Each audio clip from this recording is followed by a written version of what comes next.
Gazing at the familiar reflection in the water, Chen Xiuchen felt somewhat bewildered. How have I become so handsome? Noticing the battle attire adorning his form and the tail coiled at his waist, realization dawned. Vegeta! I have become Vegeta! Thank you, Half-Soul, for granting me rebirth. He continued to admire his new physique and sensed his strength, which seemed to hover around a mere 200 points, leading to disillusionment. Isn't this the power of a lower-tier warrior? How can this be Vegeta? Upon scrutinizing his reflection in the water, he failed to notice the surroundings and discovered the absence of the fusion earrings. He merely bore a resemblance. This is disastrous. I thought I would be invincible from the onset, yet I remain a mere fledgling. At that moment, a companion, panic-stricken, rushed over. Vegeta, why are you idly admiring yourself? Hurry to the front lines. There's no time for self-indulgence. He dashed off towards the battlefield. It was then that Chen Xiuchen noticed his name. Vegeta. Could this be fate? Taking a deep breath, he declared, from this moment forth, I am Vegeta. The cowardly Chen Xiuchen shall be no more. A glimmer of determination flickered in Vegeta's eyes, and his power surged by 100 points. He felt invigorated, embracing the notion. Even the smallest mosquito is still flesh. Accumulation of the insignificant is the path to greatness. Vegeta hastened to the front lines, only to find that Frieza's minions had retreated. He gazed upwards at a robust man with a crab-like head, exclaiming, Is that Bardock? Why does this situation seem so familiar? Looking further up, he indeed spotted a diminutive figure with 2 horns, seated in a baby carriage, none other than the cosmic real estate mogul, Frieza. At that moment, Bardock, with a grave countenance, confronted Frieza, bellowing, Frieza, why have you done this? For years, we Scions have diligently aided you in your second-hand real estate dealings, that we may not have earned accolades, but we have certainly toiled. Why cast aside your loyal laborers? Frieza erupted into laughter, his demeanor surprisingly gentlemanly. He would not divulge to Bardock that it was the King Vegeta who had hoarded the most comfortable pillow, leaving the second for Lord Beerus.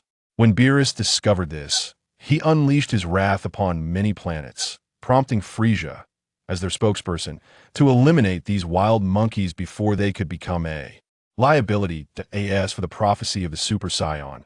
Frieza had little regard for such tales. Humph. You wild monkeys have long harbored intentions of rebellion, haven't you? Rather than allow you to impede my profits, it is far more prudent to eliminate you now. Wouldn't you agree? Bardock inwardly lamented King Vegeta, but recognizing the need for unity against a common foe, he charged at Frieza, engaging in a fierce struggle. Vegeta, observing this, quickly sought refuge with a battle power barely exceeding 300. He risked annihilation with even the slightest collateral damage, silently, uttering, And you, Bardock, my warrior, may your journey be a noble one. Bardock was, of course, no match for Frieza, possessing only a fleeting chance of resistance, which was granted by Frieza's whimsical mercy. With a single blow, Bardock was sent reeling, and Frieza appeared disinterested in prolonging the encounter. Wild monkey, I hope you return as a good soul in your next life. Ready to serve me once more. He then summoned all his minions, pointing a finger skyward as a deep crimson energy sphere coalesced at his fingertip, gradually expanding. Witnessing this, Vegeta felt his spirit plummet. Why is this happening? Why am I not on another planet completing missions? Am I destined to perish as soon as I arrive in this world? I refuse to accept this. Yet, it was futile. The energy sphere had swelled to a diameter of 50 meters. Sensing the impending doom, Frieza bellowed, Planetary Destruction Sphere, and hurled it towards Planet Vegeta. Bardock unleashed all his energy, launching an energy wave at the incoming sphere, but he was dispersed in less than a second. Seeing this, Bardock braced himself against the oncoming force, only to be swiftly engulfed by the energy sphere. Vegeta bore witness to Bardock's tragic fate, hearing his furious cries fade into oblivion, that he summoned what little strength he possessed, gathering energy to retaliate against the colossal destruction sphere. Watching the desperate struggle of the wild monkeys below was utterly futile. Frieza laughed heartily. It is all over. Why do I feel a twinge of pity? Let us depart. Frieza and his minions retreated to their spacecraft, preparing for departure. As the energy sphere drew nearer, the scorching waves battered Planet Vegeta. Feeling the intense heat, Wujite surrendered, relinquishing his struggle.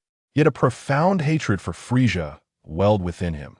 Frieza, should I survive, I shall seek you out for retribution. He flashed a defiant smile towards Frieza's spaceship. When the planetary destruction sphere struck, the ensuing shockwave obliterated the surface, unleashing a torrent of energy upon Wujite. As pain coursed through his body, a grimace formed on his face, adrenaline surged, and his will to survive skyrocketed as everything around him seemed to slow. Ding detecting host's intense desire to survive the traversal system is commencing binding. Ding host has fallen unconscious. The system will automatically bind and expend 1,000 energy to initiate random teleportation, transporting the host to a location from there. Memories. Ding. The following is a message from the system. The host is currently in a state of debt. It is hoped that the host will diligently complete tasks to repay. Unbeknownst to Wujite, who lay unconscious, the system transported him to the planet Yardrat, a realm where everyone possessed a plethora of skills yet remained notably weak. In a forest, a wild rabbit nibbled on something. Suddenly, a circle appeared above the rabbit, radiating a kaleidoscope of colors without spilling over, thus failing to startle the creature. Moments later, Wujite fell from the circle, landing squarely atop the rabbit, his weight instantly squashing the unsuspecting creature. The rabbit, in its final moments, lamented, "Oh dear, I was on my way to meet my great-grandmother Ruff." Then a rabbit's soul floated out, offering Wujite a rather unceremonious greeting. Nearby, the Yardratians noticed the commotion and hurried over to investigate, discovering a figure sprawled on the ground, having crushed a rabbit. Noticing the stark difference in appearance, they cautiously approached, realizing there was no immediate danger. Upon seeing Wujite's injuries, they promptly carried him back to their dwelling for treatment. After a day and night of care, Wujite awoke feeling remarkably refreshed, murmuring what just happened. "I'm unharmed, and my battle power has surged to 10,000 points." Feeling invigorated, he suddenly recalled the ding he heard before losing consciousness. Could it be that my system has arrived? Ding host need not ponder, it is indeed this system that saved you. The system proceeded to explain the situation and presented Wujite with the messages. What? I am already in debt. Yet as long as I live, nothing else matters, that I must quickly enhance my strength, that is the path to follow. Wujite resolved that debt was of little concern, he would repay it in due time, that he could not afford to flee, for that would spell the end of his existence. Chapter 2. Learning on Planet Adrat. As Wujite reflected on the importance of remaining calm in the face of adversity, the door to the room creaked open, revealing an enigmatic Adration who had brought Wujite to this place. "You are awake. How do you feel?" You've completely healed. Impressive." Seeing this, Wujite expressed his gratitude. "Thank you immensely for rescuing me. I feel significantly better now." He then stood up to stretch his limbs. "I am Wujite. What is your name?" Through their conversation, Wujite learned that this individual was named Neutral. Internally, he mused, I've never heard of him. He must be a mere supporting character." Noticing Wujite's recovery, Neutral escorted him to meet the Grand Elder, Pabala. They arrived at a peculiar chamber where several individuals were gathered around a slightly larger Adration, who was presumably the Grand Elder. "Grand Elder, this is Wujite, the one I brought back. His injuries have healed, so I brought him to you," Neutral announced before stepping aside. Wujite, perhaps a bit socially awkward, approached and greeted, "Hello, Grand Elder. I am Pabala. You may call me Elder Pabala," the Elder replied. Observing Wujite, "Your energy is quite formidable. What led to your injuries that brought you here?" That is a long story," Wujite sighed. He recounted the events that transpired upon his arrival, omitting the fact that he was a traveler from another world. When Elder Pabala heard the name Frieza, his expression turned grave. "I did not anticipate that Frieza would destroy your planet. I have heard that your scions are in his employ." Wujite was taken aback. The rumor had even reached this distant place. Nevertheless, some of your kin were unwilling to accept this fate and rallied for rebellion. Somehow, Frieza caught wind of it, and thus, the outcome was dire. Wujite felt a wave of frustration. They had attempted rebellion despite their lacking combat prowess, and they had failed to maintain secrecy. No wonder their planet had been obliterated. Elder Pabala and the others were equally astonished by Frieza's cruelty, exclaiming, "How utterly ruthless." Wujite continued with his persuasive rhetoric. "I have heard that you possess numerous incredible abilities. If Frieza were to discover them, Your combined power would not even match that of his Jinyu force. Hence, it is essential for you to find a formidable ally. Panic ensued among the crowd, who began lamenting their predicament. Elder Pabala cleared his throat and spoke calmly. In light of this, may I inquire what insights you have, Mr. Vegeta? We Scions are a warrior race. With continuous training, we can grow stronger. Eventually, we will acquire extraordinary abilities, and defeating Frieza will be a mere formality. Vegeta thought to himself, impressed by Elder Pabala's wisdom. The others recognized Vegeta's intentions. Although they possessed several peculiar abilities without combat strength, those talents would be futile against Frieza. Thus, they resolved to impart their unique skills to Vegeta. For the sake of survival, even if it meant taking a bold risk, they would proceed. In the ensuing days, Vegeta devoted himself to rigorous study, alternating between meals, learning, and rest. His appetite was remarkable. Each elder he visited trembled with concern for their provisions. Finally, it was time for the Grand Elder to instruct Vegeta. The initial lessons involved eccentric skills, such as the duplication technique, which allowed one to enlarge specific body parts, and the X-ray vision, enabling the user to enhance their sight and perceive the essence of objects. Vegeta learned rapidly when he was engaged, but struggled with topics that did not pique his interest. Ultimately, he mastered the duplication technique and energy clones. During his attempts to learn X-ray vision, however, he found himself unable to penetrate objects, instead developing a laser-like ability akin to Piccolo and Appo's. When he shared this with Elder Pabala, the elder responded, "It seems your application and control of energy require refinement. For now, I shall teach you how to harness your energy."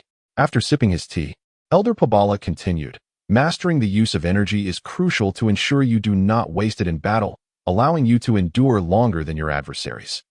Vegeta and Appo's interest piqued at the prospect of enhanced endurance. Over the next 7 days, he diligently practiced manipulating his energy, ultimately meeting the criteria to learn instant transmission. That evening, Elder Pabala began imparting knowledge about this technique, speaking at length, yet Vegeta comprehended everything.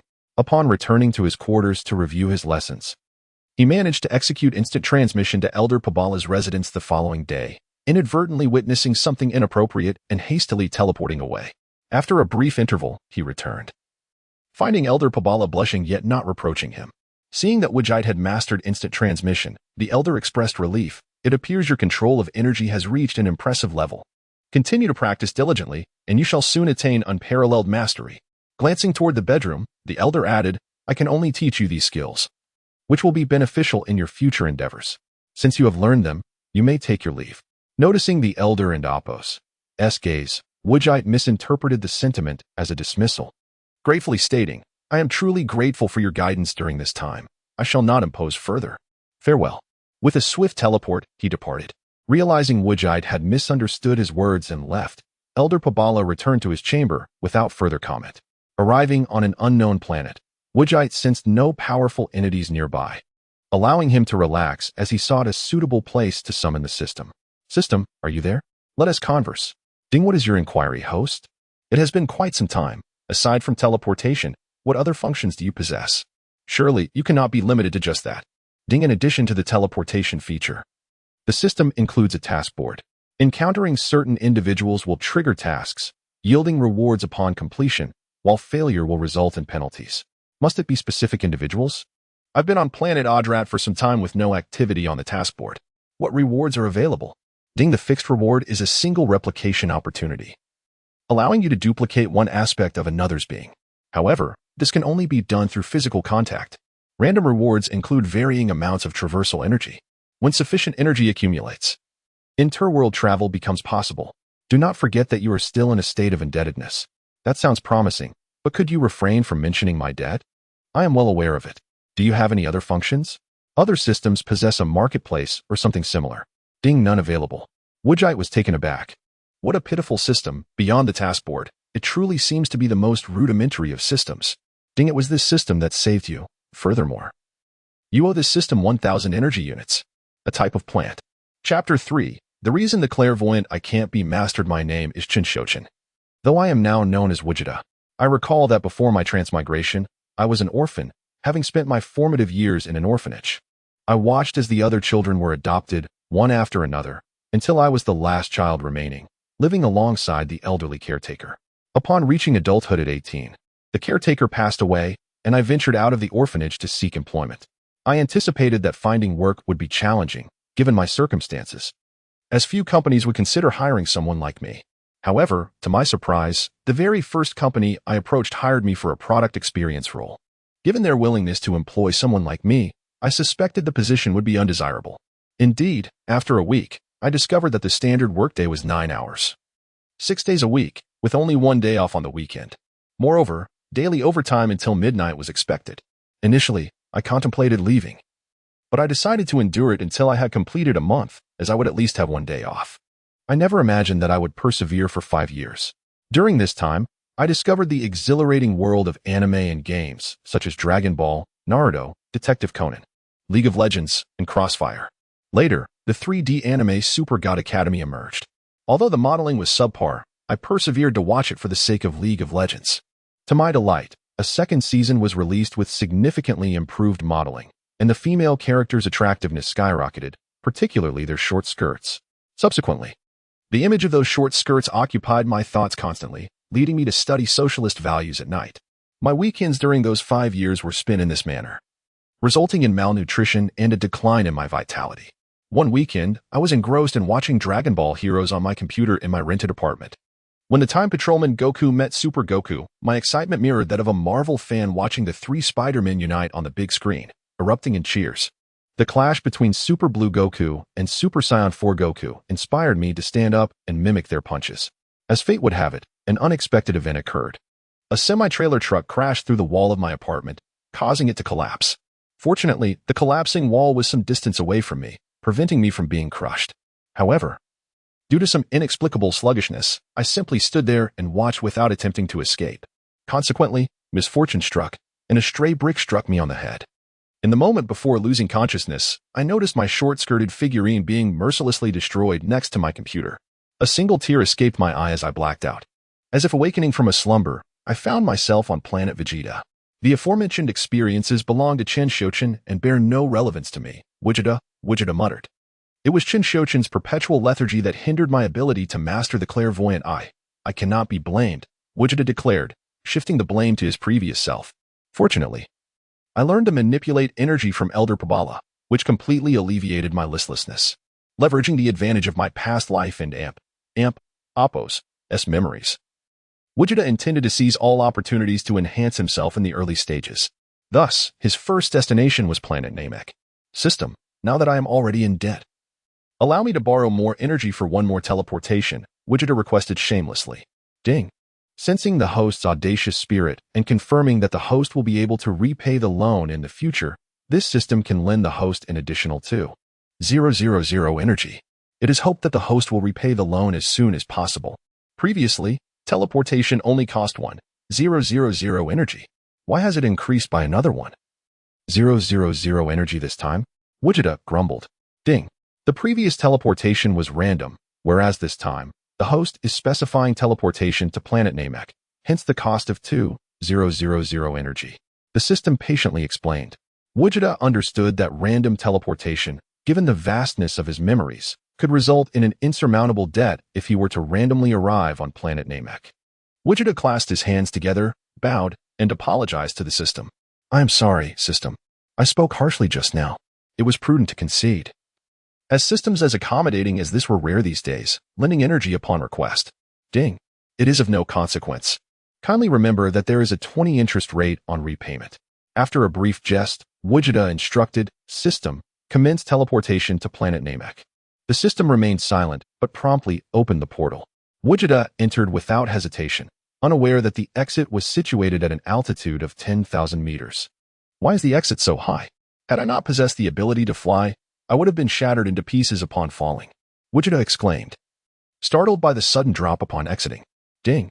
This system is cognizant of the host's ability to fly. Hence the placement of the portal in the sky to avoid attracting the attention of the local inhabitants. However, Vegeta's outburst of energy had already alerted some of the combat-oriented Namekians. Nail also sensed Vegeta's energy and promptly informed the Great Elder, a foreign energy has arrived on Planet Namek. What shall we do? The Great Elder remained composed, seated on his chair, and replied, Nail, I am already aware. There is no need for concern. This individual does not possess any malevolent energy, as I can sense. Go and bring him here to meet this visitor. Nail acknowledged and hastened towards Vegeta and Appo's location. Observing the familiar green waters and azure mountains, along with the lollipop-like blue trees, Vegeta mused. It seems I have indeed arrived on planet Namek. Suddenly, he sensed an energy signature approaching him, roughly equivalent to his own, and assumed a defensive stance.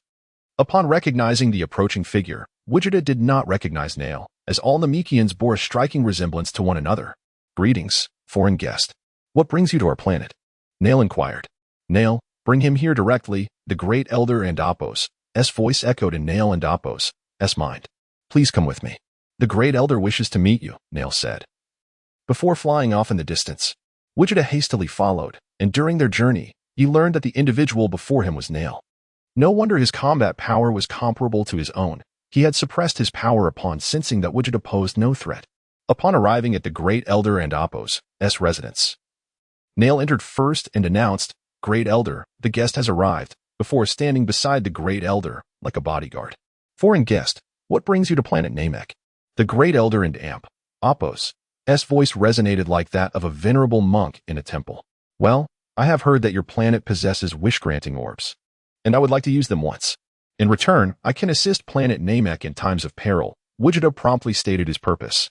Before Nail could respond, the Great Elder interjected, Why do you believe that planet Namek will face a crisis in the future? There are many individuals like me in the universe, and your planet possesses such miraculous wish-granting orbs, so someone will inevitably covet them in the future, Vegeta reasoned. And how did you learn about the wish-granting orbs? Vegeta chuckled evasively. Sensing that Vegeta was unwilling to divulge the information, the Great Elder did not press further. Nail, escort this guest to collect the wish-granting orbs. Nail complied, leading Vegeta to various villages to gather the wish-granting orbs. Am I possessed by Detective Conan? In less than half a day, Nail and Vegeta had located all the wish-granting orbs. They then returned to the Great Elder and Appo's residence. Great Elder, the orbs have been collected, Nail announced directly. Then let us begin in the open space in front of us. Nail arranged the wish-granting orbs and chanted, Mishi Mishi, Mishi Mishi. Dark clouds gathered in the sky, and darkness soon enveloped the land, accompanied by lightning and thunder. A bolt of lightning struck the Dragon Balls, and a golden light erupted, revealing a grotesque yet powerfully built dragon of an unknown species before the group. Those who have summoned me, state your desires, and I shall grant them. But only 3 wishes are permitted. The dragon's voice echoed in everyone's ears like the tolling of a bell. Everyone turned to Vegeta, who declared, I wish to be able to survive in space without the need to breathe. Translator Nail. The dragon and Appo's crimson eyes radiated a fierce glow. Suddenly, with a resounding clang, your first wish was granted. Please articulate your second desire. Grant me a gravity bracelet, and exert your utmost effort to amplify the gravitational force, Goku declared thoughtfully. Nairo. Upon hearing this, the dragon experienced another bout of crimson-eyed affliction, the red luminescence lingering for a full 10 seconds before fading. Your second wish has been fulfilled. Please state your third wish. Reinforce Namek, Goku stated without hesitation. Translator. For the third time, the dragon succumbed to the crimson-eyed condition, beads of sweat trickling down its brow. Your wish has been granted. Farewell. With that, it vanished, the ominous clouds dissipating while the Dragon Balls on the ground transformed into stones. The dragon had succumbed to this ailment thrice today, surely indicating a recent bout of fiery irritation. It resolved to return home to vent its frustrations. The dragon murmured in a voice only it could hear. Once the dragon disappeared, Nairo expressed profound gratitude. Thank you for your third wish. I extend my appreciation on behalf of my people. The surrounding Namekians mirrored his sentiment.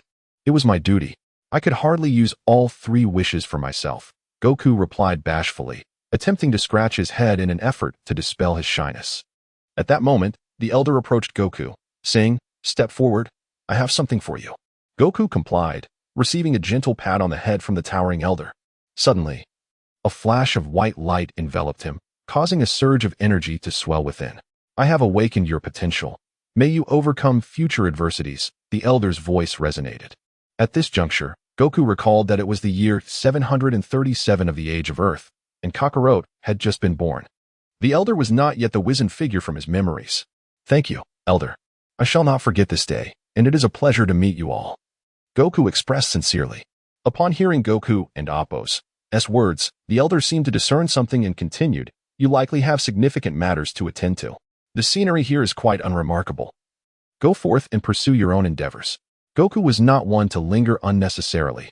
Thank you for your understanding, Elder. Until we meet again.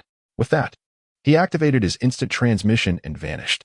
It was then that Nairo inquired, Elder, can we trust this individual? There is no cause for concern. His aura is not malevolent, but rather replete with righteousness, the Elder replied with a smile. Meanwhile, Goku had teleported to the outskirts of Frieza's domain, embarking on a journey of monster slaying and leveling up. Months passed, during which Goku had nearly decimated Frieza and Appo's outer forces.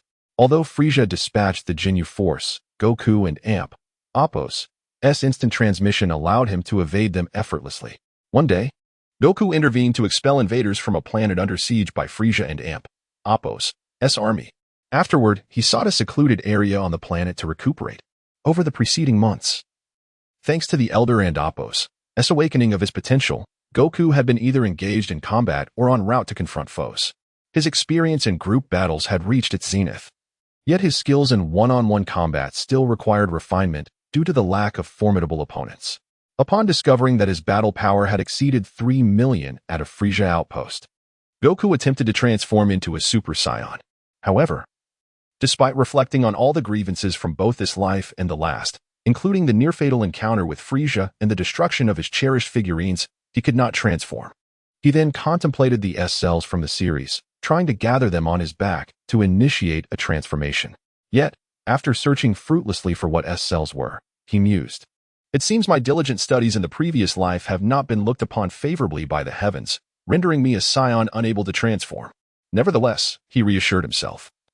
What great storms have I not weathered? Not being able to transform is of little consequence.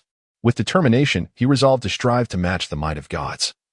Even as a mere mortal, having come to this realization, Goku contemplated his next destination. The Elder from Namek had already awakened his potential once. The old Kaioshin could also bestow such a gift. However, the old Kaioshin was likely still sealed within that sword. Though extracting the sword might free that ancient figure, it could also awaken Beerus, which was not a risk he was willing to take given his current power level. Goku, now akin to a detective piecing together clues, recalled the myriad opportunities on Earth, such as the mystical Senza beans, the hyperbolic time chamber, and the enigmatic fat deity. Particularly, that deity had imparted lessons to young Goku that bore resemblance to the Ultra Instinct technique. He decided to seek his fortune and see if he could glean even a morsel of wisdom. As he analyzed his options, he began to sense the divine energy of Earth. After teleporting to several locations, Goku ultimately gave up. System, this is too far. I cannot locate Piccolo and Appo's energy. What can I do? Ding, the system chimed. The host may take out a loan. Since you wish to go to Earth, why not borrow 2,000 energy units? The system revealed its mercantile nature. Very well, a loan it is. After all, it is the debtor who is at a disadvantage. Hurry, send me there.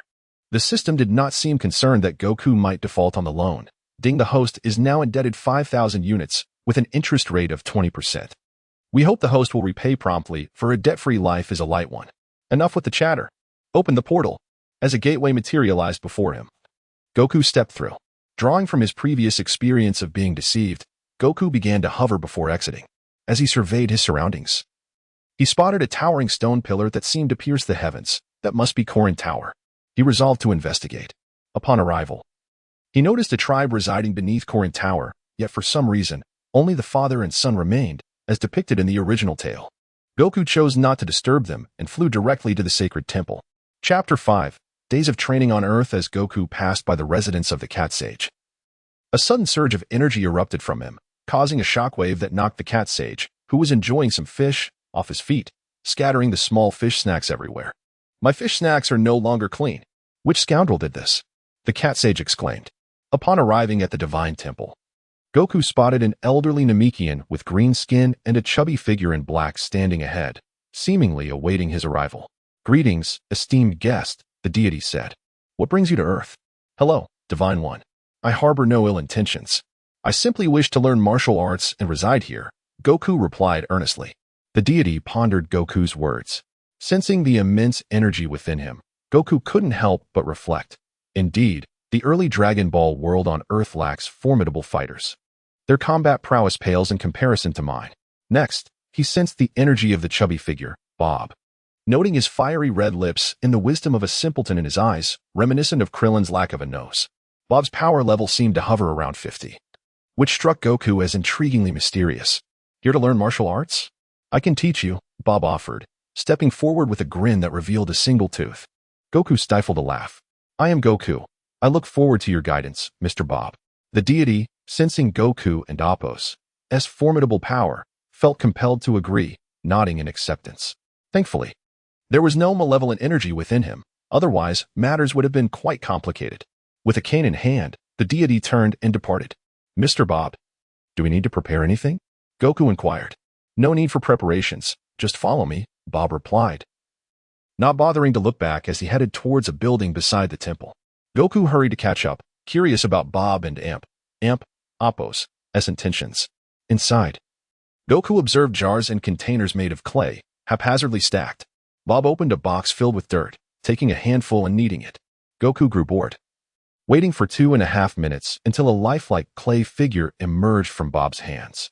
Mr. Goku, I've practiced crafting clay figures for 2.5 years. I can finally create one in this time, Bob declared proudly. Mr. Bob, your dedication is commendable.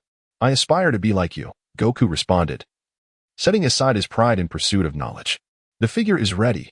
Please wait in the plaza while I arrange a match for you, Bob said, clearly pleased with himself, and proceeded to the next step.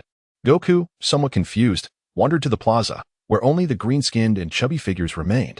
Is Bob planning for the deity to spar with me? With that coward, I could scare him with mere energy.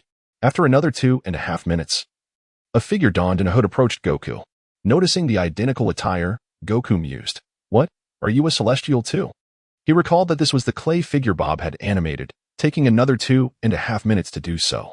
Bob emerged from the building, tidying up, and said to Goku, Mr. Goku, this is your opponent.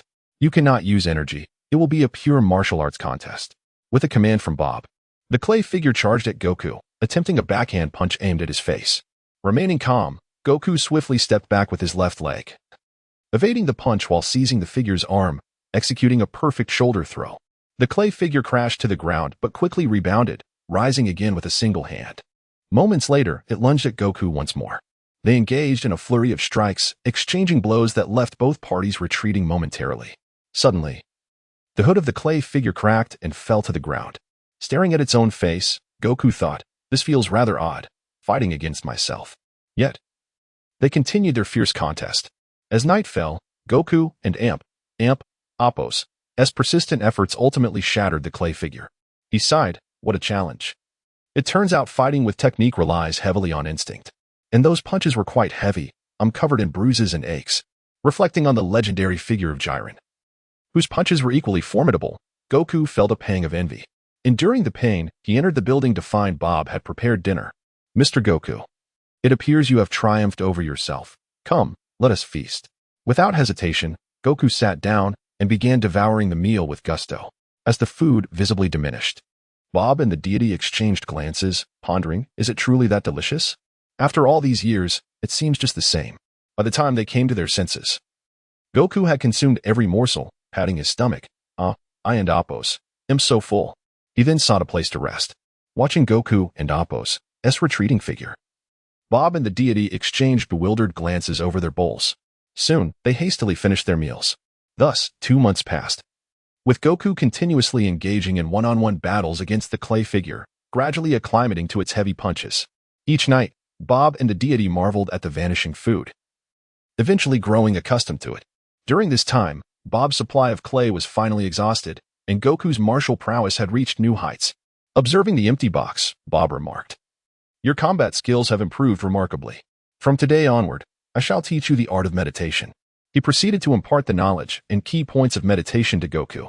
Goku sat cross-legged, closed his eyes, and attempted to clear his mind, but after merely 2.5 minutes, the image of a short skirt appeared in his thoughts. Noticing Goku and Appo's eyes darting beneath his eyelids, Bob interjected, your focus cannot yet sustain for long periods. It is quite poor and requires training. Bob then retrieved a stick from inside and instructed Goku to stand a distance away. As Goku watched the stick spin, he, like little Goku, perceived it elongating, nearly reaching him. Though he knew it was an illusion, Goku instinctively dodged the imaginary attacks. Bob observed Goku's frantic movements and cautioned, This is a method to train your concentration. Once you focus, you'll realize this is all a figment of your imagination. Upon hearing this, Goku ceased his evasive maneuvers and concentrated on the spinning stick. Indeed, it returned to its original size. This time, he maintained his focus for 5 minutes before the vision of the short skirt reappeared, prompting Goku to resume his erratic movements. Thus, they trained throughout the day, with Goku discovering that the image of the short skirt was intoxicating, leading to an addictive allure. Chapter 6. A year and a half of discipline. Thus, another fortnight passed, and Vegeta finally triumphed over the little skirt. Imagining the powerful punches of his idol, Xiuchen, he came to a profound realization: women merely affect the speed of my strikes, while love influences their force. On the 15th day of training his focus, Vegeta grasped this truth and spent an entire day and night observing Mr. Bobo as he twirled his staff. Vegeta watched while standing, sitting, and lying down, exhausted. Mr. Bobo, panting like a dog, halted his performance upon seeing Vegeta's unmoving gaze and urged him to eat, for he had gone a day and night without food. Before him stood a hefty figure. No, he could no longer be called fat. After continuously twirling the staff for half a month, his arms had transformed into those of a mythical beast, yet his belly remained round. Vegeta had been so engrossed in watching the staff that he had overlooked this transformation. With his newfound strength, Mr. Bobo prepared food more swiftly. Just as Vegeta finished bathing, he discovered that they had already begun their meal. He hurried over to join the dining party, quickly finishing his share in a matter of moments. The following day, Vegeta arrived at the square, eager for training, only to hear Mr. Bobo remark, gazing at his own muscular arms, "Your focus is sufficient. You concentrated well yesterday and managed effortlessly. There is no need to continue." However, Vegeta felt that he was still not powerful enough. "Is there any way for me to grow stronger?" He feigned ignorance of the existence of the room of spirit and time. At that moment, a celestial being emerged from the temple, addressing Vegeta. "I possess another place, where the environment is extremely harsh, and the gravity is 10 times that of Earth. You may train there and unleash your energy without concern for environmental destruction. Anything damaged will be restored." "Oh, what is this place, and where is it? I have been here for 2.5 months and have not discovered it." Vegeta feigned curiosity. "This place is called the Room of Spirit and Time, located within the temple. Once you enter, a year will pass inside while only a day passes outside," the celestial being explained. "That sounds splendid. Please take me there. I can hardly wait," Vegeta urged. Seeing his enthusiasm, the celestial being guided him to the entrance. As they arrived, Vegeta recalled the magical beans from Dragon Ball. Realizing that the combination of the Room of Spirit and Time with the beans would yield extraordinary results, he felt like a genius, oblivious to any misgivings. "One more question. Is there food inside?" "Food will appear daily, but only according to the number of individuals. Therefore, if one person enters, only one portion will manifest. With your appetite, that will likely be insufficient," the celestial being replied, having never entered himself. "What should I do? If I spend such a lengthy time inside, I might starve," Vegeta expressed concern. The celestial being then reassured him, "Do not worry. Beneath the temple of the celestial being lies the Karen Tower, where a cat resides at its peak. It cultivates a plant known as the Senza bean. Consuming one will sustain you for 10 days. I will now send a message to that cat. You need only descend and retrieve some." "Thank you. I shall make my way down immediately." Vegeta set off without delay. Upon reaching the cat sage, he discovered that the sage was already waiting. "Are you the one the celestial being mentioned who has come to collect Senza beans?" "Indeed. I require enough for a year and a half." "That is quite a large request." The sage sensed a familiar merchant's demeanor. "Rest assured, when I return, I shall bring you an abundance of fish." "Very well." Just a moment. The mention of countless fish made the sage drool. After acquiring the Senza beans, Vegeta wasted no time and soared back to the temple, leaving the cat sage in a cloud of dust. Upon reaching the temple, he immediately found the entrance to the Room of Spirit and Time, where the celestial being awaited him. "There is one more thing I forgot to mention. Each person may enter the room only twice in their lifetime, which equates to 2 years inside. If you exceed this duration without exiting, the exit will vanish," the celestial being cautioned. "Understood. Thank you, old friend." Vegeta could hardly contain his excitement. "I will only stay for a year and a half." With that, he opened the door and stepped inside. Upon entering, he was met with a vast expanse of whiteness, prompting deep contemplation. At that moment, Vegeta resembled a student who had just completed their college entrance examination. Contemplating how to structure the upcoming year, he resolved to draft a plan to fill this year with purpose. After some reflection, he decided to first enhance his physical fitness, both to increase the power of his punches and because he recalled that even Goku, in his Super Saiyan Blue form, had been pierced by a mere laser gun. Though Goku had relaxed his body at the time, it seemed implausible that one could be so vulnerable. Determined, he commenced his regimen to boost his physique. He took to the skies, and the environment began to shift. Frigid cold and sweltering heat, glaciers and deserts. "Let me adapt to the glacier first," Ujite muttered. After descending, he began to warm up, jumping and bouncing until he felt sufficiently heated. Then summoned an energy doppelganger to engage in sparring. The two figures clashed from one end of the glacier to the other, the force of their collisions shattering the ice. Observing the battle-scarred glacier quickly restore itself, Wu Jite marveled. Indeed, this is a wondrous place. After a time, he activated the gravity rings and continued his sparring with the energy doppelganger. Unbeknownst to him, 6 months elapsed. One day, Wu Jite concluded his training in the glacier, declaring it time to venture into the desert to endure the sweltering heat. Upon arriving in the desert, the drastic temperature difference caused him to break into a sweat. "Goodness, it is unbearably hot," he exclaimed, shedding his clothing in the absence of other beings. Attempting to stand on the sand, he found it scorching.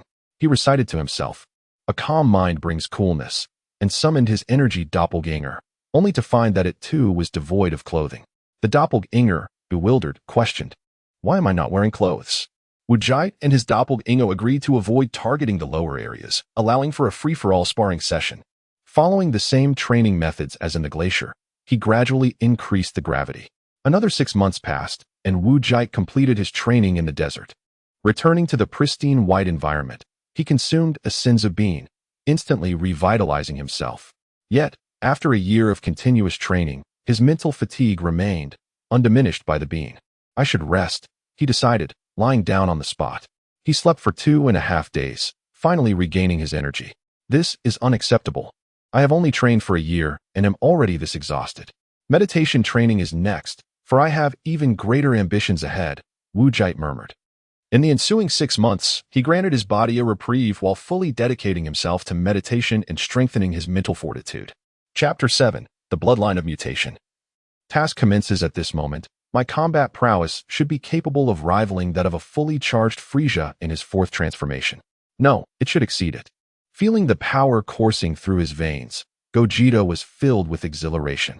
After a year of rigorous training, his gains extended beyond mere physical exhaustion.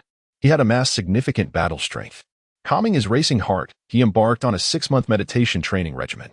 Sitting cross-legged, Gogeta began to ponder, "Why is it that my combat strength has reached 3 million yet I am unable to transform? Is it due to the excessive training from my previous life? Or am I destined to remain a lower-tier warrior in this life?" In that moment, Gogeta transformed into a philosopher, a myriad of questions flashing through his mind. However, he swiftly dispelled these chaotic thoughts and entered a state of deep meditation, which lasted for 2.5 days. During his previous focused training, he had managed to maintain his concentration for a day, but he did not anticipate enduring such a prolonged period now. Indeed, the desire to transform into a Super Saiyan was an obsession. Rising to stretch his limbs, he adjusted himself and resumed training. As time passed, Gogeta's meditation duration gradually extended from 2.5 days to 2.5 weeks, and eventually to 2.5 months. Slowly opening his eyes, Gogeta surveyed the surrounding whiteness, feeling an unparalleled clarity of mind and an extraordinary sense of transparency throughout his body. The only drawback was the soreness in his muscles from remaining still for such an extended time. He intended to stand and move about, but as soon as he did, his lower body felt as if it were engulfed in a flurry of snowflakes, a tingling sensation rendering him unsteady. Once he adjusted, he began to move, a series of pops and cracks resonating from his joints. Due to the immobility during meditation, his body had expended far less energy, resulting in a few remaining Senzu beans. To my dear readers, though I may not possess your charm, the benefits of meditation training are best appreciated through experience, and I shall refrain from elaborating further. Over these 6 months, Gogeta had become a master of contemplation and had resolved the issue of his inability to transform. This body was not merely that of a lower-tier warrior. The previous combat strength of a little over 100 points was merely a consequence of never having trained earnestly. Typically, a Saiyan achieves 3 million in combat power, then undergoes a transformation spurred by an emotional outburst. Conversely, this body's bloodline had undergone a mutation. Its base combat strength reached 100 million, and only through provocation could it transform. Having previously reached 3 million and experiencing multiple failed transformations, Gogeta had mistakenly believed he was incapable of transforming. However, after a year of training, with his combat strength surpassing 100 million, he had not attempted to transform again. Yet, during his meditation training, a persistent thought arose, urging him to break through the 2.5-day barrier, which incited immense frustration within him. With this combat strength exceeding 100 million, coupled with his anger, all conditions were met, and the transformation into Super Saiyan manifested as effortlessly as eating or drinking. The exhilaration of transforming was overwhelming. All trivial concerns and bothersome thoughts became insignificant. He subsequently shattered the 2.5-day meditation duration, achieving an astonishing 2.5 weeks. Upon concluding his first 2.5 weeks of meditation, Gogeta was nearly famished, prompting him to begin carrying a senzu bean in his mouth during future training. Returning to the matter at hand. The condition for transforming into Super Saiyan 2 required a base combat strength of 1 billion, while Super Saiyan 3 demanded 10 billion, and Super Saiyan 4 necessitated 1 trillion. The multipliers for typical Saiyans are not worth mentioning, but for Gogeta, an anomaly. Super Saiyan 1 is 50 times his base power. Super Saiyan 2 is 100 times that of Super Saiyan 1, and so forth. Upon comprehending this, he transcended the 2.5-week threshold, reaching 2.5 months. After a year and a half, it was time to emerge. Donning his clothing, he ventured outside. Since shedding his garments in the desert, he had not worn any since, as Gogeta had declared he would remain inside for a year and a half. The Supreme Kaiduo had calculated the time and awaited his return, while Mr. Popo had prepared an abundance of food. With each step, the sound of his footsteps grew louder as Gogeta peeked out. "I didn't expect you all to be here, and with so much food." "Thank you, Mr. Popo." The Supreme Kai stood awkwardly nearby, feeling somewhat insulted, as if to say, "So you only express gratitude to those who feed you." He quickly urged, "Now that you've emerged, hasten to eat." After expressing his thanks to the Supreme Kai, Gogeta sat down and began to feast. Once satiated, Gogeta resolved to relax and explore, hoping to encounter familiar faces that might trigger some tasks. The system had not presented a single mission in a long while. Were it not for the system's ability to communicate, Gogeta might have thought it malfunctioning. Bidding farewell to the Supreme Kaiduo, he took to the skies aimlessly. Sensing the auras of some individuals on Earth, he noted that the strongest among them barely exceeded a combat power of 100 points. It made him recall a saying, "I merely exert a slight effort, and I have already reached the pinnacle of this tier." He flew over familiar locations such as Bowsy Mountain, Kame House, the Red Ribbon Army, and Dr. Brief and Amp, Oppo's Grand Estate, reminiscing about the days spent pursuing anime. Shaking his head to dispel nostalgia, he flew to Bowsy Mountain, locating a lake, and mimicking the actions of young Goku from the original story, he caught a sizable fish. With a flick of his tail, the fish was dispatched. Gogeta then soared towards Korin Tower, exclaiming, "Hello, Korin. I brought you a fish." He placed the fish before the plump cat. With a resounding thud, Korin and Oppo's eyes gleamed at the sight of such a large fish. "Well done. You kept your word. Speak. How many senzu beans do you desire?" "I have plenty," Korin proclaimed with great generosity. Remembering how many senzu beans had been squandered by that rotund version of Yasuo in the original tale, Gogeta felt a wave of discomfort akin to swallowing a fly. Ding Korin will henceforth indulge in the antics of Yachirobe, one of the bugs of Dragon Ball, and it is imperative for the host to safeguard the senzu beans. Ding congratulations, host, for triggering the task. Pluck Korin and Oppo's modesty fur to teach him a lesson, ensuring he does not allow Yachirobe to squander the senzu beans. Completing this task rewards 10 energy and 1 replication opportunity. Failure results in the host undergoing a gender transformation for 7 days. Gogeta promptly disregarded the penalty for failure, confident that such a simple task would not elude him. He turned his gaze toward the plump cat's undercarriage. Initially delighted by the fish, Korin was contemplating the most cost-effective way to consume it when he suddenly felt a sharp pain followed by a chilling sensation. Reflexively clenching his legs, he looked down to see, meow. A pitiful cry echoed as Gogeta had seized the opportunity, swiftly yanking the fur away and returning to his original position. After the shriek, Korin noticed the tuft of white fur emitting an unfamiliar scent beside Gogeta. Meow, meow, meow. The irate cat resorted to its native tongue. Unexpectedly, Gogeta played the role of the accuser. "You allowed that rotund creature to squander the senzu beans. Consider this a lesson for you." In the future, keep the portly ones at a distance from the sins of beans.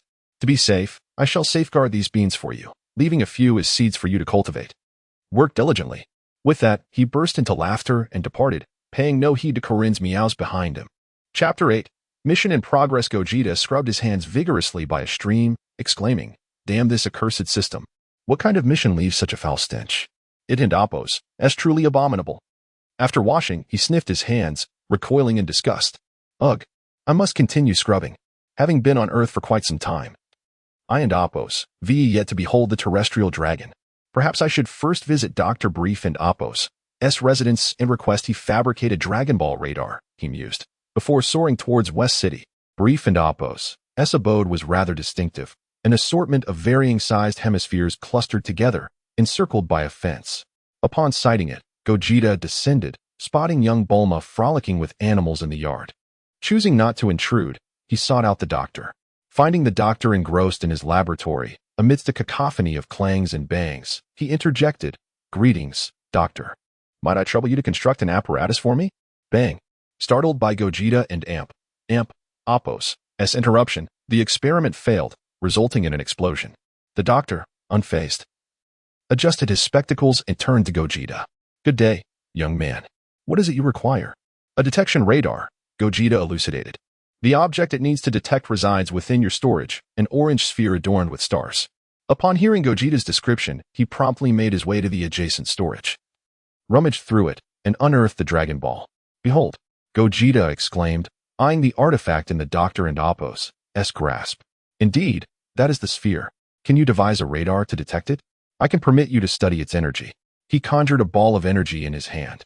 "A trifle," the doctor assured him. "Give me 7 days."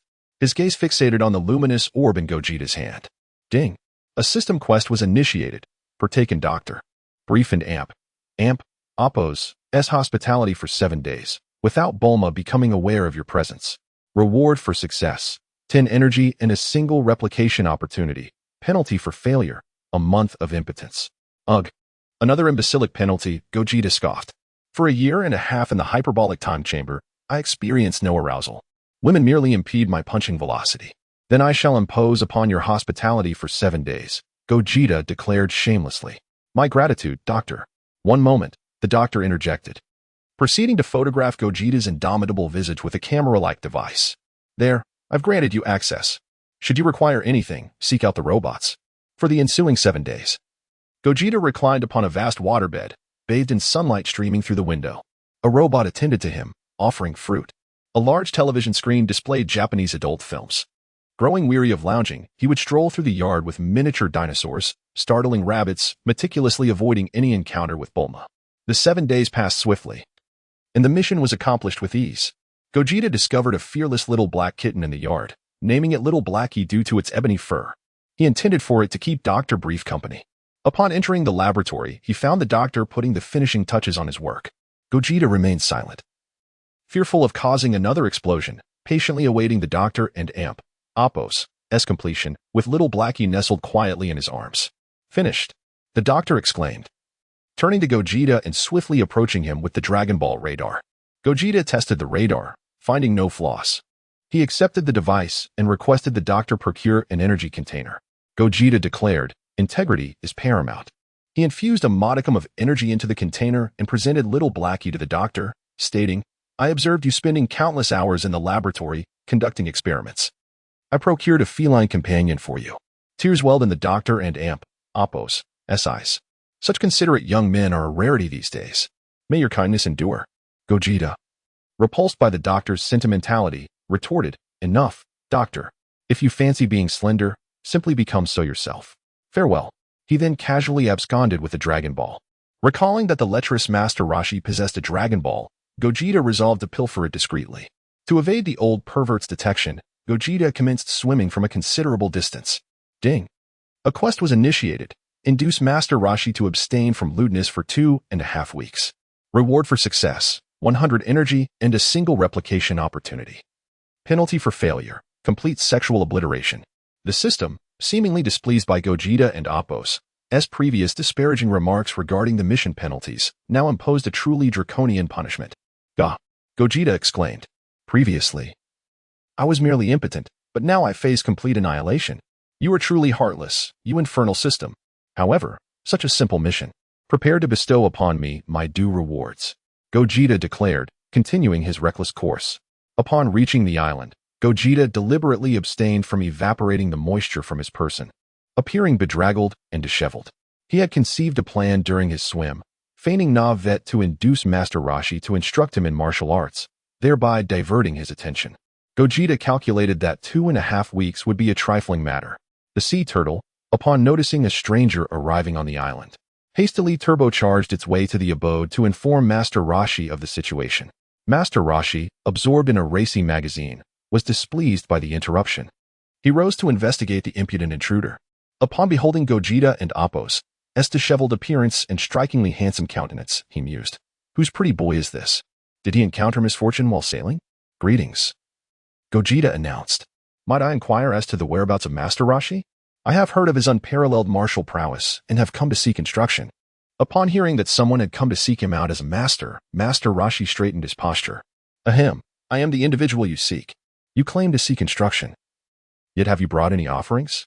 In order to induce Master Roshi to abstain from lewdness for 2.5 weeks, Gogeta replied, "Indeed, I have.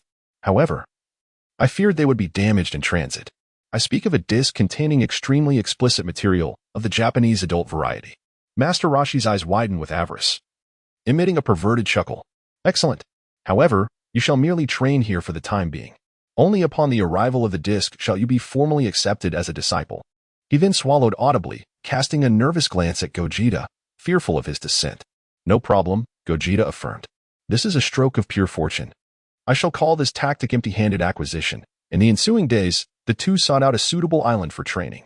On the very first day, Master Roshi attempted to shirk his duties, instructing Gogeta to carve a character onto a stone, hurl it into the forest, and retrieve it, claiming that upon its retrieval, they would return to Kame House. He then promptly departed to peruse his magazines.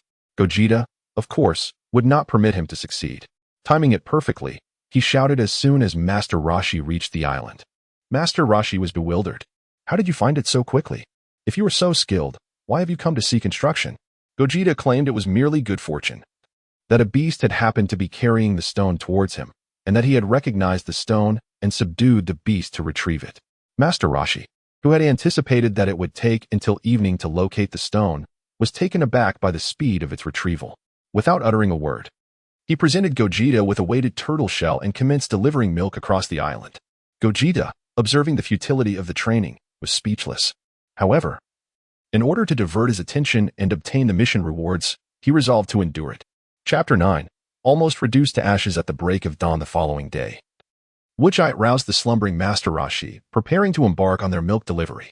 Typically, Master Roshi was an early riser, but the previous night, Woodjite had diligently studied, ensuring that Master Roshi could not sneak away to train him under the cover of darkness. As Master Roshi opened his eyes, groggy and bleary, he exclaimed, "What is it? Can't you see I'm trying to sleep?" However, with the milk already delivered, they needed to hasten, lest they find themselves unable to afford those intellectually enriching books.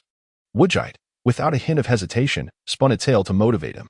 The thought of being unable to study filled Master Roshi with anguish. What a torment! "Let us go deliver the milk, and afterward, assist the farmers with their plowing." Instantly invigorated, Master Roshi took the lead. "Ah, Teacher Wutian, you forgot to don your turtle shell," Woodjite jabbed playfully. For the next week, the duo diligently delivered milk each morning before lending their hands to the farmers.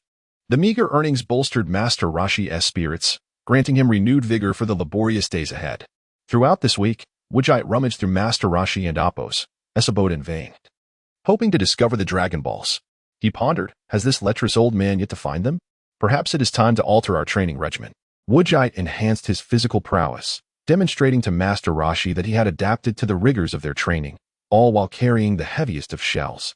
Noticing this, Master Roshi remarked, "Well, we have earned a sufficient sum these past days, and you have acclimated to this method of training. It is time for a change." They resolved to search for treasures in the surrounding seas, a pursuit that would not only improve their lung capacity, but also fortify their resilience. Without a word of exchanging their finds for money, they set to work, engaging in physical activity to warm up and prevent cramps while submerged.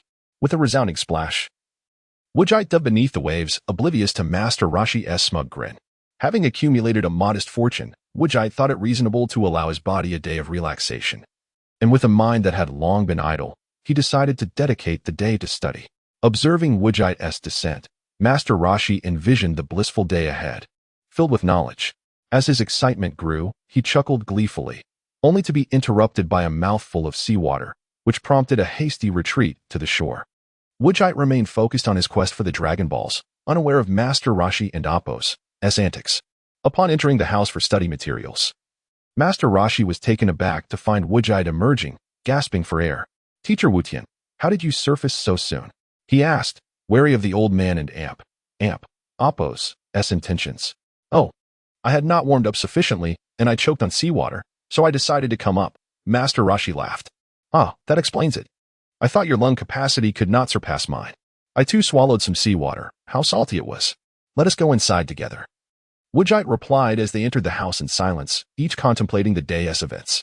Master Roshi mused, "I nearly forgot. This lad can only hold his breath for about 3 minutes. I must wait until he can endure longer before we commence our studies. Come, let us continue our practice. This time, I will not cramp up," Master Roshi declared as he stepped outside. Wujite quickly followed suit, diving back into the sea. The pair spent the entire day submerged, gathering treasures and seafood. As night fell, they prepared a sumptuous seafood feast, leaving no morsel uneaten, before drifting into satisfied slumber. Gradually, Wujite extended his breath-holding time, and by the week's end, he could remain submerged for 20 minutes. Observing this, Master Roshi calculated, 20 minutes is ample for me to study. I will seize the opportunity to avoid diving. After spending countless hours in the water, he felt as though his skin might peel away. Remembering the Dragon Ball radar, Wujite suggested, "Teacher Wutian, I shall venture behind the house this time. I have nearly scoured the front." Master Roshi, pleased with this suggestion, replied, "Very well. Proceed to the back while I finish up here." With that, he dove into the water first. Wujite, momentarily taken aback by Master Roshi and Appo's enthusiasm, followed to the back, activating the radar, which indicated a Dragon Ball nearby. After noting its location, he submerged with determination to retrieve it.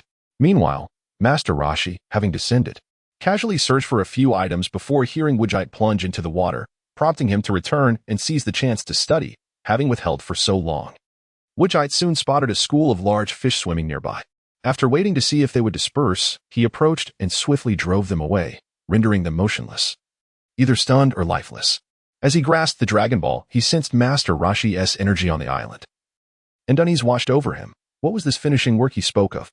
Fueled by indignation, he decided enough was enough. "You think I'll allow you to undermine my efforts? I will first render you incapable of self-care." A powerful aura erupted from Wujite, causing Master Roshi to hesitate, clutching his study materials, and rush outside to uncover the source of the commotion. Wujite burst forth from the water, sending waves crashing, startling a nearby turtle that hurried back into its shelter. Master Roshi's eyes widened in shock, his jaw slack, rendered speechless. "I intended to engage with you as an ordinary person, yet you have brought this calamity upon us. We were meant to share a bond, yet you play tricks." In an instant, Wujite confronted Master Roshi, delivering a flurry of blows while exclaiming, "Why can't you suppress your insatiable thirst for knowledge? Why can't you resist the urge to do assignments?" Master Roshi, battered and bruised, could only mumble incoherently in his defense. After 2.5 minutes of reprimanding, Wujite stopped, tossing Master Roshi a senzu bean, saying, "Here, consume this. It will heal your wounds." Pausing, Wujite added, "You have 4 days left. You must control your hands. You know what is appropriate and what is not. Otherwise, you shall face the consequences." Master Roshi gazed at Wujite, who appeared as a formidable deity. Memories of their time together flooding his mind, and tears of regret streamed down his face. In the remaining 4 days, under Wujite's watchful eye, Master Roshi practiced diligently in front of the house, channeling all his frustration into the sea. Thus, Wujite completed his mission, securing both a reward and a Dragon Ball. Proclaiming with satisfaction, "I relish not consuming beef," while expressing disdain for the penalties associated with failed tasks. Chapter 10. The Summoning of the Dragon and the Battle for the Whiskers. Departing from the Kame House, Wujite commenced his quest for the remaining 5 Dragon Balls. Observing Wujite and Appo's retreating figure, Master Roshi mused, "Go ahead, do not return. Over the past 2.5 weeks, you consumed my hospitality and resided under my roof. And this is how you repay me?" What are the promised resources for island martial arts? Deceiver. Returning indoors to study, Master Rashi resolved to learn. Defying any attempts to deter him, this was his final act of stubbornness. With a day free from systematic interruptions, Wujite swiftly located the remaining Dragon Balls. Come forth. Eternal Dragon, grant my wish, he bellowed. The sky darkened, thunder rumbled, and the atmosphere was charged with anticipation, an entrance befitting the mighty dragon. Even my modest undergarments do not command such grandeur. They merely stir the clouds. Ding. Host has summoned the Eternal Dragon. Triggering the task, intentionally vex the dragon by articulating wishes that cannot be fulfilled, and then, in a fit of embarrassment, pluck 2 of the dragon's whiskers. The reward for success is 100 energy units and a chance to replicate. Failure incurs the penalty of being teleported before Frieza. Forced to perform a dance from the 3rd segment of the driving test. The system seemed earnest. Should you disregard Kuin and Appo's affairs, let us publicly humiliate you instead. Speak your wish, summoner. I shall fulfill it, but only one, the Eternal Dragon declared, gazing at Wujite. Fixated on the swaying whiskers, Wujite requested. Grant me the power of a deity. A bead of sweat trickled from the dragon and Appo's brow, revealing his discomfort. Regrettably, I cannot fulfill that wish. Please choose another. Then let me be mightier than the strongest god. Wujite continued to provoke. Another drop of sweat appeared, and the dragon and Appo's voice weakened slightly. Apologies. But that wish is beyond my capabilities as well. Please select a different one. The dragon and Appo's initial confidence waned. Who was this individual demanding divine power? Or even superiority over the divine? Surely, a rational being would desire endless wealth, eternal life, or dominion over the world. The dragon, exasperated, realized he had boasted too much. 2 humiliations in succession were intolerable even for a dragon. Then allow me to travel back in time. Wujite persisted, his tone casual. At this point, the dragon was drenched in sweat. Even if I possess such ability, I cannot grant you that wish. Time travel is a grave offense. Not even the celestial beings could shield me from its repercussions. Regrettably, I cannot fulfill that wish either. Please choose again. The dragon was on the verge of tears. Having already endured such humiliation, let the storm rage on. Did you not claim that any wish could be granted? Why then, have none of my 3 wishes been fulfilled? Wujite feigned aggression. The wishes I can grant cannot exceed the divine power of my creator. Otherwise, I am powerless, the dragon retorted. Then what purpose do you serve? Wujite exclaimed, winking and grasping one of the dragon and Appo's whiskers, yanking it forcefully. Ah! The dragon cried out in pain, experiencing a sensation unlike any other. Wujite prepared to pluck the other whisker, and the dragon, sensing the impending doom, thought, you intend to eradicate me completely. In a panic, he transformed into Dragon Balls and scattered. Wujite was momentarily stunned, then exclaimed, what the? At that moment, the system chimed in, ding. Congratulations, host, mission failed. Confetti, confetti. Countdown to penalty for mission failure. 5, 4, 3, 2, 1. A portal appeared before Wujite, swallowing him whole. On the other side, Frieza lounged in his baby carriage, savoring red wine while observing the Ginyu Force on a large screen. They were rehearsing a new dance, Chicken You Too Beautiful, demonstrating it through a detector. Though Frieza found it unappealing, he patiently watched and offered feedback. Well done, but do not perform it again. With that, he switched off the screen and sipped his wine. A picture of gentlemanly composure.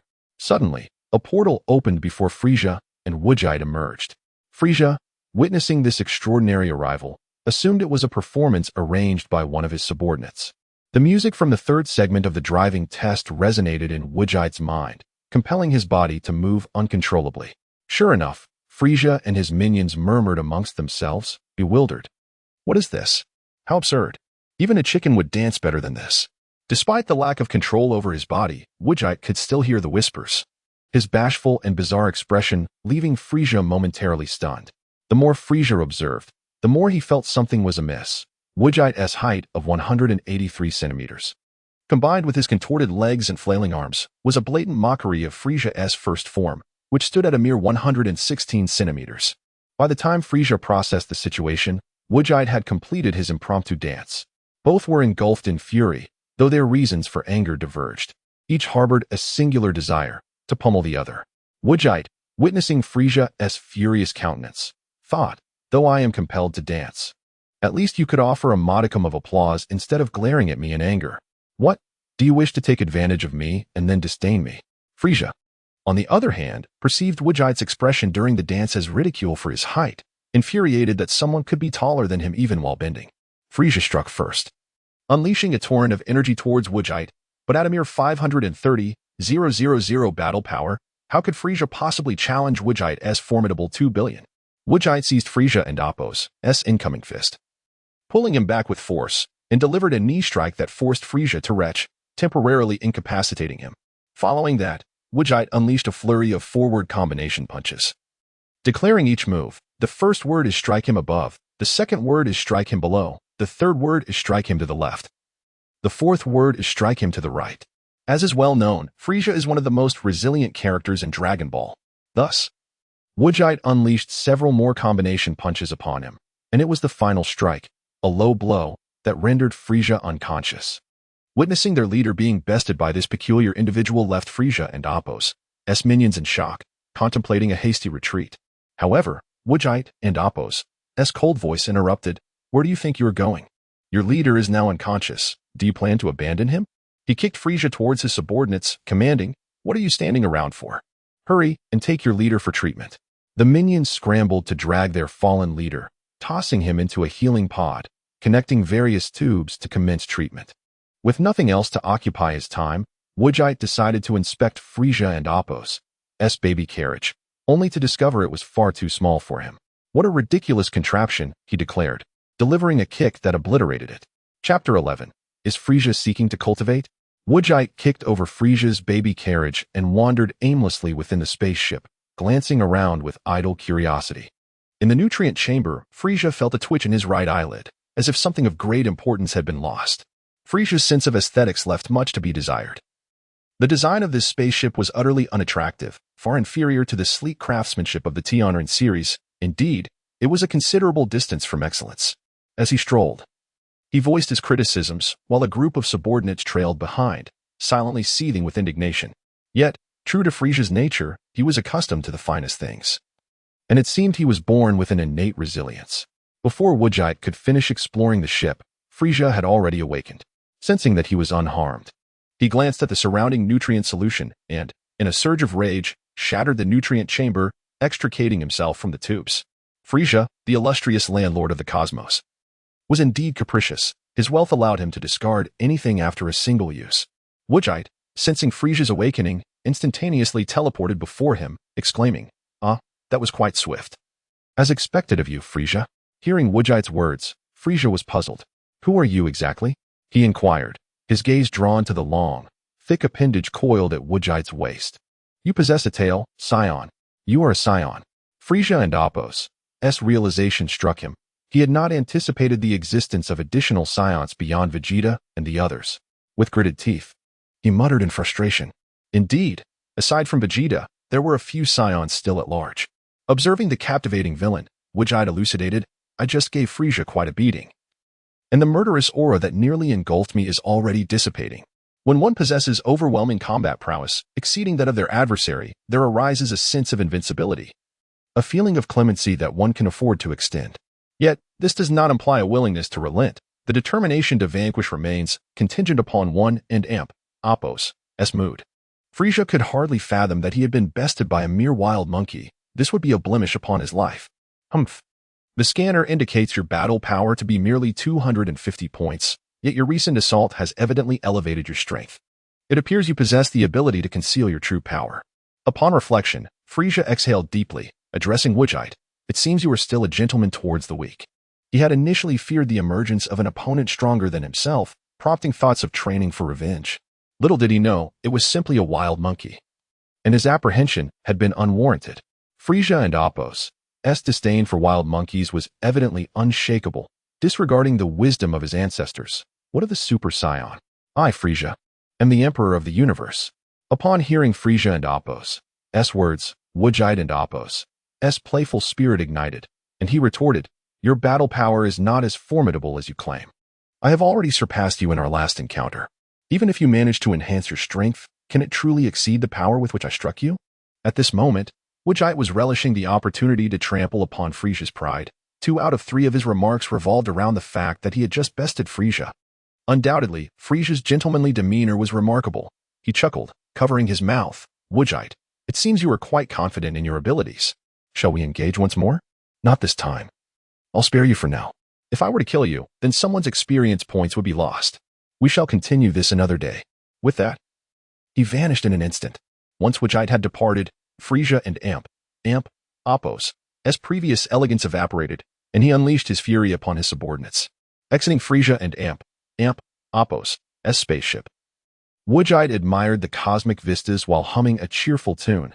Today is a splendid day. During his confrontation with Frieza, Woodgite had seized an opportunity to replicate Frieza and Apos' training prowess. From a staggering combat power of several billion, he had ascended to the realm of Super Saiyan Blue in a mere 4 months, a feat that would leave anyone astounded. It was often said that Gohan neglected his studies, causing even Jiren to weep. But if the king were to perform push-ups, how would one respond? Aware that he had 2 more replication opportunities, Woodgite resolved to utilize them wisely. Having acquired Frieza and Apos' training talent, it would not be unreasonable to seek a bloodline talent as well. His mutated bloodline had only altered the difficulty and intensity of transformations, offering no enhancement to his training capabilities or potential. Reflecting on the current timeline, the only individual he could approach was Broly. Combining Frieza's training talent with Broly's bloodline ability would surely propel him to extraordinary heights. System, grant me a bit more energy. I wish to reach Broly and Apos' current location. Woodgite gazed at his meager 210 energy points, far too scant. Ding. The host still owes this system 5,000 energy points. Borrow again, and it will amount to 7,000. With a 20 interest rate, that's an additional 1 for 100 energy points, totaling 8 for 100 energy points to repay, the system calculated. Stop calculating. Just open the door and let me in. You can tally your accounts later. Woodgite exclaimed in frustration. Although he could effortlessly meditate for 2.5 months, the system and Apos' accounting left him exasperated. Ding. The host need not take offense. Pre-calculated accounts are beneficial for both parties. With that, the system opened a portal, ever obliging. 20 years on the East Bank, 20 years on the West. You, wretched system, will regret this. One day, I shall hurl energy at your face. Woodgite seethed before stepping through the portal. He found himself on a planet enveloped in a green gaseous atmosphere, devoid of civilization, merely a paradise for various monsters. Approximately 2 years prior, a small spacecraft had landed on this world, from which emerged a man carrying an infant, both possessing tails. It was the infant Broly and his father, Paragus. Despite the monstrous inhabitants, their intelligence and combat prowess were lacking, relying solely on their immense size to wreak havoc.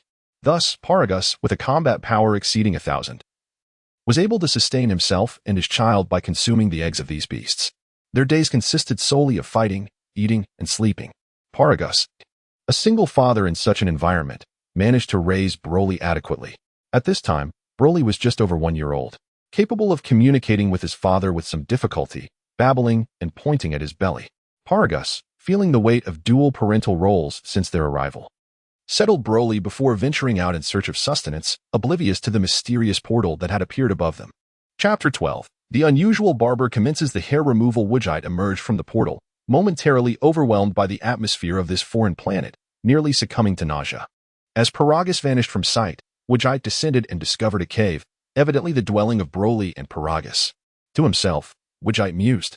Indeed, deep within the cave, he found the sleeping young Broly, his hair already taking shape at such a tender age. Initially, Woodgite intended to stealthily approach and playfully pinch the chubby face, perhaps even replicate it.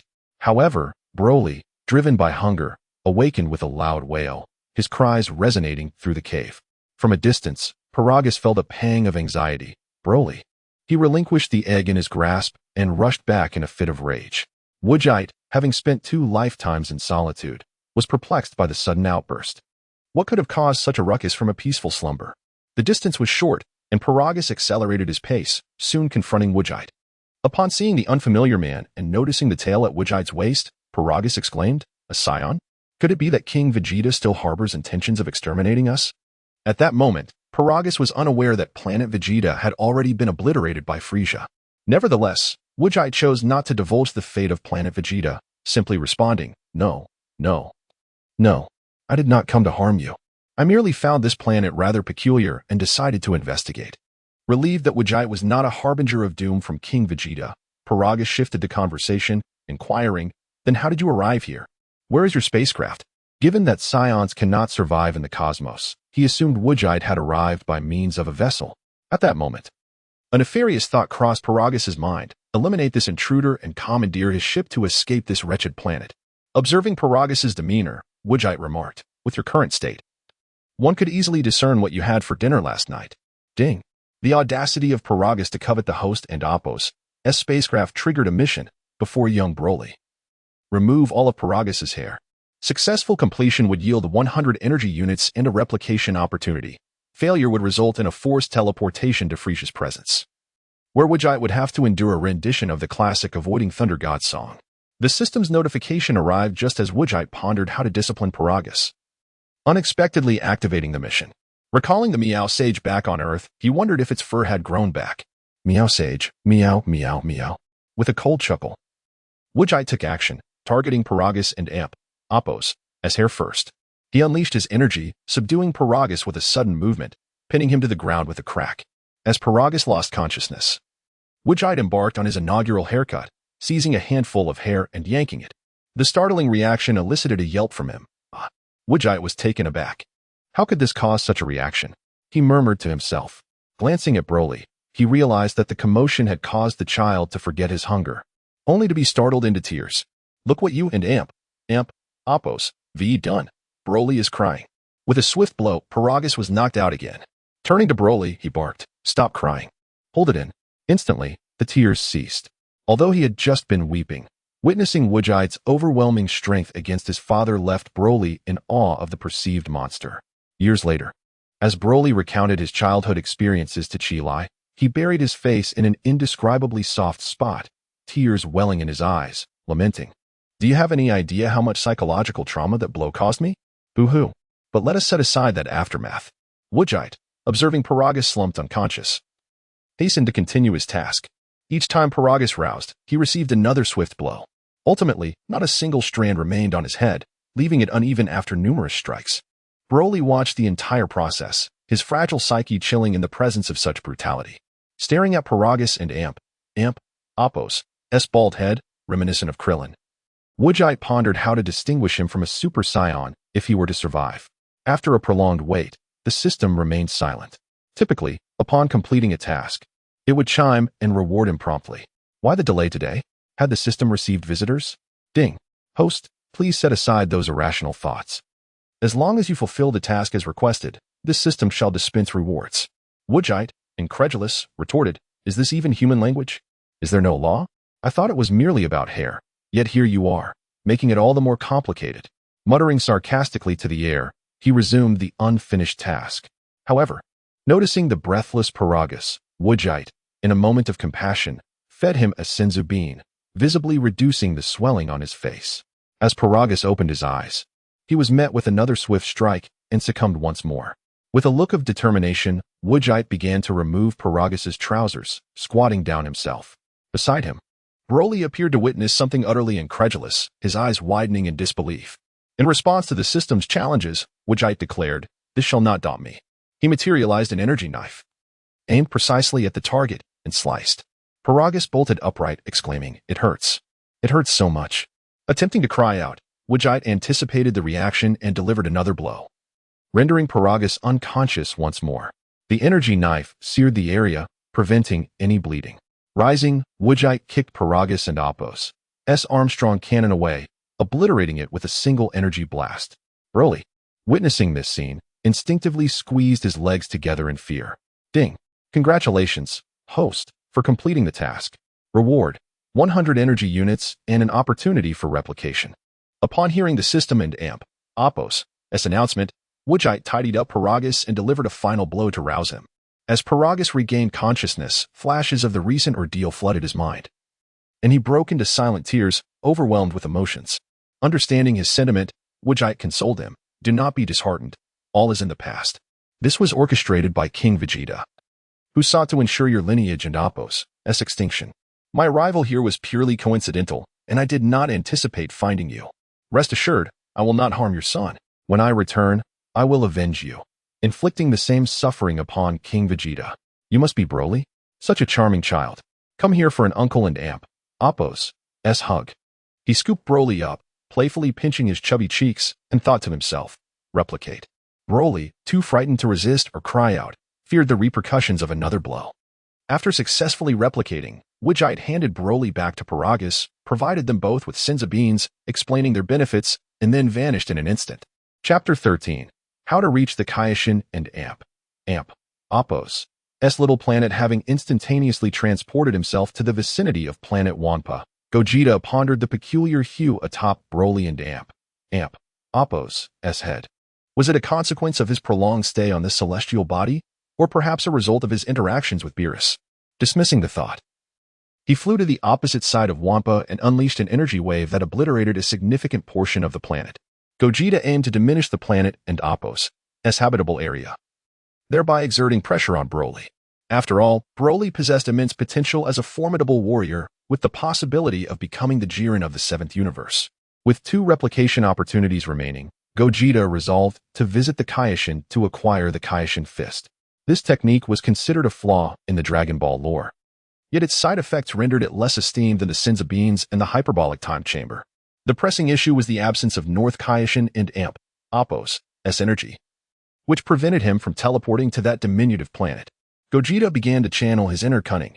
To reach that little planet, I must traverse the lengthy Snake Way. To access Snake Way, I must first descend to the underworld, and there are several means to do so. The first option was to perish. But Vegeta was not yet ready to sacrifice himself for the Kaioshin Fist. That would be sheer folly. The second option was to teleport. But lacking King Enma and Appo's energy rendered this impossible as well. The third option involved consulting the lecherous old woman, the fortune teller, who could guide souls to the underworld and back. However, that approach was cumbersome, as her whereabouts were unpredictable. The fourth option was to have the Supreme Kai escort him to the underworld. Vegeta recalled that the Supreme Kai seemed to be acquainted with King Enma. In summary, to obtain the Kaioshin Fist, he merely needed to locate the Supreme Kai. Without hesitation, he vanished in an instant, leaving behind a bewildered Broly and a substantial portion of Planet Wampa. Why did it suddenly feel like an earthquake after all this time? Arriving at the Supreme Kai and Appo's temple on Earth, he found Bubbles tending to the garden. The Supreme Kai was likely inside, observing the mortal realm. Upon seeing Vegeta and Appo's sudden appearance, Bubbles set aside his tasks and approached him, greeting, Mr. Vegeta, it has been a while. Indeed, it has been a while, Bubbles. What has become of your muscular arms? You seem to have gained some weight, Vegeta chuckled. Bubbles remained silent, but a hint of crimson crept onto his dark cheeks, accompanied by a bead of sweat on his brow. Where's the Supreme Kai? I have matters to discuss with him, Vegeta inquired. Oh, the Supreme Kai is currently preoccupied with observing the mortal realm. I shall take you to him, Bubbles replied, instantly regaining his composure and leading Vegeta into the temple. Supreme Kai, what are you up to? Vegeta and Appo's voice resonated unexpectedly. The Supreme Kai glanced at the image of a waterfall on the crystal ball before shutting it off and turning to Vegeta. Ah, Vegeta, what brings you here? He asked, casting a sidelong glance at the now-closed crystal ball. I wish to reach the Kaioshin. Do you have a means to do so? Vegeta requested. To reach the Kaioshin, one must first descend to the underworld, which is teeming with spirits. Quite a frightful place, the Supreme Kai warned, reluctant to leave his entertainment. Fear not, for I am quite formidable. The spirits will keep their distance from me, Vegeta replied, flexing his robust biceps. Seeing Vegeta and Appo's confidence, the Supreme Kai relented, stating, very well. If you are unafraid, let us depart. Following the Supreme Kai into a chamber, Vegeta surveyed his surroundings as the Supreme Kai began reciting incantations, Misai Misai, Habalaji. If you don and Appo's Habalaji, I cannot Misai. As the final words echoed, a radiant light enveloped them, and Vegeta closed his eyes, vanishing from the room. Upon reopening his eyes, he found himself in the underworld. The Supreme Kai greeted King Enma. Long time no see, my old friend. I see you remain as busy as ever. He observed the long queue of spirits, reminiscent of those waiting at a bank to acquire dragon coins. Vegeta regarded the spirits with a sense of endearment, finding them adorably naive. The Supreme Kai explained the situation to King Enma, who turned to Vegeta. So, you wish to reach the Kaioshin? I Shan and Appo's inquire as to why. The path to the Kaioshin and Appo's planet lies just ahead, follow it to the end. However, beware of the depths of hell. Should you fall, you may never return. Thank you. King Inma. Let us proceed swiftly, Gogeta urged, eager to continue. King Inma instructed a subordinate to guide Gogeta to the entrance of Snake Way, cautioning, "This is the starting point of Snake Way. Be careful as you traverse it. I shall return now." Gogeta expressed his gratitude and turned to face the serpentine path, which was indiscernible to his scion eyes. Yet, rules were meant for the weak. Those of lesser strength had no choice but to traverse Snake Way obediently. But Gogeta was no ordinary individual. He possessed an understanding of all mathematical principles. In his mind, he recalled, the shortest distance between 2 points is a straight line. With a well-calibrated route in mind, he unleashed his energy, barreling through with reckless abandon, ultimately losing his way. But could this deter Gogeta? He unleashed a surge of power, causing all nearby entities to brace against the force, memorizing their energies before instantaneously teleporting to check their positions. Finally, just as Gogeta felt himself nearing the brink of unconsciousness, he arrived at the Kaioshin's little planet. Gazing at the diminutive sphere, he was tempted to obliterate it in frustration. After resting momentarily, he noticed a monkey lurking nearby before it scurried away. Soon after, the monkey returned, this time accompanied by a rotund figure with 2 antennae atop his head, North Kaioshin. Pointing at Gogeta, North Kaioshin exclaimed in a fluster, "That energy you just released was yours, wasn't it? Do you realize that if you damage the soul purifier of hell, it could unleash great terror?" Despite his agitation, North Kaioshin was cautious, knowing Gogeta's formidable prowess. Gogeta recalled a character in the original story who had carelessly destroyed the soul purifier, resulting in the emergence of the evil energy wave, a formidable foe that only the fused Gogeta could contend with. Determined to obtain the Kaioshin fist and stockpile Senza beans to withstand this impending threat, Gogeta reassured North Kaioshin, "Rest assured, I sense that hell is quite robust. Such a vital instrument could hardly be so fragile, right?" Gogeta maneuvered closer to North Kaioshin, biding his time to replicate the Kaioshin fist. North Kaioshin remained skeptical until, just as Gogeta was nearing success, a familiar voice resonated in his mind. Ding. Chapter 14. Will the King of the North not laugh? Ding. The host has triggered a task. Amuse the King of the North within 10 minutes. Completion rewards include 100 energy points and a chance to replicate. Failure will result in traversing a serpentine path while singing a humorous tune, without falling or pausing, broadcast live across the globe. Any fall or pause necessitates a restart. It appears that the system delights in subjecting the host to public embarrassment, and after the last incident, it has only intensified its demands. Wujite finds himself utterly helpless. After all, he merely commented on the previous penalties. "Your Excellency, I must admit that I was in the wrong earlier. I failed to consider the situation thoroughly. Allow me to entertain you with a joke to lighten your mood," Wujite implores sincerely. Observing that the King of the North does not seem as intimidating as anticipated and is rather polite, he concedes to Wujite and Amp, Oppos, as proposal, harboring a flicker of expectation. "Very well. As long as you can tell a joke that makes me laugh, I shall forgive you and impart some valuable knowledge," declares the King of the North, his posture suddenly erect and a hint of arrogance in his demeanor. "Let us begin then. There once was a wealthy man who discovered his young, beautiful wife was secretly supporting a younger lover. He pondered. After toiling for years, he had grown old and less useful. If she wished to indulge, so be it, as long as she kept it hidden from him. However, why must she bring her lover home while he was away on business, and worse yet, allow him to study and improve in his own bed? Unable to tolerate such betrayal, the wealthy man sought out a hitman known for his cool demeanor. He explained the situation to the hitman and concluded, "My wife has deceived me, and I wish to silence her. That young man has humiliated me, and I want to ruin his tools of betrayal." And Amp, Oppos, the hitman agreed, and they arranged to meet that Wednesday in a park adjacent to the man and Amp, Oppos, S villa, where a tree provided a perfect vantage point of the bedroom. On the appointed day, the wealthy man told his wife he was off to work, instructing her to stay home and prepare dinner for his return. Afterward, he met the hitman at the designated spot. They climbed the lush tree and waited silently. As time passed, the hitman remarked, "My bullets are quite expensive, costing $5 million each. By your account, that totals $10 million. The wealthy man, unperturbed, consented. The hitman handed the wealthy man a gaming console, instructing him not to disturb his surveillance. He then set up a silenced AWM rifle, aiming at the bedroom. Finally, after 2.5 hours, the wealthy man's wife and her young lover appeared in the room, ready to study together, and Oppos, The targets have arrived, and Oppos, the hitman informed, and Oppos, from now on. Do not speak to me, and amp, Oppos, an hour later, unable to contain himself, the wealthy man inquired, and amp, Oppos, did you not say they had arrived? Why have you not taken the shot? And amp, Oppos, the hitman, seemingly engrossed, replied calmly, patience, I am waiting for the right opportunity. What opportunity? The wealthy man pressed. The hitman, brimming with confidence, replied, an opportunity that will save you $5 million. Given the time elapsed, it should present itself shortly. So, was that joke amusing? Woodjite asked the king of the north. Yet, the king's expression remained devoid of humor. Staring blankly at Woodjite, and Oppos, not funny, not funny. What are you even saying? I cannot comprehend. And Oppos, in disbelief, Woodjite thought, and Oppos, Bacana?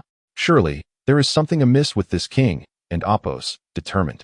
He attempted another joke, yet the king remained unamused. Growing increasingly anxious, Woodjite recounted 3 more jokes, but the king's demeanor did not waver. He appeared even more serious. With only a minute remaining, Woodjite frantically reflected on what had gone awry. Why did the jokes that worked in previous lives fail to elicit laughter from this stubborn figure? While Goku's simple quips had such a profound effect, time dwindled to 20 seconds, and in desperation, Woodjite shouted, and Oppos, the bed can fly, the blanket can run, the pillow can dance.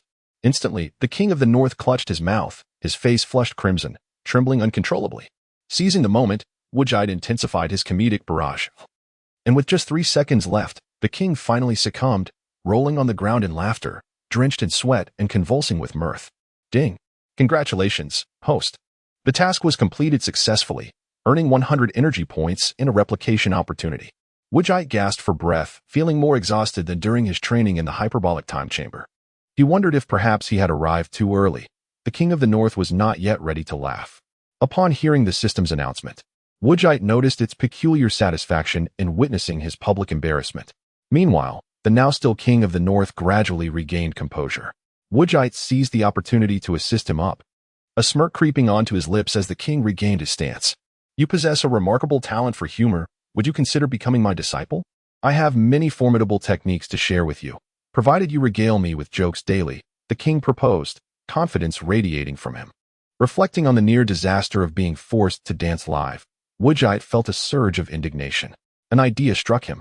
With a sinister grin, he replied, in truth, the bed does not fly, the blanket does not run, and the pillow does not dance. Suddenly, an invisible bolt of lightning struck the king's mind. His eyes widening in disbelief as he stared at Woodjite, mouth agape, antennae standing straight.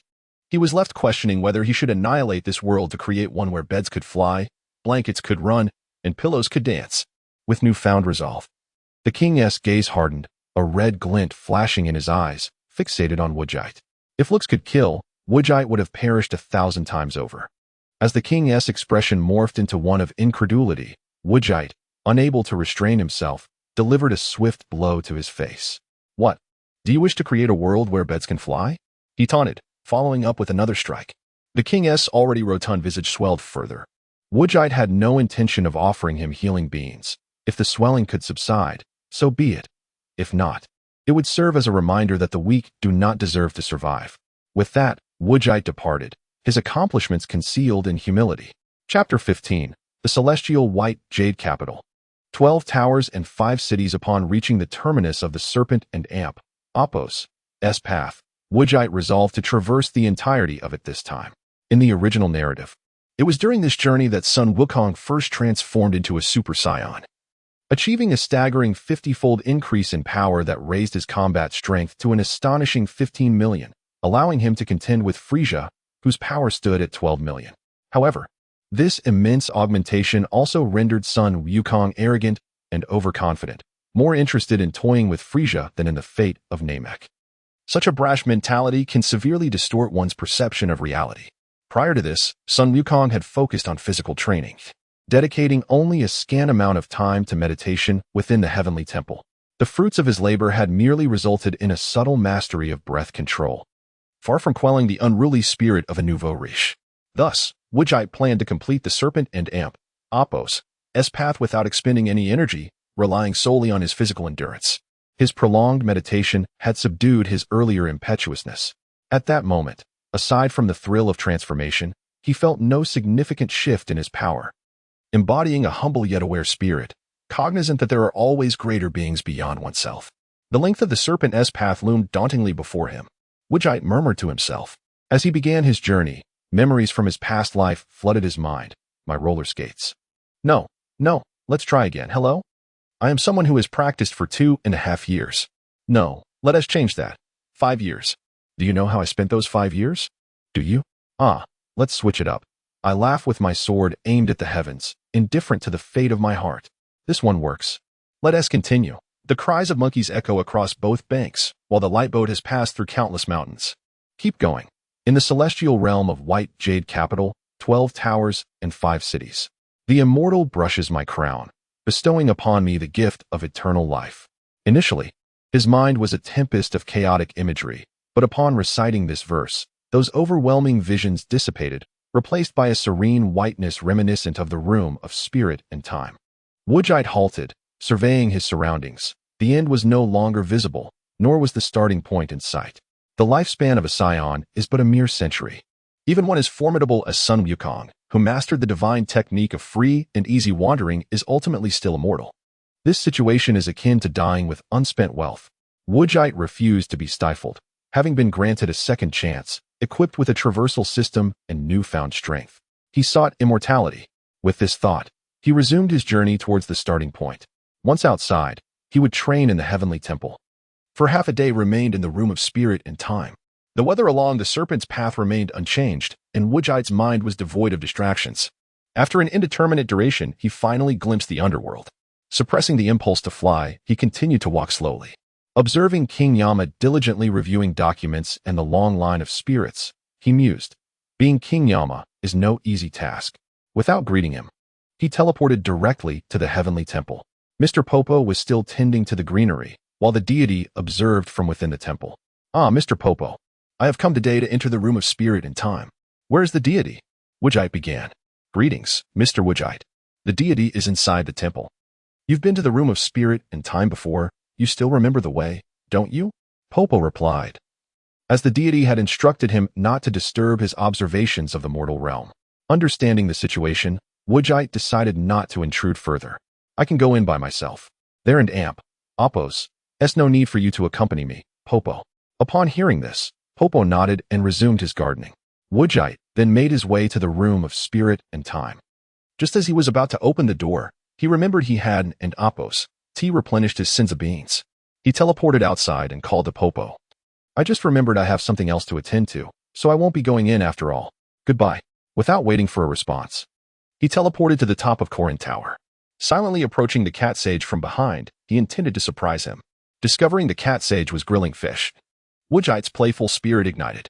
As the fish neared completion, he swiftly snatched it and teleported to the side to enjoy it. Watching his meal vanish, the cat sage emitted a woeful cry, turning to see Wujite, and immediately felt a chill of defeat. However, upon hearing Wujite criticize the fish's taste while eating, his anger extinguished rational thought, and he raised his staff to strike, only to be deterred by Wujite's piercing gaze. After patiently waiting for Wujite to finish eating, the cat sage cautiously inquired, "What brings you here?" "I came to check on the growth of my sins of beans and to gather some. Take me to see them, and I will give you a large fish in return." Wujite had learned the art of negotiation well. The cat sage led Wujite to the area where the sins of beans were cultivated. Upon seeing the abundance of beans, Wujite realized the cat sage had indeed been diligent. He instructed the cat sage, "Now, gather all the mature sins of beans, and I will catch you a big fish." With that, he teleported away. At the mention of a big fish, the cat sage perked up, opening his eyes wide and began collecting the mature sins of beans. In a similar manner, Wujite delivered a large fish to the elder. Upon returning to Korin Tower, he found 3 large bags of sins of beans neatly arranged. With the cat sage laboriously working beside them, Wujite sat on the edge of the tower, gazing into the distance. He noticed a massive cloud formation that stood out from the rest. Could it be the flying nimbus? It appeared yellow. He decided to investigate further. Approaching the nimbus, he relaxed his body, allowing himself to fall freely. Unsurprisingly, he passed right through it. Naturally, he was not the fusion being, and even if he were, Vegeta wouldn't be able to ride it either. Not wishing to dwell on this, he teleported back to Korin Tower. where the cat sage had gathered 3 large bags of Sinza beans and was panting from fatigue. Wujite tossed the fish beside him and took away the 3 bags of beans. Before leaving, he cautioned, "Continue to cultivate the Sinza beans and ensure no one mishandles them. If I find out otherwise, you will experience the consequences of negligence." With that, he proceeded to Dr. Brief and Appo's residence. Upon seeing the doctor engrossed in his experiments, Wujite chose not to interrupt. He sought out the robot that had once served him and requested some universal capsules. He packed the 3 bags of Sinza beans into 1 capsule and instructed the robot to fill the remaining capsules with food. Watching the robot depart, Wujite reflected on how delightful artificial intelligence could be, contemplating the future acquisition of one for himself. After staying at Dr. Brief's for 3 days, during which he provided energy for the doctor's research, he finally left when the robot completed filling the universal capsules. Noticing the dragon radar in his hand was unresponsive, he remembered that it wouldn't be usable for another year. He decided, on a whim, to check on little Goku's life. Chapter 16. The Divine Dragon Caresses My Crown. Bestowing longevity, feeling the energy of Sun Wukong, Wujite instantly teleported to Baozi Mountain. There, he observed Sun Wukong carrying a large bamboo basket, with little Wukong peacefully slumbering inside. It appeared they were on a quest to gather herbs. Wujite remained silent and followed along. After approximately 20 minutes, they stumbled upon a medicinal herb beside a grand tree. Sun Wukong swiftly executed the task, plucking the herb from its roots with seamless grace, not disturbing little Wukong and Appo's slumber. He inspected the herb, then lightly tossed it backward, where it landed atop little Wukong's head. Startled, little Wukong instinctively grabbed the object that had interrupted his rest and tossed it aside, returning to his dreams. Grandpa Wukong, blissfully unaware of the incident, had spent half the day searching for a single herb, only to see it discarded. Once Sun Wukong had moved on, Wujite approached and retrieved the herb, continuing to follow them. As the morning progressed, sunlight filtered through the forest, with playful rays dancing between branches and leaves, casting patterns upon the ground. Tiny particles in the air mingled with these beams, creating a Tyndall effect. This sight reminded Wujite of his past life and the so-called retribution of the Dali Garden, marking the moment he first believed in the power of light. Throughout the morning, Sun Wukong collected 7 herbs, all of which were subsequently tossed away by little Wukong. By noon, when Sun Wukong set down the bamboo basket, he discovered it contained nothing but a grinning little Wukong. However, Grandpa Wukong was not upset. Instead, he chuckled as he ruffled little Wukong and Appo's hair, exclaiming, "Little Wukong, you are quite the rascal. I've toiled all morning for naught." He then produced the provisions he had prepared that morning, feeding them to little Wukong. Watching the scene, Wujite mused on how surprising it was that Sun Wukong had been equally mischievous as a child, quite unlike the gluttonous figure he had become in adulthood. Once little Wukong had his fill, Sun Wukong began to eat himself. Fortunately, he had packed ample supplies. Otherwise, they would have been insufficient to compensate for little Wukong and Appo's wastefulness. After a brief rest and lulling little Wukong to sleep, they resumed their herb gathering. Each time Sun Wukong harvested an herb, he did so with utmost care, fearing to awaken little Wukong, who he knew would simply discard it again. As dusk approached, Sun Wukong hurriedly led little Wukong home. Wujite arrived at their modest dwelling first, placing the herbs he had gathered at the door along with some fruits before concealing himself. At last, just before nightfall, Sun Wukong returned home, spotting the herbs at the entrance and mistakenly believing that a group of monkeys had assisted him. Overjoyed, he tidied up and entered the house. The stars twinkled awake in the sky, while the lights in Grandpa Wukong's home dimmed, signaling that Wujite had begun his meditation. Thus, a year passed, during which Wujite searched for the Dragon Balls, making a wish to the dragon, "Grant me a never-ending food abode." Initially, the dragon, upon recognizing this familiar figure, thought of fleeing, believing he had not consulted the calendar before venturing out. Unbeknownst to him, due to the negligence of the celestial beings, his whiskers had not yet been restored, leaving the dragon with only 1 whisker. Wujite hastily stopped the dragon, assuring him that this wish was simple and surely within his power. Upon voicing his desire, the dragon promptly conjured a house beside Wujite and departed without further ado. Wujite stored the house in a capsule and resumed his covert observation of little Wukong. Another year elapsed, during which one day, having gathered a bountiful amount of herbs, Sun Wukong released little Wukong from the basket to collect even more. This time, the herbs were located on a steep hillside. Sun Wukong carefully placed little Wukong in a safe spot before ascending the slope to gather the herbs. Upon his return, however, he discovered little Wukong was nowhere to be found. Following the traces left behind, he searched until he arrived at a small hill, where little Wukong lay unconscious beneath a large boulder, a bump forming on his head. Widget had witnessed the entire incident unfold, but refrained from intervening, fearing that little Wukong might one day pose a threat to the Earth. Sun Wukong rushed down to examine little Wukong, relieved to find that aside from the bump, he bore no serious injuries, merely some minor scrapes. Choosing not to continue gathering herbs, he carried little Wukong home. The following day, little Wukong awoke transformed, much to Grandpa Wukong and Aunt Appo's delight. Widget once again sought the Dragon Balls to summon the dragon, this time wishing to extend his lifespan to the fullest possible extent. Thus, Widget could finally care for a turtle, nurturing it from its infancy until its departure. When asked why didn't he wish for eternal life, Widget remarked upon the current frailty of the celestial beings, asserting that the Dragon Balls he created could hardly grant immortality. Widget continued to observe little Wukong for another year. One night, under a full moon, little Wukong ventured out with a water gun, unwittingly gazing up at the moon, transforming into a mighty gorilla and sending Sun Wukong away. Widget, witnessing this, couldn't help but exclaim in disbelief. Though he felt a pang of sympathy, he refrained from intervening, prioritizing the happiness of the celestial beings.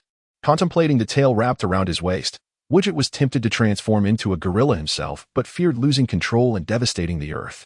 With little Wukong's tail severed, tranquility returned. That night, aside from Sun Wukong and some nearby trees, everything else remained unchanged. Sun Wukong and Appo's absence led little Wukong to believe that Grandpa Wukong had simply gone on a long journey. However, the next day, he discovered his grandfather lying in a pit. Unable to awaken, realizing with sorrow that he had perished, likely crushed by a large beast. Heartbroken, little Wukong mourned for several days, eventually beginning to fend for himself. Seeing this, Widget departed from Bowsy Mountain, embarking on a journey around the globe to admire the breathtaking landscapes. Upon learning that the Dragon Balls had refreshed once more, Widget located the 4-star ball and placed it atop little Wukong's grandfather and Appo's belongings before leaving. Unbeknownst to Widget, upon seeing the 4-star ball, little Wukong joyfully mistook it for his grandfather, embracing the Dragon Ball and calling out to him. Widget then caught 3 large fish and teleported to Karen Tower, offering them to Master Rashi, requesting he prepare some sins of beans. After receiving 2 large bags of beans, Widget stored them in a capsule, imparting the same instructions to Master Rashi before heading to the Heavenly Palace. He arrived directly at the entrance to the Room of Spirit and Time, exhaling deeply as if steeling himself for a significant resolve before stepping inside. Mr. Popo, tending to the greenery in the plaza, seemed to sense something and glanced toward the Room of Spirit and Time, then resumed his work. Meanwhile, the Supreme Kai appeared frail within his chamber, with the crystal ball displaying a cascading waterfall scene. Thus, in the year 741 of the age, Widget entered the Room of Spirit and Time and never emerged again. The following day, Mr. Popo and the Supreme Kai observed the entrance vanish, believing he had disappeared within the room, feeling a sense of regret. Chapter 17. The Passage of Time and Change within the confines of the hyperbolic time chamber. Widget devoted his existence to 3 pursuits every day: cultivation, nourishment, and meditation. 10 hours were dedicated to rigorous combat training, another 10 to profound meditative practice, leaving a mere 4 hours for sustenance. During this period, numerous system tasks emerged, ranging from training for a year in the manner of the formidable Saitama to adhering to a monotonous routine of 3 points in a line for varying durations: week, month, year, and even 2 years, serving merely as whimsical distractions. The energy amassed had far surpassed that required for traversing other realms, and the instances of replication had reached into the thousands. As he contemplated the passage of time, Widget gazed upon a clear patch of ground, upon which lay a myriad of characters.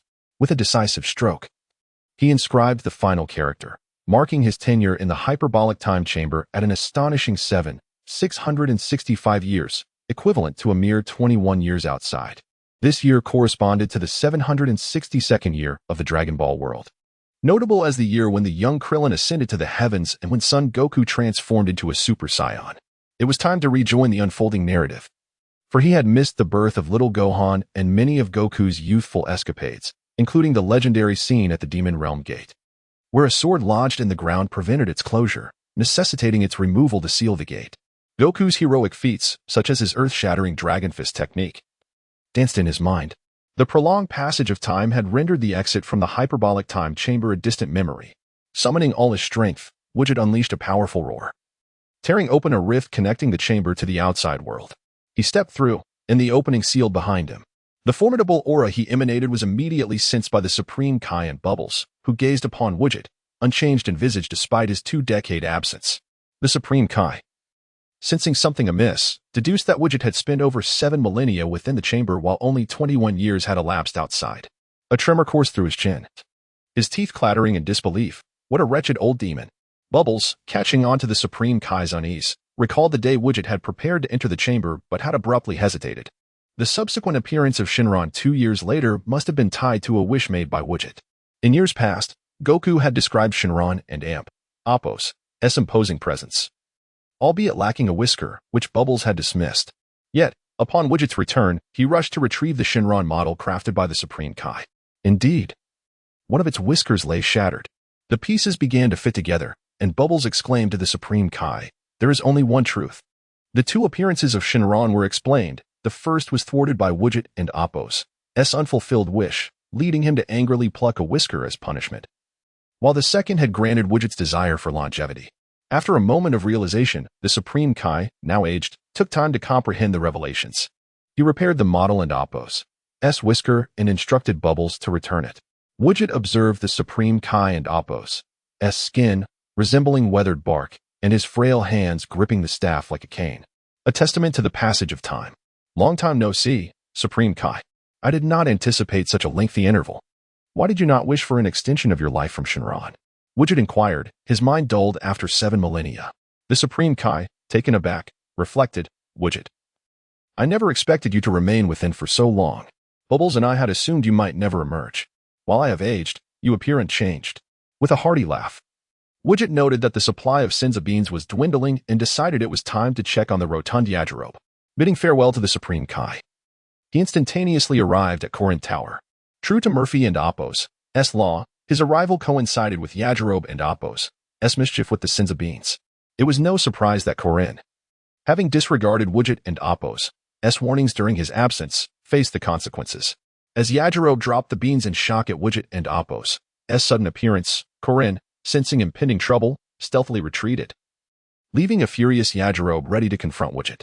Widget felt a surge of indignation, having believed that his years of meditation would grant him composure in the face of adversity. Yet, the sight before him ignited a fury that could not be contained. If he could not suppress it, he would seek the source of his ire. 3 minutes later, Yajirobe found himself bruised and battered, his cries echoing as he called out Korin to inquire about the remaining stock. As anticipated, the answer was disheartening, none were left. Yajirobe had not only devoured the beans stored in jars but had also ravaged the growing plants. Had it not been for Korin's intervention, Widget feared he would have returned to a barren landscape devoid of Senza beans. Indeed, the narrative had corrected itself, and the Senza beans had become a rare commodity. Widget, with a dwindling supply in his bag but still possessing a few dozen, resolved to safeguard them for the time being, despite his own lack of need. Having trained for countless years in the hyperbolic time chamber, wielding Frieza and Apos' cultivation prowess and Broly and Apos' bloodline talents, Widget had attained the ability to effortlessly overpower Beerus without relying on divine techniques. Over the years, he discovered that Broly's lineage allowed him to augment his combat strength daily while harnessing the power of the great ape without adverse effects. With this advantage, Widget achieved the 5th transformation of Super Saiyan, rivaling even Whis' strength. After issuing a warning to Yajirobe, Widget opted not to expel him from Korin Tower, fearing that should Yajirobe depart, another troublemaker might emerge. Widget planned to adopt a stealthy approach akin to the Red Ribbon Army's miniature robots, preferring to remain concealed among the Z fighters until the opportune moment arose, most likely when Vegeta invaded Earth and was driven away. Having acquired the strength he desired, Widget now longed for a tranquil existence within the realm of animation, intending to intervene only when necessary to assist his comrades. He envisioned seeking out the young skirted girl to discuss life, and perhaps acquire a spaceship, ultimately retreating to the real world with her, living in seclusion while occasionally revealing his divine presence. Yet, perhaps he was dreaming too grandly. After once again reminding Korin to manage the Senzu beans diligently, he instantaneously appeared at the Payaz Mountains. There, he encountered young Gohan, prompting Widget to chuckle. "The grandfather of your had transformed into the son of today." Of course, The Gohan of old might have already found his fate intertwined with the Supreme Being. Chapter 18. The arrival of Raditz. Raditz dispatched Krillin, Tien, and others to await the arrival of Son Goku at Kame House. Meanwhile, a small, spherical spaceship descended from the sky, crashing into an open field and creating a deep pit several meters in diameter. Goku had long been aware of this, but chose to remain hidden, patiently waiting for a momentous figure to appear. Shortly thereafter, a farmer sped along in his vehicle, seemingly in a hurry. Suddenly, he slammed on the brakes, startled by the sight before him. As he approached with his gun drawn, he noticed a small, spherical object at the center of the pit. Just as he pondered its nature, a figure emerged from it. With hair resembling that of a porcupine, an unusual outfit, strange glasses perched upon his nose, and a muscular physique, it was indeed Raditz. Upon seeing the armed farmer, Raditz activated his scouter, only to discover that the farmer was of little threat. The frightened farmer fired a shot, which Raditz effortlessly caught in one hand. Then, with a swift motion, prepared to retaliate, as if playing marbles. Sensing Goku and Appo's faint aura, Raditz redirected the bullet toward him. Ignoring the farmer, Raditz soared into the sky and scanned for energy signatures, soon detecting Piccolo's presence. Mistaking him for Kakarot, he flew towards Piccolo. Meanwhile, Goku ventured to Baba's palace. Young Gohan wandered aimlessly through the mountains, his eyes darting about in search of something amusing. Adorning his head was a cap with a Dragon Ball embedded atop it, featuring 4 stars, indeed, the 4-star ball. Suddenly, a colorful butterfly flitted past Gohan, igniting his curiosity, and he enthusiastically gave chase, leaping and bounding after it. The butterfly led him to a tree near a waterfall, and with the bravado of youth, Gohan climbed after it. Unfortunately, with a crack, the branch gave way, sending Gohan tumbling down the cliff, his cries echoing with a peculiar mix of terror and determination. From afar, Goku heard Gohan's cries and rushed to rescue him just before he splashed into the pool below. Surprised to see his son, Gohan burst into laughter, finding strength in his father's prowess, which in turn brought a smile to Goku's face. They then made their way to Kame House. In the shadows, Goku observed the scene, musing that during moments of danger, a father embodies the greatest security. Conversely, when the child is safe, the father may become the greatest peril. On the other side, after catching up to Piccolo, Raditz quickly realized that this figure was not his brother. Unwilling to stir trouble, Raditz attempted to leave, only for Piccolo to demand an explanation for his presence. Growing impatient in his search for his brother, Raditz unleashed a wave of energy, hurling a ball of power toward Piccolo. Feeling the threat of death, Piccolo evaded just in time, his face paling as he witnessed the destruction caused by the energy blast. Raditz then departed, heading toward Kame House. Goku and Gohan arrived first, and before they could exchange pleasantries, Raditz appeared, observing his brother mingling with the Earthlings. Raditz inquired whether Goku had suffered a head injury in his youth.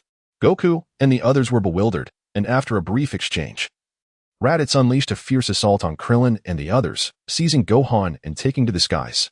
Though Goku was anxious to pursue, he hesitated, recognizing his injuries would hinder his ability to rescue Gohan. Furthermore, Raditz was Gohan's uncle, and Goku hoped he would not harm him in his efforts to connect with Goku.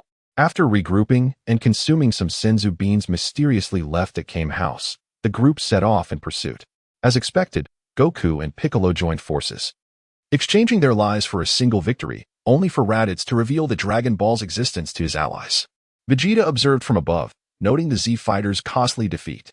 He refrained from intervening, believing the Earth warriors needed to grow stronger. Meanwhile, Goku began his training under King Kai, eliciting laughter, catching bubbles, and battling Gregory, all while learning the Spirit Bomb and Kaioken techniques. The remaining warriors heard Raditz proclaim that his allies would soon arrive to exact vengeance, prompting each to intensify their training. Krillin and Yamcha trained diligently under Master Roshi at Kame House, while Piccolo took Gohan into the wilderness for survival training, albeit it was Gohan who faced the challenges. Vegeta remained focused on Gohan, observing him endure rigorous training under Piccolo. On the first day, Piccolo placed Gohan in front of a feasting dinosaur, leaving the young boy bewildered as he eyed the creature's meal. The dinosaur, mistaking Gohan's gaze as a challenge for its food, lunged to bite him. Just as it seemed Gohan would be caught, Piccolo distracted the dinosaur with a stone, allowing Gohan to escape, running and shouting in panic, while the dinosaur pursued him relentlessly. Days passed, and Piccolo shook his head at Gohan's cowardice, determined to toughen up his ward through hardship. By the 4th afternoon, Gohan, cornered by the dinosaur, finally turned and faced it, his eyes glinting with the resolve of a hunter. The sudden shift startled the dinosaur, allowing Gohan to chase it, ultimately succeeding in securing a portion of its tail for dinner. Relishing his newfound prowess, Gohan began to thrive, consuming the dinosaur and Appo's tail until only a small piece remained. Piccolo then tossed Gohan into a river, initiating a new escape from piranhas. Vegeta found watching Gohan's trials far more entertaining than any animated series. As time passed, Piccolo grew increasingly satisfied with Gohan's progress, imparting some of his own techniques to him. Masenko. Gohan raised his hands above his head, channeling yellow energy, then unleashed it forward with a mighty shout. The energy wave struck a distant hill, resulting in a tremendous explosion, sending debris and dust flying, leaving nothing but scattered stones in its wake. Gasping for breath, Gohan turned to Piccolo, who burst into laughter, praising, "Well done, Gohan." Gohan beamed with joy. It was the first time Piccolo had commended him since their time together in the wilderness. This moment of praise signified the culmination of Gohan and Appo's survival training. Chapter 19. Vegeta comes and goes. As the arrival of Raditz and Appo's companions on Earth drew near, everyone ceased their training and began their preparations. Little Gohan was indulged daily by Chi-Chi, while Krillin and Tien chatted idly at the Kame house. Meanwhile, Piccolo was deep in meditation on a nearby island. On the third day of their relaxation, two spherical spacecraft pierced the atmosphere and crashed into a city. A crowd gathered to witness the spectacle. And from the wreckage emerged two figures, one muscular and imposing, the other small and lean, one bald and the other with flowing hair. The stark contrast in their heights was striking. With a command from Vegeta, Nappa unleashed a devastating attack on the city, erasing it from existence. Piccolo, sensing an overwhelming energy, furrowed his brow and quickly shed his weighted clothing, preparing for the impending confrontation. Gohan, too, sensed the danger and joined Piccolo. The two activated their scouters, detecting a combat power of over 1,000 on a nearby island, with another approaching unit nearing 1,000. They exchanged knowing glances, concluding that the one on the island was responsible for Raditz and Appo's demise, and surged forward. As Piccolo focused intently on Vegeta and Nappa's direction, Gohan and Krillin arrived. Piccolo and Appo's tension eased slightly, though the weight of the situation still pressed heavily upon him. After all, Raditz had warned them about his companion's superior strength. The two fighters descended and engaged in a brief exchange regarding Piccolo's origins in the Dragon Balls before Vegeta commanded Nappa to cultivate some Cybermen. The 6 Cybermen proved to be a challenge for the three, yet they managed a 6-0 victory in their pre-fight warm-up. Not long after, the duo that had fallen behind in terms of power levels arrived, announcing that Goku would land on Earth in 2 hours. To everyone's surprise, Vegeta agreed, taking a seat on a nearby rock. Bored, Nappa began wreaking havoc on some nearby aircraft. As the 2 hours elapsed, Nappa returned to find Goku still absent and could no longer contain himself. He launched an attack on the group. Despite Krillin's Kienzan, Tien's Kikaho, Kaiatsu's self-destruction, and Piccolo's Mekanka Sappo showcasing their brilliance, the encounter ended with a 4-0 defeat, especially after Yamcha's untimely arrival led to his demise. In a particularly dramatic moment, as Nappa aimed a final attack at Gohan, Piccolo selflessly intervened. Witnessing this act of valor brought tears to Goku and Vegeta's eyes, with Gohan nearly calling Piccolo father. Shortly thereafter, Goku finally arrived and swiftly subdued Nappa. In a moment of desperation, Nappa reached out for Vegeta's help, only to be callously tossed into the air and obliterated by a ki blast, leaving Goku and Vegeta shocked. Vegeta proclaimed his disdain for weakness, asserting that as the Prince of Science, he had no need for incompetence by his side. Krillin urged Goku to preserve their fallen comrade and Appo's body and suggested leading Vegeta away to battle elsewhere, making a heartfelt pact with Goku, who consented. The two then ventured to a desolate area, exchanging verbal jabs before commencing their battle. During the fight, Goku unleashed a Kaioken, while Vegeta retaliated with his Gallic Gun. Goku formed a spirit bomb, and Vegeta transformed into a great ape under the influence of an artificial moon, mercilessly overpowering Goku.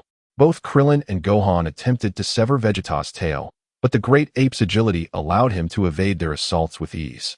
However, unbeknownst to Vegeta, an unexpected threat loomed as a hefty Yajirobe approached on his hovercraft. Yajirobe halted before entering the barren landscape, his gaze fixated on the colossal ape, before charging in with determination. This scene did not escape the keen eyes of Goku and Vegeta, who realized that keeping this ultimate underdog around could prove beneficial.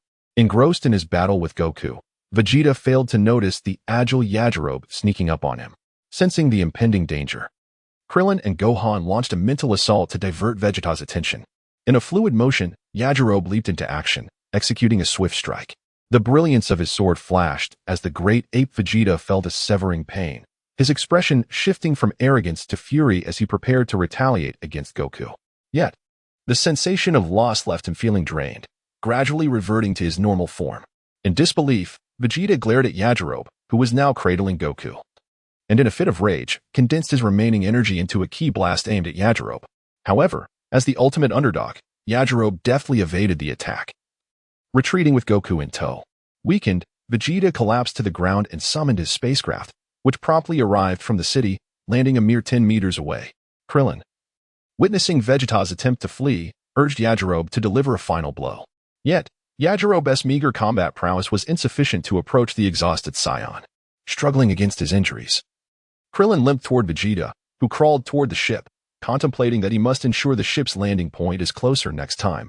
This was exhausting. As Goku regained consciousness, he spoke to Krillin, who reluctantly decided to let Vegeta escape. Sensing that the time was ripe, Goku descended and landed among the group, deliberately unfurling his tail. The moment the others heard the sound, they turned to see yet another Saiyan. Krillin, sword in hand, glared at Goku, muttering in despair that he might meet his end here. With that, he hurled his sword at Goku with all his might. Goku, initially intent on warning Krillin that this newcomer lacked the malevolent energy of Vegeta and Nappa, was taken aback by Krillin and Appo's attack, fearing it might incite Goku and Appo's wrath. In a display of power, Goku shattered Yajirobe's sword and produced several Senzu beans from his pocket, tossing them to the wounded fighters while teasing, "Eat these, otherwise you won't stand a chance against me." Chapter 20. The first appearance. Upon receiving the celestial beans, the group wore solemn expressions. Under the urging of Vegeta, they consumed the beans, reviving with full vigor, standing together, ready for battle. Observing the battlefield, King Kai and Master Meow were relieved to see Vegeta had arrived. The cowardly Yajirobe, upon glimpsing Vegeta for the first time, abandoned Sun Wukong and fled.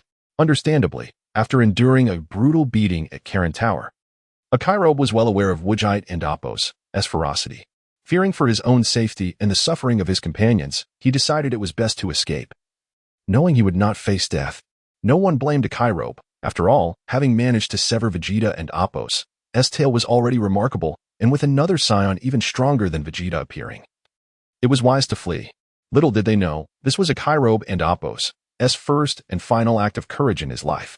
Sun Wukong sensed that Vegeta was not a malevolent figure, yet with Krillin already initiating combat, a confrontation was unavoidable.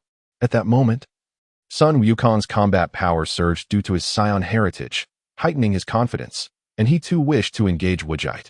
Krillin, ever the pragmatic ally, took the initiative, charging at Vegeta to gauge his strength. After a flurry of punches and kicks, Vegeta retaliated, sending Krillin flying with a single blow. Then unleashed his signature move, "Stare and you shall conceive." Vegeta and Appo's eyes widened fiercely, and Krillin felt as if he had been struck by a barrage of fists, his body twisting erratically in the air. It took him 5 breaths to finally succumb, falling powerless to the ground. Sun Wukong rushed to check on Krillin, relieved to find only minor injuries, reinforcing his belief in Vegeta's character. He instructed Gohan to look after Krillin and felt an urge to join the fray. True to form, Sun Wukong preferred to test his opponents first, yet he struggled to land any hits on Vegeta. Gradually, he began to intensify his energy, initiating another round of attacks. Vegeta adeptly evaded with minimal movements. Although he could easily defeat Sun Wukong with a single punch, he wished to experiment with the energy conservation technique of his idol, Jiren. Sun Wukong, however, soon noticed something amiss. All his attacks were being dodged with astonishing ease, while he exerted nearly his full strength. If this stalemate continued, he would surely exhaust himself first. Creating distance, he gathered his Kamehameha wave while activating a 4-fold Kaioken, preparing to go all out. Vegeta, however, decided to unleash his full power, forming an energy sphere. Terrified, Sun Wukong abruptly halted his technique and approached Vegeta, pleading with clasped hands that he spare the earth from the energy blast. Vegeta chuckled, dispersing the energy sphere before delivering a punishing blow that left Sun Wukong gasping. He then tossed Sun Wukong beside Krillin and teleported them to the sacred world of the Kais. Upon the sudden appearance of the four, Bobo approached Sun Wukong. Noticing their condition, he provided them with a brief healing. That should suffice. I didn't hold back too much. They won't die. Now, let's prepare some food, Wujite quipped shamelessly. But Gohan hesitated. Fear not, Gohan. Once your father and Krillin eat, they will feel much better, Wujite assured the most promising of the future generation with great patience. After a while, Bobo returned with an abundance of food, setting it up for everyone to enjoy. The unconscious Sun Wukong awoke at the scent of the food. Rushing to it, and exclaiming, "Thank you, Bobo. You and Amp, Oppos, VE prepared so much. I may not finish it all." He then eagerly began to feast. Bobo remarked, "That fellow behind you has an appetite to match yours. If I had prepared less, with your gluttonous nature. You and Oppos, deconsume it all and then be battered by Wujite for it." Soon, Wujite sat across from Sun Wukong, also indulging in the feast. Gohan and Krillin, witnessing Bobo and Amp, Oppos' familiarity with this scion, felt their apprehensions ease. To quickly become friends with Sun Wukong, one must out-eat him and out-fight him, ensuring his admiration. However, Bobo seemed to forget about Gohan and Amp, Oppos' appetite, so there still was and Amp, Oppos' enough food prepared. After the meal, the atmosphere grew more relaxed. Wujite shared stories of their scion heritage with Sun Wukong. Your original name is Kakarot, a low-ranking warrior from Planet Vegeta. We scions worked for a tyrant named Frieza, raiding planets, so we were either fighting or en route to a battle. One day, King Vegeta offended Frieza and Oppos' superior, who, in a fit of rage, ordered the destruction of Planet Vegeta. Frieza summoned all scions back to the planet to eliminate them in one fell swoop. Your father sensed the impending doom and sent you away, leading you to Earth. While Frieza annihilated Planet Vegeta, your father fought valiantly but was ultimately overpowered, perishing alongside the planet. But how did Vegeta and the others survive? Krillin inquired. Those three were on a mission, assisting Frieza in a raid far from Planet Vegeta, thus avoiding the catastrophe. Eventually, they too fell under Frieza's command. Wujite narrated like a seasoned storyteller, captivating his audience. Upon hearing this, Sun Wukong's hatred for Frieza intensified, vowing to train diligently for revenge against those who harmed his family. Wukong, you've surely noticed that your rapid growth and strength during your time on King Kai's planet is due to its gravitational force. The science might comes from the gravity of Planet Vegeta being 10 times that of Earth, coupled with their frequent battles. You have a friend named Bulma, a brilliant scientist. You could ask her to construct a gravity chamber for your training. Now I understand why Master Roshi made us carry turtle shells while delivering milk as kids. Sun Wukong exclaimed. I'll go find Bulma right away. Gohan and Krillin bid farewell to Wujite, heading towards Bulma's home. Bobo, don't be sad. Once they VE train sufficiently, I will take them to the home of the Kais on Namek to use their Dragon Balls to resurrect the Supreme Kai, Wujite reassured. Thank you, Mr. Wujite. Bobo unexpectedly wept, pulling out a small towel to dry his tears. Seeing this, Wujite hastily said his goodbyes and flew off towards Bulma and Appo's residence. Chapter 21. Guiding Wukong and his son at Bulma's residence, Wukong recounted the situation regarding Frieza. Upon hearing this, Bulma expressed her surprise, believing that the two scions were already invincible. She was astonished to learn that there was an even more formidable Frieza, questioning who his subordinate might be. The arriving Vegeta, overhearing Bulma and Appo's remarks, felt a sense of familiarity. After all, Frieza was not merely a subordinate, but more akin to a henchman of the god of destruction, Beerus. Noticing Bulma and Appo's alarm, Krillin seized the moment to reveal their urgent need. We require the genius scientist Bulma to construct gravity chambers. Only by growing stronger can we hope to defeat Frieza, right? Surely, you wouldn't want to perish before finding a handsome boyfriend, would you? Initially sincere. Krillin's tone took a turn, leading to a teasing exchange. Oh, no. I will start constructing gravity chambers immediately. Dad, cease your tedious experiments and get on it. The thought of dying young without having found a partner ignited Bulma's determination. Vegeta, still outside, paused upon hearing Krillin mention boyfriends. He was confident that his striking appearance would render him unforgettable to Bulma. Thankfully, Krillin and Appo's antics had distracted her, allowing Vegeta to enter. I heard everything.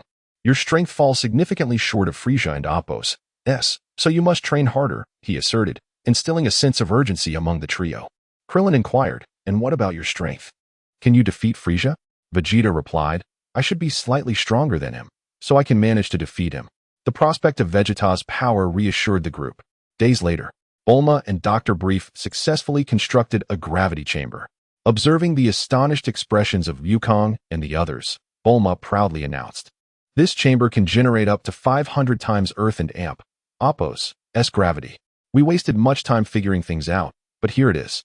Her eagerness for praise was palpable. Despite being a quintessential Sigma male, Wukong adeptly feigned enthusiasm, expressing astonishment and admiration, successfully appeasing Bulma. This gravity chamber has 2 zones, allowing for the simultaneous application of different gravity levels. You must train diligently to defeat Frieza, understood? With that, she retired to tend to her skin. Vegeta then presented Senzu beans to Wukong, instructing him to adapt swiftly to the increased gravity while ensuring adequate time for rest. Aside from basic needs, "You are to train in the gravity chamber," he commanded. To everyone's surprise, Wukong responded with enthusiasm. "Is this the only way to defeat Frieza? All right, let us get started." He accepted the beans and entered the chamber with a determined spirit. Turning to Gohan and Krillin, Vegeta instructed, "You both will join Wukong, as your powers are comparable. Train together in the other zone," tossing them a bag of Senzu beans before vanishing in an instant. Vegeta arrived at Korin Tower, finding no trace of Yachirobe, until he unexpectedly emerged from a nearby room, casually munching on Senzu beans. The two exchanged glances, and a cruel smile crept across Vegeta's face. Yachirobe, sensing danger, promptly knelt before Vegeta, trembling. "These are freshly grown Senzu beans. I tried one to check if they were ripe. The rest are for you," he stammered, fearful of Vegeta's wrath. Unaware of Yachirobe's internal dread, Vegeta weighed the bag and returned to the gravity chamber where Wukong was training under 15 times Earth's gravity. Upon noticing Vegeta's sudden appearance, Wukong paused his exercises and approached him. "What's with your ability to appear and disappear? Can you teach me?" he inquired, throwing an arm around Vegeta's shoulder. Vegeta was willing to enhance Wukong's skills, but was unable to impart his own technique. "This move took me a long time to master on another planet. Your focus should be on increasing your strength to defeat Frieza first," he instructed seriously. Subsequently, lacking the ability to create energy clones, Wukong and Vegeta engaged in sparring to hone his combat instincts. When the time felt right, Vegeta summoned an energy clone to battle Wukong until its energy was depleted, signaling the time to journey to Namek. Next, he approached Gohan, instructing him to pause his training. "Gohan, your potential is immense. Given sufficient time, you could become the strongest fighter," he asserted. Gohan, incredulous, responded, "Really? Am I that formidable? What must I do?" "Simply train diligently," Vegeta advised. "The key is to possess an unwavering desire to grow stronger and not to waver."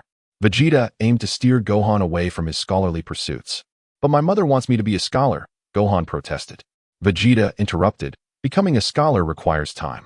Before you achieve that, various challenges will arise that could disrupt your studies. If you lack the strength to defend yourself, what use is your education? However, once you become the strongest, you can learn in peace, protecting your parents and friends. It is the ideal scenario, don't you think?" Vegeta, determined to dissuade Gohan from academia, considered how his own strength might elevate their standing in the universe, confident that Gohan and the others could maintain the situation in his absence. He then turned to Krillin, leaving Gohan to ponder the implications of his choices.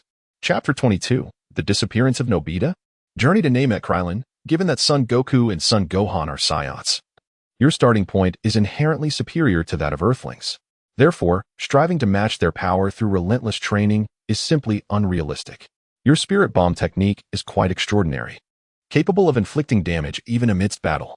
Thus, you should focus on refining your techniques and developing additional moves that can synergize with your Spirit Bomb. Of course, you must not neglect your own strength. Rather than comparing yourself to the Saiyans, aim to become the strongest Earthling. Vegeta provided Krillin with an analysis of his situation. "Indeed, there was a time in our youth when we trained together, and we were fairly evenly matched. I never anticipated that upon Goku's return, he would exhibit such a remarkable increase in power, especially with the presence of other Saiyans, each one stronger than the next. However, the fact that my Spirit Bomb can instill fear in such formidable beings suggests that my talent lies in my techniques." After a moment of self-deprecation, Krillin recognized his own strengths and found himself in agreement with Vegeta and Appo's assertions, further solidifying his belief in Vegeta and Appo's words. Vegeta then imparted some motivational wisdom to Krillin. "Your Spirit Bomb can indeed be enhanced further. Engage in meditation to improve your control over your energy, enabling you to wield multiple spirit bombs simultaneously. In that scenario, one hand could launch a smoke bomb while the other concentrates multiple spirit bombs, rendering any opponent you face utterly overwhelmed. This filled Krillin with excitement, to the point where he felt an overwhelming urge to bow down and pledge his allegiance. As the energy clones accompanying Goku in training were exhausted, Vegeta instructed the three to cease their training for a day to recuperate. Meanwhile, upon returning to Frieza and Appo's stronghold, Vegeta utilized a healing chamber to recover. Once restored, his combat strength surged, and he departed for Namek via his spacecraft. Frieza, having learned from his subordinates that Vegeta returned severely injured but had since healed and set off for Namek, recalled overhearing Vegeta's conversation through a power-level detector, where he mentioned a wish-granting Dragon Ball on Namek. Driven by an intense desire to grow 5 centimeters taller, Frieza commanded his minions to prepare for the journey to Namek. The initial battle was on the verge of commencing. Before parting to rest, Vegeta instructed the three to reconvene at the sacred temple the following day, then instantaneously transported himself there. Goku and Gohan returned to their home on the Buns Mountain to discuss their upcoming journey with Chi-Chi. Tomorrow Gohan and I will be embarking on a journey, Goku announced, with Gohan nodding in agreement. What? A journey? How long will you be gone? Chi-Chi bombarded them with questions. Gohan, intimidated by Chi-Chi's fierce demeanor, remained silent, prompting Goku to respond. It will be a short trip, perhaps 3 or 4 days, or at most 7 or 8. He lowered his gaze, casting a sidelong glance at his wife. Upon hearing the possibility of an 8-day absence, Chi-Chi's discontent flared. Where could you possibly need to go for that long? Can't you fly? It should take no more than 3 days. What about Gohan's studies? Chi-Chi and Appo's authority was palpable, leaving both men feeling utterly subdued. We are traveling to another planet to meet some extraterrestrials. They will guide us in acquiring their knowledge, which is said to benefit my intellect and enhance my memory. Gohan, in his quest for strength, bore the pressure and told his first lie to Chi-Chi. Upon hearing that it could aid in his studies, Chi-Chi disregarded her previous concerns and exclaimed, learning from other planets? Then we must prepare properly. Look at your hair. It's far too long, and your clothes. She promptly dragged Gohan away for a makeover, leaving Goku in a state of bewilderment. Back at the Kame house, Master Roshi and Launch were equally astonished by Krillin and Appo's words. After a long silence, Master Roshi lamented, who would have thought that you two, once mere children, would now surpass me? I can scarcely keep up with you. And now, you and Appo's, off to another world? Don't forget to bring back a lovely alien girl for me. Ha ha ha, his weathered face transforming into a rather lecherous grin. Krillin, initially reminiscing about the joyful past, was soon left flabbergasted by Master Roshi and Appo's lewd remarks and felt an overwhelming urge to deliver a punch to this lecherous old man. Launch, with her blue hair, remained unaffected by Roshi's words. As their banter waned with the ascent of the moon, the sounds of snoring and the chirping of insects filled the air. Vegeta had long since abandoned the habit of sleep, having replaced it with meditation during his 7,000 years of existence. The next day dawned, and after breakfast, Vegeta sat in meditation at the edge of the sacred temple plaza, attuning himself to the flow of the wind and energy, patiently awaiting the arrival of the others. 2 hours later, 3 energies approached from 2 directions. Swiftly, Goku and Gohan arrived first. Vegeta noted their vibrant spirits and confidence. Though Gohan's hairstyle had been transformed into a mushroom cut by Chi-Chi, you arrived quite early, Vegeta. Hello, Mr. Bubbles, Goku greeted. Hello, Uncle Vegeta and Mr. Bubbles. Gohan chimed in. Ah, you've come. Now we just need Krillin, Vegeta replied. Hello, Goku and Gohan. Vegeta has been waiting for you all. He continued as they gathered to await Krillin's arrival. The previous night, Krillin had heard Master Roshi's remark about bringing back a beautiful alien girl. With Goku already a family man, Krillin, still single, resolved to return with a lovely companion from his journey. He found himself restless with excitement, unable to sleep. After another half hour, Krillin finally arrived, sporting dark circles under his eyes, a testament to his overexertion and study, which made Vegeta suspect that he had been training alongside Master Roshi. However, he said nothing and simply led the three to support their backs as they bid farewell to Mr. Bubbles, disappearing in a flash. On Namek, Vegeta had arrived ahead of the others. Within the Grand Elder's residence, Nail sensed a malevolent yet not overly powerful energy arriving on Namek. Grand Elder, a sinister presence has just arrived here. Should we notify? Nail began, only to be interrupted by the Grand Elder. No need. I am already aware of this individual. It must be the group seeking the Dragon Balls that Mr. Vegeta mentioned. I have also alerted the village elders to remain vigilant. Nail responded, every time I attempt to voice something, you seem to already know it. This makes me feel quite redundant. I fear that soon. Nail will be writing my epitaph. In an instant, Vegeta arrived with Goku and the others to greet them. Upon seeing Nail, who bore a striking resemblance to Piccolo, and the Grand Elder, a larger version of Piccolo, the trio exclaimed in unison, 2 Piccolos? One large and one small? Chapter 23, Closing the Door on Vegeta Greetings, Elder. It has been quite some time, Naira. Gokite was the first to extend his greetings while casting a glance at the astonished trio. The Elder and Naira responded, watching Gokite expectantly for further elaboration. You must have sensed it as well. Others have set their sights on the Dragon Balls and have come here. That is why I have arrived, bringing 3 allies with me. Gokite, observing the Elder and Appo's demeanor, refrained from requesting the Elder and Appo's assistance in unlocking the trio and Appo's potential. However, unexpectedly, upon hearing that these 3 were there to help, the Elder turned to Gohan and said, Child, come here, you possess immense potential within you, and I shall assist in bringing it forth. Without waiting for an invitation, Gohan stepped forward upon hearing the words of the Elder Piccolo. You all look remarkably like Uncle Piccolo, Gohan remarked innocently. At that moment, the Elder realized how the outsiders had become aware of the Dragon Balls. Without uttering a word, he placed his broad palm upon Gohan's head, and an enigmatic energy began to coalesce in his palm. Gohan felt the warmth of the hand atop his head, reminiscent of Uncle Piccolo and Appo's touch. Suddenly, a flash of white light surged through his mind. Although still young and unaware of its significance, he distinctly sensed a newfound clarity. Gokite, observing the frail Elder, shared Nairu's concern that the Elder might succumb prematurely. After a brief moment, the Elder withdrew his hand, and it took Gohan a while to regain his composure. Thank you, Elder, he stammered. Are you all right, Elder? Gokite and Naira asked in unison. I am fine. The Piccolo you speak of is indeed that Namekian. He created the Dragon Balls on your planet, and upon being targeted by others, it was discovered that the creator of the Dragon Balls was a Namekian, thus prompting their arrival here, correct? The Elder panted, having expended considerable energy in aiding Gohan, yet still offering his insights to Gokite and the others. The 4 of them chuckled awkwardly, feeling embarrassed. They never anticipated that even in death, Piccolo would be used by their own Elder for further assistance. After a moment of rest, the Elder prepared to help Krillin and Goku unlock their potential when Gokite interjected.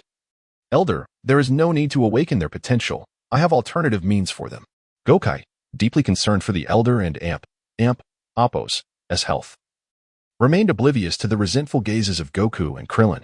Meanwhile, Vegeta located a dwelling of the Namekians, intent on using force to ascertain the whereabouts of the Dragon Balls. Just as Vegeta was about to act impatiently, an Elder from the crowd revealed that the Dragon Balls were with the Elder and pointed him in the right direction. Moments ago, the Elder had communicated to him, Can you hear me? You are no match for this stranger. Lead him to me. Though Vegeta was skeptical, the apparent weakness of the Namekians gave him the impression that none could rival him. If you dare deceive me, I will return and annihilate you all. Do not even think about escaping. There is no escape for you. After issuing his threats, Vegeta unleashed a fierce aura, seemingly to demonstrate that his claims were not exaggerated. Casting a cold gaze upon them, some of the weaker ones trembled in fear, drenched in cold sweat. Then, with a leap, he soared in the direction indicated by the Elder, leaving behind a cracked ground and a host of terrified Namekians. Sensing that Vegeta was approaching, Gokite instructed Goku and the others to conceal their auras and hide, leaving only the Elder and Nairu in view. After a brief moment, Vegeta beheld the peculiar architecture below, noting that this structure was significantly larger than any he had previously encountered, thus deducing it must house the Dragon Balls. Dissipating his aura, he gradually descended before the building. This must be the location of the Dragon Balls. Were it not for the fear of destroying them, I would blow this place to smithereens. As Vegeta approached, preparing to force his way in, Nairu opened the door and stepped out. The two stood in a silent standoff. Vegeta scrutinized the Namekian before him, realizing that his power was slightly superior to his own, yet nothing beyond that. Damn it, those fools actually dared to deceive me. Once I eliminate you, I will return and deal with them. However, I shall offer you a chance at life. Hand over your Dragon Balls, and I may spare you. Vegeta, brimming with confidence, proclaimed himself the Prince of Scions, a high-level warrior born with a battle power of 1,000, with the understanding that Scion strength increases with each battle. Naira interrupted Vegeta's musings, stating, "The item you seek is indeed within the building behind me. Come with me, for our elder wishes to meet you." Sensing the weak energy within, Vegeta felt less apprehensive about being deceived again, given the evident disparity in power. Following Nairu into the room, Vegeta spotted the elder seated in a chair and inquired, "They say the Dragon Balls are with you. I shall not make it difficult for you. Simply lend me the Dragon Balls for a while, and after I fulfill my wish, I will depart. What say you?" Unbeknownst to Vegeta, Frieza was also en route to Namek and was nearing his destination. "The Dragon Balls are indeed here, but only one. The remaining 6 are located in other villages." "What? There are 6 more? Are you daring to play tricks on me?" Before he could finish speaking, a sudden exclamation rang out. Whoosh, whoosh, whoosh. The 4 of Gokite, who had been hidden in the shadows, instantly surrounded Vegeta. Nairu, equally cooperative, closed the door behind them. A grim expression crossed Vegeta and Appo's face as anger flooded his heart. He could hardly believe he had been deceived yet again. "Kakarot, what are you doing here? Do you intend to steal the Dragon Balls from me?" Spotting Goku among them heightened his frustration, having already been tricked so many times, now faced with competition for the Dragon Balls. Suddenly, Vegeta and Appo's pupils dilated as he caught sight of Gokite and Appo's tail, incredulously exclaiming, "You two are a Scion? Impossible. The only remaining Scions are myself, Kakarot, and that little brat." Vegeta, in disbelief, glanced between Gokite and Gohan. Observing Vegeta's expression, Gokite's lips curled into a cruel smile. "An eye for an eye, a tooth for a tooth." Gokite released his energy, locking onto Vegeta. "Gohan, your Uncle Piccolo. No, the one who killed your Uncle Piccolo is standing right here. Krillin, think about your companions." Recalling the tragic fate of Uncle Piccolo, Gohan charged forward, throwing a flurry of punches at the Prince and Appo's face, no longer caring which Scion had killed his uncle. Knowing Goku's personality, he was determined to have a fair fight with Vegeta, thus excluding Goku from this confrontation. Krillin, influenced by Gohan's fervor, raised one hand, gathering energy. Arcs of white electricity crackled at his palm, swiftly forming a radiant halo that hummed ominously. Upon recognizing this familiar technique, Vegeta and Appo's eyes widened in alarm. Chapter 24. The stroller has once again met its demise, alas. Krillin, let us converse amicably. There is no need to dismantle Vegeta into pieces. Our purpose for venturing to Namek is to resurrect Piccolo, and subsequently, to bring back Tan and the others. Thus, a brief bout to vent our frustrations will suffice. Uncle Krillin, you should join in and give him a thrashing as well. I feel much better now. The mere thought of Uncle Piccolo's revival lifts Gohan's spirits significantly. Upon hearing this, Krillin dissipated the energy sphere hovering in his palm, its buzzing gradually fading. He swiftly darted before Vegeta, adopting the stance of the turtle school, proclaiming as he struck, "This punch is for Tien. This punch is for Kairatsu." Observing Vegeta and Appo's dwindling energy, Gogeta released his lock on Vegeta's aura, allowing him to collapse, letting Vegeta experience anguish and humiliation. "You have fought, you have vented your frustrations, and you have also sensed the disparity in your powers. Next time, you shall fend for yourselves. I shall not intervene again." Gogeta produced a Senzu bean and offered it to Vegeta. Drowsily, Vegeta consumed the bean, his wounds mending instantly. His battle power soaring, albeit still slightly inferior to that of Son Goku. Faced with the invincible Gogeta, Vegeta felt no exhilaration from his power surge and obediently played the role of the subordinate. In the cosmos, Frieza had already caught sight of Namek from his spaceship. His heart aflame with excitement, he was on the verge of growing 5 centimeters taller. It appears that is indeed Namek. Full speed ahead. Uncharacteristically, Frieza exited his small spacecraft, creaking his way to the ship and Appo's viewport, greedily gazing at the approaching planet. "Vegeta, Frieza is soon to arrive. What do you intend to do?" Sensing Frieza and Appo's malevolent energy, Gogeta scoffed. Although he could swiftly eliminate Frieza, he had resolved to allow Frieza to serve as a learning experience for Goku and Vegeta. "It seems you have no intention of fighting. Though I am uncertain how you survived back then, it is undeniable that our Scion lineage shall rise again.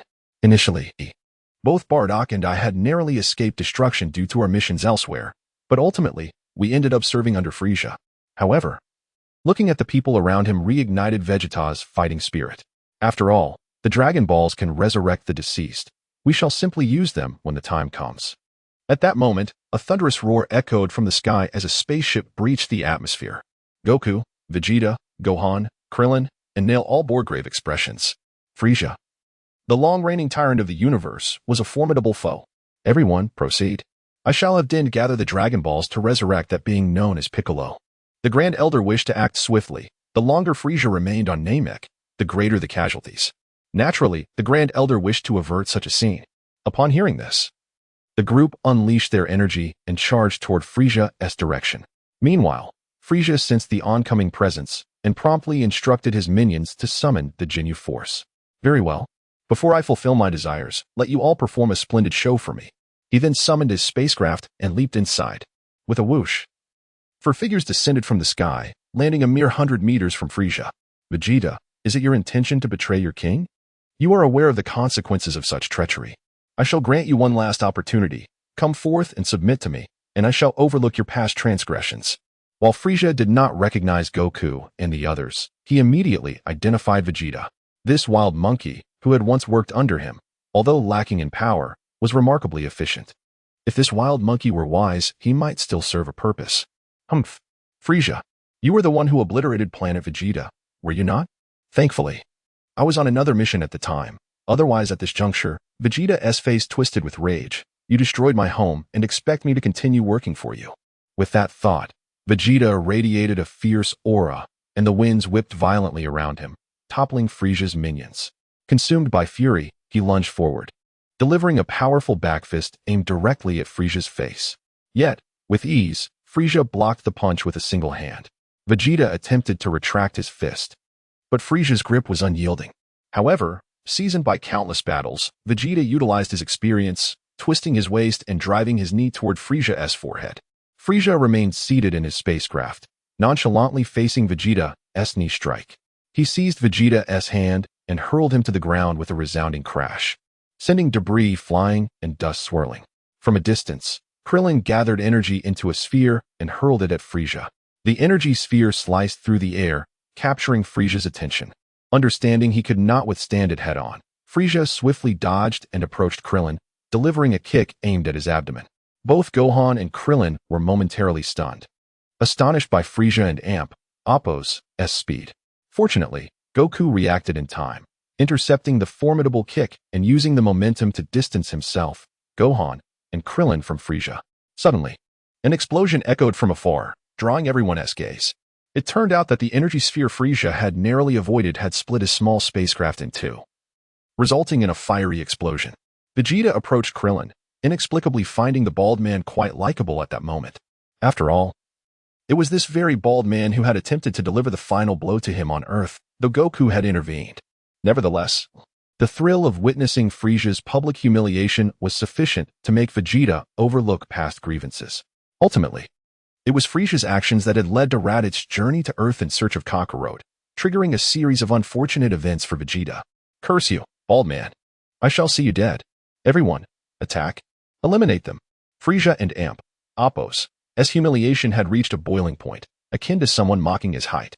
His minions surged into the air, resembling a swarm of locusts, brandishing laser guns and charging toward Goku and his companions as chaos loomed imminent.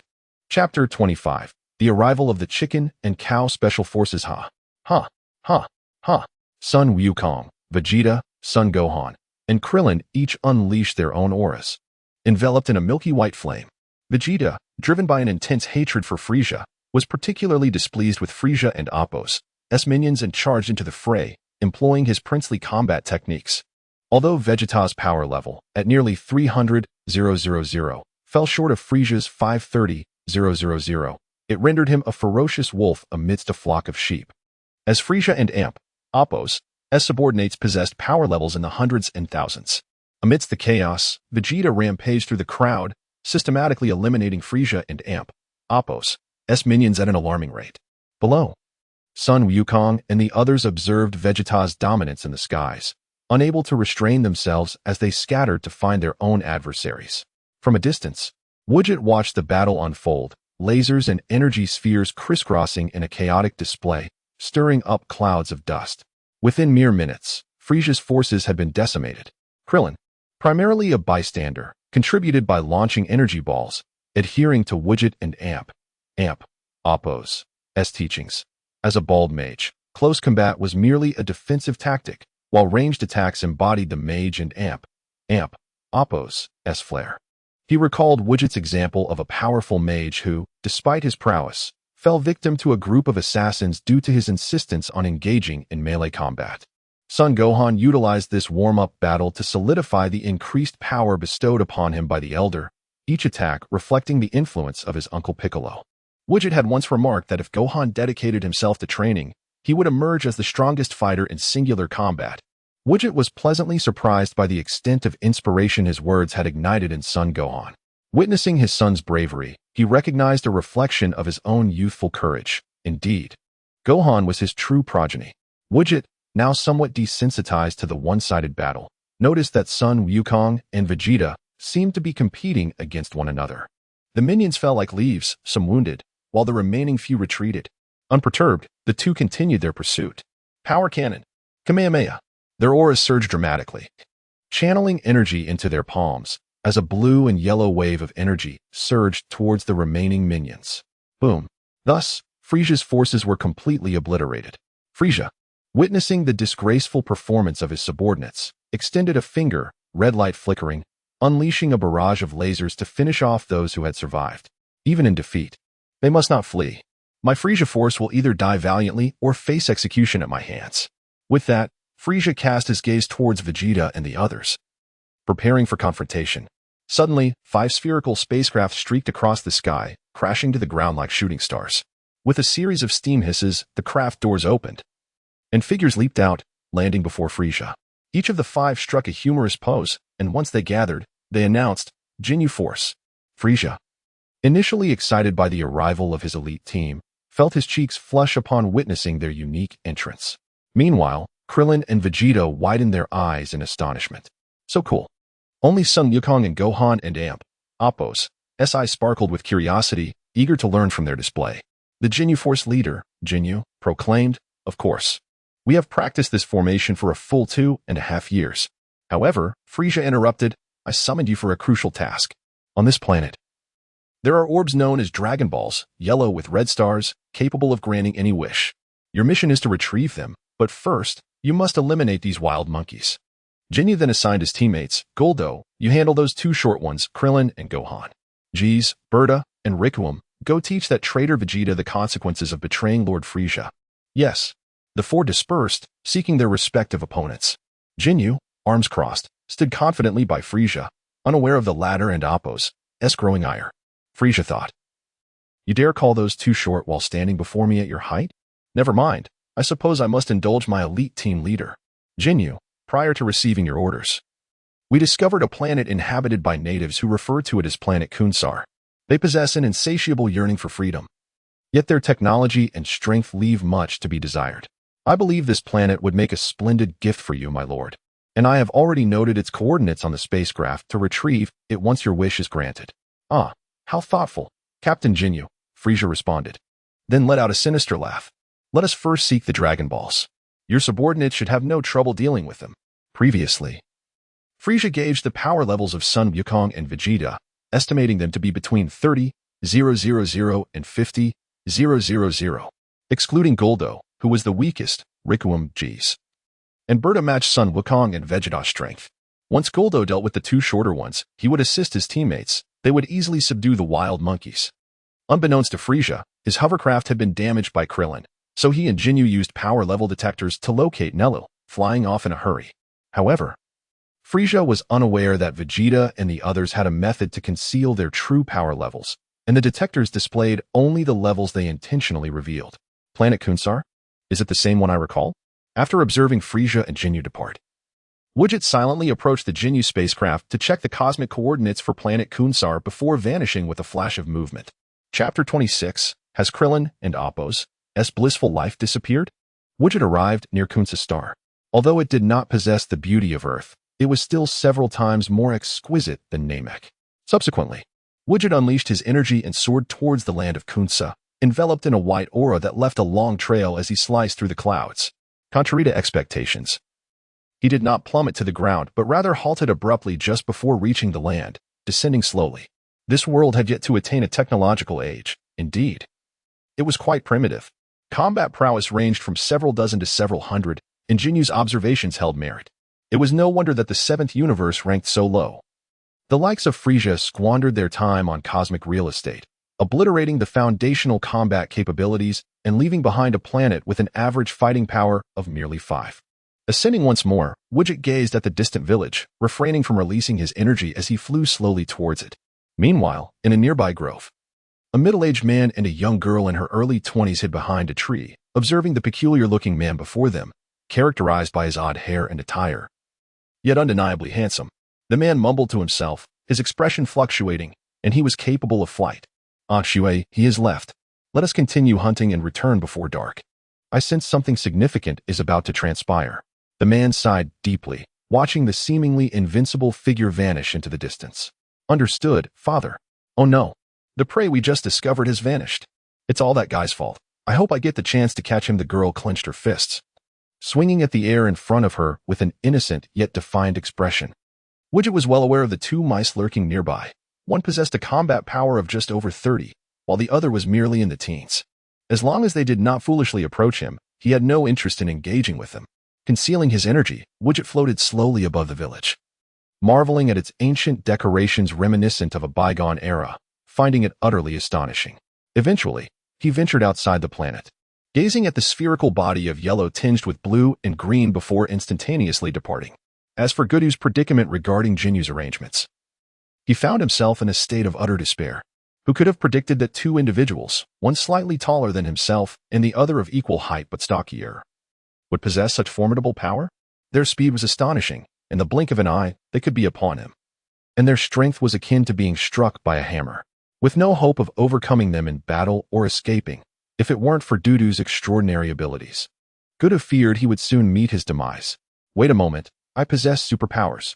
Not only do I have the energy-draining ability to pause time, but I also wield other extraordinary powers. With that thought, Vegetto inhaled deeply one last time to pause time, examining the two individuals before him, and swiftly increased the distance.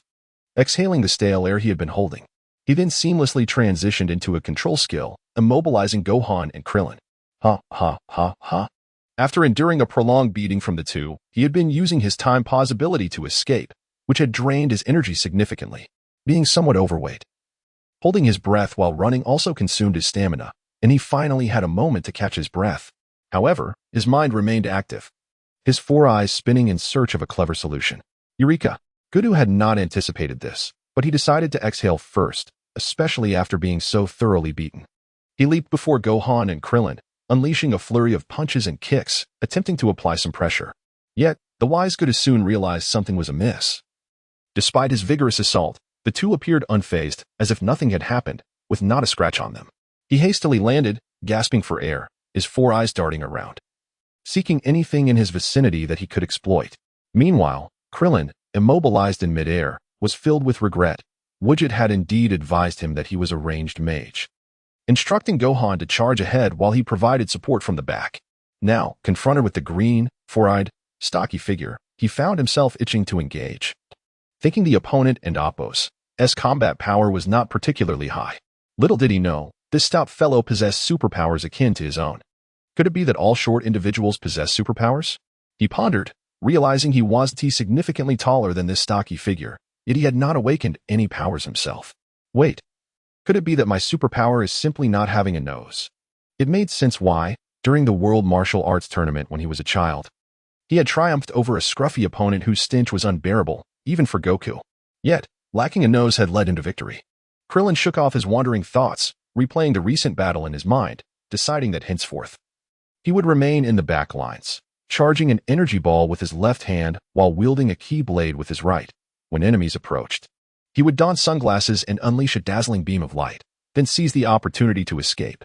As for Gohan, well, he couldn't and Appo's team move either. And that green stout fellow's blows hardly hurt.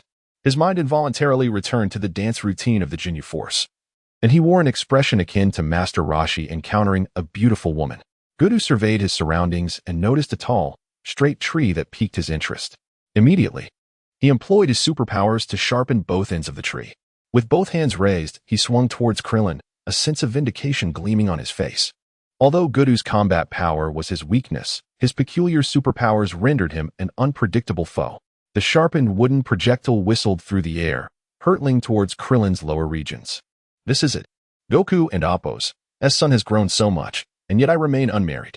Krillin once again regretted not heeding Vegetto and Appo's advice. His fate was about to mirror that of the bald mage. Just as he braced for the inevitable loss of his blissful life, a blue laser severed Goku and Appo's head, and the superpower binding Krillin and Gohan was instantly lifted. In that critical moment, Krillin dodged the attack aimed at him. Below, Vegeta stood before Goku and Appo's severed head.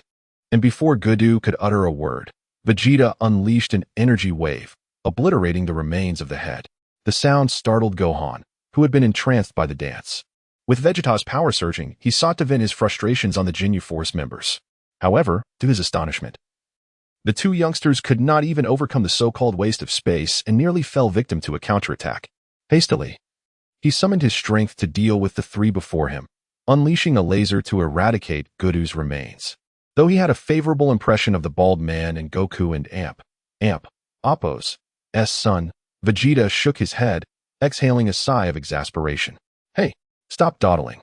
Frieza and Ginyu are off searching for the Dragon Balls. We must hurry to stop them. Vegeta barked, unleashing his energy as he pursued the direction Frieza had taken. The two, upon hearing his words, quickly regained their composure and followed suit, igniting their own energies in pursuit. Chapter 27. Jinyu's ultimate move. What was the forgotten Sun Wukong doing? After Ginyu assigned his opponents, he departed with Frieza. Sun Wukong stood idly by, boredom creeping in as he observed the ongoing battles. The sounds of flesh colliding sent jolts through his nerves, igniting an insatiable itch in his hands. Yet, the adversaries before him were woefully inadequate. Vegeta, in a puzzling display, engaged in a back-and-forth skirmish with three foes. Aside from Vegeta, there was no one who could match his prowess, but now was clearly not the time for a duel with him. There were more pressing matters at hand, and he needed to conserve his energy. When he noticed Gohan and Krillin in distress, Sun Wukong contemplated intervening, only to be thwarted by Vegeta's swift movement. Relieved by this turn of events, he seized the opportunity to stealthily depart towards Frieza's direction. Meanwhile, Frieza and Ginyu, en route to the Elder's residence, detected a power level of 50,000 approaching them via their scouters. Let me handle this troublesome individual, my lord. You should continue your search for the Dragon Balls. Ginyu respectfully suggested to Frieza, glancing back. Very well, then, Frieza acknowledged, turning to press on while leaving Ginyu behind to await the arrival of the approaching foe. Shortly thereafter, Sun Wukong arrived and, upon spotting the solitary Ginyu, seemed to grasp the situation. Hey, you must be Captain Ginyu, right? Are you here waiting for me? He exclaimed cheerfully, utterly dismissive of Ginyu and Appo's presence. Observing Sun Wukong and Appo's demeanor, Ginyu surmised that he was unaware of his own strength, which explained his nonchalance. Indeed, I noticed your fascination with our dance, so I came here to teach you a lesson.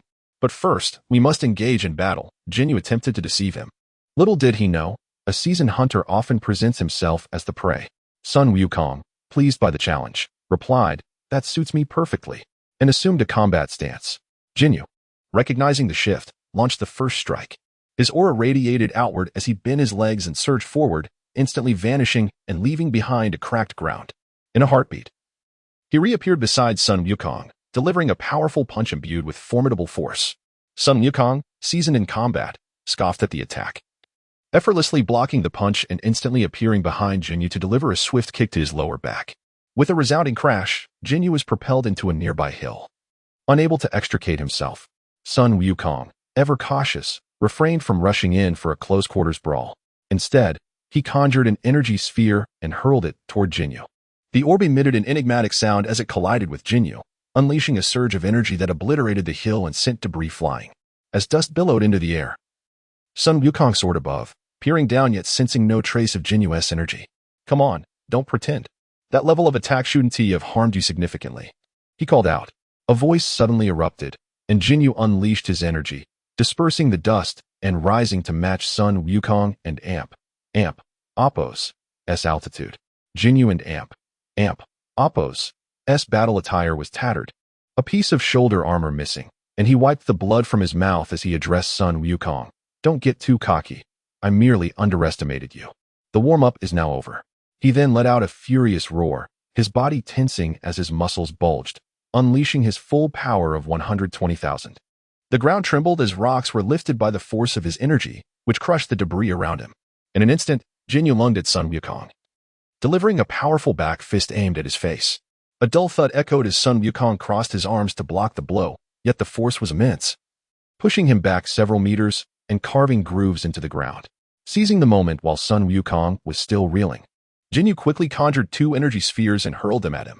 The resulting explosions engulfed Sun Wukong and Amp, Appos, as position in dust and debris. With his smooth combination of attacks, Jinyu stood at a distance, slightly panting. Few in the universe can withstand my full-powered punch and energy spheres. With your power level of 50,000, you may survive, but you will be gravely injured. Before he could finish, Sun Wukong erupted with an energy equal to Jinyu's, clearing the dust around him. Astonishingly, he bore no signs of injury, not even a tear in his clothing, which left Jinyu questioning his own understanding of reality. It is well known that one of the 3 fundamental laws of Dragon Ball states, where there is smoke, there is no injury. Those who challenge the left side of a wave are doomed to lose, and never engage in a wave clash with a member of the Sun family. Could it be that his previous body swap had left him in such a state of confusion? Jinyu pondered, yet he was swiftly interrupted by Sun Wukong's furious shout, signaling the start of their clash. Beep, beep, beep. The scouter at Jinyu and Appos' ear blared incessantly, alerting him that Sun Wukong and Amp, Appos' power had reached 120,000. I see now. It appears Goku and the others have been eliminated by you. How despicable that you would hide your power level, Jinyu remarked, bracing himself as Sun Wukong's fist approached. They clashed, each blocking and countering with ferocious speed. The sensation of flesh striking flesh, the visceral impact of their combat, exhilarated both Sun Wukong and the recently returned Gogeta. However, Gogeta could easily maintain his composure, while Sun Wukong and Amp, Appos' excitement only intensified as he gradually increased his power, overpowering Jinyu and gaining the upper hand. As their speed escalated, the onlookers could only hear the thunderous sounds of their collisions and witness the explosive shockwaves. With Sun Wukong's growing strength, Jinyu finally faltered, being kicked back. Drawing upon his extensive combat experience, Sun Wukong recognized the trigger for a combo attack, swiftly accelerating to Jinyu's side for another punch, then a rapid elbow strike, and finally, seizing the opportunity, he brought both hands down upon Jinyu, slamming him into the ground. As Jinyu lay embedded in the earth, Sun Wukong began to glide down towards him. Suddenly, Jinyu cried out, "Exchange!" Startled by the shout, Sun Wukong hesitated, just as a beam of light shot toward his face. This astonishing scene was witnessed by Vegeta and his companions, including Gogeta, who stood by, marveling at the unfolding spectacle. Chapter 28. Vegeta viciously assaults Goku father. Kakarot. Goku. At that moment, Jinyu had already completed the body exchange with Goku. The body referred to by the 3 was suspended in midair, but it was now completely occupied by Jinyu and Appos' soul. Hearing their calls, Jinyu turned to face Vegeta and the others, a cold grin spreading across his face. He raised his hand, conjuring an energy sphere, and hurled it toward them before soaring off in the direction of Frieza. Vegeta and the others narrowly evaded Jinyu and Amp, Appos' attack, their expressions filled with astonishment. Jinyu and Appos' earlier smile bore a striking resemblance to that of future Black Goku, causing Vegeta to inwardly exclaim, "What the hell? More sinister than I am." Gohan, seeing Goku, in Jinyu's body, embedded in the ground, was puzzled. Why did Dad just attack us? And his energy seems different. Below, Jinyu called out, "Gohan, come help me. I have no strength left and Ken and Appos. Get out." The 3 exchanged glances, and ultimately, Gohan descended to rescue Goku. After Goku explained the situation to them for a few minutes, Vegeta and the others finally grasped what had transpired. "Humph. Kakarot, you are far too careless with your disposition. You and Appos' inevitably find yourself at a disadvantage." With that, Vegeta unleashed his energy and pursued Jinyu, leaving with a peculiar smile on his face. At that moment, the thoughts of the 3 diverged. Goku wondered if Chi-Chi would be upset seeing him in this state. He envisioned a scene of the 3 of them dining together, his crab-like hairstyle transforming into 2 horns. Krillin observed his former close friend, now in this altered appearance, uglier, yet taller. Gohan was still young. He would likely adapt over time. But when he glanced at Gohan, he was met with a bewildered expression. Gohan and Appos' face mirrored the one he wore when Goku was previously suspended in the air by Guru. Now that Dad has become ugly, he should still be able to perform that dance. Once we defeat Frieza, I must ask Dad to teach me. In an instant, the three of them refocused. Gohan, let us take Goku to Frieza and Amp, Appo's spaceship for treatment. Yes, there should be no one there now. The two lifted Goku and flew toward the spaceship, locating a medical chamber and placing Goku inside.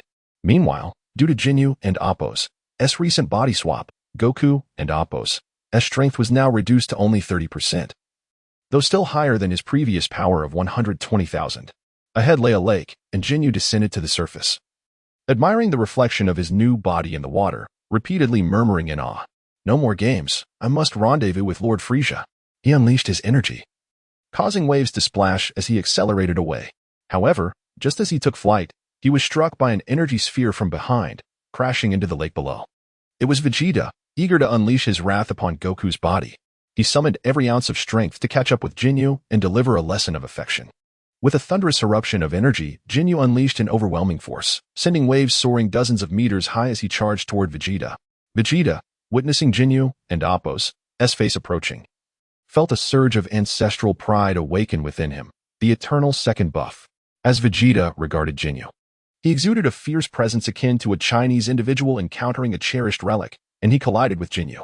With a resounding thud, the two locked in combat midair, engaging in a fierce struggle.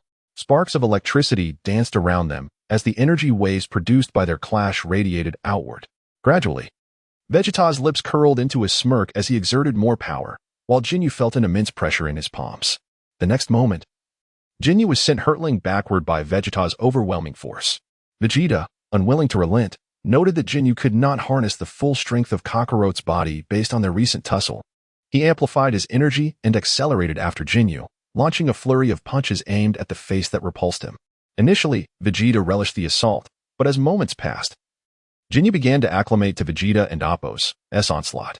With a decisive block, Jinyu countered Vegeta and Appo's dual punches and, in a surprising maneuver, kicked Vegeta from an unexpected angle. Seeing the contempt on Jinyu and Appo's face, Vegeta and Appo's fury ignited. He unleashed his full battle power of 430,000, initiating a new, more ferocious round of attacks against Jinyu. A series of powerful combinations sent Jinyu hurtling away, prompting Vegeta to conjure energy spheres in both hands, preparing to execute his royal combat technique. The overwhelming aura emanating from Vegeta surpassed that of all but Goku and Frieza on this planet. The commotion from Vegeta's explosive power caught Frieza's attention as he made his way to the Grand Elder's residence. Although Frieza and Appo's strength should have allowed him to reach the Elder without delay, he had been temporarily hindered by some foolish Namekians along the way. To ensure his own swift growth, he had to eliminate these nuisances, wasting precious time. However, upon sensing the recent disturbance, Frieza and Appo's curiosity was piqued. He wished to return and discover who possessed such formidable strength, even surpassing his elite squad. How inconvenient it is to lack a spacecraft. Damn that bald head. Frieza erupted with energy and soared back. Meanwhile, Goku, rejuvenated by the medical chamber, felt his new body and flexed his limbs. In a surge of energy, he shattered the chamber and Appo's glass and leaped out. Father, Gohan and Krillin had been vigilantly waiting beside him, their excitement palpable upon witnessing Goku and Appo's recovery. Let us hurry to Vegeta. I can feel Frieza's malevolent energy approaching Vegeta's location. With that, the three unleashed their full power, determined to assist Vegeta. At this moment, Jinyu was questioning his very existence.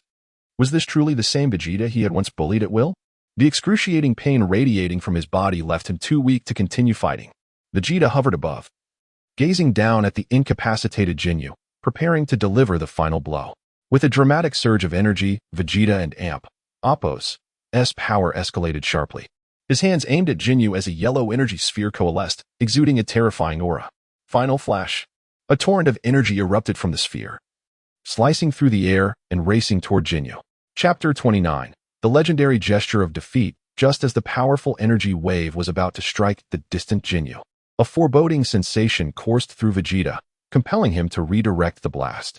Indeed, the ferocious energy wave was effortlessly intercepted by a small black figure, which subsequently sent it flying with a mere flick. The terrifying vision of a scion revealed that the small that was none other than the returning Frieza. The recent energy wave had utilized a staggering 80% of Vegeta's power, yet Frieza had effortlessly deflected it. Humph. Now this is intriguing, Vegeta mused, a smirk gracing his lips as he gazed at Frieza. Below, Jinyu, noticing Vegeta's diverted attention, seized the opportunity to unleash his infamous technique. With a quack-like sound, a beam shot forth from Jinyu and Appo's mouth towards Vegeta. The ensnared Scion found himself utterly immobilized, helplessly watching as Jinyu and Appo's soul approached him through the beam, unable to resist. Just this technique. From afar, Goku, witnessing the unfolding situation, surged forward with all his might, intercepting the beam and reclaiming his own body. Once again, Goku and Appo's newly restored body was exchanged for its original form, leaving him battered and unable to move. Back in his own body, Jinyu relished the sensation of being whole again and immediately targeted Vegeta for another exchange. Vegeta, who had narrowly escaped being thrust into a body he despised, was momentarily taken aback, his CPU nearly overheating from the sudden influx of stimuli. Yet, in a critical moment, the bald-headed warrior intervened, increasing Vegeta's regard for him. Spotting a frog nearby, Krillin swiftly seized it and hurled it toward Vegeta, providing a shield against the attack. As the luminous exchange dissipated, Jinyu and Appo's original body leaped toward the lake, a comical sight that left Vegeta filled with indignation for having fallen into the same pit twice. Reacting quickly, Vegeta positioned himself below the falling frog and executed a magnificent move, directing his hands toward Jinyu. Energy wave. A torrent of yellow energy surged forth from Vegeta and Appo's palms, imbued with apocalyptic power. Frieza, witnessing this spectacle, was momentarily stunned, while even Gogeta, lurking in the shadows, took time to comprehend that the frog was indeed Jinyu. And Jinyu was the frog, leading to a perplexing equation of Jinyu frog. Vegeta single-handedly decimated Jinyu and Appo's elite squadron, yet still felt unsatisfied, turning to confront the slowly advancing Frieza. Frieza, I shall deliver a thorough thrashing upon you. Come forth and meet your demise. Vegeta employed his signature gesture of defeat, rumored to ensure failure in subsequent battles. Vegeta, I initially believed you could best the captain of my elite squad, and I considered letting bygones be bygones upon your return. However, a wild monkey remains a wild monkey. Until I teach you a lesson, you shall never grasp the extent of my power. The two faced each other in the sky, locked in a fierce gaze. Below, Gohan and Krillin assisted Goku toward the spaceship for treatment. As if in unison, the two warriors unleashed their full power. The collision of their energies caused the ground to quake, the lake to churn, and the skies to roar with thunder. In the blink of an eye, both figures disappeared, reappearing in a flurry of strikes. Each delivered powerful blows in rapid succession, the sound echoing like thunderclaps. After a long hiatus from such vigorous activity, Frieza faltered, allowing Vegeta to capitalize with a punch that sent him flying hundreds of meters back. Instantly accelerating, Vegeta continued his onslaught. A series of quick jabs sent Frieza crashing into a distant hill, creating a massive crater upon impact. Following this, Vegeta concentrated energy into a barrage of energy spheres, employing a noble Prince and Appo's technique. Dozens of energy spheres detonated upon the hill, reducing it to rubble and sending clouds of dust into the air. Frieza, this is the consequence of underestimating me. Though Vegeta felt fatigued after his vigorous display, a smile broke through his exhaustion. Suddenly, from the dust below, a purple energy sphere surged towards him, striking him unawares. Vegeta hastily crossed his arms to shield himself. Humph! Do not let your pride blind you in battle. Truly, you are a wild monkey. Frieza unleashed his aura, dispelling the dust and revealing his unscathed form. As Vegeta prepared to turn and face the source of the voice, Frieza appeared before him and struck him sharply in the face with a small but powerful fist. Seizing the moment, Frieza continued his assault with a flurry of punches that sent Vegeta crashing to the ground. Unlike Vegeta, who relied on energy spheres, Frieza accelerated towards him with a devastating kick. A sonic boom resonated as Vegeta was struck by Frieza's descending kick, creating a massive crater in the earth. Frieza hovered above, observing the disheveled Vegeta, and taunted, Vegeta, where has your earlier confidence vanished? Is it not amusing how you now find yourself in such a state? How infuriating. Spare me your chatter, and let us continue. Taking a brief moment to recuperate, Vegeta recognized that his power had significantly increased from their recent clashes, rekindling his confidence. He charged forward once more, colliding with Frieza. With each exchange, Vegeta felt increasingly at ease, while Frieza sensed a shift. The two warriors instinctively pulled back, assessing their situation. Frieza, We are proud scions, warriors who grow stronger with every battle. I have heard of your transformations. Do not hesitate to reveal your true power. Vegeta, having grasped the advantages of their combat, became emboldened and raised his gesture of defeat once more. Oh, how did you know I could transform? My power in that form is tremendous. I fear I may lose control. Are you certain? Frieza regarded Vegeta as if he were a fool. Enough with the nonsense. I am the Prince of Scions, a high-ranking warrior. Humph. Observe closely. With that, Frieza concentrated his energy, spreading it throughout his body as a purple luminescence enveloped him, sending shockwaves through the ground. Frieza and Appo's form began to expand, tearing through his battle attire, while his horns thickened and lengthened. As Frieza and Appo's aura swelled, the ground beneath him crumbled, signaling the release of his first seal. Chapter 30. Vegeta's Demise. Krillin takes action upon the unsealing of the first layer. Frieza ascended to a height surpassing even his own aspirations. As he reveled in his nearly doubled power, Frieza merely raised his hand and clenched it in the void, unleashing an infinite aura that uprooted the surrounding terrain, sending Vegeta flying from the force of his overwhelming might.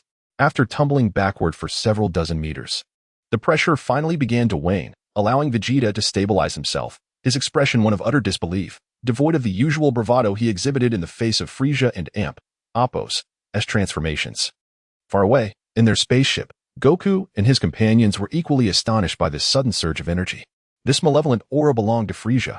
How could it be so formidable? Cursed fate. Goku, it appears I must rely on you this time. In a nearby medical pod, Goku too sensed the immense energy, furrowing his brow in concern. Meanwhile, Frieza looked down upon Vegeta, who stood at a mere 163 centimeters, compared to Frieza and Appo's original height of 145 centimeters. However, in his second transformation, Frieza now towered over 2 meters. Vegeta and Appo's eyes were filled with terror, his body trembling, his fighting spirit extinguished. Observing Vegeta and Appo's state, Frieza remained silent, merely letting out a cold snort. In an instant, he appeared before Vegeta, seizing the Scion and Appo's head and pressing it mercilessly into the ground. With a resounding thud, a crater formed, yet Frieza showed no inclination to release Vegeta. Like the Hulk smashing Loki, he mercilessly slammed Vegeta into the ground several times before casually tossing him against a small mountain. Oh ho ho ho, where has that mysterious confidence gone, Vegeta? I must admit, I prefer your arrogant demeanor, Frieza mocked. Struggling to endure the pain, Vegeta rose to his feet, gasping for breath, his body swaying precariously. Witnessing Vegeta's resilience, Frieza felt compelled to impart a brutal truth. Let me share a fact with you, Vegeta. Initially, your power level was around 430,000, which increased to 500,000 during our battle. My starting power level was 530,000, and now it stands at 1 million. With those words, the already staggering Vegeta could no longer bear the weight of despair. This revelation was the final straw, causing him to collapse, his eyes vacant as they gazed skyward. Oh, have you decided to surrender, Vegeta? Truly, all scions are but wild monkeys, Frieza scoffed, raising a finger to unleash a laser that pierced Vegeta and Appo's heart, sealing his fate. Meanwhile, Goku in the medical pod sensed a shift, his expression growing troubled. It seemed that a few mice had scurried away unnoticed. He resolved to track their movements. Frieza, having merely stretched his limbs, felt a twinge of dissatisfaction at Vegeta's swift defeat. After all, he had been confined for too long and was eager to stretch himself against a worthy adversary. Summoning a power level detector, he affixed it to his left eye and pressed a button.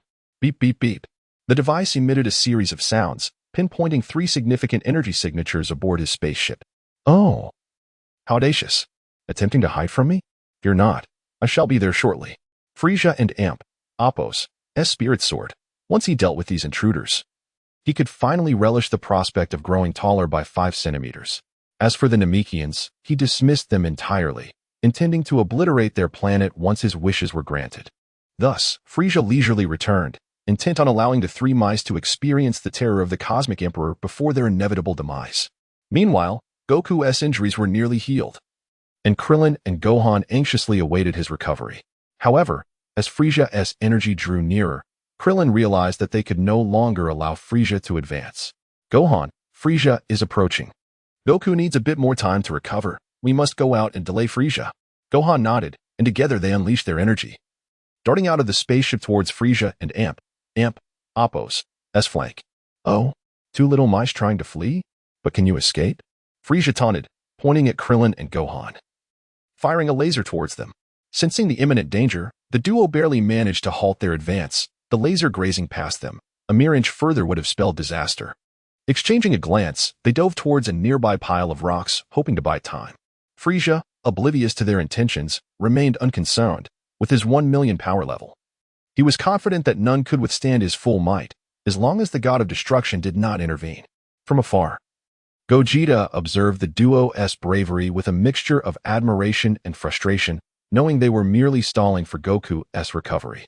Frieza engaged in a twisted game of cat and mouse, with Gohan leading the way while Krillin unleashed energy blasts from behind, forcing Frieza into awkward evasions. Although he sustained no real harm, why endure when he could evade? In a moment of desperation, when Frieza was closing in on Krillin, the latter unleashed a blinding solar flare, momentarily incapacitating Frieza, allowing Gohan to escape. They managed to prolong the encounter for several minutes, leaving Gogeta incredulous at Frieza and Appo's apparent restraint. Frieza, growing impatient, tolerated the energy blasts but was irked by the blinding solar flare. What is this nonsense? Blinding me as if I were a mere mortal, he exclaimed. Abruptly, he halted, channeling his energy before releasing it in a burst that flattened the surrounding hills, reshaping the very terrain. Now, where do you think you can run? As his words echoed, he swiftly appeared before Krillin, delivering a brutal onslaught that sent him flying. He then turned his attention to Gohan, preparing to greet him with the same ruthless treatment. However, Gohan, fueled by the thought of his injured father and uncle, unleashed his own power, striking Frieza fiercely. As Gohan rushed to Krillin's side, Frieza wiped the blood from his nose, his thoughts turning to eliminating the two mice. Watch out, Gohan! Krillin shouted, instinctively lunging to shield Gohan from Frieza's impending attack, only to be sent reeling until he crashed against a boulder. As Frieza prepared to strike Gohan, Krillin continued to bombard him with energy blasts, creating an opportunity for Gohan to escape. You foolish bald head, do you wish to perish? Frieza seethed, his rage boiling over, completely oblivious to the irony of his own baldness. Chapter 31. The Unveiling of Strength. As Frieza seethed with rage, a tremendous aura suddenly emanated from a distance, sending shockwaves across the surface of the planet. The combat power detector emitted a series of beeps before finally succumbing to the overwhelming energy, bursting into fragments. Frieza, gazing toward the source of this formidable presence, wore an expression of sheer horror and disbelief. It was inconceivable that anyone else could possess such immense power in this world. The thought of his prior proclamation of a combat power of 1 million now made him feel like a fool. The distant aura began to retract, and Vegeta quietly pondered the extraordinary increase in power, realizing it had surged by a full 1 million. Could it be that transforming could trigger a science-laden abilities? Frieza temporarily abandoned the two diminutive figures and surged toward his spaceship. Meanwhile, Goku had emerged from the medical chamber, feeling the power coursing through him as he flexed his muscles, producing a series of cracking sounds, expelling a breath of stale air. His gaze sharpened as it fell upon Frieza, and at that moment, Son Goku had transformed into Kakarot. The two charged at each other in perfect synchrony, colliding with a resounding impact. The clash of their energies caused the ground below to fracture instantaneously, with Kakarot's combat power significantly surpassing Frieza's by hundreds of thousands. Frieza quickly found himself unable to defend against Kakarot and Appo's onslaught. In a mere 3 heartbeats, Kakarot unleashed a barrage of punches upon Frieza. With a dull thud, Kakarot executed a whip-like kick to Frieza and Appo's abdomen, sending him hurtling backward, skidding across the ground for hundreds of meters before finally coming to a stop. Kamehameha. Following the familiar routine, Kakarot sent Frieza flying once more, either to trigger a combo attack or to charge an energy ball for a ranged assault. Having endured a Kamehameha wave, Frieza scoffed, recalling how he had once stood confidently against Vegeta with his arms crossed, yet now found himself unable to retaliate in a similar stance. Kakarot, panting in the sky, glared down at him. Well done, wild monkey. You have successfully enraged me. State your name, for I do not slay nameless foes. I am Son Goku of Earth, but at this moment, I am Kakarot, the one who shall defeat you. As Kakarot spoke, Frieza began to release his second layer of seals. In that instant, Frieza resembled a monstrous creature, with an elongated head and a hunched physique, making him shorter than Kakarot. Kakarot's combat power stood at 1,500,000, while Frieza's had escalated to 2 million. Frieza unleashed his energy, dispersing the smoke and focusing on Kakarot. The second round of their battle commenced. Banter before combat was a customary affair. Frieza, it seems you have yet to reveal your full power. Was my previous assault insufficient? Spare me your nonsense, wild monkey. Do you truly believe you are worthy of witnessing my full strength? My current state is more than adequate to handle you. Frieza made a dismissive gesture, his expression one of arrogance. Once more, they charged at each other, engaging in a fierce struggle. However, it was evident that Kakarot was at a disadvantage. Yet he gritted his teeth and persevered. As defeat loomed, Kakarot aimed a headbutt at Frieza and Appo's elongated head. Frieza, taken aback by the blow, momentarily distanced himself. He had never anticipated such cunning behavior. Now unleashing the full force of his third transformation, Frieza launched a relentless barrage of strikes at Kakarot, showcasing the stark disparity in their abilities. Kakarot was sent flying, only to trigger a combo, becoming a mere plaything for Frieza as he was tossed about in mid-air without touching the ground. With no means to counterattack, Kakarot resorted to passive defense. Sensing the dire situation, he bellowed, Chen. A crimson aura enveloped him, effectively doubling his combat power. The fierce energy struck Frieza, causing him discomfort and forcing him to adopt a defensive stance. In an instant, the tide of battle shifted. With 3 million in combat power, Kakarot began to treat Frieza as a mere ball to be kicked around. Truly, a hallmark of the Dragon Ball universe, the Kaioken. Yet, he wondered if he could withstand the backlash of the 100-fold Kaioken. Vegeta, observing the seemingly prolonged battle that had only lasted around 10 minutes, lamented that had he not been unable to intervene, he would have summoned the two diminutive figures to narrate the fight. After once again repelling Frieza, Kakarot gazed at the villain and Appo's disheveled state and called out, Frieza, reveal your full strength. You insufferable scion monkey. I shall make you regret this decision. Frieza began to unlock his third seal, unleashing an aura that could only be described as ferocious, malevolent, and powerful. A purple flame enveloped him, causing the very surface of Namek to tremble and quake. However, it was only this, for Vegeta had ensured that the core of Namek was fortified by the Eternal Dragon. A minute later, Frieza emerged, his form pristine and smooth as jade.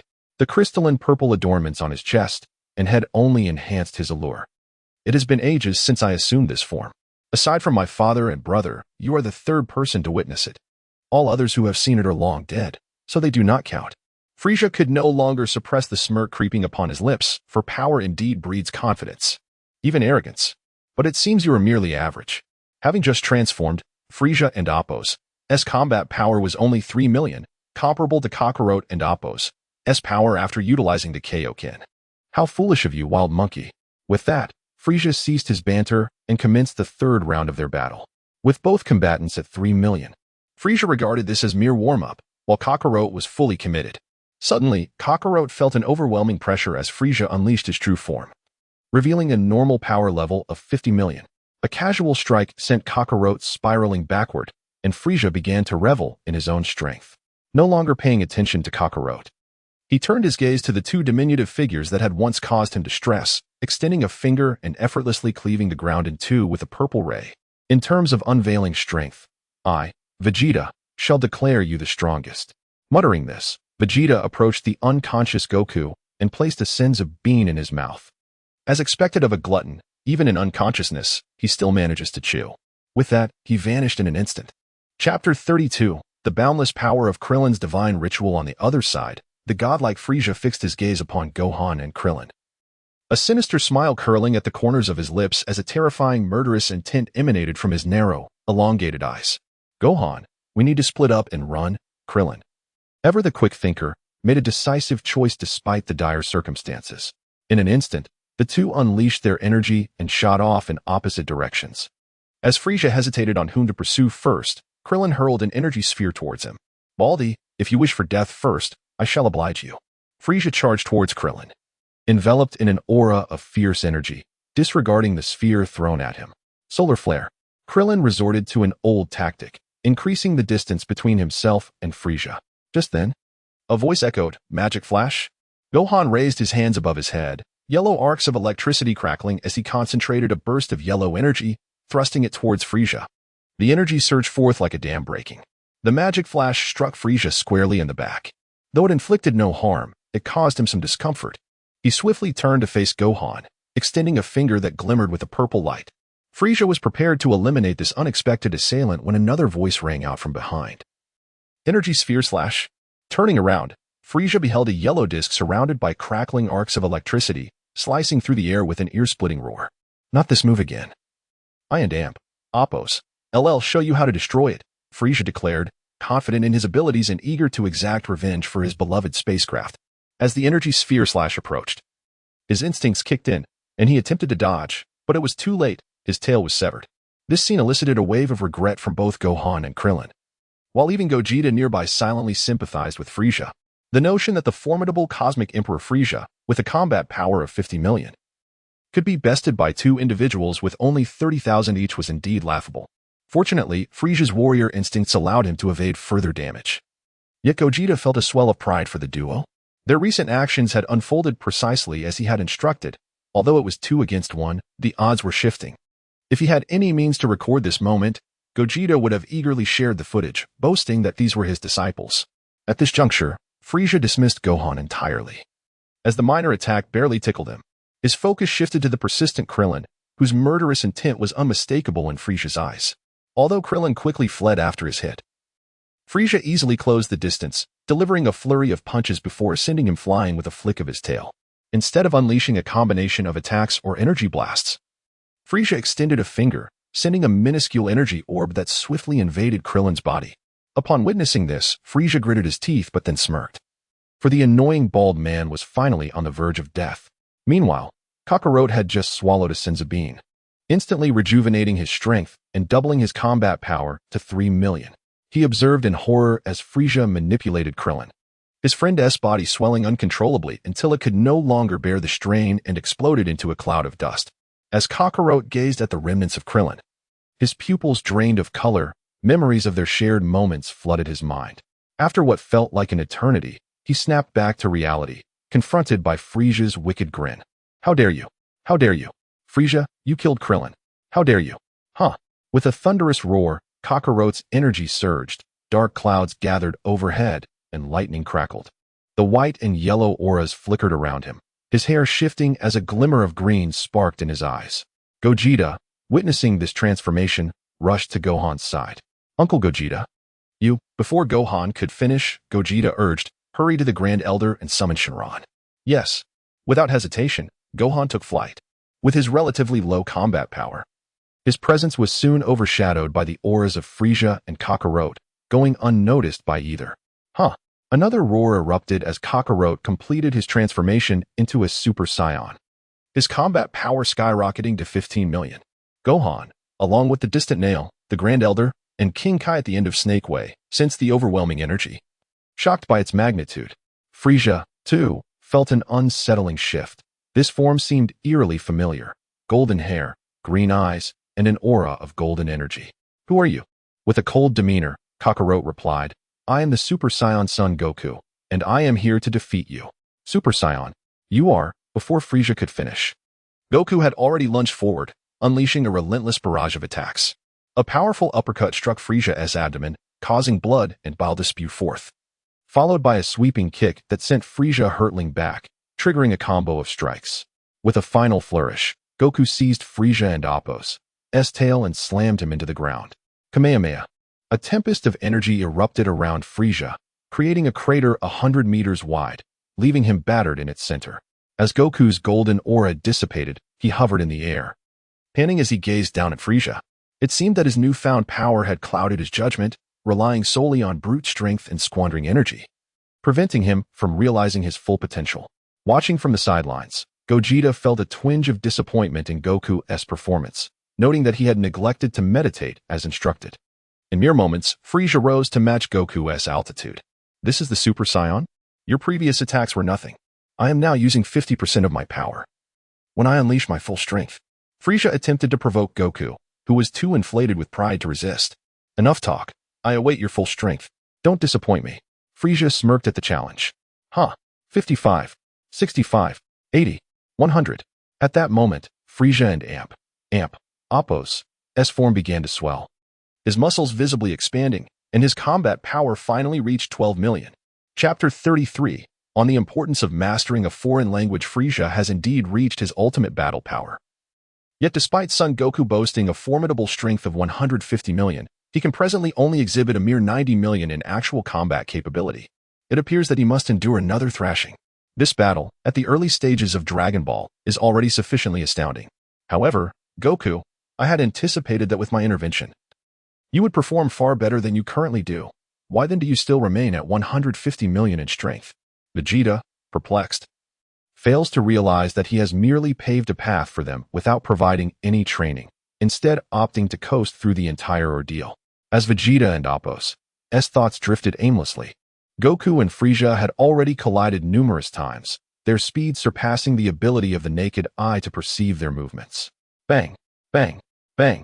The sky reverberated with explosive sounds as the ground beneath them quaked violently.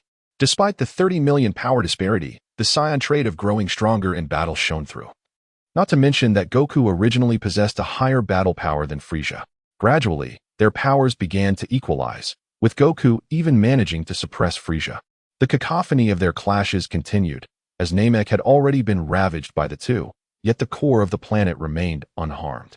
Meanwhile, at a distance from the battlefield, Gohan had gathered the Dragon Balls with Nail and was commencing the summoning of the Eternal Dragon. Although the dragon itself did not possess great combat strength, its entrance was undeniably grandiose, befitting its status as the representative of the Dragon Balls. Dark clouds gathered ominously in the sky, accompanied by the rumble of thunder. A uniquely bizarre dragon emerged, its colossal form rolling amidst the clouds, and a resounding roar silenced all. Those who summon me, state your wish. I can fulfill it, but you are limited to 3 wishes. The dragon's voice, resonant like a tolling bell, echoed in the ears of the onlookers. Following this proclamation, it extended 3 fingers. Vegeta, sensing the familiar aura, instantly arrived at the scene, greeting the dragon.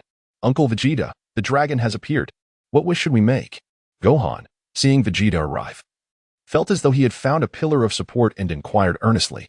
Father is battling Frieza, and Uncle Krillin has been slain. Witnessing this scene once again reminded Gohan of his Uncle Piccolo. Let an Appo's first revive Piccolo. With that, we can utilize the Dragon Balls of Earth. Dandy, I entrust this to you, Gohan said earnestly to his newly acquainted friend. Do not worry, Gohan, leave it to me. Dandy patted his chest and began to chant a series of incantations in the Namekian language. Upon hearing this, the dragon and Appo's eyes glowed red. Your first wish has been granted. Please state your second wish. Wait, the second wish requires some time. With that, Vegeta vanished from sight, arriving at Bulma's home on Earth. Each year, Bulma collected the Dragon Balls to fulfill various whimsical wishes, such as never-ending strawberries, becoming a year younger, or enhancing her physical attributes gradually to avoid detection. Due to Piccolo's revival, the once petrified Dragon Balls regained their former luster. Vegeta brought the Dragon Balls to an open area within the estate and summoned the dragon once more. The dragon appeared, exuding an aura of grandeur. But upon seeing that the summoner was Vegeta, its demeanor deflated. Greetings, Lord Vegeta. What wish do you have? As long as it is within my power, I shall grant it. This time, Vegeta did not pose a challenge to the dragon, requesting, please revive those whom Frieza has slain over the past 2 days. This wish was straightforward, but the dragon specified, however, those who have died twice or are incomplete cannot be revived. As soon as the words were spoken, the dragon and Appo's eyes turned red, the duration of which was prolonged due to the number of deceased. After a moment, the dragon spoke, your wish has been fulfilled. I shall now take my leave. The dragon vanished, scattering the Dragon Balls across the sky, yet Vegeta intercepted them one by one, restoring them to their original place. Just then, he narrowly avoided an encounter with Bulma, who had rushed over, bewildered by the commotion. In the other world, Piccolo gazed in bewilderment at his own body. Quickly realizing he had been revived, alongside the old Kai, they exchanged glances, seemingly coming to a mutual decision, and began to fuse. Vegeta, having set down the Dragon Balls, returned to Namek. The second wish was to transport everyone on this planet, except for myself, Goku, and Frieza, to Earth. Upon hearing this, the dragon and Appo's eyes glowed red once more, and in an instant, Vegeta felt the space around him empty. Your second wish has been granted. Please state your third wish. The third wish is... Suddenly, Vegeta discovered that Dandy had also been transported away, lacking proficiency in the Namekian language. He pondered whether to engage in a silent standoff with the dragon. On Earth, an expansive area suddenly filled with a multitude of individuals. Vegeta, Gohan, a host of Namekians, and several fleeing soldiers who had been dealt with by Frieza.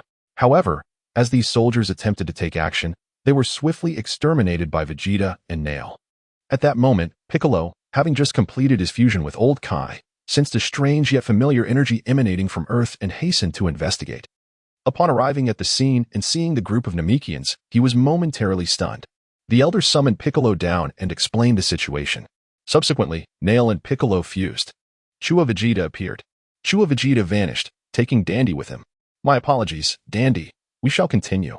My third wish is, please grant me immortality. This unexpected declaration left both Vegeta and Dandy momentarily speechless, while the dragon fixed its gaze on Dandy, disregarding Frieza entirely. Seeing this, Frieza assumed the dragon had not heard him and accelerated to hover beside the dragon's head, shouting, please grant me immortality. Frieza was elated, believing he would soon attain eternal life, yet the dragon continued to ignore him.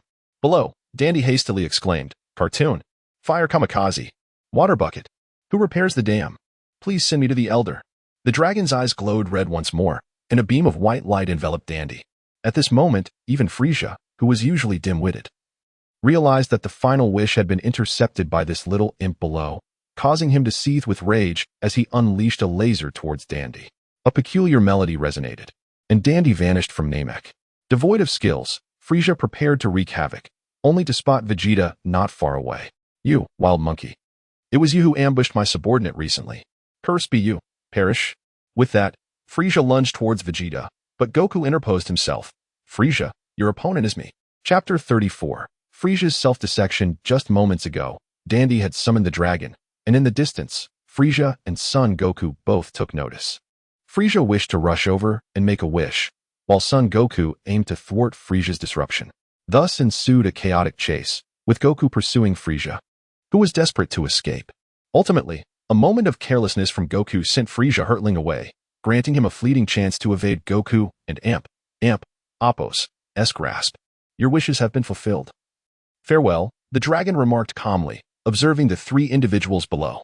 No matter how formidable you may be, upon encountering me, the dragon, you must humbly beseech for your desires to be realized, and ultimately express your gratitude as I depart. However, the three below remained locked in confrontation, disregarding the dragon entirely. The dragon, embodying the wisdom of an adult, mused that it must learn to navigate the awkward tension. With that, it uttered its closing phrase and transformed into stone, scattering into fragments. Frieza, witnessing his wish slip away, directed his fury at Goku. Son Goku, since you were so eager to meet that bald-headed fool, then perish. With that declaration, Frieza unleashed a laser towards Goku. Back when Goku had just transformed into a Super Saiyan, he would have braced himself to withstand the beam without hesitation. However, time had passed, and Goku had gradually regained some strength, deftly dodging the laser. Yet, Vegeta, positioned behind him, was not as fortunate. He bore the brunt of the laser, stopped only by an invisible barrier of energy, leaving him feeling disgruntled. Goku, Frieza is targeting me. Why are you just standing there? Do you want me to intervene? Upon hearing Vegeta and Appo's call to action, Goku swiftly demonstrated his capability to confront Frieza alone. A fierce clash ensued.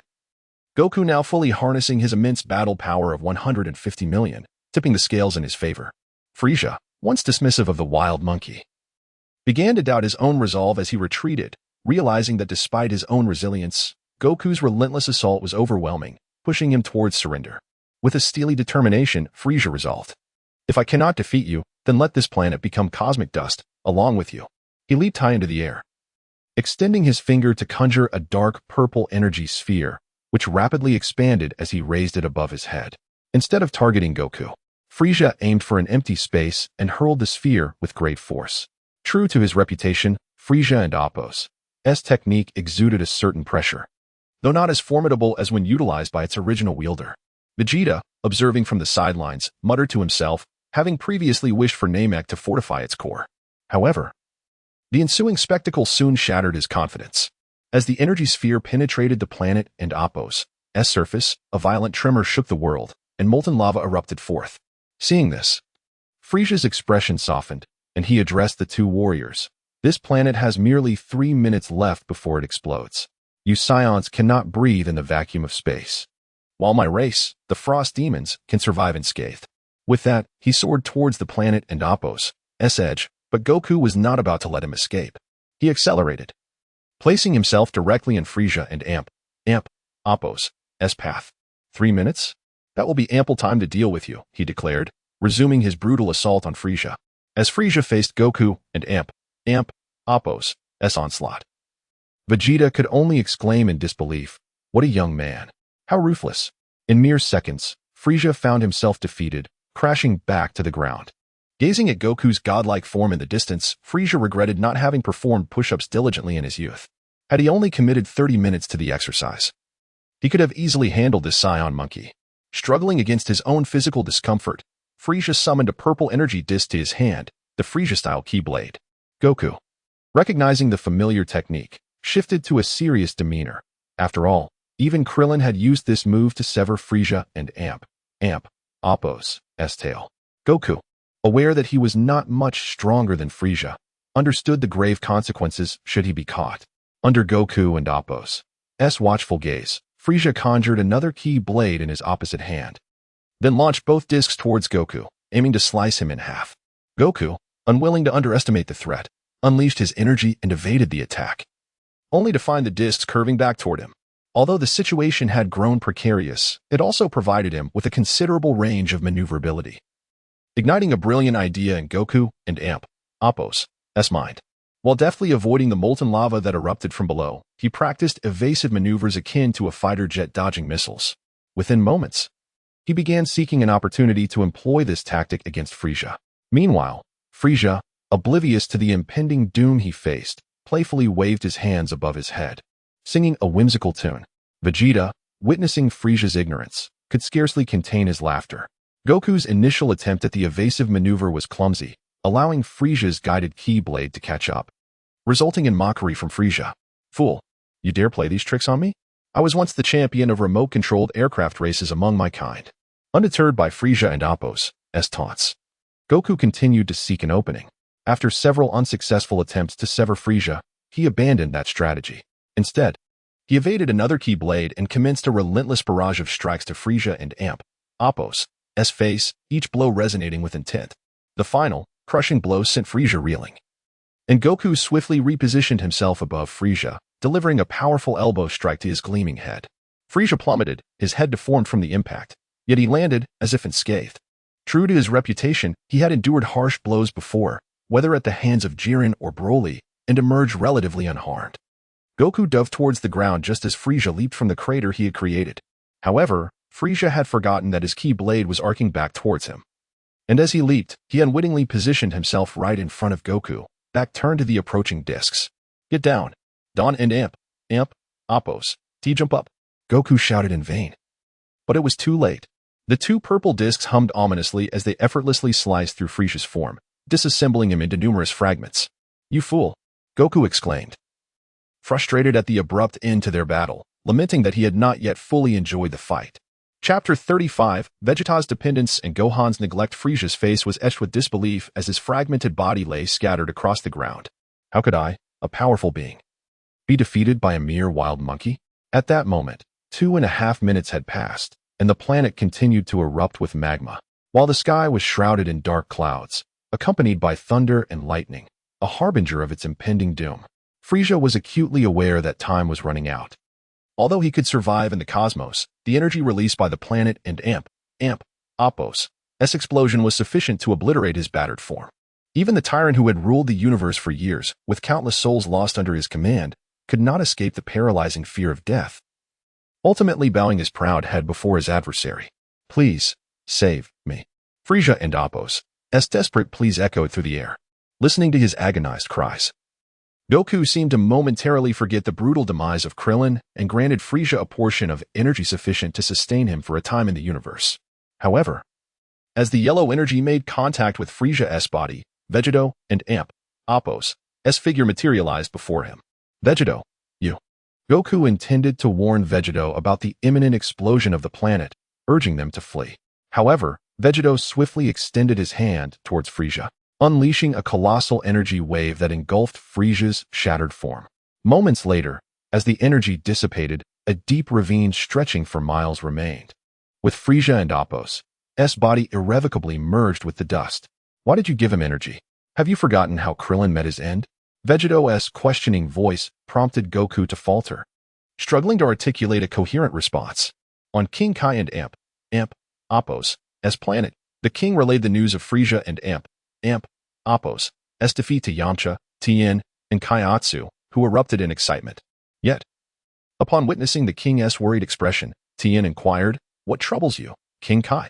Has and Appo's Frieza been vanquished? Why the concern? The Namekian planet has mere seconds left before its destruction. No, it's down to just a few seconds. Yet Vegetto and Goku remain here." The group exchanged puzzled glances, but refrained from questioning further. "Goku, how does it feel to wield the power of a Super Saiyan? Shall we test our strengths?" But the planet was on the brink of explosion. Ever since Frieza had unleashed the planet-destroying bomb upon its surface, it had been nothing but magma, earthquakes, dark clouds, and lightning. Yet, the situation showed no signs of worsening. Before Goku could finish, Vegetto interrupted, "This planet will not explode. You've noticed that as well. Haven't you? However, it will remain in this state, unsuitable for habitation." Goku, buoyed by confidence in his abilities, found himself at the mercy of Vegetto's overwhelming assault for 3 minutes. As Goku lay on the ground, barely clinging to life, Vegetto contemplated administering a Senzu beam to restore him. Just then, a surge of magma erupted beneath Goku. Consequently, Vegetto abandoned the idea and instead teleported Goku to Yardrat, leaving him behind without further concern. King Kai, observing the Namekian planet which had yet to explode even after 3 minutes, wore a bewildered expression but managed to inform the people of Earth, "Everyone, Goku has defeated Frieza." Suddenly, Vegetto appeared in the sight of Earth and Appo's inhabitants, interrupting King Kai's transmission, recounting the events surrounding Frieza and Goku, much to the delight of the crowd. Everyone rejoiced, except for Vegeta, who seethed in a corner, yet brimming with determination. "Just wait, Kakarot and Vegetto. I, the proud prince of the Saiyans, shall surpass you both." Nevertheless, the environment on Namek had become uninhabitable. It would require a year and the Dragon Balls to restore it. Vegetto had initially believed that by reinforcing Namek with the Dragon Balls, Frieza's actions would not lead to the planet's destruction, yet the outcome was nearly indistinguishable from annihilation. Not to worry, a Namekian year consists of only 130 days. And after the Dragon Balls are used, we have already arrived here. With that, the Grand Elder gestured towards the 7 Dragon Balls nearby. Vegetto understood. Had the Grand Elder not mentioned it, he might have forgotten the brevity of a Namekian year. Just as he was about to speak, he heard the Grand Elder's voice again. "However, my lifespan is drawing to a close. I may not live to see the day the Dragon Balls restore Namek. Picken, come here." The Grand Elder beckoned a tribal elder, who appeared saddened by the implication. The Grand Elder grasped Picken's hand, and together they were enveloped in a radiant glow. Moments later, as the light faded, the Grand Elder and Appo's hand fell limply, and he peacefully departed from this world. The Namekians felt a wave of sorrow. But Vegetto's voice broke through. "Do not mourn. The Grand Elder has passed away peacefully, free from suffering." Just look at his expression, there was no trace of pain. The crowd's gaze followed Vegetto's words, recognizing that although the Grand Elder had appeared stoic, he bore no agony in death. This was indeed the finest conclusion. "Ah, since you are all on Earth, why not stay at my home for a while and enjoy the scenery? You can decide what to do once the Dragon Balls have restored Namek." Bulma promptly interjected, attempting to shift the atmosphere, which lightened considerably. Everyone agreed, even Vegeta, whose pride was often as thin as paper, did not object. Vegetto mused. This scene was merely a prelude to Vegeta and Appo's later dependence on Bulma, and it also foreshadowed the changes that awaited him. Vegetto chose not to involve himself in the festivities at Bulma's home, firstly, because he was not familiar with them, and secondly, because it was unnecessary. Instead, he desired to visit the familiar realm of the Kaioshin. In an instant, he arrived at the Kaioshin's temple, where he found Piccolo meditating in the central square and Mr. Popo tending to the greenery. "Greetings, Mr. Vegetto. You are indeed similar to that old fool Goku, but why do you still possess your tail?" Piccolo, seeing Vegetto up close for the first time, noted his powerful yet restrained aura, indicative of a kindred spirit who appreciated meditation. "Hello there. Piccolo, are you still planning to continue as the Supreme Kai? Or are you considering selecting one of the Namekians to take your place on Earth?" "Humph. I have no interest in the affairs of those below. I would rather find someone else." "Haha, I share your sentiments. However, I have a request for you, Piccolo." At this juncture, Vegetto's expression turned serious as he regarded Piccolo intently. Though Piccolo was puzzled, he inquired, "What is it?" "Take Gohan under your wing and train him diligently. After spending time with him, you must have noticed his extraordinary potential. In the future, he will undoubtedly rival even Goku."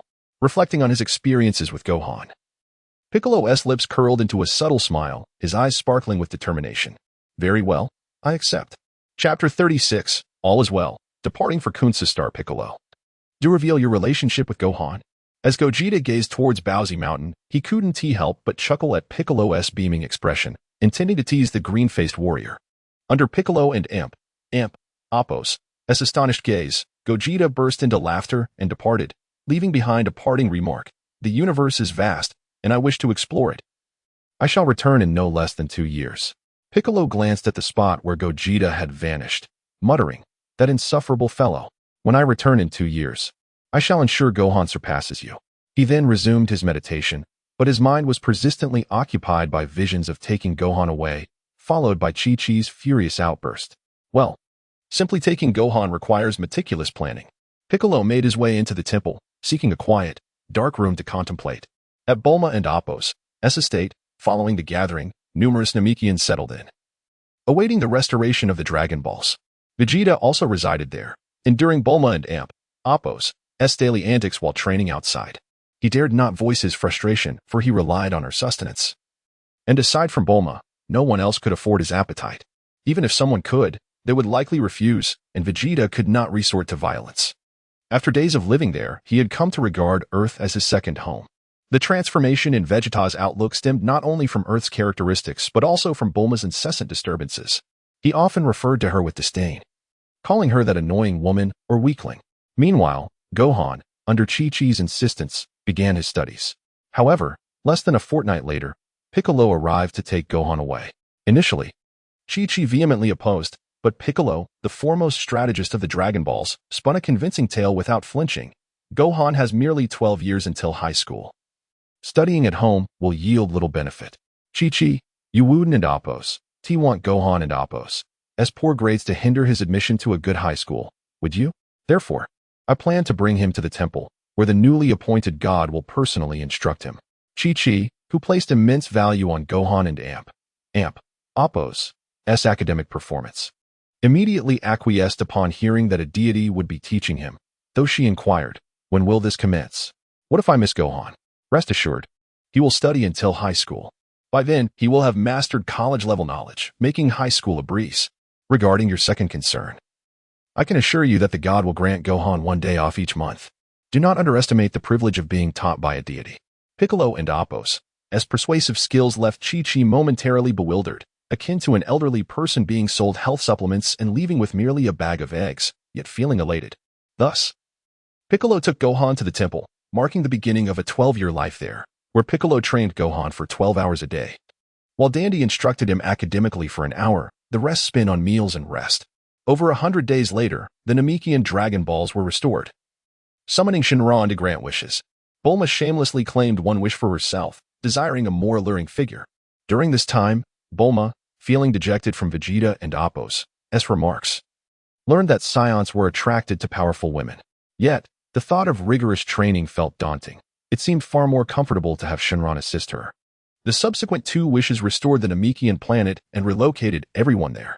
Once again, tranquility enveloped the Earth. Meanwhile, Gogeta arrived at Kunsa Star via instant transmission. Having left in haste last time, he had only glimpsed one of its towns. This time, he intended to explore the planet thoroughly. With ample time at his disposal and no need for training, his baseline strength was nearly equal to Jiren and Apos'. And given his age, thousands of years older than Jiren, he found it perplexing that, despite years of training, he could not easily overpower him. After all, how could an idol be an idol without exceptional qualities? However, that was merely his baseline state. When employing his full power, he believed he could indeed dispatch Beerus. Brushing aside such thoughts, Gogeta materialized in a small town. The local Kunsa inhabitants were intrigued by the appearance of this oddly dressed figure. "Mom, look, an alien." A melodious voice rang out, and its owner broke free from an adult's grasp, rushing towards Gogeta. As the little girl circled him, attempting to touch his tail, he swiftly vanished from her vicinity, appearing high in the sky. Indeed, as a socially anxious individual, He could not endure being surrounded by strangers and preferred to observe from afar.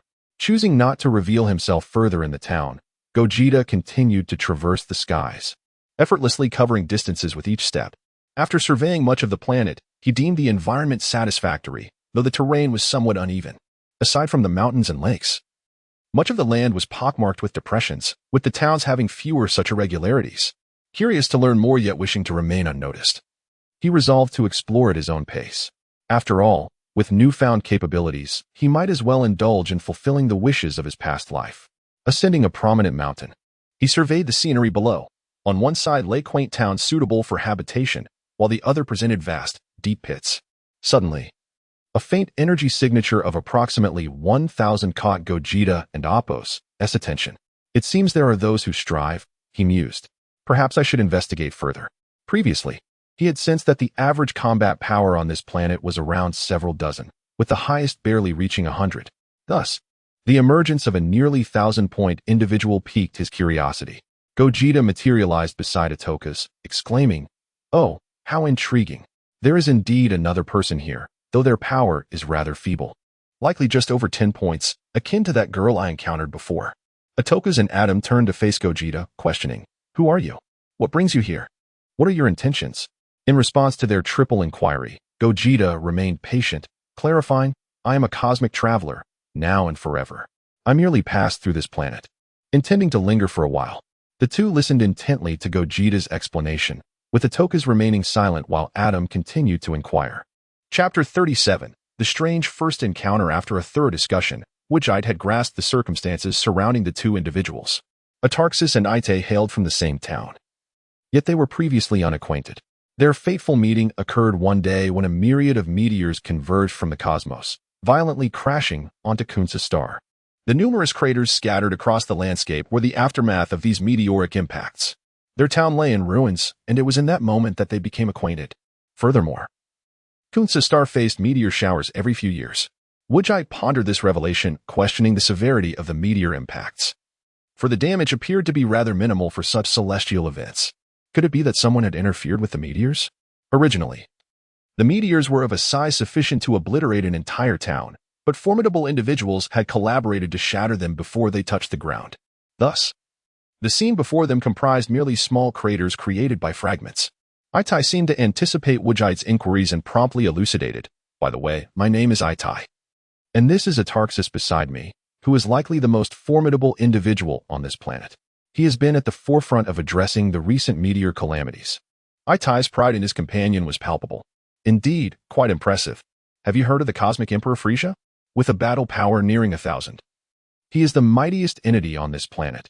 Yet within Frieza and Appo's legion, those with battle powers in the hundreds are merely foot soldiers." Meanwhile, a young girl, eager to touch Wujite and Appo's tail, returned home, swiftly finished her meal, and dashed to her neighbor, Sister Shui. "Sister Shui, today I encountered an alien with my mother." "An alien? What did he look like?" Upon hearing the girl and Appo's words, Shui recalled the man she had seen in the forest some time ago. His hair was peculiar, standing upright. His attire was unlike anything she had seen before, complemented by a strange vest, and indeed, he possessed a tail reminiscent of a monkey. Listening to the girl's melodious voice, Shui was certain that this alien was the very one she had encountered.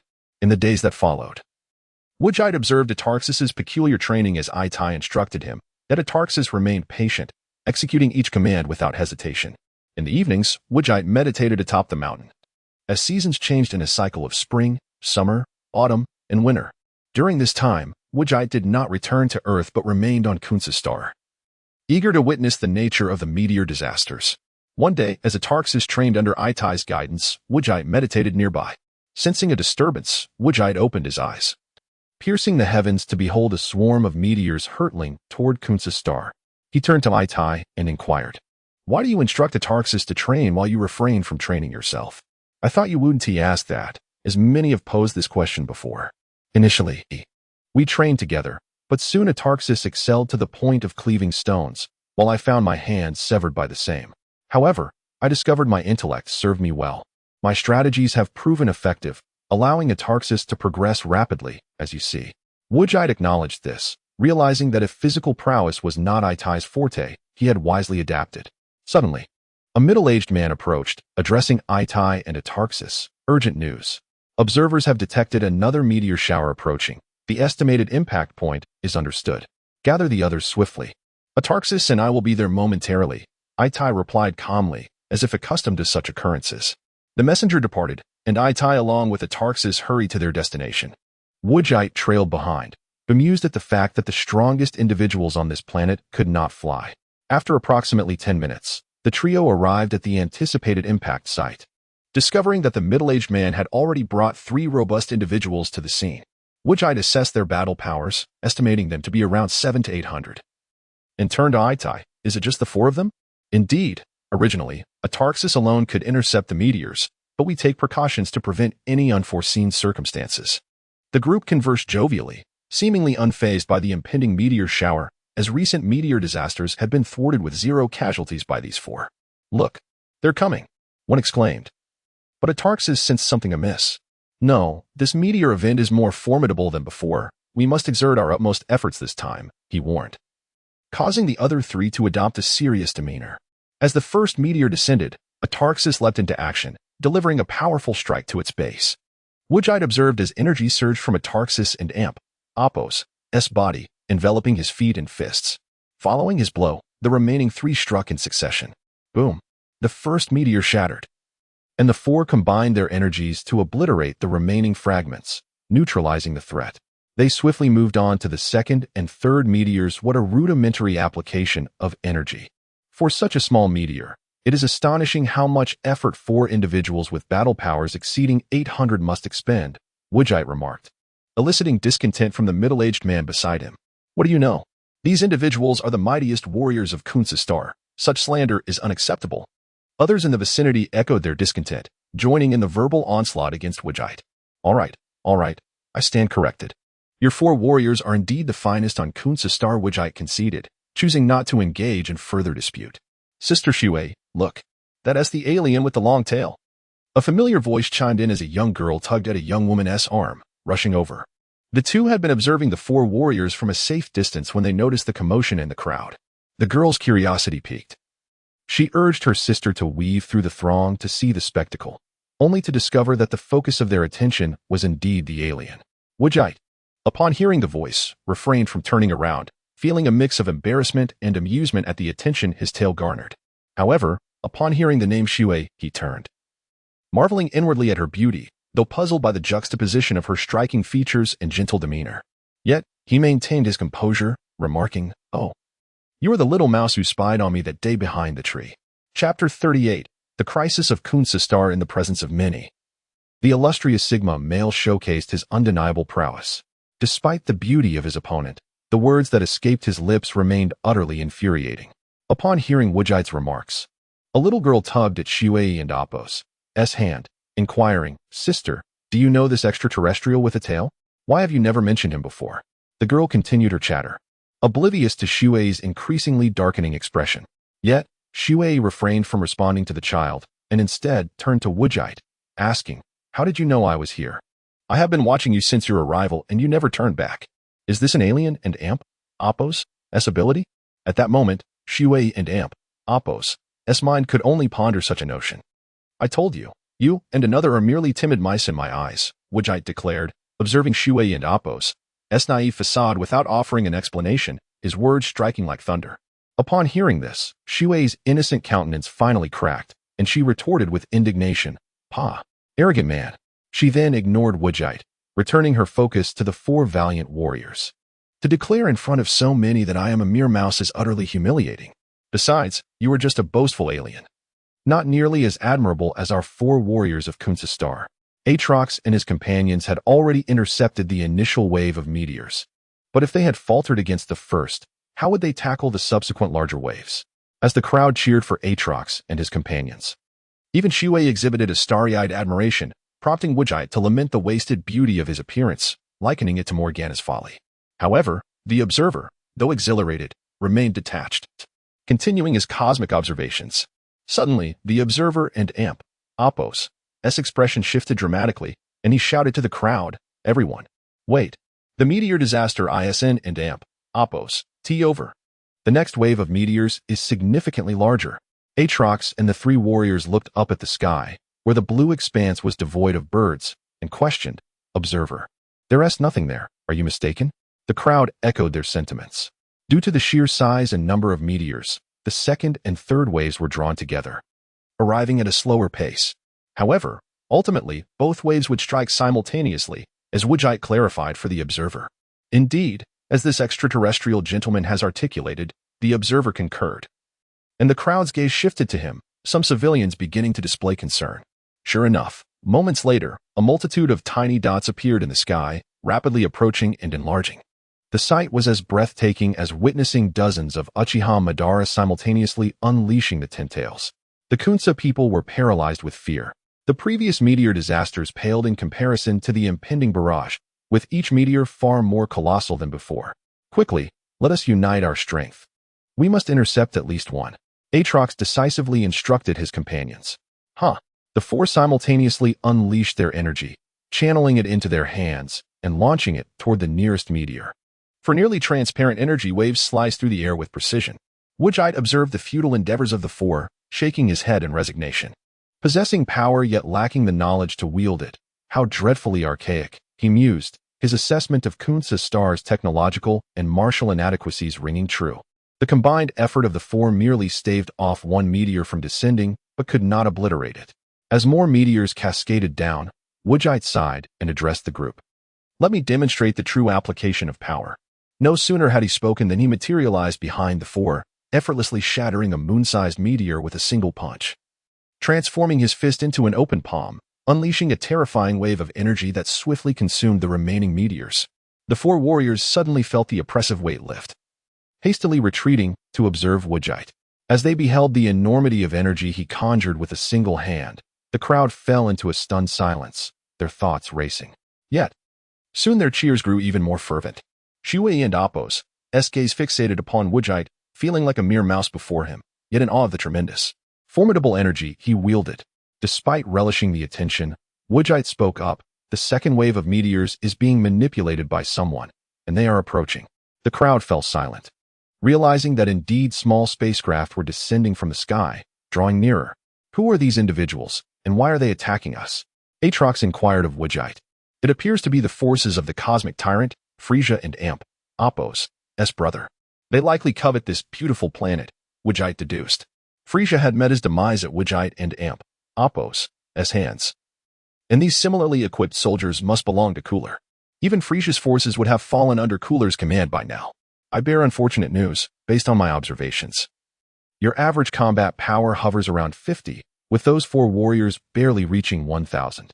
Meanwhile, they belong to Cooler's strike team, whose lowest combat power is 5,000, with the strongest exceeding 10,000. Thus, to seize this planet, you would have no choice but to surrender." With those words, Aatrox and his companions fell silent, tacitly acknowledging their grim reality. Clearly, they had long been targets for this invasion, employing meteors to weaken them before effortlessly conquering the planet. Yet, they were more resilient than anticipated.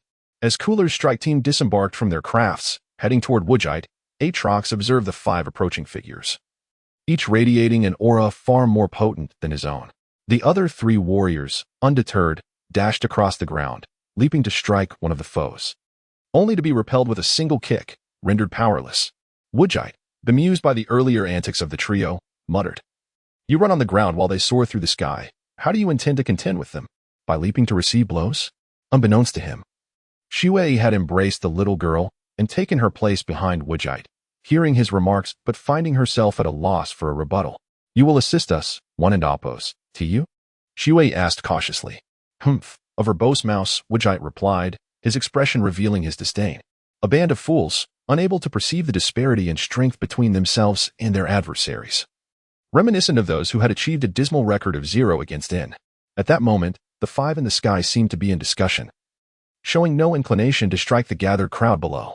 However, Vegeta had already directed his palm toward them, and upon witnessing his stance, Shui realized that Kunsa's star would be preserved, dismissing Vegeta and Appo's derogatory reference to her. Chapter 39, Is Piccolo a Child? Hey, look at that fellow below. He and Appo's waving at us. We should respond to him," one member of the Gula combat squad exclaimed. extending his hand towards Gogeta as the laser gun strapped to his wrist began to charge. The other 4 members also raised their hands, aiming at the crowd below. The ominous hum of the charging laser gun grew louder, echoing in the ears of the onlookers like a countdown to death. Goodbye, down there. The words were barely spoken when the 5 individuals in the sky were instantly engulfed by a wave of yellow energy, leaving no trace behind. I detest being compelled to look up and speak, came a cold, merciless remark. Yet, to others, it seemed to convey a sense of salvation. Gogeta approached the nearby aircraft, conducting a cursory inspection before entering the cabin. The interior bore a resemblance to that of the Ginyu Force S configuration, equipped with several combat power detectors. He donned one over his left eye and swiftly appeared before the others, interrupting their whispers. The device I am wearing is a combat power detector. If you press this button here, the display will reveal the combat power information of the unit in front of us.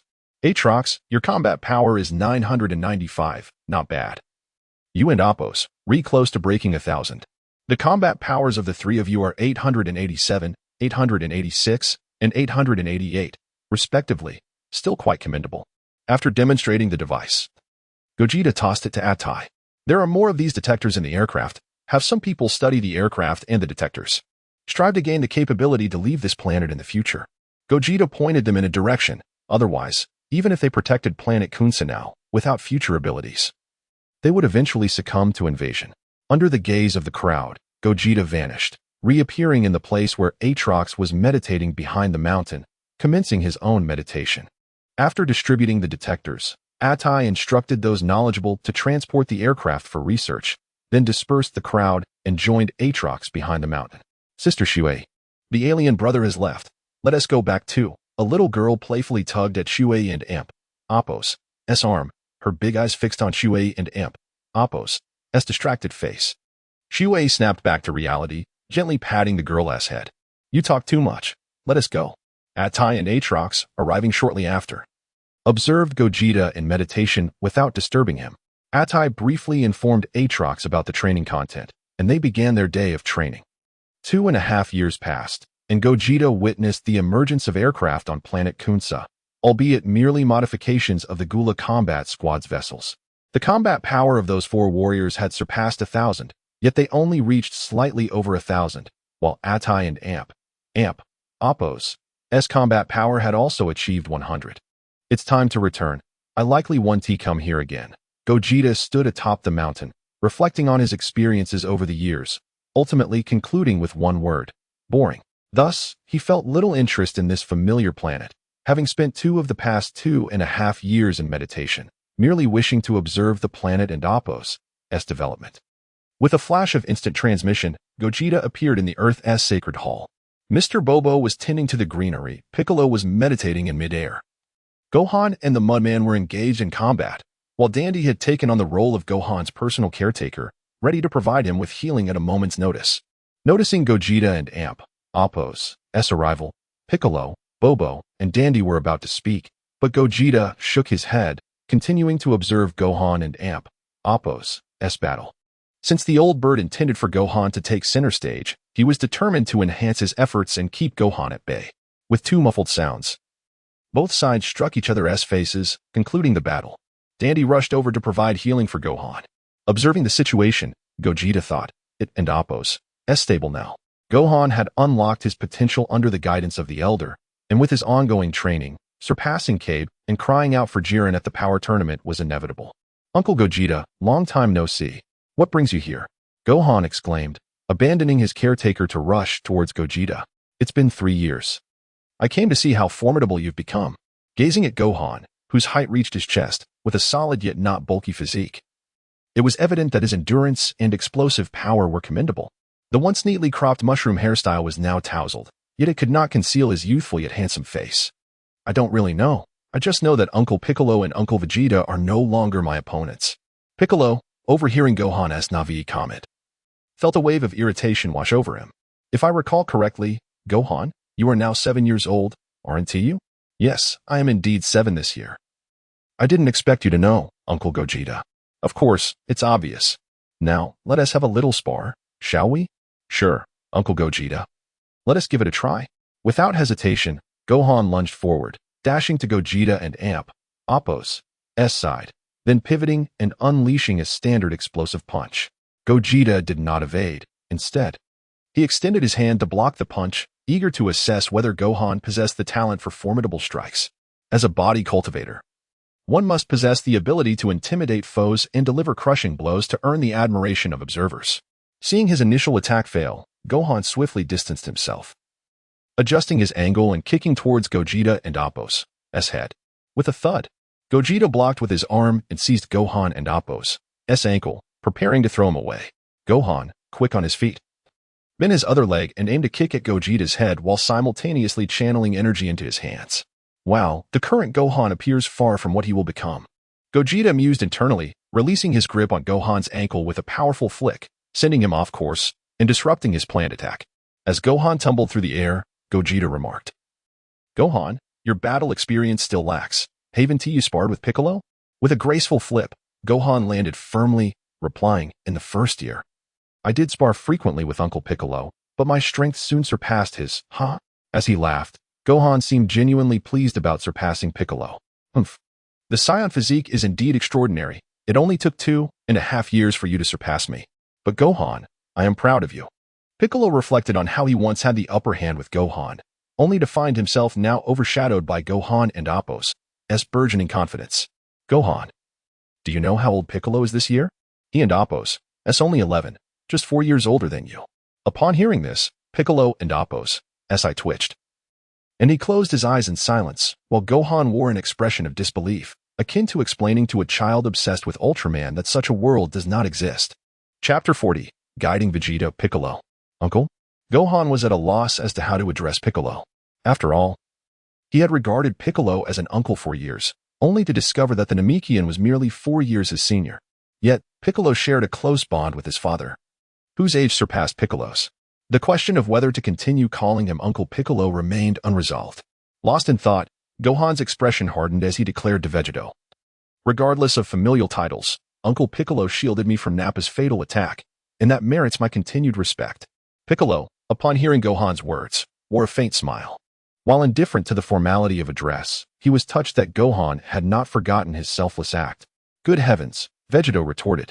"I merely sought to remind someone of their age and relative lack of prowess compared to a child."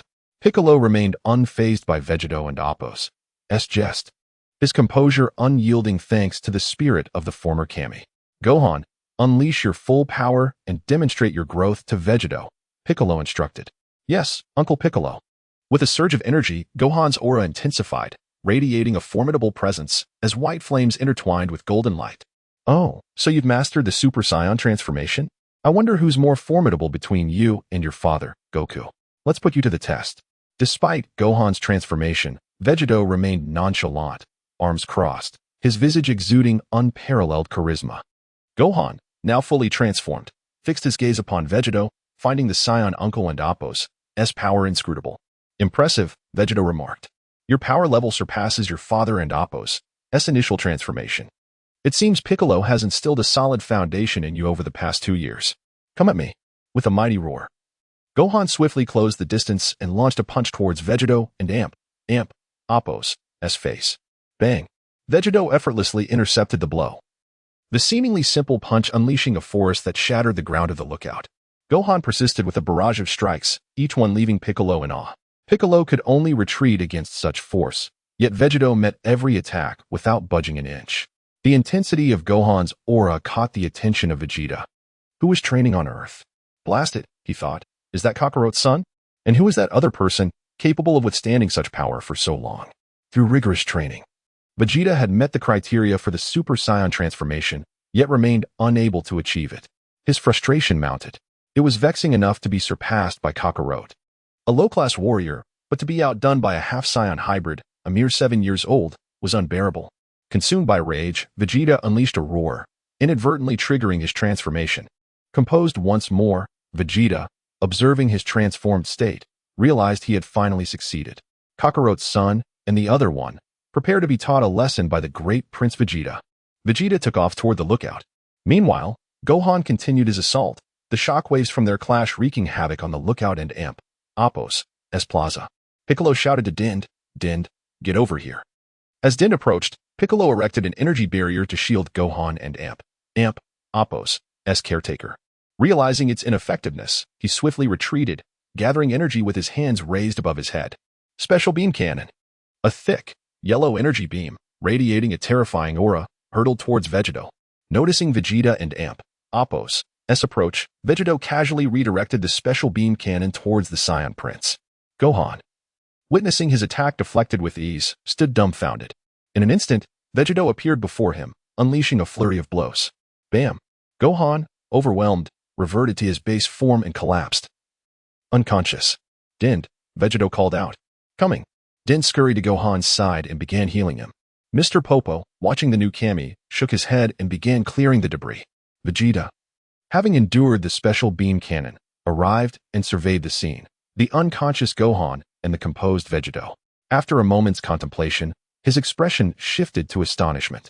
Forgetting the earlier attack, he fixed his gaze upon Vegetto and inquired, was that child responsible for that immense power? And yet, he lies defeated on the ground? Vegeta. Vegetto replied, do you misunderstand the definition of power? You are impressed by Super Saiyan first grade. Vegetto did not answer Vegeta and Appos' question. Instead, he countered with a question of his own. What do you mean? Super Saiyan first grade? Is there a level beyond Super Saiyan? Vegeta inquired, seizing upon the key phrase. Oh, I was merely speculating, Vegetto said flippantly. If Saiyans can transform, why not have multiple stages like Frieza? Super Saiyan second grade, third grade, Super Saiyan 4, 5, 6, and so on. Have you come to flaunt your power? You are impressed by Super Saiyan first grade? If you seek true power, are you content with merely Super Saiyan 1?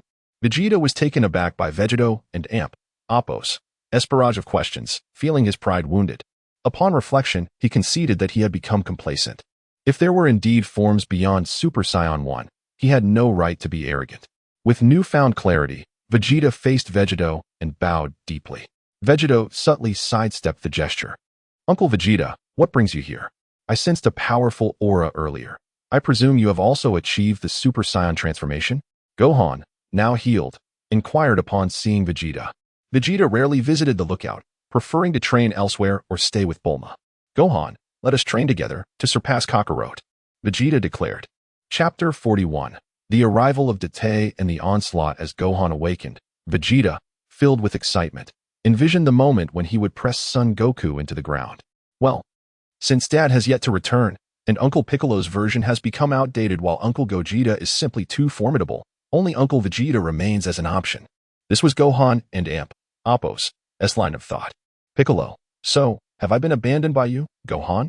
Gohan, Don and Amp, Appos, TB sad, Uncle Piccolo. I'll wait for your version update. By the way, from now on, both of you need to incorporate meditation training, just like Uncle Piccolo. Gogeta observed the scene before him, where Gohan and Piccolo exchanged glances, while Vegeta and Appos' gaze was fixed on Gohan, a sight that was almost unbearable. He interrupted the moment. Subsequently, another individual began to engage in passive training, initiating meditation practice as well. Vegeta had anticipated that this training would continue indefinitely. However, nearly half a month had passed before this regimen concluded. In a spacious area, a machine adorned with the Capsule Corporation logo appeared instantaneously, within which a purple-haired youth slowly opened his eyes. Have I arrived? How splendid Earth used to be. The young man opened the hatch and leapt out, taking in his surroundings with a deep sense of nostalgia. It appeared that Frieza had yet to arrive, so he decided to wait nearby. The youth, unhurried, began to walk toward a location etched in his memory. At this moment, the young man and Appos' attire and the large sword on his back led Gogeta to recognize him as Trunks from the future, also known as Date. His aura was restrained. He seemed like a weak fighter, yet perpetually prepared to unleash his potential, a promising candidate, albeit from a dystopian future. Gogeta, watching Date, couldn't and Appos' help but marvel at how a Saiyan could exhibit such steadiness amidst adversity. After walking for a while, Date stopped and found a spot to meditate. It appeared that Frieza and Appos' father was approaching, but since Frieza had been obliterated by him, he wondered who would come this time. Could it be cooler?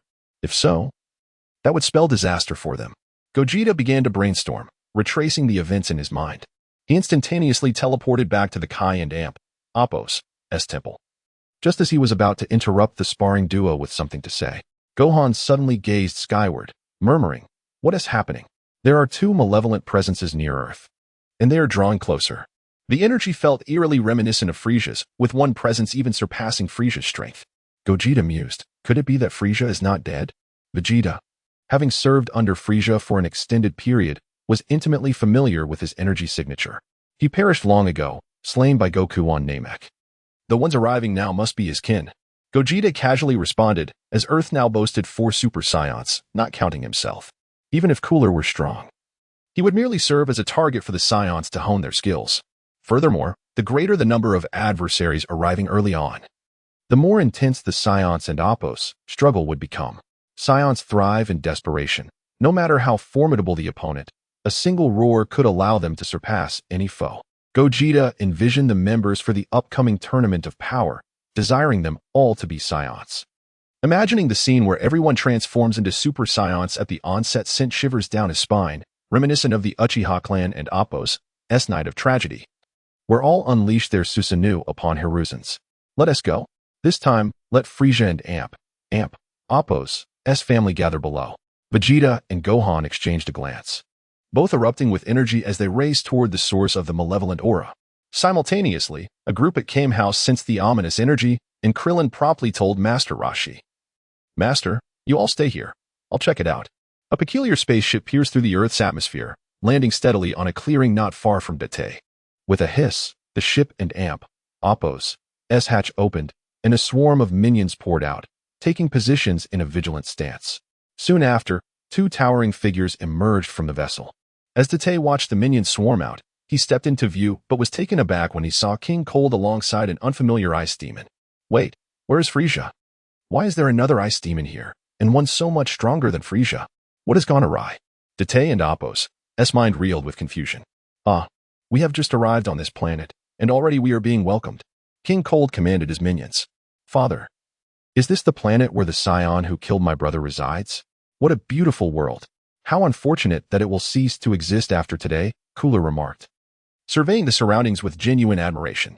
Several minions approached Date, one activating a scouter to assess his battle power, only to discover a pitiful reading of 5, which prompted raucous laughter from the group.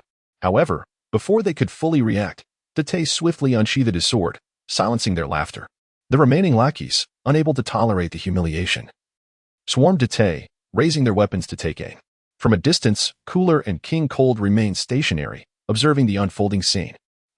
Date roared, transforming into a Super Saiyan, sending all the minions sprawling. He then turned his gaze toward Cooler. Although I do not understand why Frieza has not come, but rather another, I shall eliminate you here. With that, he concentrated energy into a ball and hurled it at Cooler. Cooler merely tilted his head, evading the energy sphere, which then obliterated the ship behind him. You seek death. Cooler snapped, his expression darkening as he swiftly approached Date, delivering a powerful kick to his abdomen. Bang! Date managed to block the attack, but the sheer force sent him staggering back several meters, carving deep grooves into the ground. Damn, he is so strong, Date thought, feeling the pain radiating through his arms. He inhaled deeply, his expression grave. At this moment, Goku had yet to arrive, and his father had not transformed into a Super Saiyan, while even Uncle Gohan was merely 7 years old. Taking another deep breath, he unleashed all his power, swinging his sword at Cooler in a flurry of strikes, yet Cooler effortlessly blocked each one with a finger, taunting, is this the extent of a Super Saiyan? My foolish brother truly is a waste. Seizing the opportunity, Cooler disarmed Date, wrapping his tail around one of Date's legs while delivering a barrage of punches. Date crossed his arms, his body tense as he braced for the onslaught, rapidly devising a strategy in his mind. Meanwhile, Gohan and Vegeta, sensing the clash with Frieza and Appo's family, hastened their pace toward the fray. Before they could arrive, an energy sphere shot toward King Cold, instantly exploding upon impact and sending him flying. Looks like your allies have arrived, kid, Cooler smirked, delivering a heavy blow that sent Date sprawling before turning his attention toward the approaching duo. Chapter 42, the long-awaited system task father. Mr. Vegeta, Mr. Gohan. This individual poses a significant threat. We must exercise utmost caution. Date stood firm, his gaze fixed on the 2 familiar figures from his memories, offering a warning. Who are you? How do you know us? The remaining Saiyans should only be Kakarot, Gohan, and me. Vegeta scrutinized Date with skepticism. Moreover, you have transformed into a Super Saiyan, Gohan added, incredulous. Who would have thought that your ally wouldn't even recognize you? Gula interjected. We shall address these inquiries later. For now, let us first tackle the immediate predicament. Date dismissed Gula's comments, once again surging with energy, turning to Vegeta and Gohan, who both similarly unleashed their transformations into Super Saiyans, leaving Date momentarily astonished. Could it be that the past has been altered? How splendid! Brother Gohan is capable of transforming into a Super Saiyan at such a young age, and father has also expedited his transformation. Our chances against the androids in the future have significantly improved. They will scarcely pose a challenge. The only concern left is Uncle Goku's heart condition. Hey, kid. Why are you dawdling? Get ready. At that moment, Gula and Appo's battle power stood at 400 million, Date at 300 million, Gohan at 270 million, and Vegeta at 250 million. The trio spread out, launching their assault on Gula from different angles. They initially believed that Gula would struggle against two opponents, yet he effortlessly handled the attacks from behind. Even with his tail. Watching the defeated King Kurter, Vegetto was left speechless. They were all frozen demons, yet the disparity was staggering. Bang, bang, bang. In mere moments, Gula repelled each of them, casually causing explosions with a flick of his fingers. After the first round of combat, the trio found themselves in disarray. However, the Saiyan trait of growing stronger with battle compelled them to persist in their assault on Gula. After several more rounds, they had just barely managed to withstand Gula's onslaught. But their stamina had diminished significantly from the outset. Annoying wild monkeys, my foolish brother couldn't he possibly be the one you killed, could he? Gula remarked, seemingly toying with them while fighting. The trio remained silent, expending all their energy merely to counter Gula's attacks. The residual shockwaves from their battle continued to batter King Kurter, who spat out purple blood repeatedly. You seem to have sealed your own power. You're currently in the second stage, with a battle power of about 90 million. If you were to fully unseal, you would likely surpass Gula at this moment. Yet, you have sustained severe injuries without even transforming. It appears Date's demeanor is genuinely prudent. Vegetto observed the ailing King Kurter, lamenting the missed opportunity for Gohan and Vegeta to increase their strength further. Allow me to grant you a swift end. Go speak with Frieza down below. Soon, Gula will join you. Just as Vegetto prepared to act, a familiar yet long unheard voice resonated. Ding, congratulations, host. You have triggered the task. Annihilate the Frieza family, permitted only to deliver the final blow. Task success reward, 100 energy and 1 copying opportunity. Task failure penalty, livestream pole dancing. Note, the pole is the magical staff connecting Karen Tower and the Heavenly Temple. Upon hearing the task conditions, Vegetto glanced down at the injured King Kurter. At this point, it could certainly be considered the final blow. Without any communication from the other 3 ADs. Vegetto remarked, then I shall deliver the finishing touch. Grasping King Kurter and Appo's horn, he gently tossed him into the air, positioning his other hand, unleashing an energy wave that consumed Kurter. This action captured the attention of the 4 combatants, prompting them to distance themselves, allowing the 3 small golden figures a brief respite. Gula cast a sidelong glance at Vegetto, internally questioning, who is he? A monkey-tailed Saiyan? When did he appear? I didn't detect him at all. Date regarded Vegetto warily, searching his memory for any information about this unfamiliar Saiyan, only to find none. Uncle Vegetto, when did you arrive? Did you come to watch us fight? Gohan inquired, seemingly unfazed by Vegetto's silent appearance and his swift elimination of another frozen demon. It appeared he was not an enemy, which was a relief for Date. You need not concern yourselves with me. I merely noticed this gentleman's suffering and decided to assist him on his way. You may continue as though I do not exist. Vegetto stated calmly, ensuring the 4 resumed their battle by fading from view. Humph, pretending to be a deity. You will accompany my father to the grave, Gula declared, though his expression bore no trace of sorrow. Gula and Appo's muscles tensed as he began to amplify his energy. A terrifying aura emanating from him and crashing against the 3 small golden figures. What an overwhelming pressure. What is he doing? He was releasing the final seal, which could also be termed a transformation. Uncle Vegetto, this is troublesome. He has an additional transformation compared to that Frieza fellow. Are you prepared to intervene? There is no need for me to take action. A mere slight effort from me will already push you to your limits. With a furious roar, Gula completed his transformation. What had previously been his bare form was now clad in protective gear, complete with a helmet and mask. Is that all? Just some additional attire? It pales in comparison to the elegance of the Ginyu Force's choreography. Though Gohan expressed this, he was acutely aware that Gula and Appo's strength had indeed escalated significantly. Thank you for your patience, everyone. Yo, thank you for your patience. Son Goku, sensing the aura of Gula's transformation from a considerable distance away, instantaneously teleported back to Earth. Father, Kakarot, Mr. Goku, it seems Earth has attracted some formidable foes. Leave the rest to me. Huh. Son Goku transformed into a Super Saiyan, exhibiting a level of mastery far beyond that of the other three small golden figures. He was the first to attack, his fists delivering devastating blows against Gula's guarding arms. However, with a battle power exceeding Goku and Appo's by 100 million, Gula initially staggered from the impact, but quickly regained his composure, seizing the opportunity to counterattack.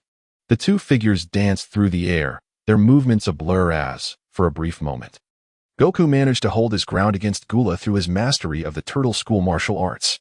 Although their forms were invisible, the continuous booming sounds in the sky signified that they were relentlessly clashing with all their might. However, as time passed, Goku began to find himself at a disadvantage, sustaining more and more blows. Chapter 43. The enlightenment of Goku's son Wukong, enduring such concentrated assaults, bore a rather grim expression. What has happened? Do the other three stand idly by, now filled with regret? Is this truly all your might? Gula's fist relentlessly rained down upon Sun Wukong, who appeared increasingly beleaguered, prompting Gula to mock him. Kaioken.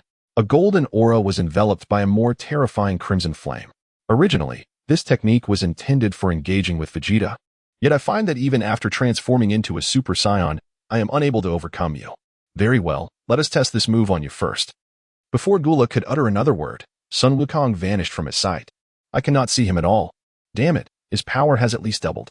As Gula was momentarily taken aback, Sun Wukong's voice resonated. Right here. A fist loomed larger in Gula's vision, crashing directly into his masked face with a sharp crack, shattering the mask. Following this, Sun Wukong unleashed a flurry of blows upon Gula. Dad, how impressive. That man has no strength to resist at all. Damn it, Kakarot. You've once again outpaced me. Dap, sensing something amiss, noticed that Sun Wukong and Appo's body had begun to tremble slightly, and he felt for the medication for heart disease. A swift kick sent Gula staggering back, and Sun Wukong began to gasp for breath. It seems that while I have mastered this technique, I am still unpracticed. Transforming into a Super Saiyan already consumes more stamina than my normal state, and using Kaioken on top of that has drained my energy exponentially. I must find a way to maintain the Super Saiyan form longer and reduce stamina consumption. Combined with Kaioken, my performance would greatly improve. For now, however, I can endure a little longer. I must conclude this swiftly. Observing Gula struggling to rise, Sun Wukong vanished once more. Bang, bang, bang, bang. After enduring 4 consecutive heavy strikes, Gula had completely lost his ability to move. Sun Wukong delivered an uppercut that sent Gula flying, then accelerated to continue his assault, triggering a series of combos. After executing dozens of strikes, Sun Wukong felt it was sufficient and descended to the ground, preparing to deliver the final blow. Gula, sensing the absence of attacks, hurriedly activated his flight technique, yet his body uncontrollably descended, becoming an easy target. Kamehameha. Sun Wukong established his stance on the ground, gathering a blue energy sphere, compressing it in preparation to unleash when he suddenly froze. Vegeta had appeared beneath Gula, extending his hand to release a massive yellow energy wave that engulfed the slowly descending Gula. Moments later, as the energy dissipated, Gula's body was reduced to dust, merging with the air. Ding. Congratulations, host, for completing the task. You have earned 100 energy points and a replication opportunity. Speaking of which, the host has long since repaid his debts. The current energy could allow travel to other worlds. Are you not tempted? Last time, when I expressed a desire to visit other worlds in the hyperbolic time chamber, you hesitated, claiming instability and that it would be better to accumulate more energy. Why not gather it here until the conclusion? Vegeta, with a hint of sarcasm, dismissed the system. Regaining his composure, Sun Wukong dispelled the Kamehameha in his hands, reverting to his normal state, and sat down heavily, exhaling in relief. That moment had been critical. Had the Kamehameha been countered by Gula, he would not have lasted long before his energy became chaotic, forcing him to revert to his normal form. Vegeta, you remain as formidable as ever. Even with Super Saiyan and Kaioken, I might not stand a chance against you. It appears that was merely a casual strike from Vegeta, instantly capable of delivering a blow that could obliterate Gula and Appo's body. Sun Wukong believed that his Kamehameha, enhanced by Super Saiyan and Kaioken, would not have achieved such devastation. Well, I only intervened because you seemed on the verge of defeat. You don't mind, do you? Haha, just as you said, after that strike. Regardless of the outcome for the opponent, I am now spent. Stacking Kaioken atop Super Saiyan is exceedingly challenging. Sun Wukong bitterly chuckled, shaking his head. It seems I must focus on enhancing my physical capabilities moving forward. I have something of great importance to share with everyone. After much hesitation, Dap finally spoke up. You had better clarify who you truly are. Vegeta remained skeptical of Dap. Let us proceed to the Supreme Kai's temple. Now is not the time for discussion. We can listen to this young man while Dandy assists you with treatment, Vegeta suggested. The others had no objections and flew together toward the Supreme Kai's temple. These individuals represent the backbone of Universe 7.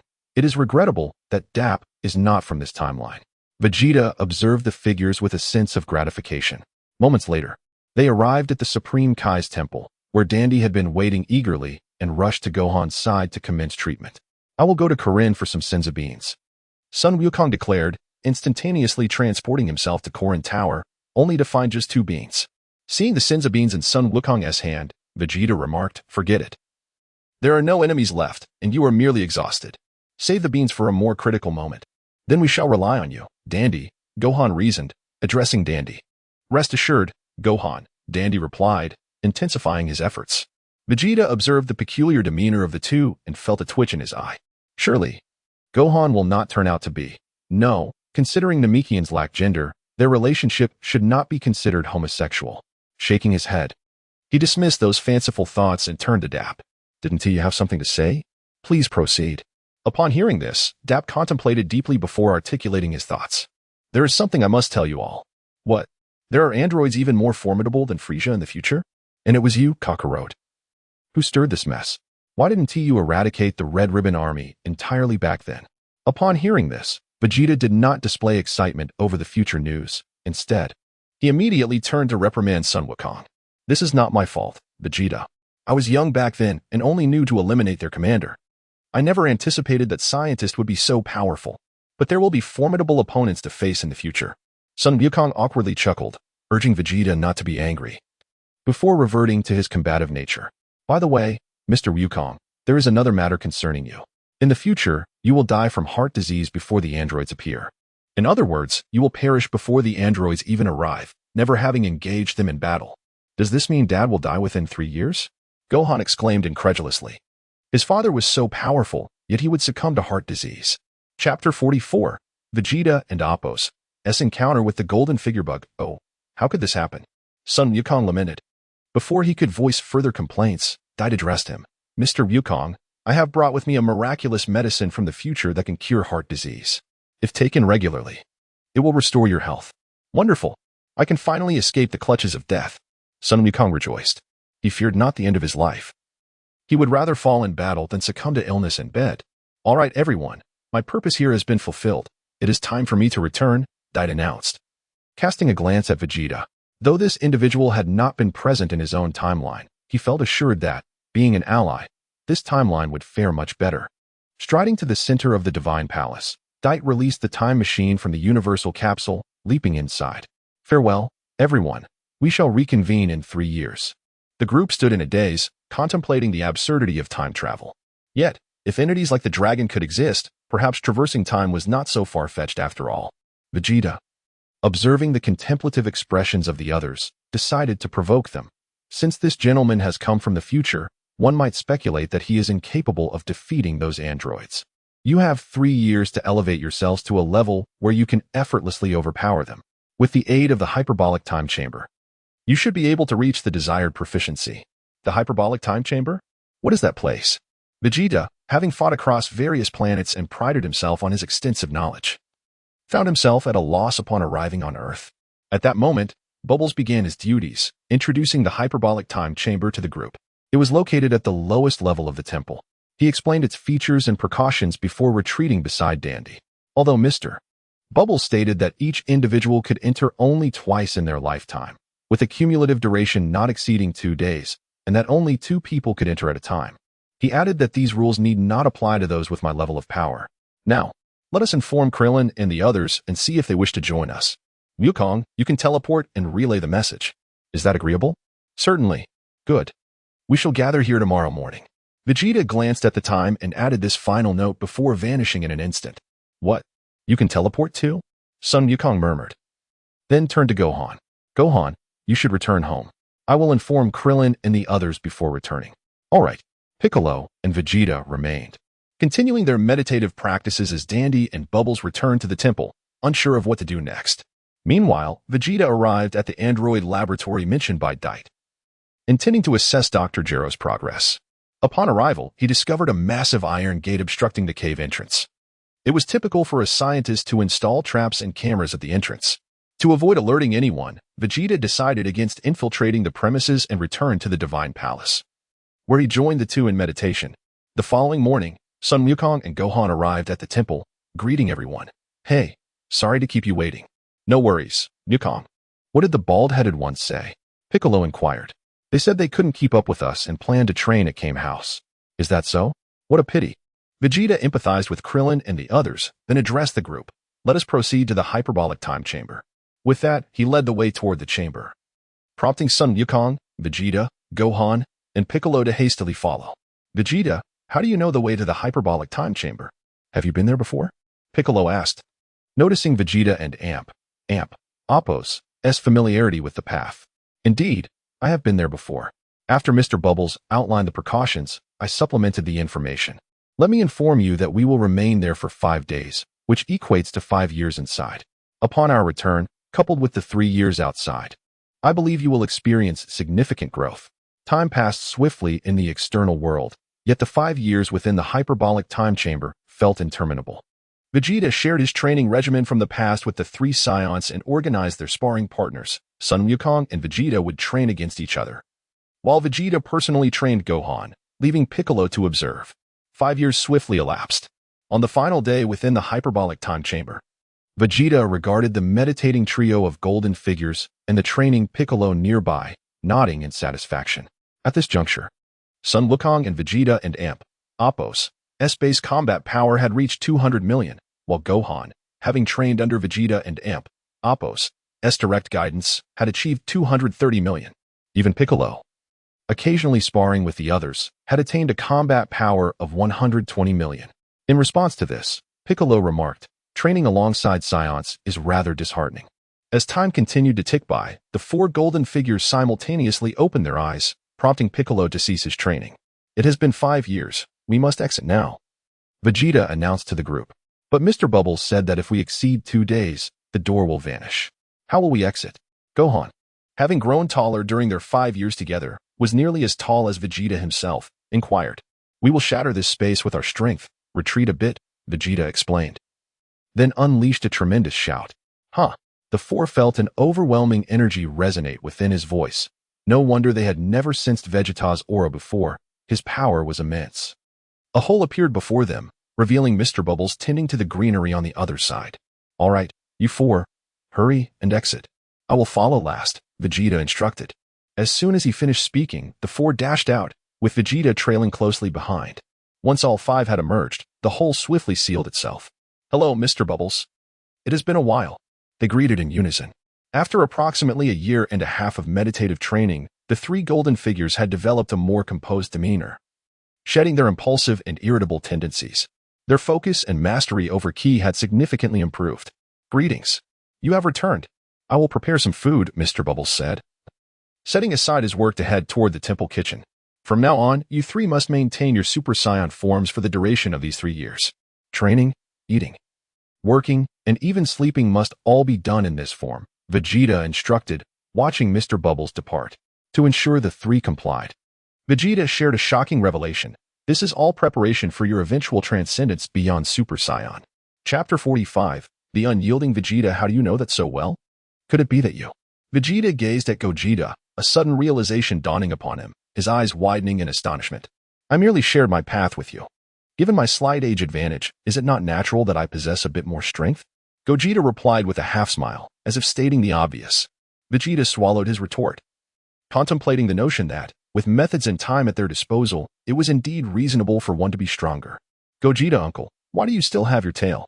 We have all removed ours, Gohan inquired, pointing at the tail coiled around Gogeta and Appo's waist.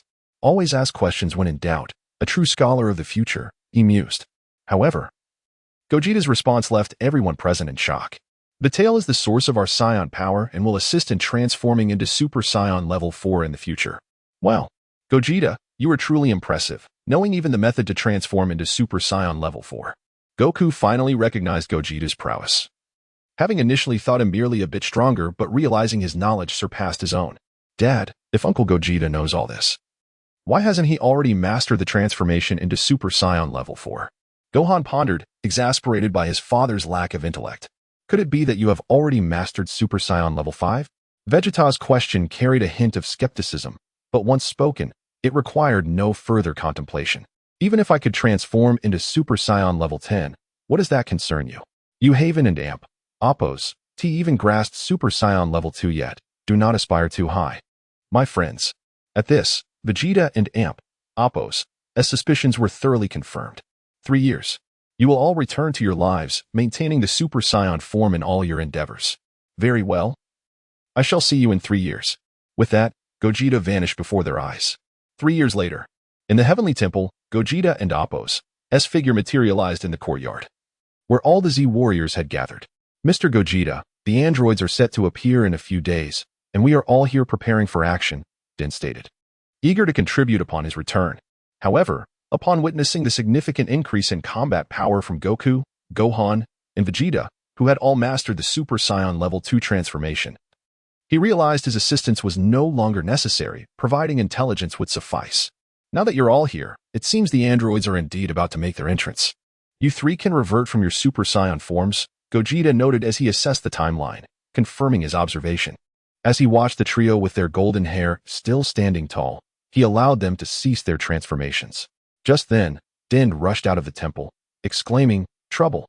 2 androids have suddenly appeared in the city at location. You must hurry. No need for so many of you. Stay here in the temple and observe. I can handle them myself." Vegeta dismissed the androids with a wave of his hand. Din was about to interject, but a fierce glare from Vegeta silenced him, and he abandoned his attempt to persuade. Leaping from the edge of the courtyard, Vegeta surged forward, fueled by a rush of energy towards the location Din had indicated. Watching Vegeta and Oppos' retreating figure, Din realized he had been overly concerned. While the 2 androids were formidable, they were only formidable in comparison to himself. After all, his father could transform into Super Saiyan level 2, and even if the androids teamed up, they would not be able to overpower him. Moments later, Vegeta arrived at the scene, where he observed 2 figures wreaking havoc below. Landing before them, he scrutinized the duo. One was corpulent, and the other an elderly man. "So, you 2 are the androids? Come here and meet your demise. I shall grant you a swift end," Vegeta declared with newfound confidence, feeling he had the upper hand. However, the android known as Dr. Gero did not share this sentiment. His miniature reconnaissance drones had thoroughly gathered intelligence on Goku and his companions during their time on Namek. Although he was unaware of the circumstances surrounding the destruction of the frozen demon cells, he considered Vegeta and Oppos' power insufficient to challenge them. Number 19. Go teach that arrogant Vegeta a lesson. Do not kill him just yet. Our target is Goku. Dr. Gero instructed the stout android, confident that while Vegeta had grown stronger, he was still inferior to their capabilities. Had this been the old Vegeta, he would have retaliated fiercely at such a remark. Yet now, he merely smirked, transforming into Super Saiyan level 1 and unleashing a powerful energy wave towards number 19. Caught off guard, the androids hastily raised their hands to absorb the immense energy. "Oh? Absorbing my energy, are you? Very well, let me accommodate you." Vegeta intensified his energy output, causing the golden energy wave to grow larger, accompanied by arcs of electricity crackling around. Damn it, how can Vegeta be this strong? Number 20 realized his energy reservoir was nearing its limit and began to reconsider, seizing an opportunity to abandon number 19 and flee. With number 20 and Oppos' assistance gone, number 19 found his energy reservoir filled to the brim and was subsequently engulfed by the oncoming energy wave. Vegeta, witnessing number 19 merging with the air, felt an inexplicable yet exhilarating sensation rise within him, understanding Gogeta's reasoning for wanting to take a more assertive stance. With a slight smirk, he extended a hand towards the sky, giving a thumbs up, fully aware that his comrades were observing his battle from the Heavenly Temple. Then he soared back to the temple. "Vegeta, your battle was clean and decisive, quite commendable," Gogeta praised, only to pivot the conversation, however, one android has escaped. Did you not notice? Vegeta felt a swell of pride from the initial compliment, but Gogeta's subsequent remark sent a jolt through him. He had indeed sensed a sudden decrease in pressure. Initially believing it was due to the android's energy reservoirs being filled, only to realize one had fled the scene. I will find him now and eliminate him. That is unnecessary. Androids do not emit energy signatures, making them difficult to track. Allow me to handle this. Gogeta interrupted Vegeta's thoughts, vanishing in an instant, only to reappear near Dr. Gero. Following him to the android laboratory, he slipped in just as the door closed behind Dr. Gero. Navigating through the maze-like cave, he finally reached his destination. Gogeta was taken aback by the vast space within. The stone walls were lined with monitors displaying a flurry of codes that made his eyes ache. Damn it, how has Vegeta become so powerful? Thankfully, I escaped swiftly, otherwise I would have been in dire straits, he mused. It appears it and Oppos. It's time to release you. 17 and 18. Chapter 46. Android 21 with a sound reminiscent of flatulence. The door of the capsule-shaped sleep chamber slowly creaked open. A pair of individuals, seemingly twins, emerged, their features strikingly similar. They opened their eyes simultaneously and stepped out of the chamber. As in the original narrative, Android 17 dispatched Dr. Gero and then carried the sleep chamber of Android 16 out of the cave. Gogeta chose not to linger on the scene and returned to the Supreme Kai and Amp, Oppos' temple to relay what he had witnessed to the others. It and Amp, Oppos' odd, he remarked. The android that Mr. Vegeta killed was unfamiliar to me, but the two individuals Mr. Gogeta described are precisely the ones I mentioned. According to Gogeta, the whereabouts of the three androids remained unknown, necessitating a division of efforts to locate them. At that moment, Piccolo proposed, "Indeed, however, you are not their match. If you encounter them, notify us promptly and avoid conflict." This caution was not born from disdain, but rather from the reality that even in his future Super Saiyan form, Gogeta could only contend evenly with one of them, making it clear that Piccolo and Krillin were at a disadvantage. "Rest assured, we will prioritize our safety," Krillin replied confidently, patting his chest. "While we may not win in combat, escaping should be manageable. A single solar flare from each of us will buy enough time for you to arrive." As they watched Krillin and his companions depart, Gogeta exchanged greetings with the four diminutive beings before making his way to the android laboratory. In the cave, he recalled a room he had seen in the vast laboratory and felt compelled to explore it once more, hoping for further discoveries. "They have not obliterated the place they despise," Gogeta muttered to himself as he advanced into the cave. Moments later, he fixated on that room, feeling an inexplicable allure to its contents. Upon entering, he noted the space was significantly smaller than the exterior, yet retained the essence of a laboratory, with another sleep chamber situated nearby. How curious, he pondered, which android resides here? It was never mentioned in the original tale. As he approached the sleep chamber and peered through the glass, his breath caught at the sight of a remarkably alluring woman. Familiarity stirred within him as he sought memories of this android. Ah, a beauty indeed. She must be the wife of the detestable Dr. Gero. How infuriating that such an old man could have such a stunning spouse. 2 children? Android 16 was one. But he has perished. What of the other? In his musings, he noted her versatility, possessing cells not only from Cell, but also from Majin Buu, a formidable combination. For the first time, a strange expression flickered across Gogeta's otherwise handsome face. He glanced at the surrounding monitors, their chaotic codes inducing a headache. Why can't it be as simple as within Zoo? How exasperating. If I were to approach Bulma for assistance, would she not consider me a pervert? He contemplated, dismissing the thought. No matter, I shall proceed to awaken her directly. Her power surpasses even that of Ultimate Cell. I doubt it will pose any significant challenge. Gogeta chided himself for his indecisiveness. At this stage, as long as the gods of destruction and angels remain absent, I am invincible in the 7th universe.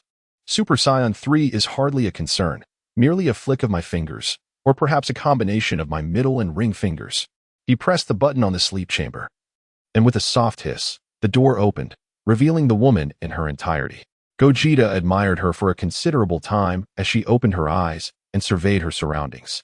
Upon noticing Gogeta, Android 21 stepped out of the chamber and stood before him. "What a handsome young man," she began. "Yet why can't I recall you in my memories?" Before Gogeta could respond, she approached a nearby monitor, her delicate fingers dancing across the keyboard with remarkable speed. After a cacophony of sounds, she turned to Gogeta and declared, "By the way, I am Vomi. What is your name?" "I am Gogeta, and I am not small." Do you know my true age? He replied. Upon hearing his name, Vomi disregarded his naive inquiry and returned to her fervent typing. Moments later, the clattering ceased. There we go, all set.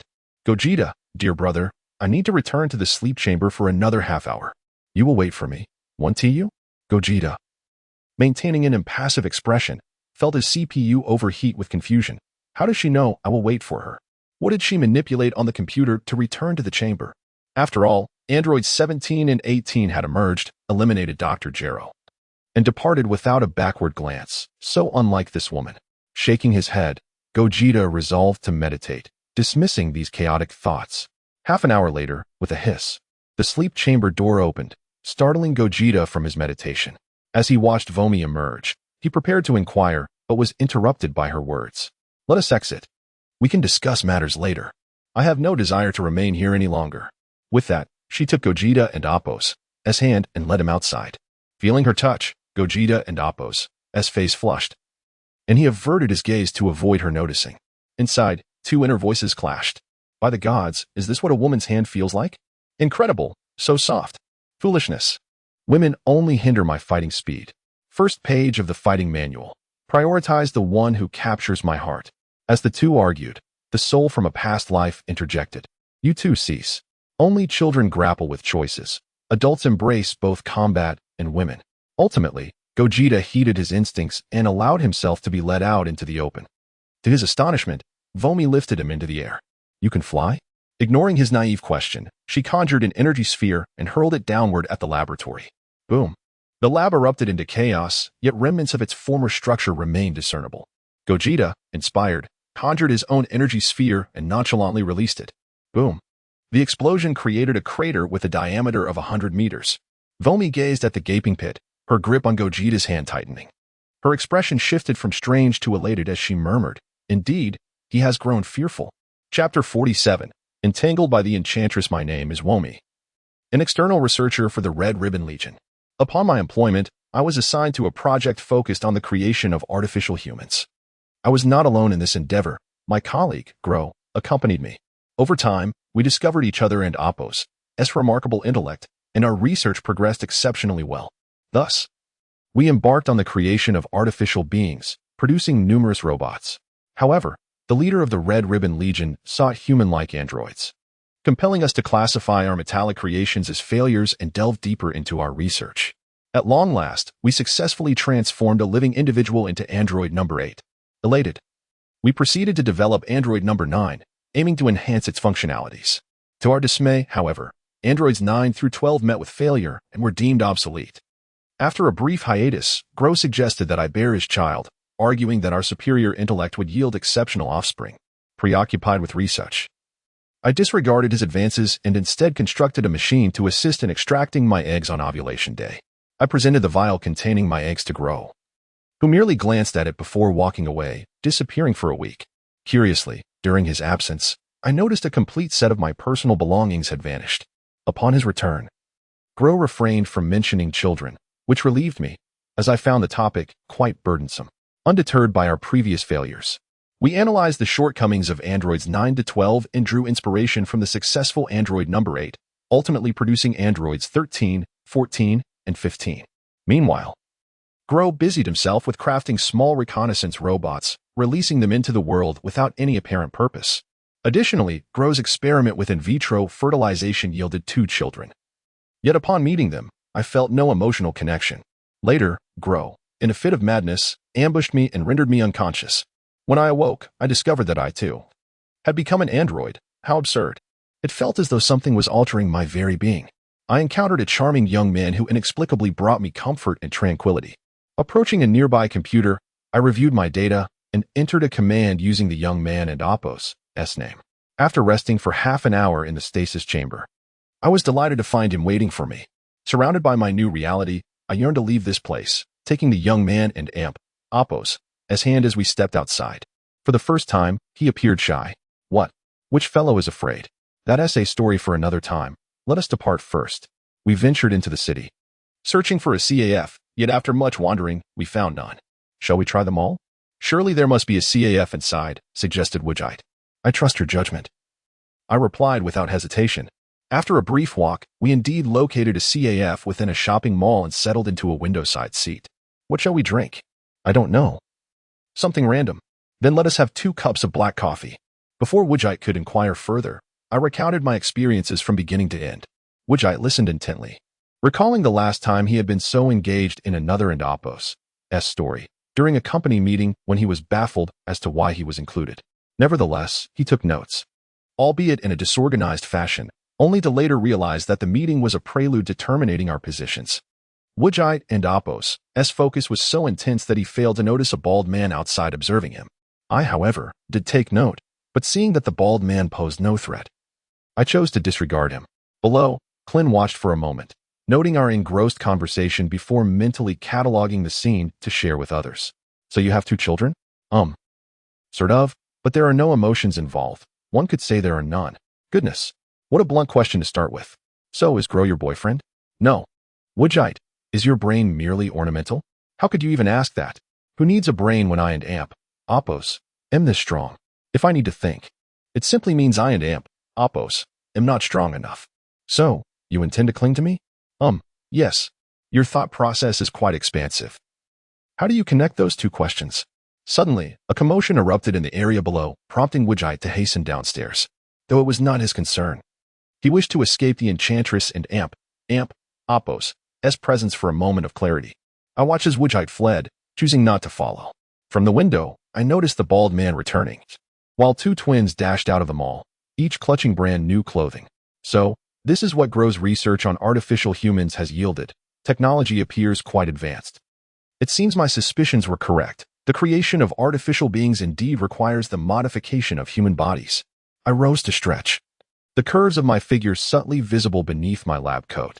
Alas, Wujite had already departed. Otherwise, he would have enjoyed the view. After tossing my hair thoughtfully, I made my way to the city center. Wujite, observing from a distance, noticed 2 figures soaring into the sky, followed closely by the bald man. Wow. Is Clin that courageous? Even though I'm present, he didn't, and Apos' mention it before following them. Is he perhaps smitten? Wujite stealthily trailed behind, curious about Clin and Apos' intentions. 18. There's a mouse following us, 17 remarked, brushing his neck. No need. Let's just descend ahead. 16 is waiting for us. 18, aware of the tail, chose to ignore it. They proceeded to place their zero-cost clothing into a vehicle, then turned to 16, who was amusing a small bird. 16, let us go find Son Goku. Clin, who had been eavesdropping, could no longer contain himself and stepped in front of the 3 androids. Finally lost my composure, little mouse? 18 assumed an aggressive stance, startling Clin, who instinctively took 2 steps back. Chapter 48, the matchmaking gathering. Suddenly, number 18 appeared before Krillin, and before he could react, she planted a kiss on his lips. Leaning in close to his ear, she whispered, "You're quite adorable, bald head." Afterward, she beckoned to the 2 individuals behind her, and they set off in their vehicle. Krillin remained in a daze for a considerable time, touching the spot on his face where the beautiful woman had kissed him, feeling a flush rise to his cheeks. He was about to bring his hand to his nose for a sniff, only to realize he had no nose. Glancing around, he breathed a sigh of relief upon discovering that no one had witnessed his bizarre behavior. He then flew back to the Celestial Palace, eager to inform the others about the android's intent to find Chen Xiuchen. Witnessing this scene, Vegeta paid no mind to Krillin's actions, but instead mused, "Do these female androids truly have such a fondness for free gifts?" Shaking his head, he returned to the Celestial Palace. Upon Krillin and Apos' arrival, he found Vegeta had already been waiting for some time. It appeared that everyone was present. I just spotted the androids. Krillin spoke animatedly before the assembled crowd, recounting the situation regarding the androids. He even embellished the tale of Vegeta's date with a beautiful woman, but conveniently omitted the fact that he had been kissed by a female android. Observing Vegeta's increasingly darkening expression, Krillin seemed to realize something and hastily changed the subject. The others began to show more interest, dismissing the androids and Apos', intent to find and eliminate Chen Xiuchen. After all, with 3 super scions present, did the androids truly think they could cause trouble? What piqued their curiosity was the shocking revelation that Vegeta was dating a woman. Wait, has Mr. Vegeta found a girlfriend? Congratulations! This remark was unmistakably from Dent. Uncle Vegeta. What is a girlfriend? Does it just mean a female friend? What is dating? The innocent Goten, still quite young, had only encountered women in the form of his mother and Bulma. For the past few years, he had been training alongside these esteemed warriors, nearly becoming a martial arts fanatic. Were it not for Dandy's daily hour of lessons, he might have turned out just like Sun Wukong. Look at me, Vegeta. I've already married Chi-Chi. Goten is growing up now. You should hurry too. Sun Wukong, ever the troublemaker, fanned the flames. Kakarot, we Scions are a warrior race, and we admire strong women. You are truly embarrassing us, Scions. Vegeta, seemingly born to bicker with Sun Wukong, retorted. Vegeta, you have some nerve to criticize me. Do you think I'm unaware of your situation with Bulma over the past 3 years? You. Silence, Kakarot. Vegeta's expression darkened. Recalling Bulma's aggressive advances over the past 3 years, his face reddening with embarrassment. It turned out that back in the day, it was his mother who pursued his father. No wonder his mother always remarked that his father lacked romantic understanding. But now, it seemed she was on the verge of success. Din observed Vegeta, his mind racing with thoughts. Hey, Vegeta, weren't we discussing Vegeta's situation? Why have we shifted to this? Humph. Enough chatter. Vegeta then turned his stern gaze towards Vegeta, stating, Kakarot and I have already tarnished the Scion name. You must consider this matter carefully. Seeing Vegeta's serious demeanor, Vegeta's eye twitched. For heaven's sake.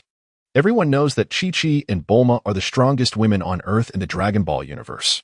They could easily handle both of you, and when fused as Chi-Li, they could defeat both Vegeta and Gogeta without breaking a sweat. Though internally mocking the two, he remained honest in his appraisal. Acknowledging that she was indeed formidable, at least all of them combined would not be a match for her. Upon hearing Vegeta's words, everyone was taken aback. Krillin, Tien, Yamcha, and Kaiatsu all broke into a cold sweat. Good heavens, would T stand a chance against such a powerful woman? You dare to provoke her? Din, Sun Wukong, and Vegeta were equally astonished, for they understood Vegeta well but never imagined such a powerful woman existed on Earth. Wow, Auntie is that strong? She truly deserves Uncle Vegeta. Yes, Goten speaks wisely, suddenly realizing, wait, what do you mean deserves? There's nothing between us. Vegeta, perceiving Vegeta's current state, teased, it's alright. I was once in your situation too. With time, you'll be fine. Look at me now. Oh no, I let it slip. Vegeta, with a deadpan expression, interjected, you mean living openly in Bulma's house, right? Seeing everyone laughing, Vegeta smirked. You think this is amusing? Just wait until I reveal your secrets one by one. Enough. I'm tired. Laugh all you want. Soon, you won't be able to. Just as Vegeta was about to lose his temper, he caught sight of Vegeta's expression and understood that something interesting was about to unfold. So he sat down to watch. The crowd assumed Vegeta had surrendered, continuing to murmur amongst themselves. Krillin, you think I'm unaware that you chased after someone and got kissed? You thought I wouldn't find out, didn't you? Oh no, I was wrong. I was wrong. I can't let anyone know, or I'll never be able to face my brothers again. Krillin quickly realized that his actions had been observed by Vegeta and promptly admitted defeat. Hey, Tien, you've been getting along well with Launch at Came House. Haven't you? Trunks, do you have a girlfriend in the future? Vegeta took it upon himself to enlighten each of them on whose secrets were fair game and whose were not. As for Goten and Kaiatsu, he completely ignored them. Noticing that Sun Wukong was genuinely happy for him, he refrained from mentioning the matters of Sun Wukong's childhood with Bulma.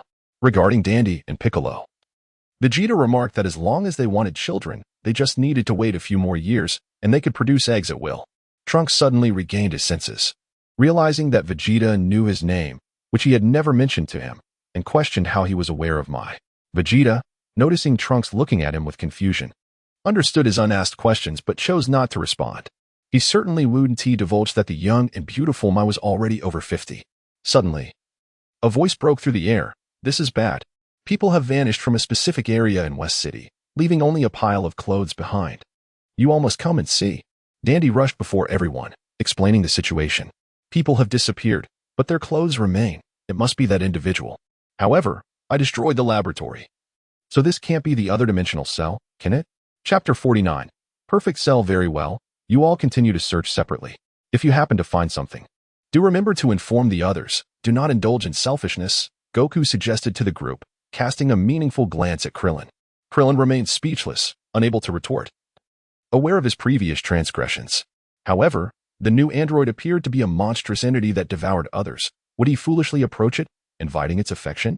As Goku observed the departure of all the combatants, he realized his presence seemed unnecessary. Should he engage, his overwhelming strength could easily obliterate Cell, rendering the efforts of the others moot. Besides, Cell's power peaked at a Super Saiyan level 2, while they possessed 3 Super Saiyan 2s. It was inconceivable how they could possibly lose. Enough of this overthinking. It serves no purpose. I shall seek out Vomi instead. Goku shook his head, recalling the curly-haired beauty. Yes, I merely wish to inquire about the individual she mentioned. Indeed, armed with a purpose, the reluctance to undertake an undesirable task diminished significantly. As he prepared to instantaneously transport himself to her location, Goku suddenly remembered that she was an android and thus undetectable. Never mind. I shall observe what Cell is up to instead. Might as well enjoy some animated entertainment. Goku leisurely soared through the air, aimlessly drifting. The pursuit of strength had become exceedingly dull. After an indeterminate period, Goku sensed TNS energy emanating from a distant island, seemingly engaged in battle. Could it be that the conflict has already commenced?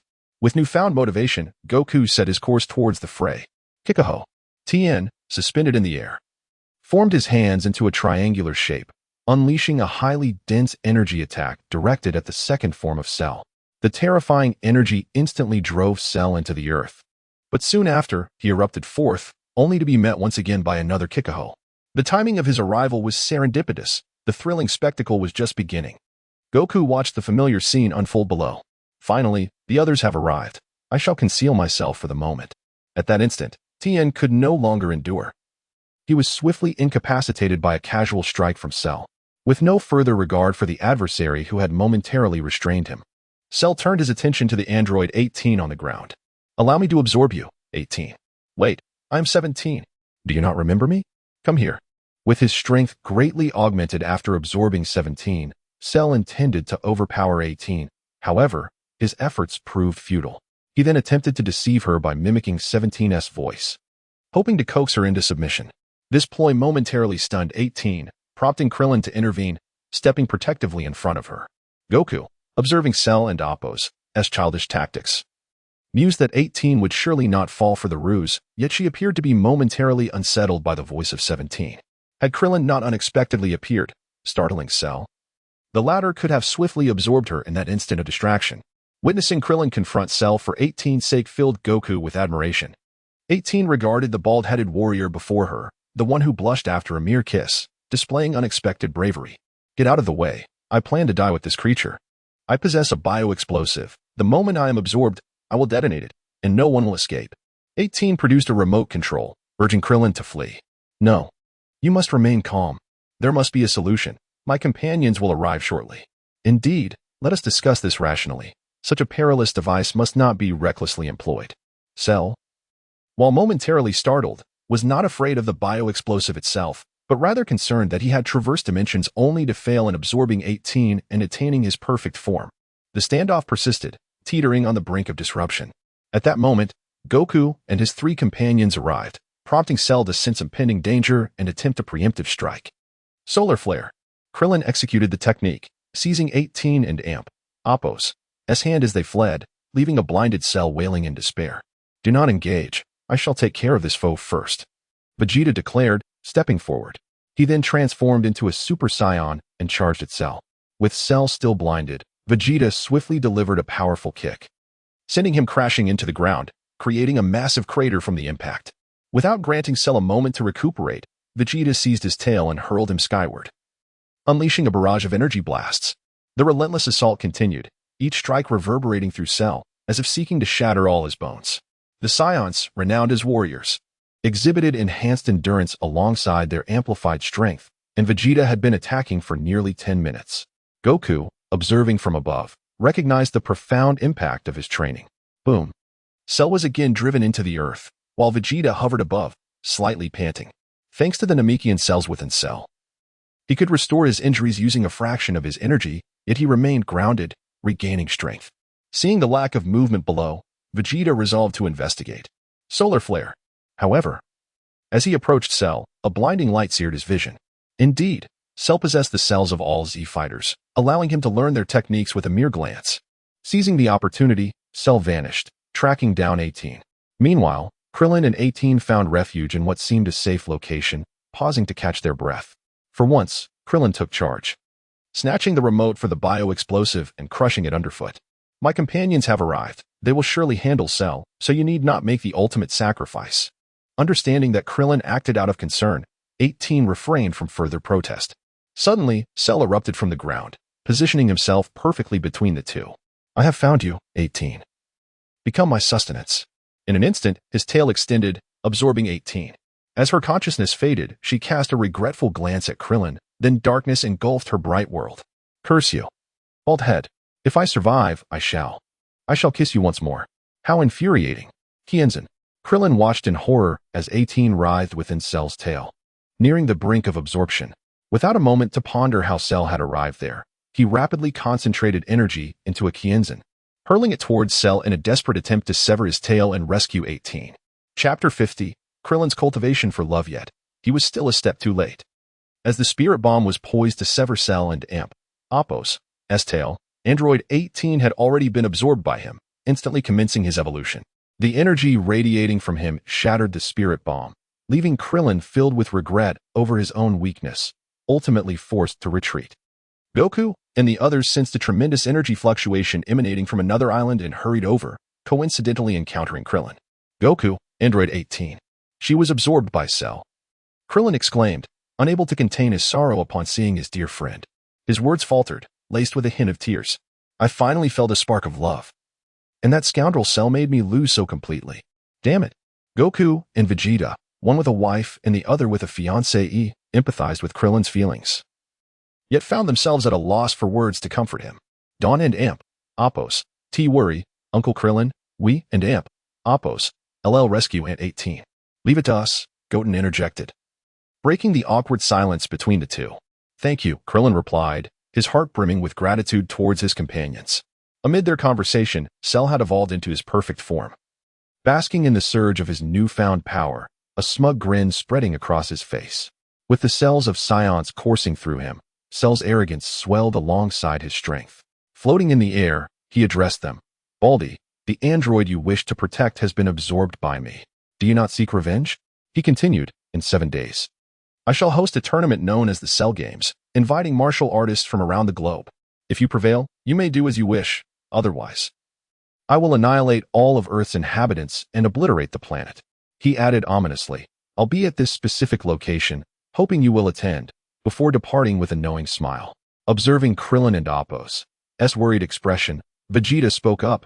Krillin, I understand your feelings, but fret not. In due time, Kakarot, Gohan, and I will ensure that scoundrel Cell pays. Indeed.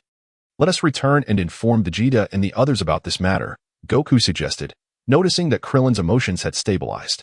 Upon their return to the sacred world, they recounted Cell and Appo's words.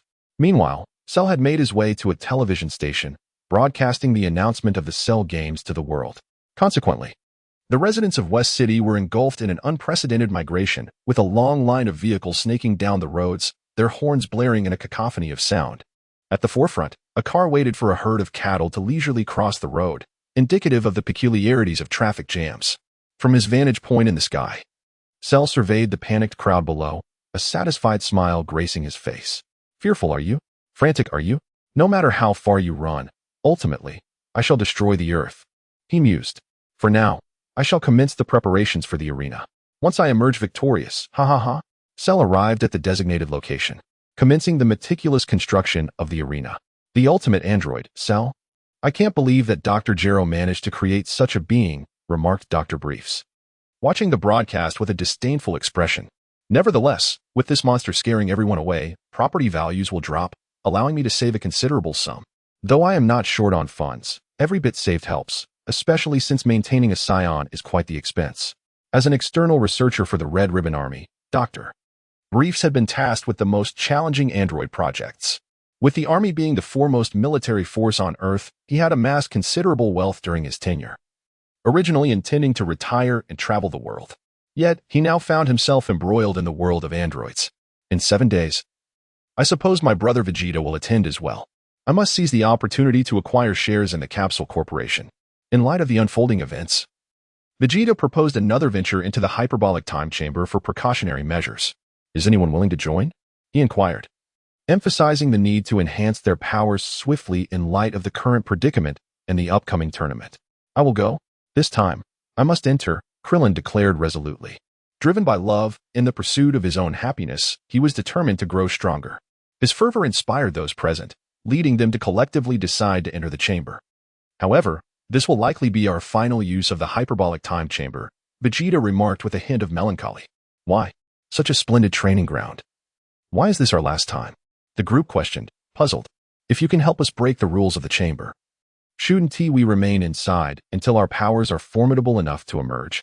Vegeta remained cryptic, stating, you will understand when you emerge in 7 days. Though they were filled with curiosity, the group followed Vegeta into the chamber, leaving Gohan deep in thought. They adhered to Vegeta and Appo's proposed training schedule, and this time, Chen Xiuchen joined, providing Krillin with a sparring partner. For the sake of his happiness, Krillin trained fervently, occasionally engaging in matches with Tien to relieve the pressure. Although Krillin's strength remained inferior to Cell's mere finger, he at least could inflict damage with his spirit bomb. During this period, Vegeta instructed everyone to learn Piccolo's signature moves. Despite not explaining his reasoning, the group unconditionally trusted him. With another thunderous shout from Vegeta, a rift opened in the hyperbolic time chamber. The small golden figures had become accustomed to this spectacle, yet Krillin and Tien were taken aback. Ah, you finally emerged. Cell has been waiting for you. You have half an hour before he begins his slaughter, Dandy rushed to inform them. Do not worry, Dandy. We have emerged, and Cell will not survive until tomorrow. Gohan reassured him calmly. At that moment, Dandy took a closer look at the tall figure with spiky hair speaking to him, momentarily unable to recognize who it was. You are. Chapter 51. Worried Gogeta. The assembled group was taken aback. Who else could it be but Gohan? They gazed upon the towering figure, his face resolute. The last vestiges of youth now gone. Having lived together for 7 years, they had grown accustomed to the change. However, for Din, it had been only 7 days since they last met, and Gohan's transformation was indeed startling. Din, what's wrong? It's me, Gohan. Gohan, amused by Din's reaction, lowered his head and said, have you forgotten me already after just 7 days? Gohan, you and Amp, Appo's, Gohan, Din exclaimed, looking up at the figure before him. How did you get so tall? Din reached out, attempting to measure the difference in their heights. Even on tiptoes, with his arm fully extended, he still couldn't reach the top of Gohan's head. The others stifled their laughter, but then, as if struck by a sudden realization, they turned their attention to Gogeta. Awaiting his explanation. You've all noticed, haven't you? Gogeta, sensing their expectant gazes, continued. Krillin, Chen Xiuchen, this is your first time entering the hyperbolic time chamber. So you may not be aware, but some of us have been training here for 15 years. How many 15-year periods does one have in a lifetime? Science. Once they reach adulthood, their appearance remains unchanged until old age. But you Earthlings are different, as you well know. Gohan was only 7 years old when Cooler arrived. And 3 years later, he was just 10. But after spending another 15 years in the hyperbolic time chamber, Gohan is now 25 years old. Din nodded thoughtfully, finally understanding. Gohan, he lamented, we agreed to remain small fry together, but you cheated and gained 15 years on me. I share my heart with you. But you play tricks on me. All right, off you go, Din said, his gaze fixed on Gohan. I hope you can defeat Cell without taking any damage. The responsibility of protecting Earth rests on your shoulders. Gohan chuckled, scratching his head at Din and Appo's antics. All right, let and Appo's go. I and Appo's am so excited, Goku said, rubbing his hands together. I can't wait to face Cell. He took off, only to realize that the others remained behind. What's wrong? Why aren't you following? Cell's location isn't that way. Where are you trying to lead us? Gogeta retorted. Get back here. Sorry, I was too eager. You lead the way, Gogeta, Goku said, unfazed. Gogeta took the lead, his ki flaring as he vanished in an instant, leaving a long trail behind. Humph. Foolish cockroach. Vegeta scoffed, crossing his arms before following the trail. Goku grinned and joined the others. Krillin and Chen Xiuchen, bringing up the rear, were lost in thought as they observed the trails of energy. Tien, Krillin said. Is the gap between us ordinary humans and scions really that vast? Is there no way to bridge it? Tien, gazing at the empty space ahead, replied. Why compare yourself to such anomalies? Strive to improve upon your own martial arts, to be better than you were yesterday. Gogeta led the scions to their destination. A crowd of onlookers had gathered below, and one of them was sent flying by a blow from Cell. You can go down now. I and Appo's, LL just watch from here, Gogeta said to the others. If you don't and Appo's, perform well, I and Appo's, LL make you train harder when we get back. The others shuddered at the memory of their final day in the hyperbolic time chamber. Yes, sir. Goku descended first, followed closely by Gohan, Vegeta, and Trunks. Gogeta teleported to the midst of the crowd. Well, I've been waiting for you. If you hadn't arrived, those people over there would have been sent to the afterlife. Cell said with a smile as Goku and the others appeared. Don't be impatient, Cell. We're here now. After all, the best is saved for last, right? Goku said with a grin, knowing that his current power far surpassed Cell and Appo's. Humph. Kakarot, why are you wasting time talking to this guy? Just go and kill him, Vegeta said, annoyed by Goku's dawdling. After all, the prince had promised Krillin to rescue Android 18, and the sooner they did it, the better. Since you're so eager to die, I declare the Cell game's open, Cell said, turning to the camera. He looked at the group with disdain. Who wants to go first? Or do you want to come at me all at once? I and Appo's. LL go first, Goku said, only to see Vegeta step onto the platform. Hey, Vegeta, that and Appo's. That's not fair. Vegeta scoffed, ignoring Goku. He turned to Cell, transforming into a Super Saiyan and clashing with him. Bang, bang, bang. Mr. Satan, clutching his stomach in pain. Listen to the thunderous sounds and watch the empty platform, then turn to the camera. Optical illusions. It's all just an illusion. Gogeta watched with interest, finding it much more enjoyable than watching on a screen. He sensed the waves of energy in the air. Yes, this is much better considering the ages of these Saiyans. They should have participated in the Tournament of Power by now. But here they are, still dealing with Cell. And their strength is far below what it should be in the original story. In these 7 years, they and Appo's VE all surpassed Super Saiyan 2 and reached Super Saiyan 3. And with constant meditation, they can now ignore the drawbacks of Super Saiyan 3.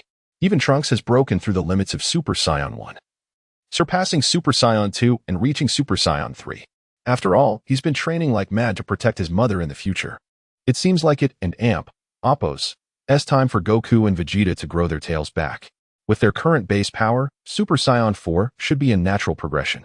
Trunks probably needs it too, being Vegeta and Appo's son. He should be able to maintain his sanity as a great ape. Gohan is an exception. He'll be going back to school in a few years, so it's not the right time to give him a tail. Gogeta watched the Saiyans, already planning for their future. Hey, Gogeta, I finally found you. Vomi pushed through the crowd, grabbing Gogeta's arm and inhaling his unique scent. Chapter 52. Super Saiyan Cell. Vegeta was taken aback by Womi's sudden action. Feeling the soft touch on his arm, he attempted to withdraw, only for Womi to tighten her grip. What are you doing here?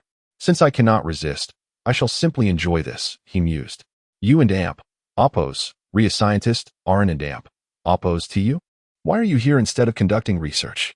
Upon hearing Vegeta's words, Womi smiled brightly and replied, What do you think I'm doing here right now? She then wrapped her arms around his and began to gently rub against him. Meanwhile, Goku and his companions were engrossed in the battle on the stage, oblivious to Vegeta and Appo's expression of bliss behind them. As Vegeta noticed their lack of attention, he felt a weight lift off his shoulders and sighed in relief. He extended his right hand to push Womi away, but instead, a melodious moan echoed in his ears. Dumbfounded, he turned to see that his right hand had somehow ended up in a rather compromising position. Blushing furiously, he stammered, I'm so sorry, I didn't mean to. Womi, noticing the predicament, looked up at him and teased, Do you really believe that? I assure you, it's not my fault. It moved on its own. At that moment, Piccolo arrived, landing beside Goku and the others. That's Vegeta out there, right? Where's Vegeta? He scanned the crowd and spotted Vegeta being rather inappropriate with a beautiful woman. Whoa. Hey, Goku, look. Upon hearing Piccolo, Goku and his friends shifted their gaze from the stage to the crowd in disbelief. Wow, Uncle Vegeta usually seems so serious. Yet here he is engaging in such shameless behavior. We must intervene. Gohan, witnessing the scene, felt compelled to speak up, but before he could, a loud voice interrupted. I'm here. Where's Cell? I'm going to obliterate him. Krillin, having spotted Goku and the others, approached them. Tien, however, discreetly distanced himself from Krillin, pretending not to know him. Noticing the group's lack of movement, Krillin and Tien followed their gazes. Yes, I'm talking about that beautiful woman. Vegeta was on a date with her, Krillin exclaimed. Upon hearing Krillin's words, Gohan hesitated, retracting his steps. He realized that if he interrupted Uncle Vegeta's moment, he would surely regret it. Krillin's loud voice had caught the attention of Vegeta and Womi. Vegeta looked up to see the astonished expressions on everyone's faces and felt his innocence slipping away. Determined, he gathered Womi into his embrace and declared, "Indeed. Let me introduce you all. This is Womi, my girlfriend." After saying this, he tenderly stroked Womi's hair, seemingly comforting the trembling figure in his arms. "Congratulations, Vegeta. I thought Krillin was joking last time. I didn't realize it was true," Goku said, stepping forward to pat Vegeta on the shoulder. Meanwhile, on the stage, Vegeta was pummeling Cell so fiercely that even Jero wouldn't recognize him. Yet, Vegeta sensed something amiss. Despite his upper hand, Cell still had the strength to counter. Could it be that Super Saiyan 1 was insufficient? With that thought, Vegeta instantly amplified his energy, transforming into Super Saiyan 2 with a roar. "Cell, I must admit, I underestimated you. Had I not trained for so long under someone, I might not have been your match." Feeling embarrassed for taking so long to subdue Cell, Vegeta turned to Goku and the others, expecting ridicule but instead hearing a chorus of surprise. Following their gaze, Vegeta was momentarily taken aback, only to break into a knowing smile. He recalled Vegeta's words about the woman being strong. If they were together, she wouldn't tarnish the Saiyan name. Meanwhile, Cell, noticing Vegeta's distraction, hurriedly restored his strength. To his surprise, he felt a significant increase in power upon recovering. It was as if he had stumbled upon a new realm of ability. With a fierce roar, Cell began to elevate his own energy, radiating a golden aura. The crowd sensed the impending danger. They had not anticipated that Cell could augment his combat power akin to a Saiyan. As Vegeta felt the surge of Cell and Appo's energy, his expression shifted from disdain to seriousness. This fellow doesn't seem to be harmless. "Come on, Vegeta, let the second round commence." Cell taunted, vanishing from Vegeta's sight. Vegeta searched for Cell, unaware of the leg aimed at the back of his head. With a resounding crash, Vegeta felt as though his head would explode, only to realize he was falling, not a wall crashing towards him. The loud thud drew the attention of the onlookers. "Vegeta!" Goku rushed to check on him, with Dent assisting. Observing Vegeta, who had been knocked down by his strike, Cell scoffed and remarked, "It appears your ally is lacking. A mere casual strike took him out." "Humph. Vegeta was just careless. This time, I will." "Silence, Kakarot." Vegeta regained consciousness, seeing Goku attempting to claim his glory. "This foe is mine to defeat, and I have not yet lost. You all need to step aside." He had promised the Bald One he would rescue Android 18, and he intended to fulfill that vow. Goku and Dend understood that Vegeta was prepared to unleash his true power, so they retreated to the sidelines. Satan muttered, "It's all just a trick of the eye." "It's all an illusion." Vegeta cracked his neck, producing a series of pops. He addressed Cell, "Let us begin the third round." "Huh." Vegeta unleashed a frenzied surge of energy, sending shockwaves rippling outward, devastating the arena and sending ordinary spectators flying. Satan exclaimed, "Ah, this must surely be an illusion." The arena lay in ruins as both Vegeta and Cell hovered in the air. Vegeta gazed at Vegeta, now transformed into Super Saiyan 3, murmuring, "It seems the competition is just beginning." Womi, beside him, cast a glance at Cell, seemingly plotting something mischievous. Chapter 53. "Vegeta, are you seriously giving birth in the midst of a fight?" Vegeta remarked, observing that Cell and Appo's current state resembled a transformation into a Super Saiyan. Despite the absence of hair, the golden aura enveloping him and the exponential increase in his battle power were intriguing. Goku softly narrated this to Womi, who rested her head on his shoulder, listening intently. "What in the world?" "It appears Cell and Appo's power has surged dramatically," Krillin expressed with concern, worried for Vegeta and Appo's safety. "Uncle Krillin, there's no need for alarm. That android named Cell is far inferior to Uncle Vegeta," Gohan reassured him. "Currently, Cell is merely at the Super Saiyan Grade 2 level, while Grade 3 is substantially more powerful." As Gohan spoke, the battle above intensified. Krillin and Tien could no longer perceive this level of combat, only hearing the sounds of physical clashes echoing through the air. Vegeta, undeterred by the weaknesses of Super Saiyan 3, struck Cell back, gathering energy in his hands, executing the Prince and Appo's fighting technique with finesse. The explosion of energy engulfed Cell in a cloud of dust, leaving him battered and bruised. Attempting to employ the same tactic again, Cell was met with a small foot descending heavily upon his abdomen, nearly causing him to regurgitate his previous meal. Struggling to suppress his nausea, Cell was abruptly seized by Vegeta. Elevated into the air, Vegeta released his grip and unleashed a flurry of attacks upon Cell's midsection, culminating in a powerful kick. At last, Cell succumbed to the urge to retch, the discomfort surpassing his physical injuries. As Vegeta landed, he scrutinized Cell, puzzled by his peculiar behavior, glancing at the others as if seeking answers.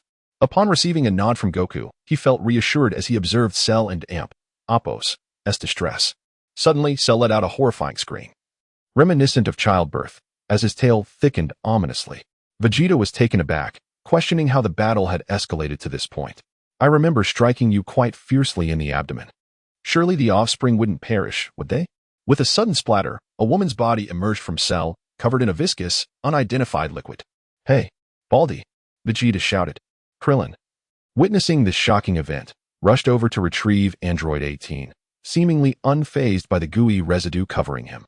Womi approached to inspect 18, exclaiming, "No need to worry, she's alive. Merely unconscious. A little rest will suffice." Uncle Krillin, is this her? She and Appo's quite beautiful, Gohan remarked, attempting to alleviate Krillin and Appo's sorrow but struggling to find the right words. Goku shared in Krillin's joy, delighted that his dear friend was finally on the path to marriage. Only Den stood aside in disbelief, recalling how the androids had once annihilated humanity in the future. Goku seemed to sense something and addressed Den, "Don't overthink it. The androids in this timeline have a singular goal, to eliminate Goku. However, it appears she has found a new target. If she cannot overpower Goku, she will cling to his brother, consuming his resources, living off him, and ultimately giving birth to his children, driving him to distraction." Den nodded in response to Goku's words, casting a glance at 18. Meanwhile, Cell expelled 18, and the nauseating sensation diminished significantly, though he regressed from his perfect form to his second stage. Cell eyed the long-haired Vegeta, then glanced at the onlookers, a desolate expression crossing his face, quickly replaced by a glint of malice. Utilizing Piccolo and Appo's abilities to mend his injuries, Cell found his stamina waning. He lunged towards Vegeta, wildly swinging his fists, only to have them effortlessly blocked. Suddenly, Vegeta crouched low, delivering a powerful punch to Cell and Appo's abdomen. Cell cradled his stomach in agony, collapsing before Vegeta. Unbeknownst to Vegeta, Cell wore a sinister grin, his body swelling as if filled with gas, on the brink of explosion. "What is happening? Are you about to give birth again?" Vegeta exclaimed, astonished, just as Goku's voice pierced through the chaos. "Vegeta, he's going to self-destruct. We must stop him." "Ha! It's too late, Goku and Vegeta. You will witness the destruction of Earth at my hands." Panic surged through Goku, but in an instant, he appeared before Cell. One hand touching Cell and Appo's body while the other pointed at his forehead. In a flash, Goku and Cell vanished from sight. "Whoa, where did they go?" Womi inquired, her gaze shifting to Goku. "I'm uncertain," Goku replied, "but Cell was about to self-destruct, so I teleported him to another planet, though I don't and Appo's. Do you know which one?" "What are you doing?" the North Kai exclaimed, observing the sudden appearance of Goku and the imminent explosion of Cell. "Goku, why have you brought this explosive creature here?" "My sincerest apologies, Lord Kai," Goku chuckled nervously, hands clasped in apology. "I couldn't and Appo's allow this fiend to obliterate Earth, so I brought him here. I hope it doesn't cause too much trouble." Having said that, Goku instantaneously returned to Earth. Meanwhile, Cell, now frenzied and disoriented, detonated under the watchful gaze of the North Kai, a halo appearing above him, though for some inexplicable reason, his small pod remained unscathed by the explosion. "Curse you, you bloated fool. You think you and Appo's superior? You perished in the blast that felled me, yet now you seek to drag me down with you? When Beerus obliterated me, you somehow survived." "Hey everyone, I'm back," Goku announced, reappearing before the group, confirming that Cell had exploded elsewhere and Earth was safe. "Kakarot, where did you take that creature?" Vegeta inquired, brow furrowed, aware of Goku's whimsical nature after his encounter with the rock. He knew Goku had visited Namek, where it was impossible to bring Cell. "I took Cell to Lord Kai's realm, and he exploded there," Goku explained, feeling a twinge of guilt, "but Lord Kai, he didn't make it." Chapter 54, The Mighty Surge of Cell What? A chorus of astonished exclamations erupted. "The King of the Worlds once provided you with sustenance and shelter, even imparting his techniques, and this is how you repay him? Please, don't look at me like that," Sun Wukong responded, a hint of embarrassment creeping in. "The king resides at the end of the snake path, which leads directly to the underworld. Thus, his demise is of little consequence. It is merely a halo upon his head." The crowd fell into silence. Although his reasoning held merit, Could he not speak such words while earnestly reflecting upon his own heart? Sun Wukong, the king exclaimed, tears brimming in his eyes as he produced a handkerchief from some unknown source. Suddenly, he spotted a small black dot swaying in the distance. What is that? The king approached for a closer inspection, scratching his chin. Surely, that cannot be something Wukong left behind. The chip vibrated like a toy at a high frequency for several seconds before releasing a multitude of cells. Gradually, these cells coalesced into a humanoid form. The second stage cell had reached its ultimate evolution, Ultimate Cell. Having observed this transformation at close range, the king was so terrified that he retreated into his small dwelling. Trembling uncontrollably, suspended in the air, Cell clenched his fists, reveling in the vast power coursing through him, puzzled by the notion that enduring blows could lead to strength. Without further contemplation, he sensed Vegeta and Appo's energy and instantaneously teleported to join the others. Sun Wukong and his companions believed Cell had been vanquished and were preparing to gather the Dragon Balls, but Cell reappeared above the arena. Vegeta, well acquainted with Cell's energy, turned to face him. What is happening? How has Cell revived? And in his complete form? Vegeta was bewildered. This timeline was truly terrifying. Vegeta, let us commence our fourth round. Cell beckoned from the air below. Humph. This time, you 1T start whining mid-battle. You ambiguous creature, Vegeta retorted, slowly ascending into the sky. The remark struck like a whisper of doom, shattering the silence.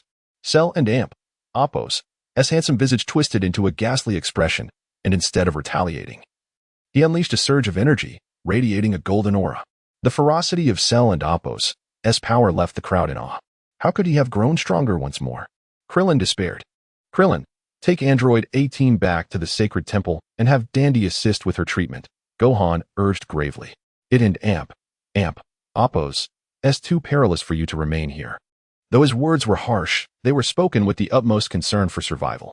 Gently, Krillin set 18 down and, raising one hand, began to concentrate his energy into a circular attack. This is the culmination of my power, Cell. Can you withstand it? With hope in his eyes, Krillin launched the energy sphere, yearning for it to leave a mark on Cell. Meanwhile, Cell had completed his energy enhancement. Observing the incoming energy sphere, he scoffed, causing it to detonate just short of him. Witnessing this, Krillin felt a jolt of despair, and with a heavy heart, he lifted Android 18 and flew away. Vegeta gazed at Cell, his expression solemn. He dared not hold back and maximized his power, transforming into Super Saiyan 3. Feeling the surge of Super Saiyan 3 and Appo's might, Vegeta's expression softened slightly. Cell, if I could defeat you once, I can surely do so again. Vegeta struck a pose, declaring, Irelia, speed up, Vegeta. As his words faded, the two clashed with a resounding explosion that echoed through the skies. It seems Cell's strength has surpassed that of Vegeta, Gogeta remarked. Should we not assist him? No need. Sun Wukong replied. I understand Vegeta. He would rather perish than allow anyone to intervene in his battle. The celestial clash continued for several moments, until suddenly, a figure plummeted towards the ground. It was Vegeta.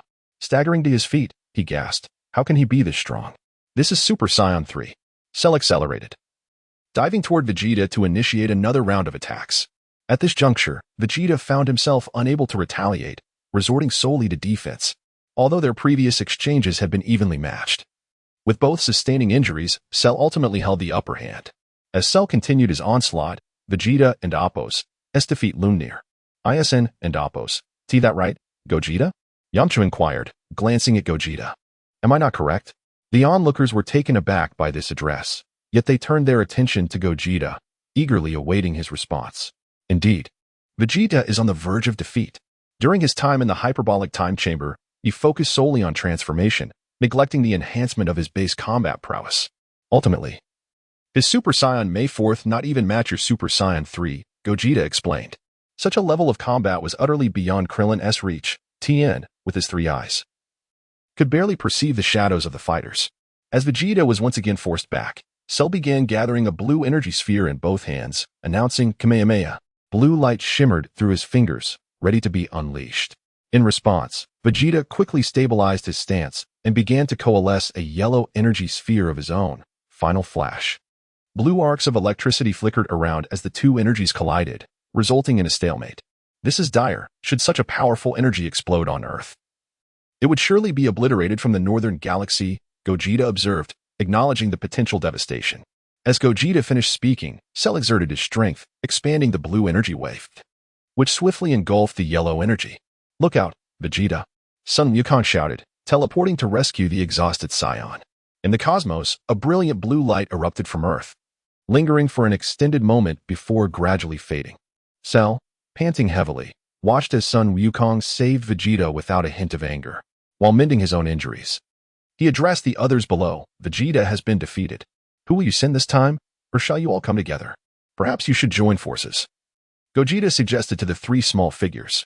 Cell possesses Scion cells. While achieving Super Saiyan 3 is his limit, under normal circumstances, you would not prevail against him one-on-one. As for Tien and Krillin, given that Krillin's energy sphere has been rendered ineffective, Cell can easily disregard the Kamehameha. The trio fell into contemplative silence. "Tien, will you remain here to spectate, or return?" Gogeta inquired. "Even if you can see, it will be of little use at this level. My apologies. I thought I might be able to assist, but it seems..." Tien began, only to be interrupted by Gogeta's wave of dismissal, leaving Tien looking regretful as he retreated. Chapter 55, The Stepping Stone for Cell. "It is exceedingly unfair to have 3 against 1. Remarked Sun Wukong as he observed Tien Shin'an depart. Turning to Vegeta, he declared, "Now it is my turn."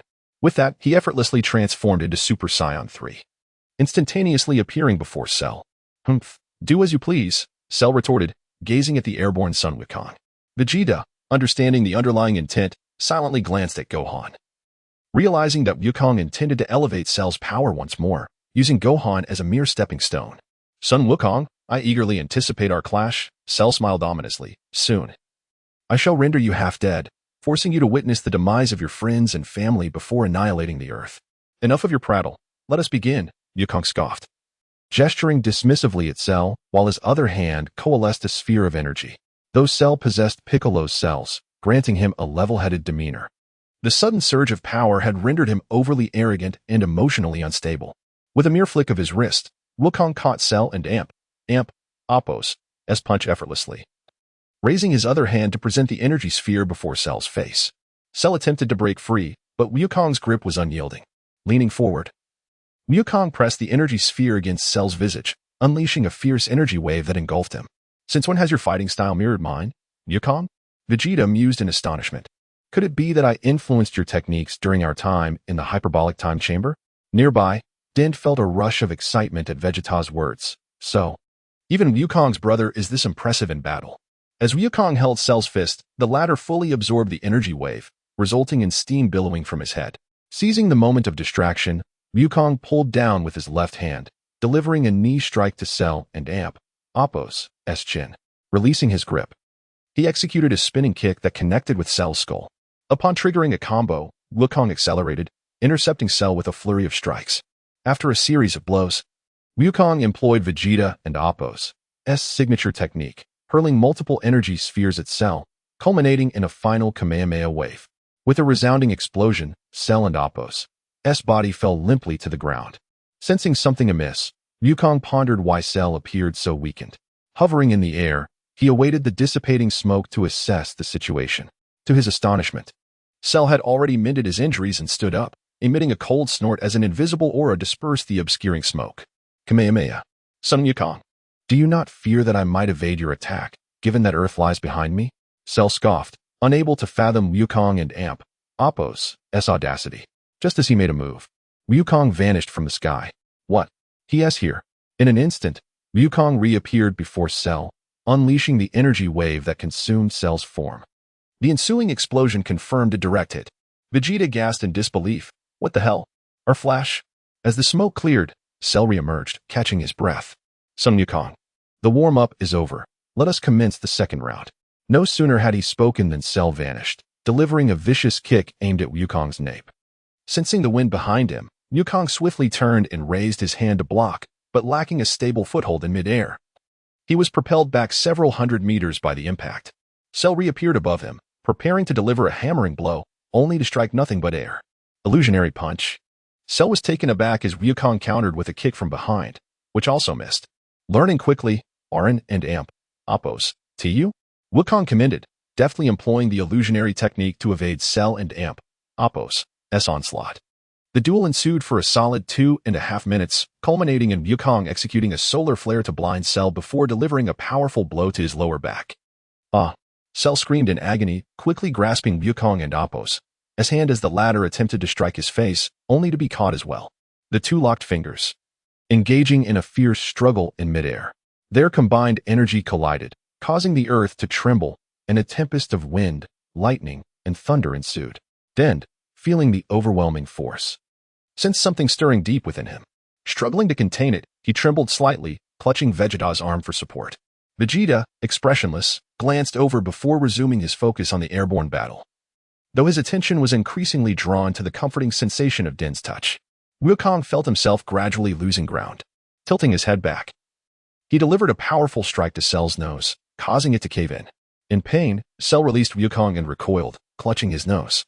However, as soon as he released his grip, his nose healed, and he vanished from Wukong and Appos' sight once more. King Kai Fist. Wukong roared, unleashing a surge of energy that doubled his strength, a crimson aura erupting around him, exuding a ferocious presence. Oh, is Mr. Wukong intent on finishing this quickly? Din remarked as the power disparity became evident. Indeed, it is nearing its conclusion, Vegeta added, unaware that Wukong himself was on the verge of conceding. Cell, let us end this swiftly.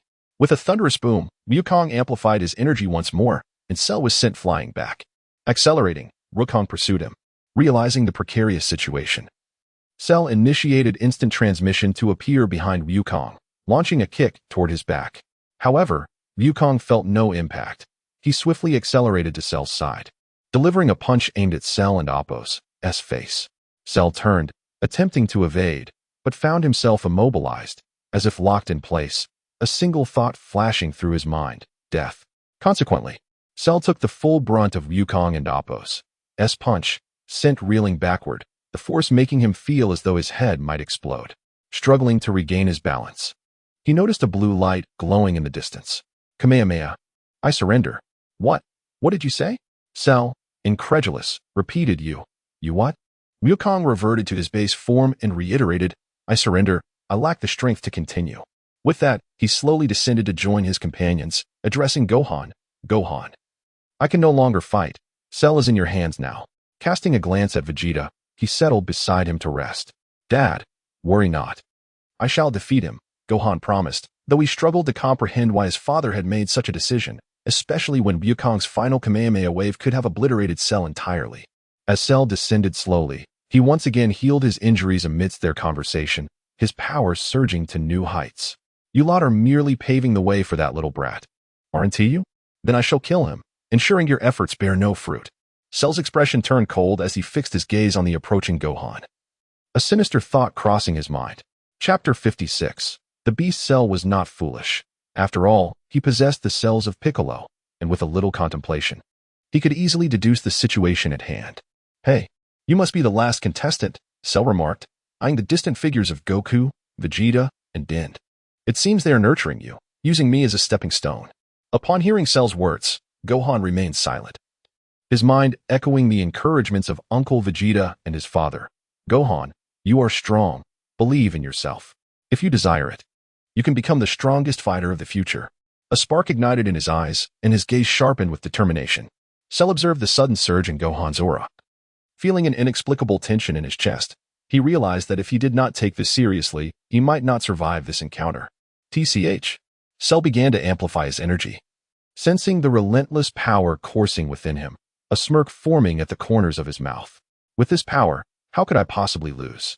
The earth trembled as debris levitated into the air. Gohan, undeterred by Cell and Appos' display, took a deep breath and transformed into Super Saiyan 3, surpassing his previous forms.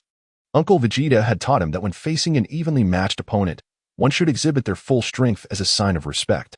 While Cell was still ramping up his energy, Gohan closed the distance, stepping forward and delivering a straightforward punch to Cell and Appos' abdomen. The impact shattered Cell and Appos' gathered energy, and Gohan swiftly sidestepped a spray of acidic liquid, landing another blow to Cell's face. Noticing the distortion on Cell's visage, Gohan did not relent. He spun around and delivered a kick that sent Cell staggering back. He then assumed a stance, his right hand poised like a sword at his brow. Unbeknownst to him, Piccolo had discreetly positioned himself away from the crowd, observing Gohan's fight with a moment of surprise at the familiar movements. A sphere of yellow light coalesced at Gohan's fingertip, surrounded by crackling blue arcs of energy. Special beam cannon. Gohan directed his finger at Cell, unleashing an oddly shaped beam. Realizing he could not evade it in time, Cell unleashed all his power, deflecting the peculiar attack. "Oh, have you finally decided to go all out?" Gohan murmured as he reappeared before Cell, delivering yet another unadorned punch. This time, Cell managed to block the strike, astonished by the confidence radiating from the young fighter. "Why is it that despite our comparable strength, you exude such confidence? Who taught you to unleash your full power so early in combat?" Gohan was unperturbed by Cell's defense. He quickly withdrew his hand and continued his relentless assault. A flurry of punches rained down upon Cell, who struggled to keep up, gradually adapting to Gohan and Appo's relentless onslaught. Witnessing the balance of power shift once more, Vegeta could not help but admire. Truly, as an android, his learning ability is remarkable. He exchanged a glance with Dend, who was observing the battle with keen interest. They seemed to share an unspoken understanding, yet Vegeta quickly diverted his gaze back to the ongoing conflict. Dend remarked, "How adorable that you can be so easily flustered. But what is that fighter and Appo's sudden surge of emotion? I can barely contain myself." Vegeta felt his arm tighten once more, turning to Dend with a puzzled expression, soothingly ruffling his hair, and indeed, the tension eased considerably. Vegetto contemplated Gohan and Appo's incredible strength, reminiscent of his counterpart from a different timeline, and turned to Vegeta, pondering the absence of this enigmatic scion in his future. Suddenly, a loud bang snapped Vegetto and Appo's attention back to the battlefield, where the two combatants had collided one last time, both staggering back several meters. Observing their stances, it became evident that the battle was nearing its climax. As anticipated, Gohan began to gather energy first, Kamehameha. Cell mirrored him, forming a brilliant blue energy sphere, Kamehameha. Their two attacks collided, generating a powerful surge of energy. The intensity of their combined power compelled both fighters to focus solely on overpowering each other in Appo's attack. However, as seconds ticked by, the energy wave gradually shifted towards Gohan, leaving the spectators in astonishment. "Gohan, keep going. Put in more effort. You are the best," Goku shouted, unable to contain his support. Vegeta and Vegetto, the more reserved, displayed evident concern on their faces. Despite Gohan and Appo's commendable strength, Cell had an advantage, while Gohan and Appo's prolonged energy output would inevitably wane. Cell and Appo's genetic advantage ensured he was in a far better position. Vegeta explained the situation to the others without any intention of intervening. What then could Gohan do? Would he merely watch his defeat loomed? Vegetto could not comprehend how a battle that seemed so easily winnable had turned into such a precarious situation. "Do not worry. Intervention will come," Vegeta reassured, casting his gaze toward Piccolo. At that moment, Piccolo had taken cover behind a barrier, channeling his special beam cannon, whispering, "Gohan, hold on. This time, I will be the one to help you. May luck be on my side." With that, he directed his finger at Cell, unleashing the special beam cannon. As Cell was preoccupied with the energy wave, he felt a chill behind him, realizing a Namekian was attempting a surprise attack. "Humph. If you seek death, I shall grant it." Cell retaliated, deflecting the incoming attack and hurling an energy sphere toward Piccolo. Boom.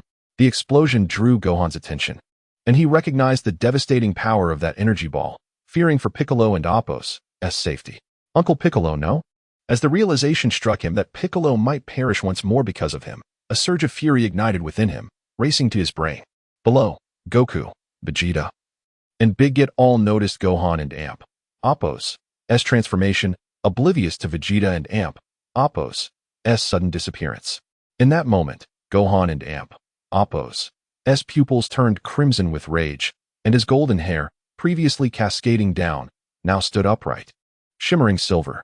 A power that transcended his current state erupted, sending ripples across the galaxy. Historically, one should never engage in a beam struggle against a member of the Sun family. With Cell holding two advantages, his defeat was all but inevitable. Chapter 57. Double happiness. At this moment, the slightly tilted energy wave instantly reversed the situation. With Gohan and Appo's furious roar, the Kamehameha wave on the right thickened several times, swiftly engulfing Cell and Appo's Kamehameha. Cell, exerting all his strength with both hands, was already too late to react, helplessly watching the massive energy wave surge towards him. Just as he was about to be consumed by the energy wave, Cell suddenly felt enveloped in a pink light, rendering him immobile. In the blink of an eye, Cell transformed into a small cookie, landing in the hands of the wicked Womi. Gazing at the cookie in her hands, the malevolent Womi devoured it in a few bites. The energy wave above persisted for some time before slowly dissipating. The death of Piccolo and the continuous output of energy led to Gohan reverting to his normal state. Completely drained and unconscious, Goku hurriedly caught Gohan, while Vegeta observed with a complex expression, pondering why, despite their shared training, Gohan could break through to a new form with just a single shout. Dieter, filled with envy, thought of his uncle Gohan from his timeline, who had died at the hands of an android while protecting him. Why couldn't he simply shout and achieve a new form as well? Goku looked at his son with pride, realizing that Gohan had surpassed them by leaps and bounds. Vegeta, glancing at the unconscious Gohan, suddenly had a thought, and quickly turned to look in another direction. Hey, that person is Womi, Jiru's girlfriend, right? Why do I sense an aura of malevolence now that wasn't there before? Vegeta remarked. Confusion etched on his face as he addressed the others. Goku and Dieter followed Vegeta's gaze, frowning in unison. I remember Womi had brown hair, but now it's suddenly white? Dieter recalled, voicing his observations. And her eyes have turned black, with red pupils, just like Gohan's. Could it be that she transformed just like Gohan? Goku pondered, glancing between Gohan and Womi. Could it be that Womi was even more formidable than Gohan? No, this is not the same transformation as Gohan's, Vegeta replied gravely. Gohan's transformation was too conspicuous, while Womi's was barely perceptible. Moreover, she now had a tail, suggesting she might not be human. Where on earth did Goku find this woman? Vegeta contemplated, realizing that only Goku could possibly understand the current situation. The wicked Womi, having savored the cookie that was once Cell, felt her power surge dramatically before gradually stabilizing. She flexed her hands and licked her lips with her pink tongue, still unsatisfied. Then, she turned her gaze toward Goku and the others, her eyes finally resting on the unconscious Gohan. This sight terrified Goku and his companions, who instinctively recoiled. The only way to suppress this woman was for Gohan to transform again, but he was already unconscious. Upon seeing this formidable woman for the first time, Vegeta gritted his teeth in frustration, lamenting how others could increase their power so effortlessly, while he was the Prince of Saiyans. Fortunately, Goku returned after rescuing Piccolo and spotted the wicked Womi from afar. You three should head back to the sacred world and get yourselves healed. I'll finish up my family matters and return to recap everything, Goku instructed them, then turned his attention to Womi. Upon seeing Goku, the evil Womi appeared horrified and quickly turned to flee. Oh, you were just holding me so tightly, and now you run away? Goku murmured, instantly appearing in front of her. Due to his overwhelming speed, Womi stumbled forward and fell into Goku's embrace. Goku instinctively caught her soft form. Looking down at Womi, he exclaimed, Womi, what happened? Why do you look so different? What are these markings on your face? Cradling the evil Womi's delicate face, he caressed the spots that had appeared from absorbing Cell. Bringing his face closer, he gazed into her eyes, black pupils, red irises, pointed ears, and white hair. A jolt of emotion surged within him, a feeling he could not quite place. The wicked Womi seemed frightened, struggling against his grip, while the kind-hearted Womi within her battled to emerge, revealing a pained expression. As the evil Womi trembled increasingly, her aura became wildly unstable. Suddenly, Goku had a revelation and immediately embraced her. In a flash of white light, Womi split into two. Hearing the soft gasps from his arms, Goku glanced down and tightened his hold, feeling an overwhelming sense of joy. As the trembling subsided, Goku set them both down, ready to understand the situation better. But as soon as he released her, the wicked Womi attempted to flee again. Is this never-ending? Goku sighed, blocking her escape once more. Stay put, or you'll regret it. Sure enough, after sitting down, the evil Womi inched closer to the kind Womi, seeking refuge from the perceived threat of the great demon. The kind Womi looked at her counterpart with a pitying gaze, scooting closer and gently reaching out to pat her head. Ultimately, it was the cells of Majin Buu that caused this turmoil. Goku had feared that if he couldn't contain her, she would wreak havoc. Yet he hadn't anticipated encountering someone capable of subduing her, and this person seemed quite agreeable. After receiving comfort from the kind Womi, the wicked Womi calmed down, the tail behind her swaying gently. Goku, standing before them, felt a strong urge to reach out as he noticed the tail moving in front of him. He glanced at the kind Womi, their appearances identical, save for the black pupils of the wicked Womi. At that moment, The kind Womi was also in her Meijin form, her tail peeking from beneath her white robes. Goku addressed her. Womi, the person you mentioned earlier, was it her? Yes, that is correct. I possess the cells of Meijin Bu, which has given me an evil side as well, Womi replied, playfully tossing her hair, but I didn't expect her to be so afraid of you. Hey, from now on, Womi is your sister, Goku declared after a pause. Continuing, you will call her Womi Xiaomi, as your little sister. Do you hear me? After saying this, Goku pinched the cheeks of Womi Xiaomi, who, despite not being plump, felt delightfully soft and bouncy. Yes, I heard you, Womi Xiaomi timidly responded, still filled with trepidation. Chapter 58. Vegeta, I despise you. The voice of Womi was more melodious, crisp, and clear. All right, let us return now. Goku stood up, wrapping an arm around each of them. Xiaomi, if you ever feel hungry, seek me out.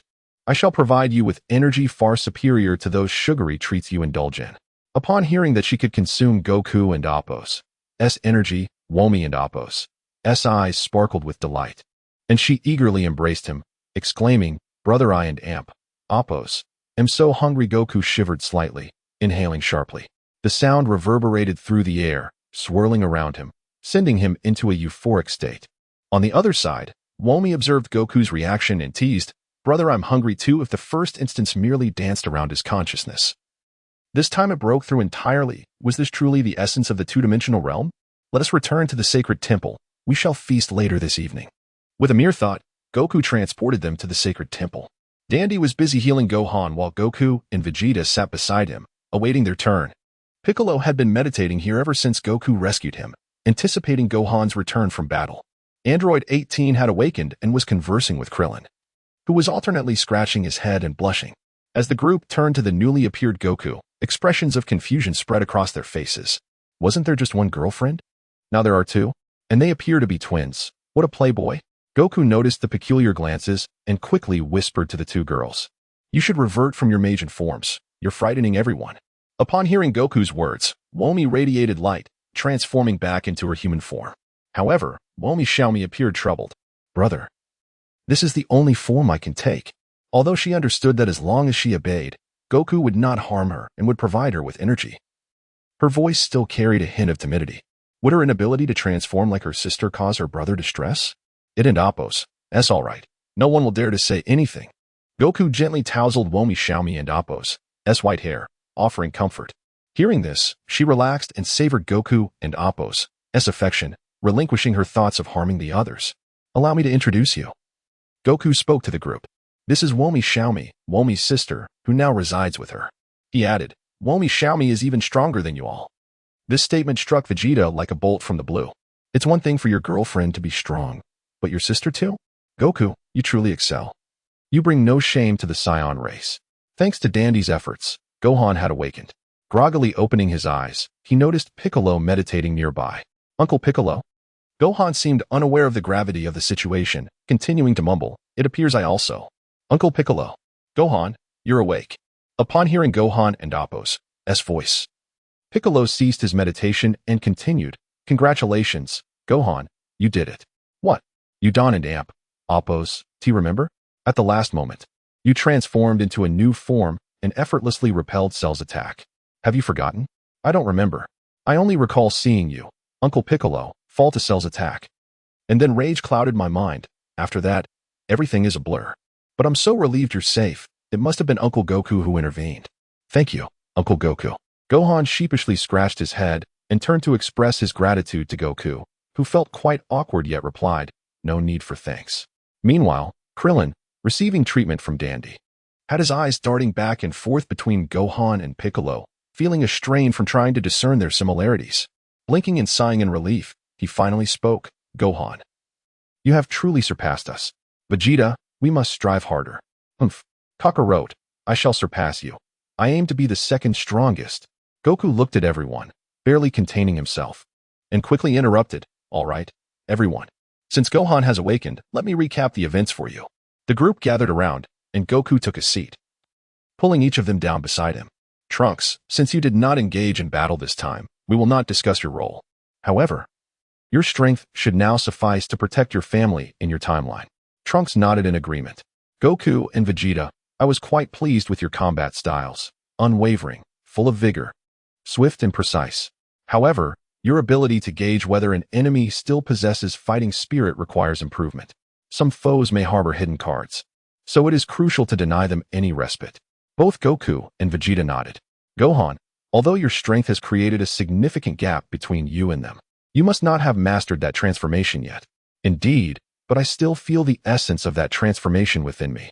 In the short term, barring any unforeseen circumstances, you will likely be unable to transform again. After much contemplation, I believe it would be beneficial for you to grow a tail similar to theirs. Uncle Goku, do you mean for the next stage of Super Saiyan 4? Gohan and Appo's words immediately captured the attention of the other three. Seeing their puzzled expressions, Goku elaborated. Your powers are sufficient now. The upcoming year will serve as a long break for you. Engage in light activities to prevent your bodies from rusting. And when the Dragon Balls are restored, we can wish for your tails to be regrown. Subsequently, the group summoned the Eternal Dragon and made 2 wishes, the first to resurrect those who perished at Cell's hands, and the second for Krillin, to eliminate the bombs within the androids. After Krillin expressed this wish, he turned to 18 with a smile. She feigned indifference, turning away. Yet her lips betrayed her with a subtle smile. As dusk fell, Din traveled back to his timeline via the time machine. Krillin and 18 returned to Kame House.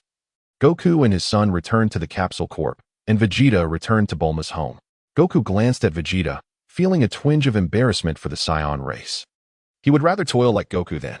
As Goku was lost in disdain for Vegeta, he suddenly realized he now had girlfriends, yet still lacked a proper abode for them. An awkward silence enveloped the atmosphere as the 2 girls stared at him, causing Goku's face to flush. Just as he prepared to explain his situation, Womi spoke first. Brother, what's wrong? Why are you in a daze? Are we not returning? Chapter 59, Vegeta. I understand you indeed. Brother, I am quite hungry, exclaimed Womi, gently rubbing her flat stomach. Let us return swiftly. Womi continued. Those bothersome fellows have finally departed. I have been famished all afternoon. If it weren't and Appo's tea for you, Brother Vegetto, I would have turned you all into chocolate to devour. Mr. Bobo, dandy. And Piccolo greeted Vegetto, then returned to the temple to rest. I have been on Earth for quite some time now, yet I still do not have a home. Vegetto scratched his head, feeling somewhat embarrassed. Oh, that and Appo's, that's quite all right. I thought you had something important to attend to. Womi reassured him. Indeed, brother, it and Appo's, that's no trouble at all. We have a home. Come, I shall take you there. As he observed the 2 sisters conversing, Vegetto seemed to grasp the essence of Vegeta. How delightful. Bathed in the silvery glow of the moonlight, Vegetto beheld the abode the sisters spoke of. Is this what you refer to as home? Surely you must be mistaken in your understanding of the term. It cannot be larger than a palace, can it? Vegetto gazed at the 2 women, swallowing hard. His voice trembling, this is extraordinarily vast. How much could it possibly cost? Not much at all, Womi replied, grasping Vegetto's hand. You see, just a few days ago, that rascal Cell initiated a game, causing a mass exodus of people, and consequently, property prices plummeted. Furthermore, I invested my savings in acquiring shares of the Universal Capsule Corporation. So we should have sufficient funds for your future needs, brother. Vegeta, my apologies for misjudging you. Enough of that, Vegetto interjected. There and Appo's, no need to worry. I can hardly spend it all. Taking one sister by each hand, he declared, Come, let us return home for a meal. Upon arriving at the dining hall, a flurry of robots busily tidied the kitchen, with an array of dishes adorning the table. Gazing at the chandelier overhead, Vegetto sighed. This extravagant lifestyle is quite overwhelming. Yet I find it rather enjoyable. Vegetto casually took a seat, with the 2 sisters flanking him, assisting him with his meal while he focused solely on eating. As they witnessed the entire feast being consumed by Vegetto, the sisters and Appo's eyes were fixed upon him. Womi remarked, I am quite curious to study how so much food can enter your stomach without causing any distension. Brother Hungry Wokomi chimed in. The robots diligently approached to clear the table, while Vegetto extended his hand, gathering a sphere of energy the size of an apple. Wokomi, could you transform this energy sphere into food?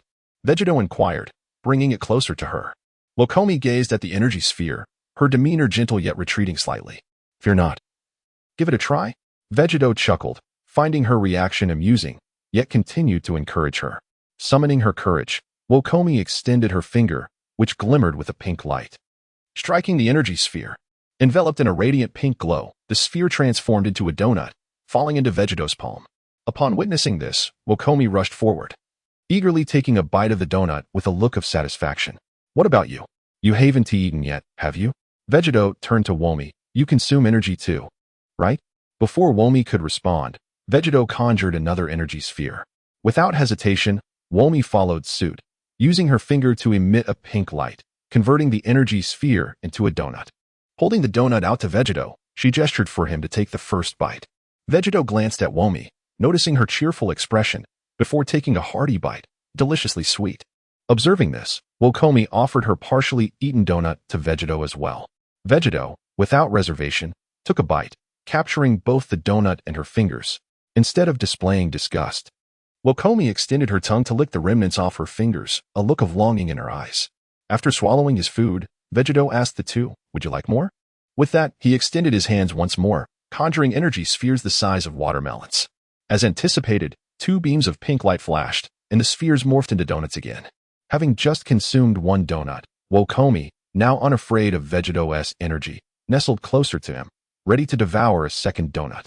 Vegetto, relishing the moment, embraced Wokomi and said to Womi, could you create an energy storage device, akin to a universal capsule, to conveniently carry my energy, allowing you to consume it whenever you desire? Upon hearing this, Womi paused mid-bite and asked, will you leave us in the future? Wokomi, having overheard her sister's inquiry, trembled slightly and clung to Vegetto and Appo's waist. Vegetto, observing the two sisters, sighed helplessly, ruffling Wokomi and Appo's hair. Your sister is overthinking it. I simply wish for you to have access to energy whenever you need it. I have no intention of departing from you. Then we do not need a storage device. We prefer freshly made food. Indeed, we desire freshly made meals. Wokomi nodded in agreement. All right. You two should eat up. I will have a look for the bedrooms. Vegetto said, releasing the soft embrace and rising to follow the robots out of the dining hall. The robots led him through a maze of turns until they arrived at the entrance of a room, after which they busily resumed their tasks. Quite convenient, these robots, Vegetto remarked, observing their retreating figures. Upon opening the door, Vegetto was taken aback by the room and Appo's layout. It was not the opulence that astonished him, but rather the simplicity of the furnishings, with the bed dominating nearly the entire space. While it is typical for a bed to occupy much of a room, this space is extraordinarily large, Vegetto mused. Is this bed meant for a person? Would it be excessive for me to sleep here? Such wastefulness is disgraceful. He leaped onto the bed's center, finding the plush mattress remarkably springy, bouncing several times with delight. Is this truly my first time lying in a bed since arriving in this world? Vegetto pondered, his thoughts drifting back to the 7 millennia spent training in the hyperbolic time chamber. Unbelievable, I have been in a state of abstinence for 7,000 years. What traveler, upon crossing into another realm, does not indulge in the pleasures of life within a year? Hey, system, are you there? Ding, this system has always been present. It has been quite a while. Why do I feel like the stronger I become, the less frequently you appear? Ding, the host merely needs to be patient. Is your life not rather splendid at present? Indeed, it is quite pleasant. By the way, my energy and replication counts are still intact, correct?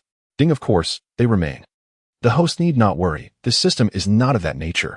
Before Vegetto could continue, a series of knocks echoed from the door. Chapter 60. A life of mundanity and excitement. Woojite, are you asleep? Came the voice of Womi from outside the door. Not yet. What is the matter, Womi? Woojite replied as he rose. The last time he had slept was over 7,000 years ago. Aside from the initial days upon arriving in this world, he had long abandoned the habit of sleep after mastering meditation.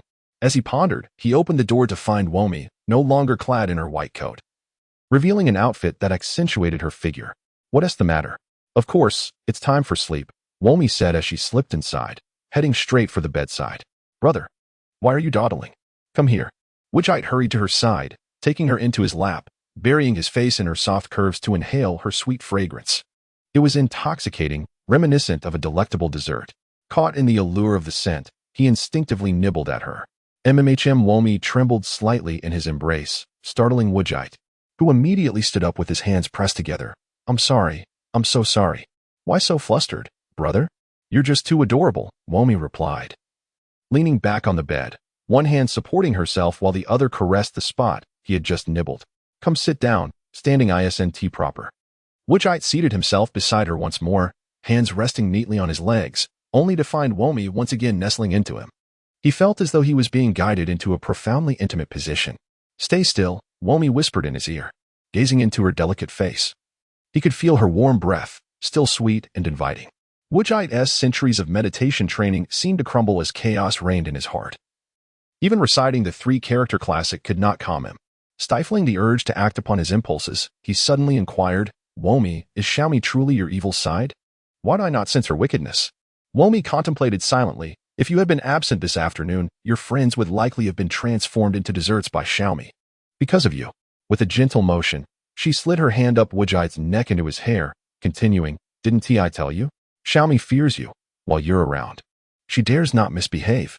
However, now that she has consumed your energy, she may not be interested in anything else. Your energy is incredibly alluring to us." As Womi spoke, her hands behind him began to wander restlessly. Wujai, keen to avoid losing focus, failed to notice his own hands misbehaving. The movements were both tender and firm, landing perfectly upon their target. A soft sigh halted his wandering hands, and Wujai realized, rather inadvertently, that he had once again crossed a line with Womi. That. Suddenly, the door burst open with a crash. "What are you two doing?" So you're secretly indulging in your studies without me?" The exuberance in Xiaomi's tone and her exaggerated expression prompted Wujai and Womi to reflect. Perhaps Xiaomi too wished to diligently pursue knowledge. In an instant, Wujai and Womi distanced themselves, pausing the ongoing dialogue of youthful enlightenment. "Since you are so eager to learn, let me test you. What is the essence of new youth and Oppo's ideological awakening?" This posed an utterly perplexing question. With a moment of silence, Xiaomi and Oppo's CPU began to overheat, collapsing in disarray upon the battlefield, while the robot outside discreetly closed the door. The following noon, Wujai awoke, both arms ensnared, unable to move. Taking a deep breath, the intoxicating aroma nearly caused him to stand at attention once more.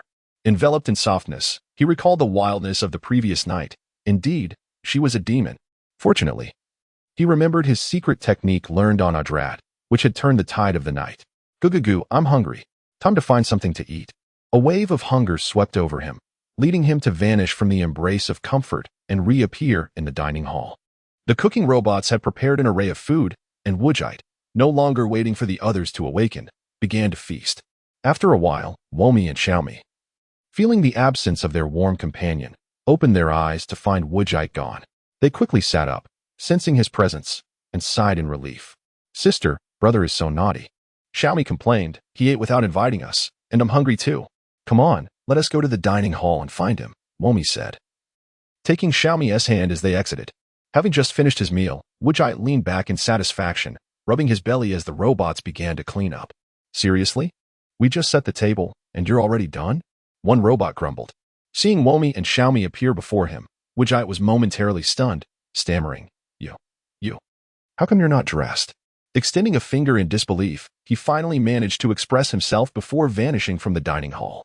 The two girls, hand in hand, stared at the bewildered Wujai as he suddenly disappeared, only for him to reappear moments later, draping two coats over their shoulders.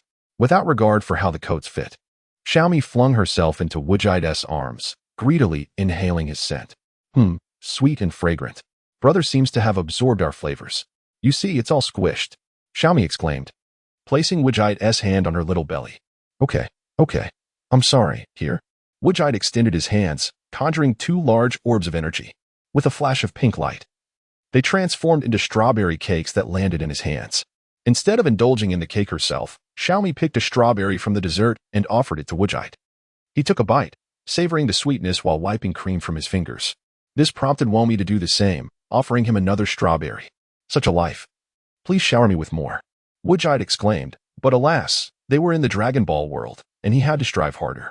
Xiaomi shivered, slumping into her chair, nearly losing her grip on the cake in her hands. Chapter 61. The Three Candy Tails Brother. "I'm in the midst of my meal. Please spare me. Your words are making it impossible for me to enjoy my food," pleaded with Xiaomi, turning her head with a pitiful expression as she felt an unusual sensation from the tail. After playfully tugging at the smooth tail once more, Wujai approached Womi and sat down beside her, pulling her onto his lap. The coat draped over him slipped down, transforming into a delectable pudding. Wujai paid no heed to his clothing. After all, there were only 3 of them at home, and none would dare to intrude at this hour. "Womi, taking advantage of the moment, wrapped her arms around Vegeta and Appo's neck and continued to savor her cake. Why did the same energy yield such different desserts? Vegeta buried his face in the crevice and asked in a muffled voice. Oh, we can turn into whatever we desire, Wami replied while eating. But it can only be dessert, as we prefer sweets. A year later, several little golden figures gathered at Bulma's estate. Vegeta arrived with Wami and Xiaomi, discovering that a few had been waiting for quite some time. Well, long time no see, everyone. Vegeta greeted the group. It's been a while, Vegeta. This past year, Gohan and I have been practicing daily, though not for long each time. Gohan chimed in. Yes, I've also begun my studies, but I haven't neglected my training, Gohan added, echoing his father's sentiments. Haha, that is fine. This year is meant for relaxation. Vegeta turned to Vegeta. You haven't been training non-stop, have you? Humph. Unlike Gohan, who possesses such potential yet aspires to be a scholar, Vegeta crossed his arms, disdain evident on his face. Ah, is that your child, Bulma? Such an adorable little fellow. Wami and Xiaomi rushed over to Bulma, who was cradling an infant. Indeed, this is Trunks, and he is only 2 months old, Bulma said softly. Gazing at Trunks. Trunks, say and Appos, Annie and Appos, to me. Trunks looked at the two lovely ladies, waved his arms, and attempted to mimic his mother and Appos' words. Achoo, how cute. He must taste sweet if turned into candy, Xiaomi remarked. Vegeta, you have a child now? Vegeta expressed his surprise. What do you mean? If Kakarot can have children, why can't I? Vegeta retorted, clenching his fists in frustration at Vegeta and Appos' astonished expression. Oh, Goku. You have another child? Vegeta was once again taken aback. Yes, Chi-Chi is taking care of him now. He is about Trunks' age, haha. Goku replied nonchalantly. Hey, Vegeta, you've been with them for a year now, and yet there has been no news? Vegeta appeared to be pondering something, a challenging look on his face. Upon hearing Vegeta's words, Vegeta glanced at the two women in the distance. Over the past year, the expansive house bore the traces of the three. Yet every instance of energy had been absorbed by the two women. I have no idea. I've been trying hard this year. If nothing happened, I can only blame my bad luck. Yes, I've always had poor luck. It must be that. Vegeta had no intention of revealing the truth. As he relished their little world together. Oh, is that truly the case? Both Goku and Vegeta regarded Vegeta with suspicious eyes, causing a shiver to run down his spine. What are those looks for? We're perfectly normal. If you keep thinking otherwise, you'll understand, Vegeta said, clenching his fists, which immediately quelled Goku and Vegeta. Gohan watched the interaction between his father and the two uncles with great amusement. All right, let us get serious. Have the Dragon Balls been gathered? Vegeta asked, his expression turning serious. They've been collected. I'll retrieve them now. Vegeta quickly dashed back into the house, emerging with the Dragon Balls and placing them on the ground. Come forth, Shenron. Grant my wish. As Goku shouted, the Dragon Balls began to glow. Dark clouds gathered above, and a beam of light shot forth from the orbs, spiraling into the air. Moments later, the dragon ceased its flight, the light dissipating to reveal its true form. Wami and Xiaomi, seeing Shenron for the first time, hurried to Vegeta's side. Brother, can I turn this fellow into a dessert? It doesn't he seem like a good creature, Xiaomi whispered in Vegeta and Appos' ear. Don't be silly. He is Shenron, the wish-granting dragon. Do you have any wishes? Vegeta pinched Xiaomi's cheek and addressed the two girls. No, our greatest wish is to be with you forever, right, sister? Xiaomi replied, proving to be the sweet little pudding she was, uttering words imbued with affection. Vegeta embraced both of them, quietly observing Goku's performance. My first wish is for me, Gohan, and Vegeta to have our tails grow back. Goku, concerned that Shenron might mistake his identity, pointed to each of them as he spoke. This is a simple task. Please wait a moment. Shenron's eyes glowed red, and luminous tails appeared behind Goku, Gohan, and Vegeta.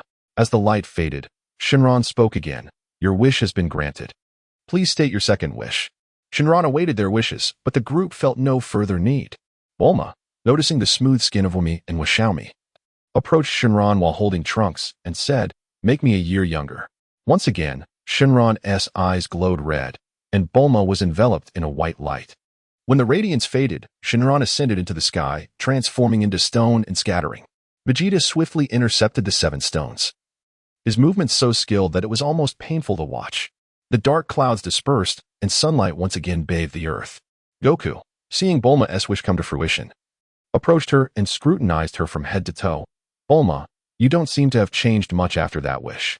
Wasn't he that a waste? What do you know? If you don't understand, don't ask. Bulma retorted, delivering a punch to Goku and Amp, Appo's head. Why shouldn't I ask? Isn't the point of asking to gain understanding? Goku questioned, eyeing Bulma's raised fist, promptly retreating. Vegeta returned the stones to the house and, upon seeing Goku's befuddled expression, scoffed, Humph, foolish cockroach. All right, you all come here, Vegeta beckoned the group, continuing, when your tail sprouted just now. You felt the power of your bloodline, didn't you? Indeed. The moment the tails emerged, I felt a significant surge of energy within me, Vegeta responded. His fists clenched in excitement. Xiaomi marveled at the three candy-like tails, utterly captivated by Shenron's magic. Indeed, no matter how powerful you all may be, in my eyes, you will always be a piece of candy. Chapter 62. 6 years later, could this truly enable the transformation into a Super Saiyan 4th level? It was unexpected that the tail held such utility beyond merely transforming into a gorilla. Goku twisted his tail and gazed skyward, unwelcome memories resurfacing in his mind. Indeed, acquiring power comes at a price. Gohan, observing his father's demeanor, recalled the words spoken to him in his youth. Gohan, when you go out at night to relieve yourself, do not look up at the moon. Noticing something amiss with Goku, Vegeta swiftly joined him, throwing an arm around his neck, exclaiming, Kakarot, you're on the brink of transforming into Super Saiyan 4. Why the long face? What do you mean? I'm not unhappy at all. And by the way, it's Kakarot, not Dog Kakarot, Goku retorted, a hint of reluctance in acknowledging the name bestowed by his grandfather. Haha, just a little jest, Vegeta replied, turning to Gohan. It's time to resume training, focusing primarily on enhancing your strength and meditation. After a brief pause, he continued, once your younger brother is a bit older, you can begin to train him as well, like teaching him to sense ki and perform the instant transmission technique. Understood. I'll remember that. Gohan nodded, scratching his head. By the way, what level of training is required before we can start transforming into Super Saiyan 4? As Gohan and Amp, Appo's query hung in the air, both Goku and Vegeta directed their gazes toward Vegeta. Theoretically, your foundational strength is sufficient for transformation, but to be prudent, you must fully assimilate the power granted by your tails. Hence, a year's time is neither too little nor too much. Upon hearing Vegeta's response, the three pondered thoughtfully. Oh, and Vegeta approached him, speaking softly. Once Trunks matures a bit, you can initiate his training. You and Goku have been training incessantly, so you might not catch up to him. Nevertheless, your sons share the same starting point, and you wouldn't want your son to be overshadowed by Goku's. Would you? With a mischievous grin, Vegeta successfully instilled in him a second life goal. Kakarot, if I cannot surpass you in the short term, then I shall ensure my son surpasses yours. Well then, let us reconvene at the Supreme Kai's temple in a year. Vegeta surveyed the group, then turned to Womi and Xiaomi. Let us go. We must return and continue our efforts. 6 years later, at the Supreme Kai's temple. Hey, Kakarot, you're supposed to be silent while spectating. Vegeta exclaimed, his face contorted in anger as he watched Trunks nearly send Goten flying out of the temple's arena. Goku uttered a remark that salvaged the situation. Don't be so petty, Vegeta. After all, Goten stands no chance against Trunks. Does my saying something really alter the outcome? Years had passed, yet Goku remained unchanged. Humph. Foolish Kakarot, Vegeta dismissed him, but each time Goku acknowledged Goten's inferiority to Trunks. A glimmer of joy danced within Vegeta's heart. Bang. Thud. Hee. Goten, you lost again. By the rules, my toy is off limits to you for 7 days, Trunks declared, pulling the defeated Goten to his feet. Goten's cherubic face displayed a crestfallen expression that would prompt anyone to wish to console him. Do not be disheartened, Goten, Goku said, lifting his son into an embrace and ruffling his hair. In these 7 days, we shall strive diligently to reclaim all of Trunks' toys. Okay, Goten nodded, encouraged by his father's words. Although Goku had repeated this sentiment for 3 years, Goten remained receptive to it. Ah, everyone is here. Vegeta noticed as Gogeta descended from the heavens, landing gracefully before them. Goten, another loss? At the sight of the two boys, emotions varied. Some were joyous, while others were dismayed. Goten and Trunks sprinted toward Gogeta. Uncle Gogeta, where is Aunt Womi? They're just behind us and will arrive shortly, Gogeta replied. Upon hearing Xiaomi would also come, the two boys hurried back to their fathers, feigning innocence. Athahaha. Gohan chuckled at their antics. Over the years, Gogeta had frequently visited the two boys with Womi and Xiaomi, who would bring them small trinkets crafted during her leisure time, items they could eventually play with when they had children of their own. Little did they anticipate that 7 years would pass without any developments. The reason the two boys feared Xiaomi stemmed from their mischievousness, as they had once engaged in a playful energy ball fight within the house. When they ignored Xiaomi's gentle admonitions, she transformed the energy balls into candy and crushed them underfoot, subsequently turning the boys into candy themselves as a playful threat, which compelled them to behave. Moments later, Womi and Xiaomi arrived at the Supreme Kai's temple with their toys, beckoning the boys to come forth. They were soon met with Xiaomi's stern guidance. Observing the two ladies from a distance, Vegeta discreetly approached Goku, whispering, "Hey, Kakarot, do you sense their energy?" "No." Goku shook his head, pausing briefly before continuing. "How have they trained to become so formidable?" "How would I know?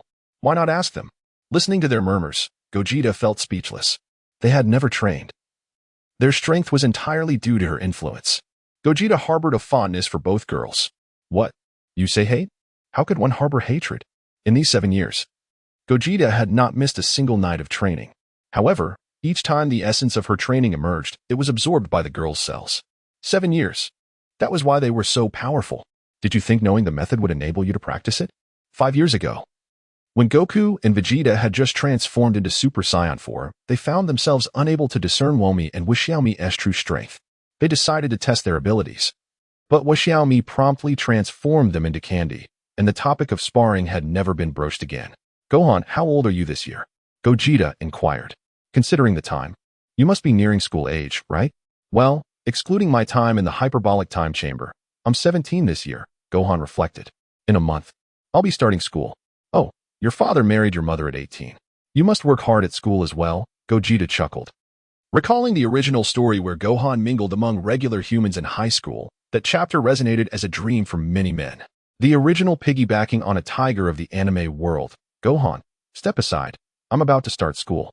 Chapter 63, Gohan and Appo's first day of school. A month swiftly passed. During this time, Gohan had eased his training, and Chi-Chi had given him a makeover, claiming, "Now you look like a proper student." His tidy short hair stood upright, with a fringe left hanging over his forehead. Clad in a white sweatshirt and a black vest, a cross-body bag hung casually from his shoulder. Finally, he adorned a gentle, harmless expression that perfectly embodied the image of a delicate scholar. This was the result of Chi-Chi and Appo's month-long efforts. Buzzing in the air, Gohan, akin to his original story, sat atop the flying Nimbus and soared towards the city where his school was located, landing unnoticed in a secluded alley. Stepping out of the alley, he glanced around and realized he seemed lost, wandering aimlessly. After approximately 10 minutes, he found himself beside a bank, only to see it surrounded by police officers. One officer was shouting into a megaphone, trying to negotiate with the situation inside. A robber, masked with stockings, held a gun to a woman's head, yelling at the officers. "Get back. I and Appo's LL give you 10 minutes to prepare a fully fueled car, or I and Appo's LL kill her." With that, he indiscriminately fired shots at a nearby group of officers. How despicable, that wretched robber. One officer picked up his radio and inquired, "Is Miss Dilly not here yet?" Upon witnessing this, Gohan dashed into the adjacent alley, letting out a low grunt. "Huh." Though his hair had transformed into a golden hue and his pupils turned green, radiating an aura of golden energy, his face remained unchanged. In an instant, Gohan vanished from his spot, reappearing among the robbers, swiftly incapacitating them with remarkable efficiency. His movements flowed seamlessly, leaving the officers outside in utter astonishment. Some new officers turned to their colleagues and whispered, "Is this really the Miss Dilly you spoke of? Incredible. Oh no, I'm going to be late for school." Gohan glanced at the sun and vanished from sight.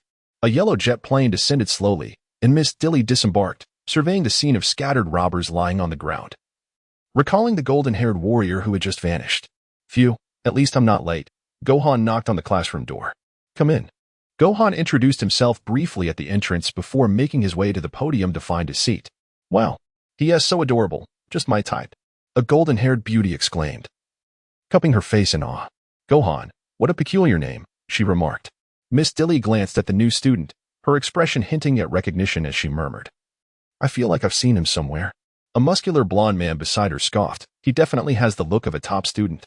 Just then, the golden-haired beauty stood up. Waving at Gohan, "This way, over here." She pointed to the empty seat next to her. Thank you," Gohan replied as he walked over, expressing his gratitude once more.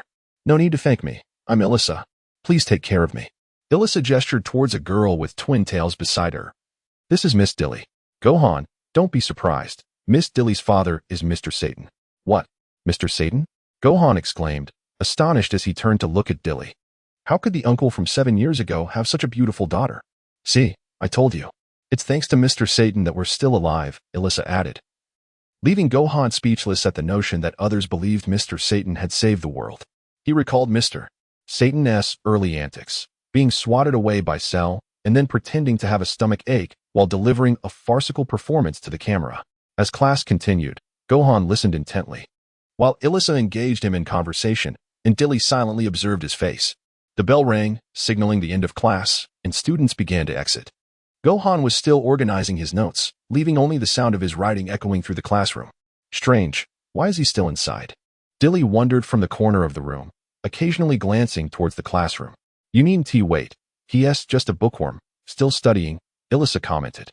"But Gohan is indeed quite charming," she added, hands cupping her face in admiration. "Look, Gohan is finally coming out."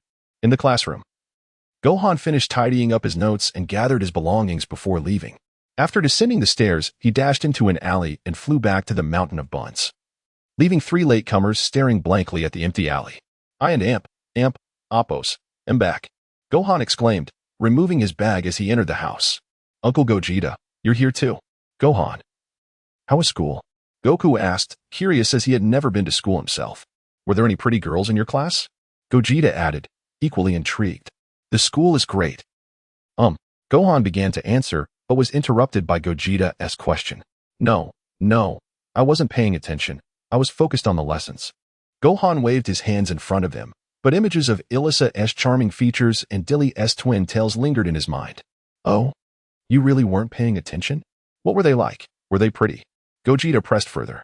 Gohan blurted out, "The girl with golden hair has short hair, but she was dressed quite revealingly. Mom says that's not acceptable." He continued, "The other girl with twin tails dressed normally, though her hair was a bit too long." Gogeta, observing Gohan and Appo's serious demeanor, questioned, "Why do you care if their hair is long?" Gohan replied without thinking, "Long hair can obstruct one's vision and affect combat." "You claim you didn't notice, yet you seem to recall these details clearly." Perhaps I have a good memory, huh? Gohan scratched his head, smiling sheepishly. "By the way, I plan to ask Bulma to make me a set of clothes that I can change into instantly for stealth." "All right, let us go together. It's just the right time for me to check if your body has rusted," Gogeta replied. "Hurry back, dinner is almost ready." Chi-Chi called from the kitchen. The two raced to the front of the house, with Goku watching them. 3, 2, 1, go. With a whoosh, the two figures vanished before Goku, leaving only trails of light behind. "Uncle Gogeta, why are you flying standing up?" Gohan asked. "It's more comfortable this way. If you fly lying down, you have to lift your head to see ahead. But the book says this position reduces air resistance." Gohan argued, citing various reasons. "The laws of Earth only apply to Earthlings. They don't concern us Saiyans." Chapter 64. Gohan and his wife's first collaboration. Despite the considerable distance between Baozi Mountain and Bulma's residence, Gohan and Vegeta arrived at Bulma's estate within mere minutes. "Bulma, are you home?" Gohan called out. "Gohan, Aran and Appos, do you supposed to be in school? What brings you here?" Bulma inquired, a hint of surprise in her voice. "Well, I need your assistance with something." "Bulma," Gohan replied. "What is it?" Bulma asked, her curiosity piqued. "I require a set of clothes that can transform instantly." Gohan articulated his request. "Sure, no problem. However, it will take about 2 hours," Bulma contemplated before providing a time frame. At that moment, Vegeta, having just concluded his training session, stepped out of the gravity chamber and spotted Gohan and Gogeta in his home. "Gohan, while school is important, do not squander your immense potential," Vegeta remarked, wiping the sweat from his brow with a towel. "Yes, indeed," Gohan chuckled. Noticing Trunks emerging slowly from the gravity chamber, Gohan approached him for a chat, while Vegeta and Gogeta engaged in their own conversation. "Vegeta, would you like to join me during this period?" Gogeta began. "Join you in what? I still have training to do. I won't cease until I surpass Kakarot," Vegeta interrupted firmly. Never mind, Gogeta thought to himself, feeling a pang of regret for suggesting such an idea. Gohan, I must take my leave now. The two of them are waiting for me to return for dinner. Gogeta waved goodbye and vanished with a swift, instant transmission. Dear Pudding, I have returned. Brother, you and Appos, we finally back. Come eat, we are starving. Vomi exclaimed as she dashed towards Gogeta and embraced him tightly, her tail intertwining with his. This close contact sent Gogeta into a euphoric state. He must have been out of his mind to suggest watching a show with Vegeta instead of a girl. After finishing their meal with the assistance of Vomi and Vomi, Gogeta conjured an energy sphere with a diameter of 0.5 meter. As soon as it formed, it transformed into 2 large cakes, which were caught by 2 eager hands before they could drop. Over the years, the 2 girls had mastered the ability to convert energy into desserts, requiring only a thought to transform the energy sphere into delectable treats. As they enjoyed the cakes, Gogeta proposed, let us watch a live television show together tomorrow. Oh? Where will we watch it? And who are the main characters? Vomi queried after swallowing her cake. Live means we watch it as it is being filmed. You two probably haven't experienced that, have you? Gogeta explained. Not yet. We'll discuss it tomorrow. It's already evening. Let's go, brother. Vomi replied enthusiastically. Another tumultuous night ensued. The following morning. Brother, stop sleeping. Aren't we going to watch television today? Hurry up. Yes, yes. Big lazy brother, get up. Vomi chimed in, playfully blocking Gogeta's nose with her tail. Vomi, how dare you attempt to smother me? Just wait until I deal with you. Gogeta exclaimed as he flipped over and pinned Vomi down, turning to Vomi. What are you laughing at? Come here. An hour later, Gogeta brought Vomi and Vomi to the city where Gohan's school was located. As they strolled down the street, they spotted a sign that read, Satan City. So this place is called Satan City, huh? Gohan, it seems you are destined for romance here. Your fortune in love is drawing near, Gogeta remarked softly, gazing at the sign. Oh, where is Gohan and Appos' romantic interest? Vomi inquired. Brother, take us to see. Vomi had completely adopted Gogeta and Appos' demeanor and was equally interested in his affairs. Meanwhile, Vomi tugged at Gogeta and Appos' hand, her eyes sparkling at the sight of numerous candies. You and Appos, I'll have to wait. I cannot reveal who the female lead is just yet. Let's enjoy the show together, Gogeta replied, sensing Gohan's energy and instantly transporting them to his school. In the classroom, Gohan was intently listening when he sensed someone outside the window. Turning to look, he realized it was Gogeta and the 2 ladies. Just as he was about to greet them, Gogeta gestured for silence. Watching the trio vanish from his sight, Gohan returned his focus to the lesson. Suddenly, a loud crash echoed in Gohan's ears. He turned to see Biddy stepping onto a desk, leaping towards the classroom door. Teacher, I'm stepping out for a moment, she declared, swiftly exiting. Teacher. Gohan raised his hand. I need to use the restroom. Amidst the teacher's astonished gaze and his classmates' laughter, Gohan dashed to the rooftop and transformed. Gohan morphed into Super Saiyan, following Biddy's aircraft from a distance. As Gohan flew away, Gogeta and the 2 women could no longer contain their amusement. What was that? He shouted transform, and I thought he was becoming a Super Saiyan, but it was just a change of clothes. Vomi covered her mouth, trembling with laughter. Vomi clung to Gogeta, shaking with suppressed mirth, the sensation simply delightful. All right, Gogeta chuckled, patting Vomi's back. Let us follow him and see what unfolds. With Gohan confronting Biddy, who was negotiating with the kidnappers, he landed directly in front of one of the assailants and swiftly incapacitated him with a precise strike. Hey, don't interfere, Biddy exclaimed, noticing the appearance of the Super Saiyan, who promptly engaged in combat, declaring, they're all mine. Gohan felt a bit awkward, but, seeing Biddy in action, he swiftly knocked out the remaining assailants surrounding the mayor. After rescuing the mayor and noticing Biddy had finished her fight, he greeted her and promptly returned to class, leaving Biddy to deal with the aftermath. Brother, isn't that girl Gohan and Appos' deskmate? Vomi pointed out to Gogeta. Gohan and Appos' romantic interest must be one of them. I bet it's his deskmate. She's incredibly beautiful, Vomi added, flipping her hair. I am the romantic interest for my brother, right? As for who the true leading lady is, we shall discover in due time. Gogeta pulled both girls close, declaring, you are both my romantic interests, haha. Let us return and see if there are any more amusing scenes to witness. At this moment, the 3 were filled with enthusiasm, especially since they were among the universe and Appos' strongest, apart from Gogeta, who had been urged by his mother to attend high school out of fear he might stray while self-studying at home. Gohan had already graduated from Garden Middle School, and Chi-Chi was determined not to let him enroll in Garden High School. Chapter 65, Trainees of the 7th Universe Boy Band Currently. The 4th universe is surprisingly represented by a high school student, a topic that successfully captivated Womi and Waxiami, who accompanied Woojite in watching a real-life campus drama. Although it was Woojite and Appo's desire to watch, he certainly wished for company while indulging in this show. Naturally, the responsibility fell upon Womi and Waxiami. Woojite believed that since he had brought the two along, he must stimulate their interest, ensuring they too could revel in the experience. In recent days, Gohan's experiences had indeed piqued the curiosity of the two girls.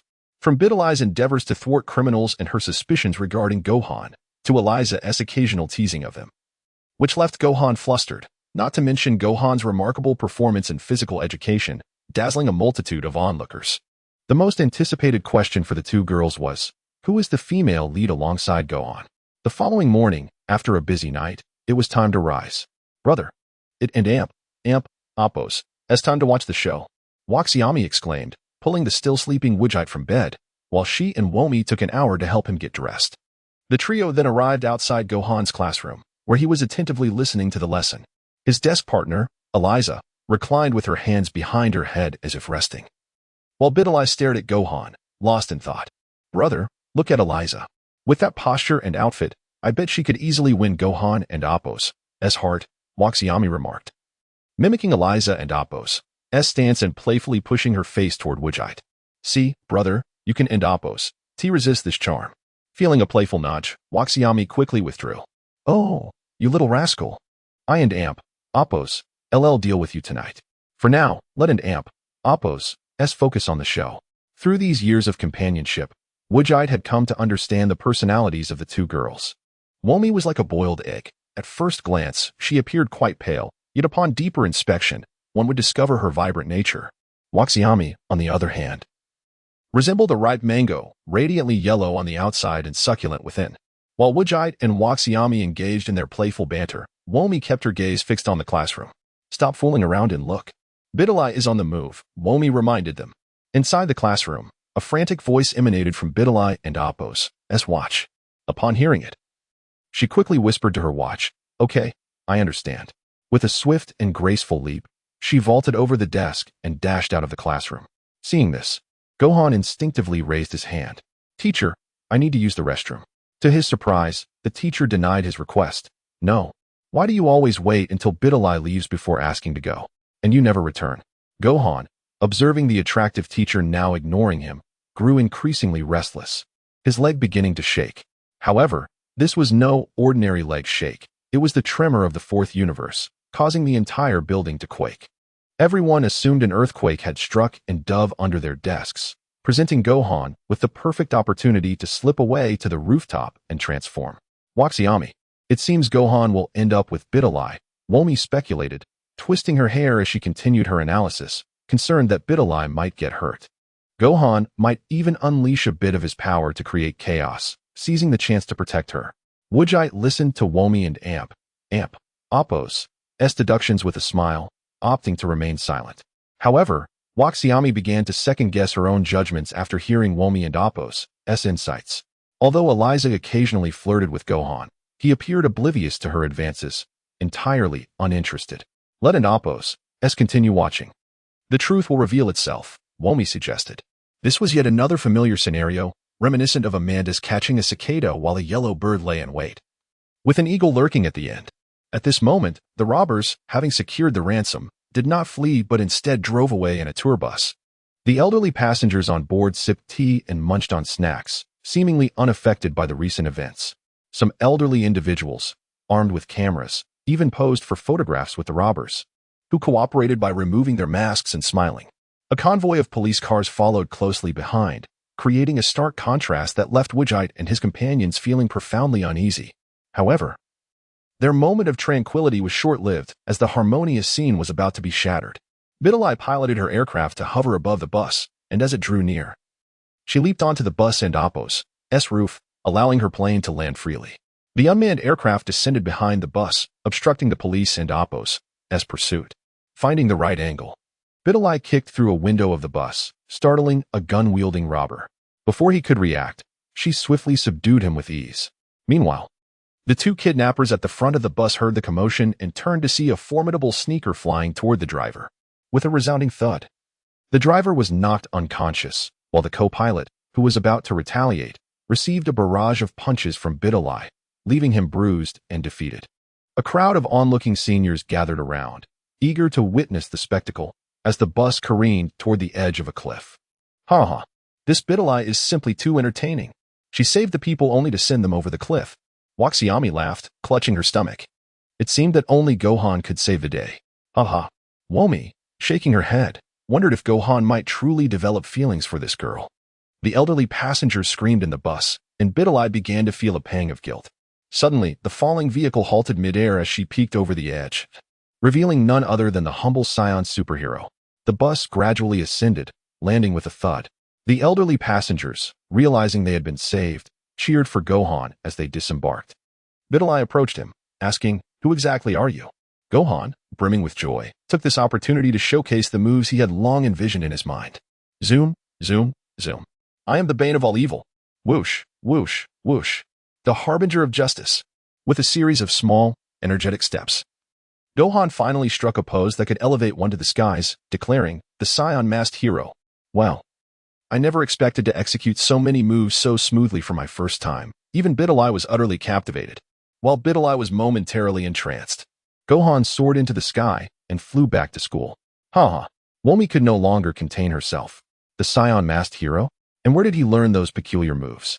Absolutely stunning. Is this what the fourth universe is made of? Ha ha ha. Womi chuckled, and Waxiami joined in, unable to hold back her laughter. It appeared that the boy band F5 from the 7th universe would soon evolve into F6. Witnessing this familiar scene, Vegeta finally breathed a sigh of relief. Chapter 66. Gohan prepares for a date. Gohan had vanished, and Goku glanced at the still-smiling Vomi, pulling her into an embrace. All right, enough with the laughter. Let and Apos S head home now that Gohan has returned. Upon hearing Goku and Apos S words, Vomi approached him and took his hand. In an instant, they teleported back home, where Vomi engaged in a spirited discussion about the odds of Videl being the leading lady, a conversation that continued until evening. Goku listened attentively, nodding occasionally to express his thoughts. However, he was not merely a passive listener. He simultaneously practiced his dexterity, enhancing the agility of his fingers and the sensitivity of his palms. As night fell, the robot served dinner, and the trio joyously concluded their meal. Amidst Vomi and Amp, Apos S exclamations and Vomi and Amp, Apos S sighs, it was destined to be another night of fierce battles. Ah, Goku yawned. Why are we up so early today? I have a premonition, Vomi said, cupping Goku and Apos S face and playfully rubbing it. Something special should happen today. Vomi, why do you let her do that? Goku replied, a hint of exasperation in his tone, yet he allowed himself to be led by Vomi and Vomi. Observing the bustling streets, Vomi turned to Goku. Brother, while such activities are pleasurable, do you really think it and Apos S all right to engage in them every night? Noticing Vomi and Apos S concerned expression, Goku touched his lower back, affirming, my erector spinae have grown stronger. After 7 years, I can only become more formidable. Goku felt a swell of pride. He had been undefeated for the past 7 years, and in each subsequent 7 years, their disparity would only widen. Seeing Goku and Apos S smug demeanor, Vomi chuckled, indeed, brother, you are the best. The trio chatted and laughed as they walked toward Gohan and Apos S school. Suddenly, Goku spotted a red-green figure streaking across the sky and remarked to the others, Gohan just passed by. Let us follow him. They trailed behind Gohan, who, as usual, was changing clothes on the rooftop of the teaching building. However, today his luck faltered. Just as he finished changing, he noticed a girl staring at him from the stairwell. Startled, Gohan hurriedly turned his face and dashed down the stairs to his classroom. Oh dear, what if someone sees Gohan's true identity? Vomi wondered, glancing at the girl leaning against the stairs.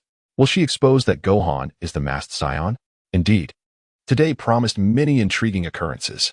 It and Apos S odd. Why is that girl standing there so motionless? Vomi furrowed his brow.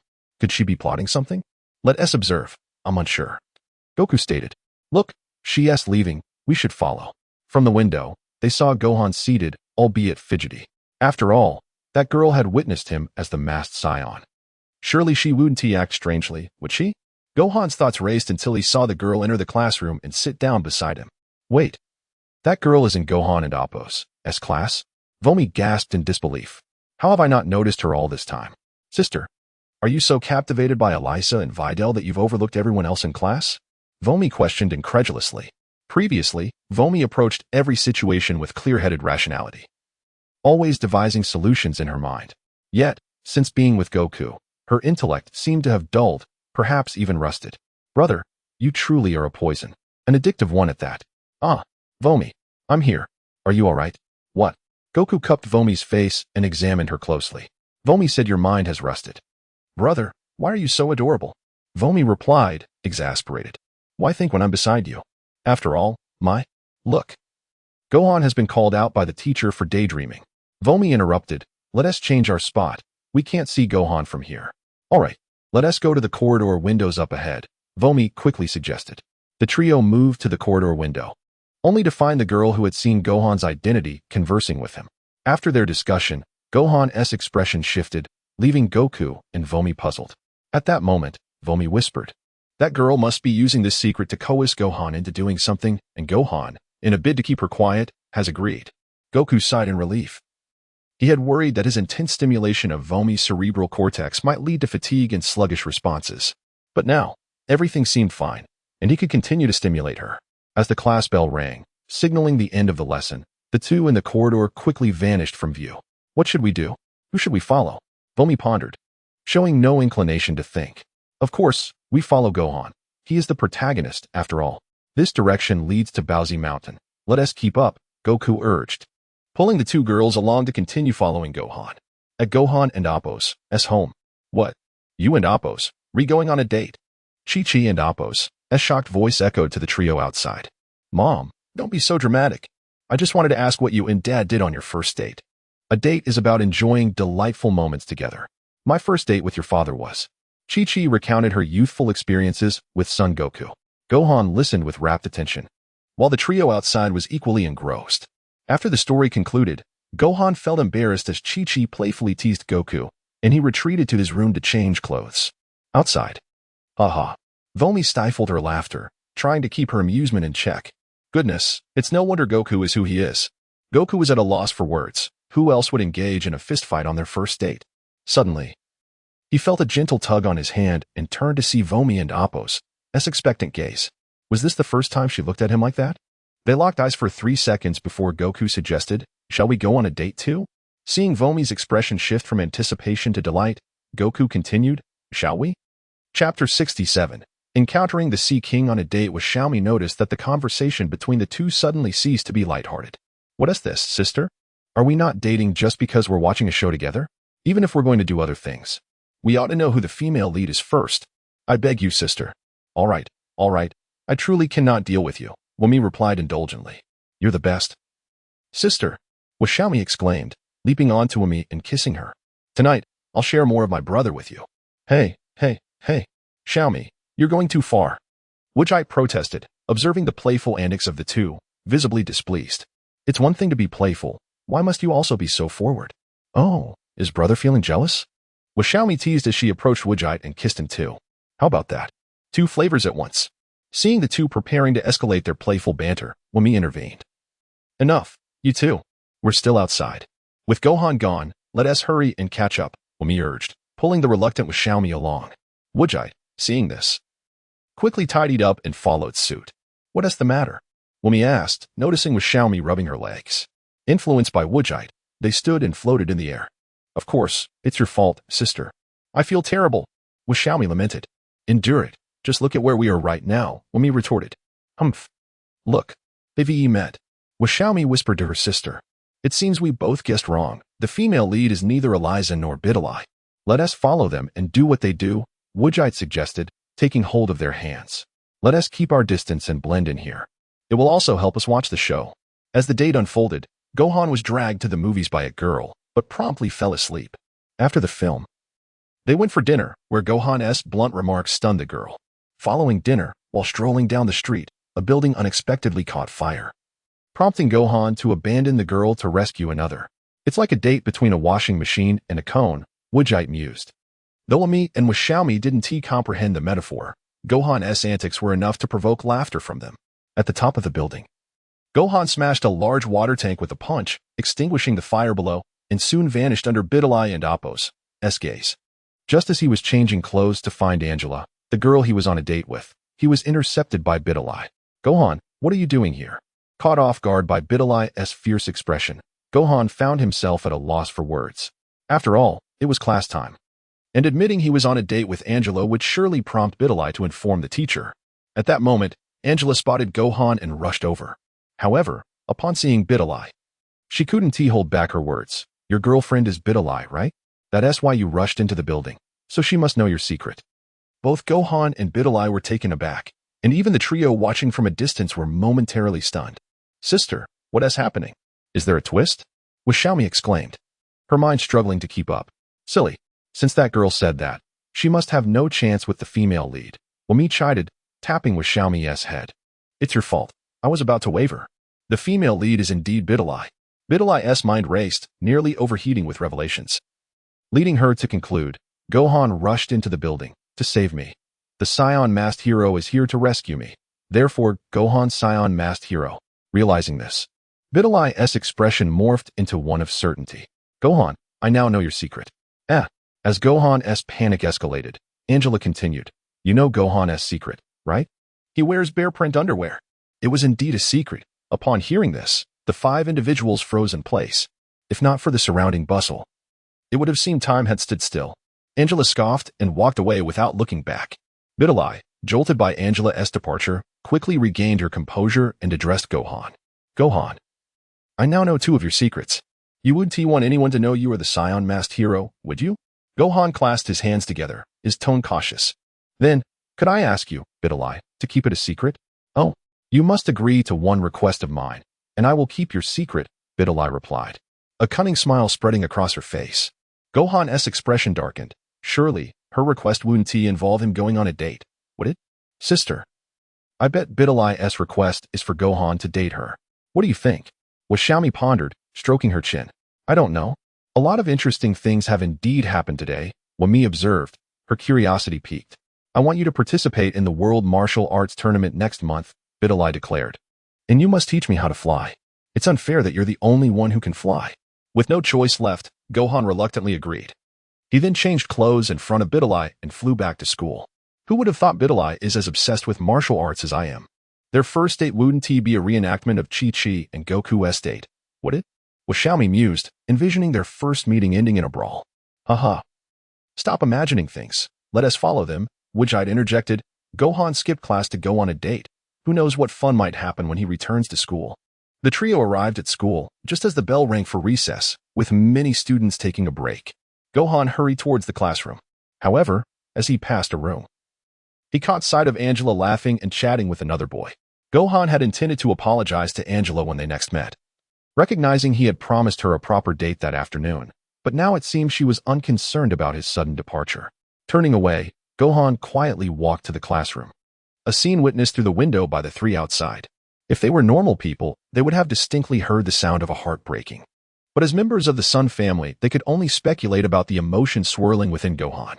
Wow, that girl is a real Sea King, Vegeta exclaimed incredulously, marveling at this phenomenon he had never encountered in the Dragon Ball world before. Thank goodness it's Gohan. If it were anyone else, they'd probably be crying their hearts out right now. Xiaomi wholeheartedly agreed with Vegeta, though only when he sensed something unusual in Vegeta's words. Chapter 68. The Confession Bureau. Vegeta remained oblivious to the peculiarity of his words, his countenance grim as he focused intently on Angela. All right, my brother. Gohan has returned to the classroom. Let us observe what friction may arise between him and Bidalai. Lam-Z refrained from inquiring about the Dragon Ball world, instead redirecting Vegeta's and Appo's attention. Sensing his discontent, perhaps stemming from an encounter with something referred to as the Sea King. Oh, Xiaomi, let us go. We shall check on the classroom. Vegeta snapped back to reality and joined the two as they approached the window of the classroom. He felt that this drama necessitated manual scene transitions, which was rather inconvenient and severely detracted from the viewing experience. Indeed, Gohan was presently standing at his desk, bracing himself for the teacher and Appo's tempestuous reprimand, causing him to involuntarily close his eyes. Are you even listening to me? Do not presume that just because you excel in your studies, you can skip class at your leisure. Now, step outside and stand there as punishment. The teacher bellowed, rolling up the textbook like a baton and pointing it at Gohan. Yes, Gohan scampered out of the classroom, once more relegated to standing outside as a form of punishment. Indeed, today's escapades are particularly plentiful, Womi chuckled. Woodjites couldn't help but raise an eyebrow. Although the day's events seemed predestined, why did it feel like there was an abundance of amusing incidents today? Truly, a woman's intuition is remarkable. It seemed the female lead was destined to be Bidalai. Womi, upon spotting Bidalai entering the classroom with an air of triumph, realized that a conversation had taken place between her and Gohan just moments prior. Come on, this drama featuring and Amp, Appo's, Gohan and Amp, Appo's, girlfriend and Amp, Appo's, must be nearing its conclusion. Let us return home, Womi urged, pulling Woodjites along. So, shall we go on a date tomorrow? Woodjites asked, somewhat bewildered.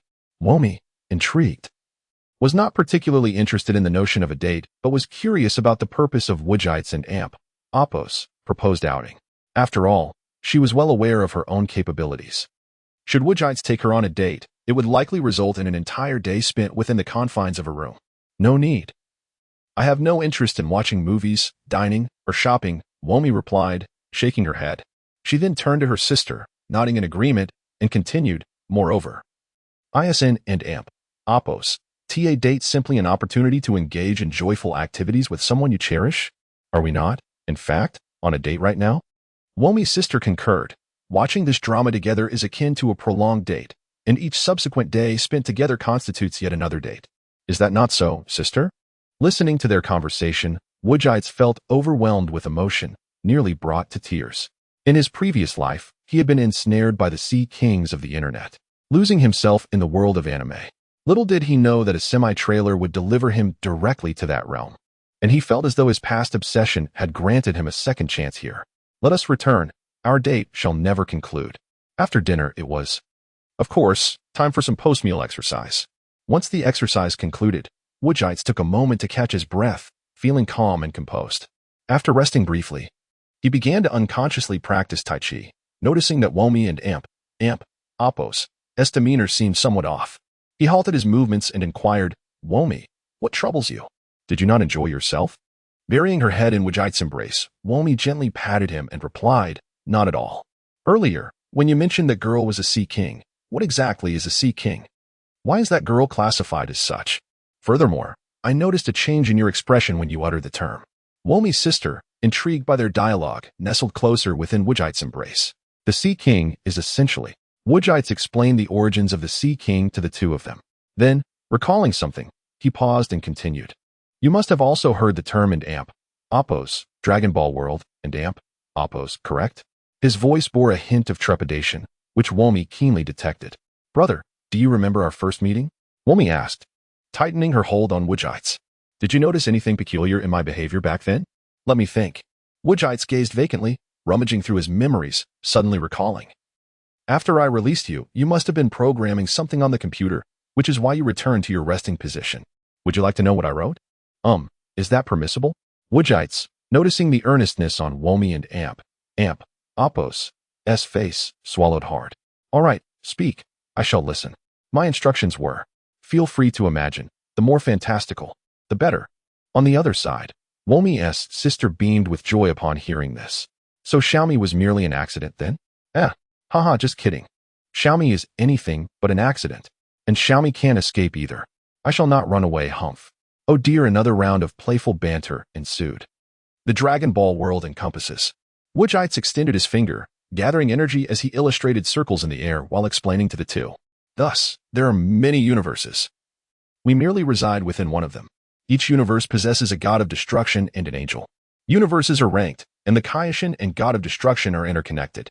Listening to Womi and her sister articulate their conclusions, Woodjites was taken aback by his sister's insights. Womi had been discussing objective truths, gaining a comprehensive understanding of the Dragon Ball world, while her sister and Appo's focus remained fixated on the god of destruction and the angel. Woodjites suspected that Xiaomi was contemplating transforming them into candy. When will the god of destruction make an appearance?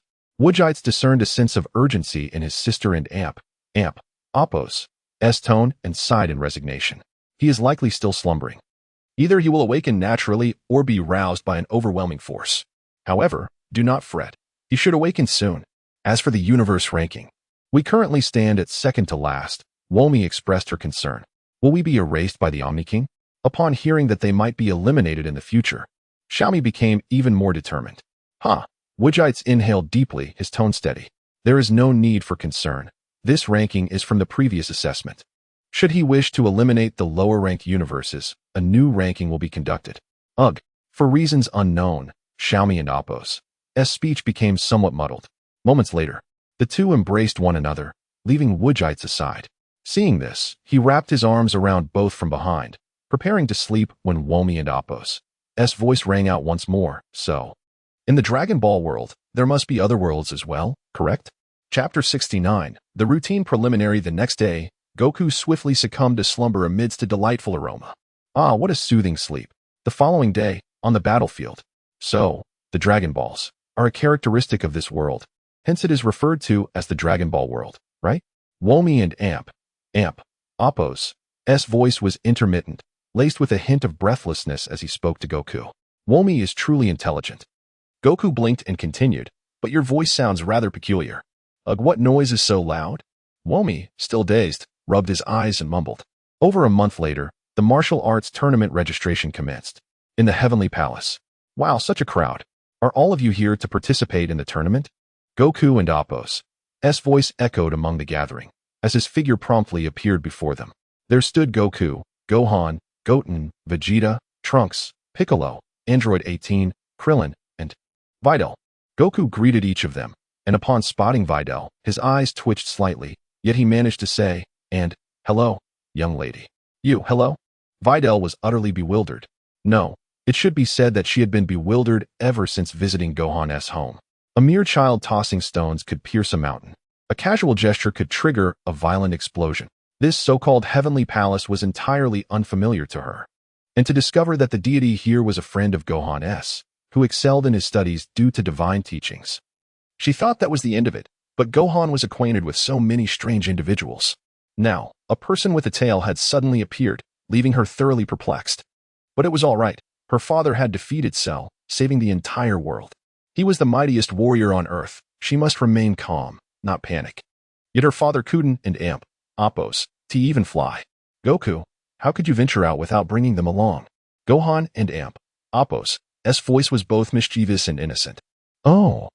They were afraid they might inadvertently turn you into candy, so they stayed home to conduct research, Goku replied nonchalantly. What? Vegeta was taken aback. Disbelief etched on his face. We have fully mastered Super Saiyan 4. Could we possibly be inferior to them? Indeed. Hence you all must strive harder, Goku said earnestly. Do not think about surpassing Super Saiyan 4 again. Enhancing your foundational strength is of utmost importance. Meanwhile, Videl interjected, what do you mean by turning into candy? What is Super Saiyan 4? What are they talking about? How on earth have they been training? How infuriating. Uncle Goku, are you going to participate in the tournament? Gohan and Appo's words drew everyone and Appo's attention to Goku. I think I shall abstain and simply observe, Goku replied, eliciting a wave of relief from the crowd. The registration time is nearly upon us. We must depart, Piccolo remarked, glancing at the sky. At his words, everyone unleashed their energy and soared into the sky. Videl was nearly swept away by the surge of energy, but Gohan heroically shielded her at the crucial moment. Videl, to save time, let me carry you, Gohan suggested. Feeling somewhat bashful as he looked at Videl in his arms. Videl glanced up at Gohan, her face flushed. What? Trunks exclaimed.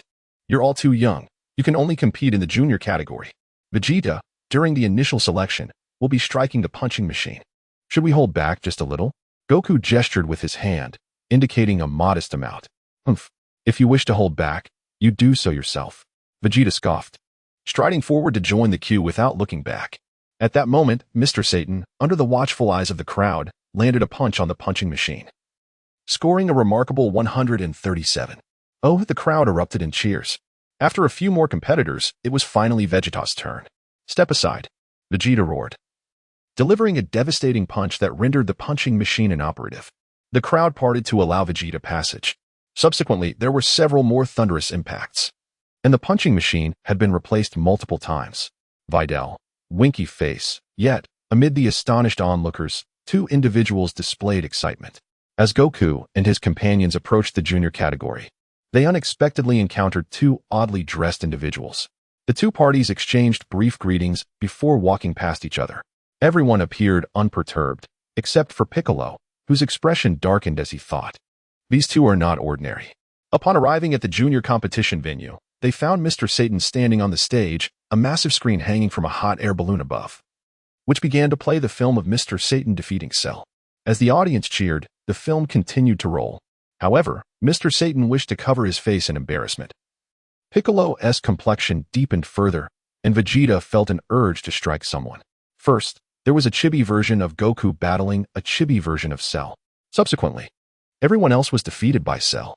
At the critical moment, Mr. Satan appeared in his battle attire, forcing Cell to kneel and surrender. Yet, Mr. Satan paid no heed, relentlessly attacking. Goku and Vegeta clapped enthusiastically from the sidelines. Ultimately, Cell had no choice but to self-destruct. The screen froze on Mr. Satan and Appo's heroic stance, and the film concluded. Who on earth penned such a brilliant script? Goku mused as he stared at the blank screen, marveling at the genius behind the film. Such an amusing scene. Yet Womi and Womi were conspicuously absent. What a pity.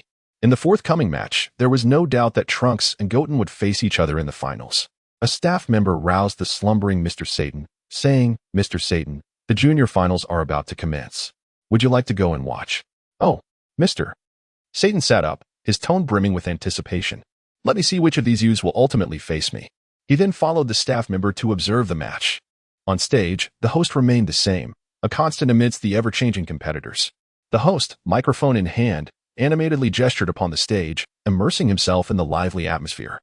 The surrounding audience, guided by the host, erupted in deafening cheers that resonated through the air. After all, each bout between the two boys was executed with precision, showcasing the formidable strength of the young combatants. Now, these two youths were finally about to engage in battle. Not only the audience, but even the host could hardly contain their excitement to commentate on what would be the most spectacular junior match in history. "Oh, that crab-headed boy looks so familiar. I feel I've seen him somewhere before." Mr. Satan mused to himself, stroking his chin as he observed Goten. Chapter 70. The prominent host with a commanding voice. The host announced the commencement of the competition. What a surprise. "It seems the youth category is a contest between just the two of them," remarked Clint as he leaned over the railing of the audience seats. The host continued. On the stage, contestants Sun and Tae are poised in their offensive stances, meticulously scrutinizing one another, seemingly in search of vulnerabilities. Suddenly, a clash echoed through the arena as they collided with remarkable speed. Boom. Interesting. The force behind that strike is impressive, observed Goku, sensing the wave of energy. You've trained them well. Their strength rivals that of Frieza during the initial phase.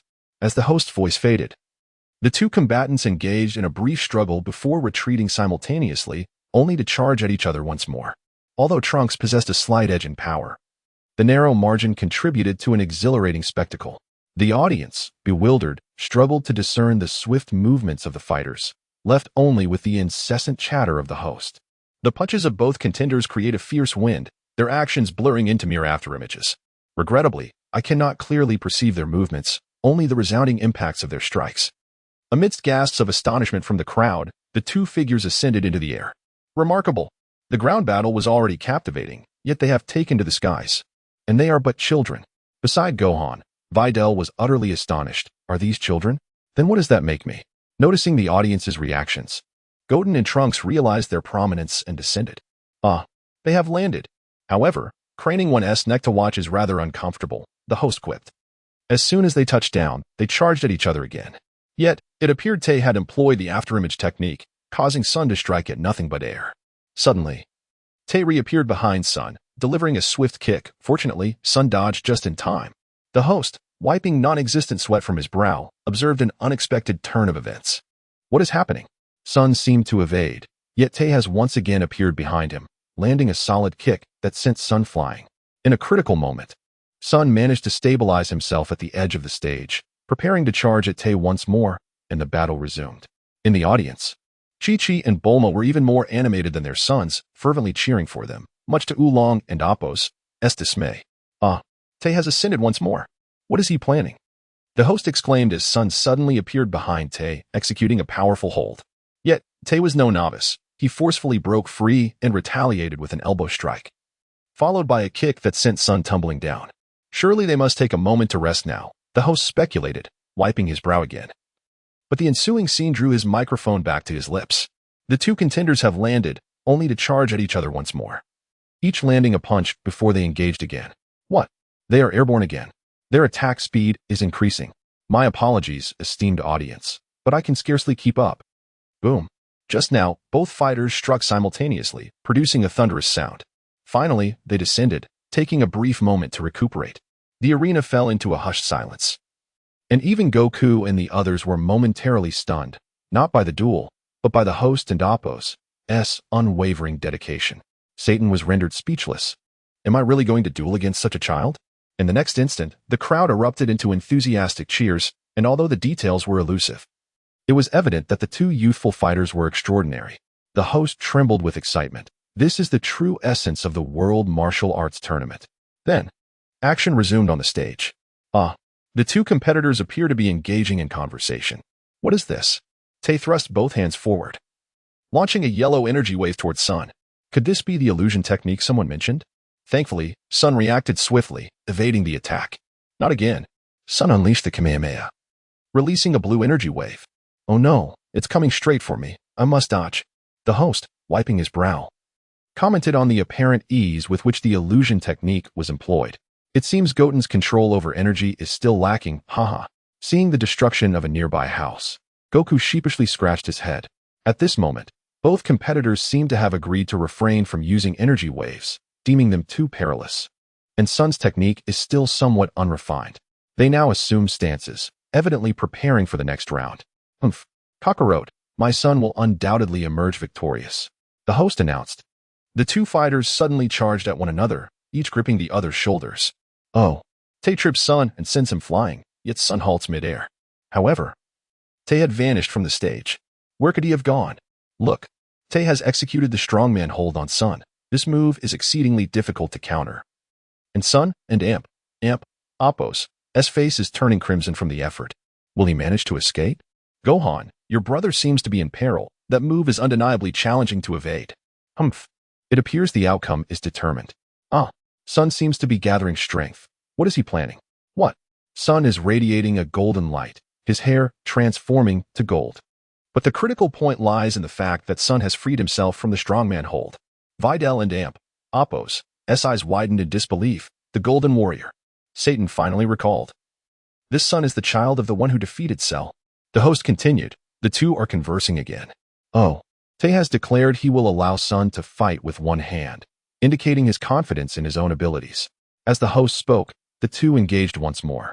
Indeed, Tay fought with one hand, yet he appeared quite comfortable, not falling behind. However, one hand may prove insufficient. Tay is beginning to struggle. Look, Tay has been struck. Is he about to fall from the stage? What?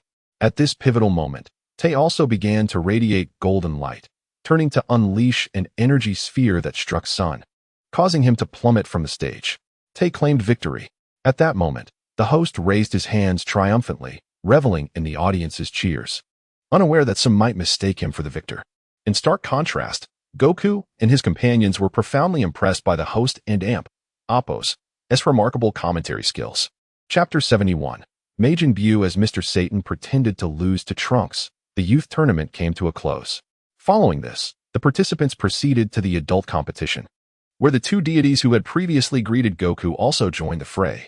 All contestants who had passed the preliminaries began the draw for matches. And soon the tournament officially commenced.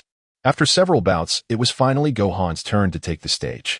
Jebat looked at Gohan and said, "Unleash your full power. I wish to see it."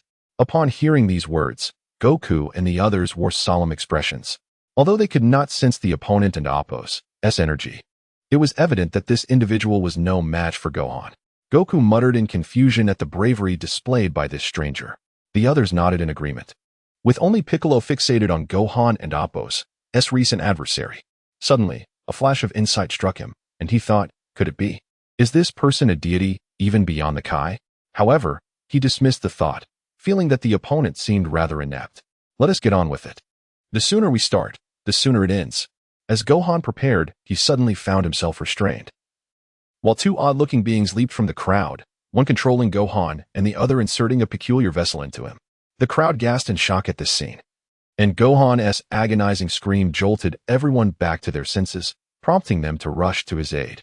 However, Shin interjected, "Everyone wait. I assure you, Gohan will be fine." At that moment, Gohan and Appo's power had escalated far beyond the original narrative, allowing the vessel to fill with energy in mere moments. "Oh, it filled so quickly. Let us be off," one of the odd beings remarked. They exchanged a glance before abandoning the drained Gohan and taking flight. "Gohan!" Goku shouted, rushing onto the arena. Vegetto was also nearby, tending to Gohan's wounds. "Who are you?" Piccolo asked, eyeing the panting Shin. After catching his breath, Shin, reading Piccolo's unspoken concern, softly replied, "Indeed. I am a Xiuchen." He then continued, seemingly perceiving Piccolo's thoughts. "We have come to locate and eliminate Majin Buu. Otherwise, the very Earth will face annihilation." Upon mentioning Majin Buu, Shin and Appo's voice trembled, as if the name invoked a deep-seated fear. "Just now, I used my divine power to control that individual. But I hadn't anticipated it would last such a brief period." Shin felt a chill of apprehension, realizing he had nearly jeopardized their plan. Fortunately, the strength of Gohan had allowed them to complete their task swiftly. With a sigh of relief, Shin intended to say more but noticed Vegetto had already healed Gohan. "Let us pursue those two beings and find Majin Buu's lair before he absorbs any more energy," he concluded. Following Vegetto, Piccolo relayed the brief information to the others, and they all followed suit. Gohan, flying while rubbing his sore back, though the pain had subsided, still bore a pained expression. Moments later, the group arrived at their destinations, only to witness the two odd beings being slaughtered by a towering figure. "Humph, you're all so oblivious to the rats trailing behind you. What use are you?" Babidi, holding the vessel, turned and made his way toward a dwelling, leaving behind a chilling command. "Dabura, eliminate them. Come forth, little mice." Dabura glanced in the direction where the group was hidden, commanding them to meet their demise. "Oh no, that man is King Dabura from the demon realm." The foremost of his kind Shin's voice quivered, but he was abruptly interrupted by Vegeta. "Humph, what kind of demon king are you, you pathetic Xiuchen?" With that, Vegeta stepped forward, confronting Dabura. "Little mice, why don't you join me in death? Enough with the chatter, perish first." With a swift transformation into Super Saiyan 4, Vegeta's terrifying aura surged, sending shockwaves that obliterated Dabura momentarily. He soared above Dabura, angling himself to align Dabura with the house below, channeling energy into his hands. Final flash. As the energy sphere reached its peak, it erupted forth, engulfing Dabura and the structure beneath. Boom. The devastating energy wreaked havoc, yet the explosion yielded a surprisingly muted response. Leaving behind a crater of considerable depth, Vegetto and Shin stared in wide-eyed astonishment. Suddenly, from the depths of the crater, Babidi's figure emerged. "You scoundrel! Who has thwarted my plans? My Majin Buu, you fiend!" Babidi fumed, his face turning a sickly hue as he cursed aloud. In an unexpected turn, a plume of pink smoke erupted from the ground, coalescing into a massive cloud above. As the cloud writhed, it eventually transformed into a rotund figure. "Majin Buu? My Majin Buu. Eliminate him. He nearly caused your demise," Babidi exclaimed, gesturing frantically at Vegeta. Yet, having slumbered for too long, Majin Buu awakened in a foul mood and began to wreak havoc. "It was I who freed you. I am your master, and you must obey me, or I shall seal you away again," Babidi threatened, casting spells to assert his control. Indeed, Majin Buu ceased his rampage. As Babidi prepared to issue commands, Majin Buu conjured an energy sphere, hurling it at Babidi. The latter, unable to escape in time, met his demise. Majin Buu, now free from the bothersome Babidi, gleefully bounced about like an enormous child. This spectacle left the onlookers bewildered. Shin's concern was palpable. Majin Buu had just killed his creator and appeared delighted by it. Truly a merciless fiend. Indeed, he shows no remorse. Where are his eyes? The spectators wondered. Vegeta, unable to contain his impatience, shouted, "Are we going to fight, or what? You fatso, stop bouncing around." Another final flash sent Majin Buu crashing to the ground. Is this it? Has it truly ended? Shin and Appo's face wore a mask of disbelief. It was the most shocking day since he became a Xiuchen. However, the remnants of pink energy swirling in the air suddenly converged, reforming into a massive figure once more. Nanny, Vegeta, skeptical, charged at Majin Buu, engaging in close combat. Punch after punch landed on Majin Buu, producing ripples across his form. In an instant, Buu was battered, yet he swiftly regenerated. What is this creature? Vegeta seethed, throwing another fist at Buu's head. Yet, instead of being pulverized, Buu's neck elongated like rubber, then snapped back, delivering a powerful headbutt to Vegeta. Chapter 72. Unleashing Potential. Breaking boundaries. How vexing. Vegeta clutched his head and staggered back a few steps. Majin Buu commenced his counterattack, relentlessly forcing Vegeta into retreat. Although his strength did not match that of Super Saiyan 4 Vegeta, the peculiar nature of his opponent left Vegeta at a loss. Conversely, Majin Buu, exploiting his own advantages, persistently assaulted Vegeta with rapid strikes, rendering even the mightiest Super Saiyan 4 unable to withstand such relentless onslaughts. As it seemed that Vegeta was on the brink of defeat, Son Goku immediately transformed into Super Saiyan 4 and began charging his Kamehameha. Vegeta! Son Goku shouted in alarm, urging him to escape, and then propelled the Kamehameha towards Majin Buu, who was once again reduced to a mass of smaller fragments. As the remnants began to coalesce once more, the others prepared to unleash their ultimate techniques. Wait. At this moment, Gogeta interjected, turning to the group. Your current strength is insufficient to completely annihilate him. Continuing this way will only serve to increase his rage. Gogeta continued, as Saiyans, our anger amplifies our power, but we cannot predict what this creature might do when enraged. Observing that Majin Buu was reforming into a humanoid shape and detailing his features, Shin panicked. What shall we do? Are we to let him destroy the world? My suggestion is to seek methods at the place where your Supreme Kai resides. Time is of the essence. We must go quickly. Piccolo, you need to return to the sacred world and protect Dend. With the Dragon Balls, death is inconsequential. Understood. I shall return at once. Truly. The foremost strategist of the Dragon Balls possesses remarkable foresight. Gogeta knew that once Shin encountered the overwhelming power of Majin Buu, his mind would short-circuit. Thus, it was prudent to deceive him for the time being. Although Shin harbored doubts, having lived there for so many years without discovering anything, he nonetheless led the group to the Supreme Kai's planet. To be frank, I have been searching for a method to eliminate Majin Buu, but to no avail. Now, there remains only. As Shin was rambling, he was interrupted by a voice. Why is there a sword embedded in the stone? Excalibur, perchance? As he spoke, Gogeta grasped the hilt of the sword. This is the last method I wish to mention, though the sword is exceedingly heavy. No, it cannot be. Shin watched as Gogeta effortlessly withdrew the sword with one hand, brandishing it without a semblance of form. What did you say? Gogeta, fully aware that the old Supreme Kai was trapped within the sword, assumed a stance reminiscent of a martial artist preparing to break a chopstick. This is the hardest material in the universe. Before Shin could finish his sentence, a crisp sound interrupted them. Bang! My sword. Oh dear, my apologies. It was perhaps too brittle. My ancestral sword. Son Goku and the others looked at Gogeta, puzzled, wondering how they had come to this place seeking a definitive method to vanquish Majin Buu, only to have accidentally destroyed an ancestral heirloom. While Shin lamented, a lewd voice suddenly emerged from behind him. You youngsters, what are you wailing about? It's deafening. A ghost. What sort of nonsense is this, you little brat? I am your ancestor. Cough. The Supreme Kai from 15 generations past. What? So you are our forebear? Enough chatter. Majin Buu is still on Earth. Gogeta interrupted their banter and continued. If you claim to be the previous Supreme Kai, you must possess considerable abilities. The old Supreme Kai clasped his hands behind his back, adopting a sage-like demeanor. Indeed. Can you unlock potential? That is known as unleashing potential. Then let us commence. What? No? That presents quite a challenge. At this moment, Son Goku observed that the old Supreme Kai bore a striking resemblance to the former Master Roshi and approached him, saying, If you help us unleash our potential, I shall allow you to experience immense evil. The old Supreme Kai's expression grew increasingly lascivious as he envisioned himself amidst a multitude of malevolent forces. Father, where do you find such evil? That female classmate of yours. No way. Before Son Goku could finish, Gohan instantly interrupted, his face flushed with anger. Noting his son and Amp, Appo's reluctance, he turned to the old Supreme Kai and said, Hey, Kakarot. Vegeta, similarly irate, turned to the old Supreme Kai, channeling energy towards him. Old man, spare us the nonsense and tell us what you truly desire. I advise you to think carefully before responding. I want nothing at all.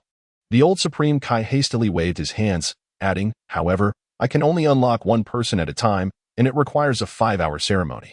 After that, there is an additional 20-hour process to fully unleash their potential. So, each individual requires a total of 25 hours? Gogeta inquired. We have just over 4 days among us. So let us begin at once. Meanwhile, Son Goten and Trunks, akin to the original storyline, participated in the adult division of a tournament, and upon being discovered by referees, they were transported to the sacred world. Subsequently, Piccolo instructed the two in the fusion technique, and after a few days, they successfully learned it. Upon fusing, they set off on an adventure, only to be soundly defeated. Piccolo then took the two into the hyperbolic time chamber for training. The inhabitants of Earth observed the pink demon wreaking havoc and summoned their savior, Mr. Satan. Reluctantly, he took on the role of caretaker for Majin Buu for a few days. These days proceeded normally, but unexpected events were on the horizon. Out of nowhere, two troublemakers assaulted Mr. Satan, whom Majin Buu cherished, causing the creature to lose all semblance of reason. In a desperate attempt to maintain his final shred of sanity, he healed Mr. Satan, urging him to flee as far as possible with his little dog. Subsequently, Fat Buu split from Slim Buu, but the malevolent Slim Buu, seeking to remedy his malnourishment, devoured Fat Buu. Majin Buu scrutinized his own form, realizing how splendid his now well-nourished body appeared. Sensing something, Majin Buu soared towards the sacred world. At the sacred world, panic ensued as Dint exclaimed, "This is bad." Majin Buu is headed this way. Son Goten and Trunks, terrified, clung to one another. "Hey, what are you two doing embracing one another? Hurry and fuse." Piccolo bellowed at the two. Yes, they responded in unison, initiating their fusion. Fusion. Super Gotenks made his grand entrance. Following this, Super Gotenks, level 3. The aura of Super Gotenks exploded forth, instantly demolishing a corner of the sacred world. Piccolo and Appo's eyes widened in disbelief. My home. Upon seeing Gotenks, Majin Buu grinned and charged directly at him. Although Majin Buu was immensely powerful, his mind was clouded. Fixated solely on one thought, I shall obliterate the universe. I am the strongest, and I will not permit anyone to surpass me. Chapter 73, Gotenks absorbed. Godfather appears. The collision of the two figures unleashed shockwaves that shattered half of the divine temple. Piccolo exclaimed, I've lived here for 20 years. As the two continued to clash around the temple, it began to disintegrate at a visible pace. Realizing he could no longer remain, Piccolo prepared to flee with Dandy, only to see Buu whisking Dandy away on a magic carpet. Thus, Piccolo followed suit, glancing back at the temple and Appo's location, shouting, Hey, you two only have 30 minutes. Once it disintegrates, you and Appo's have to wait an hour to fuse again, so make sure to manage your time wisely. However, Gotenks paid him no heed, while only Majin Buu took note of the time. Subsequently, using his dwindling intellect, Majin Buu successfully devoured Piccolo and Gotenks. On King Kai and Appo's planet, Shin and Jebbit watched through the crystal ball, astonished to see Super Saiyan 3 Gotenks being consumed. Gotenks was eaten. Shin trembled, realizing the universe was doomed. Meanwhile, the Elder Kai, appearing to assist Gohan, had actually concluded and was engrossed in his study materials. Upon hearing the commotion, Gohan inquired, Who is Gotenks? Elder Kai. Are you not done yet? The Elder Kai replied with a smirk, Oh, I actually finished 5 minutes ago. Before Gohan could express his frustration, Shin's voice interjected. Gotenks is the warrior formed by the fusion of Goten and Trunks through the dance of the Metamorans, possessing immense power. But even such power was not enough to save him from being devoured by Majin Buu. Let me confront the Majin Buu who has consumed Gotenks, Gohan declared excitedly, sensing the surge of power within him. Jebbit, please return Gohan to Earth. Understood. All right, Gogeta, Kakarot, and I have long been ready. Why are we left here instead of taking on Majin Buu? Vegeta questioned, noticing Gohan and Appo's departure. With Gohan and Appo's power now so formidable, do you not wish to spar with him? Well, what can we do? None of us are a match for Gohan right now. Of course there is fusion dance. Impossible. I would never perform such a disgraceful act. A perverse voice chimed in. Our Kaisi rings serve a similar purpose, but, on Earth. Jebbit sent Gohan back before returning to King Kai's planet, continuing to observe the battle through the crystal ball. Gohan sensed the malevolent energy approaching Majin Buu, who seemed to be waiting for him. Finally, the strong energy has arrived, Buu said excitedly. You seem eager, let us begin. Gohan unleashed his mysterious form and struck first. Buu responded, and their clash sent shockwaves that ravaged the land, but Buu was quickly pushed back. Gohan accelerated, seizing Buu and Appo's antenna with one hand and delivering a powerful punch to his face, stretching the antenna. Transforming his fist into a palm, he concentrated an energy sphere, pressing it against Buu's face as the antenna snapped back. With a fierce shout, the energy sphere transformed into a wave, engulfing Buu entirely. Gohan observed the remnants of Buu and Appo's form slowly coalescing and glanced at the severed antenna in his hand, casually tossing it aside before gathering another energy sphere to obliterate the floating antenna. Just as Buu and Appo's form began to take shape, he displayed fury at the destruction of his antenna, though a barely perceptible smirk appeared on his lips. Despite Gohan and Appo's unwavering gaze on Buu, his focus drifted to a pile of pink goo behind him. As he prepared to unleash another barrage, Buu swiftly enveloped Gohan in the mass of goo. "Oh, can you no longer contain yourself?" Gohan muttered, encasing himself in energy. "I anticipated your anticipation." In the crystal ball, everyone witnessed Gohan being absorbed. Shin collapsed in shock. Stammering, Gohan has also been absorbed. Meanwhile, Goku and Vegeta continued their debate about the fusion earrings. "Do not worry, Buu will undergo changes after absorption. However, since there was no change after consuming Gohan, he should be fine," Gogeta remarked while observing the crystal ball. "Is that so?" Shin continued to watch intently. After consuming Gohan, Buu felt an insatiable hunger and headed to a city he had previously destroyed, indulging in a dessert shop with gusto. After devouring 5 shops, he left satisfied and returned to the battlefield to sleep. Who would have thought such a powerful, evil creature could sleep? Shin mused. Nearby, Vegeta observed the earrings in Goku's hands, one already adorning Goku's ear. "You will not. Kakarot, I will not fuse with you." But Gohan has been absorbed, and so have Goten and Trunks. We must confront him. Hearing Trunks and Appo's name, Vegeta relented, taking the earring from Goku and donning it. In that instant, the two collided in a blinding flash of light, releasing an immense energy that toppled the two Kais and an attendant. Gohan felt the surge of this power even within Buu, hastening his efforts to rescue his friends. Buu, awakened by the energy, stirred. Far away in the realm of the destroyers, Beerus frowned in his sleep, rubbing his nose as several planets were obliterated before rolling back to slumber. Outside Beerus and Appo's chamber, sensed the origin of the energy with his staff and quietly slipped away while Beerus remained asleep. As the light dissipated, a man radiating invincibility appeared before Gogeta. "What is your name now?" Shin asked in shock. "I am neither Goku nor Vegeta. I am." "Enough talk. Go save your godson. He is about to become a corpse." Gogeta interrupted, urging him on. Seeing someone resembling him cut off his dramatic entrance did not anger Vegeta. Instead, he continued his monologue. "I shall defeat you. The Majin Buu."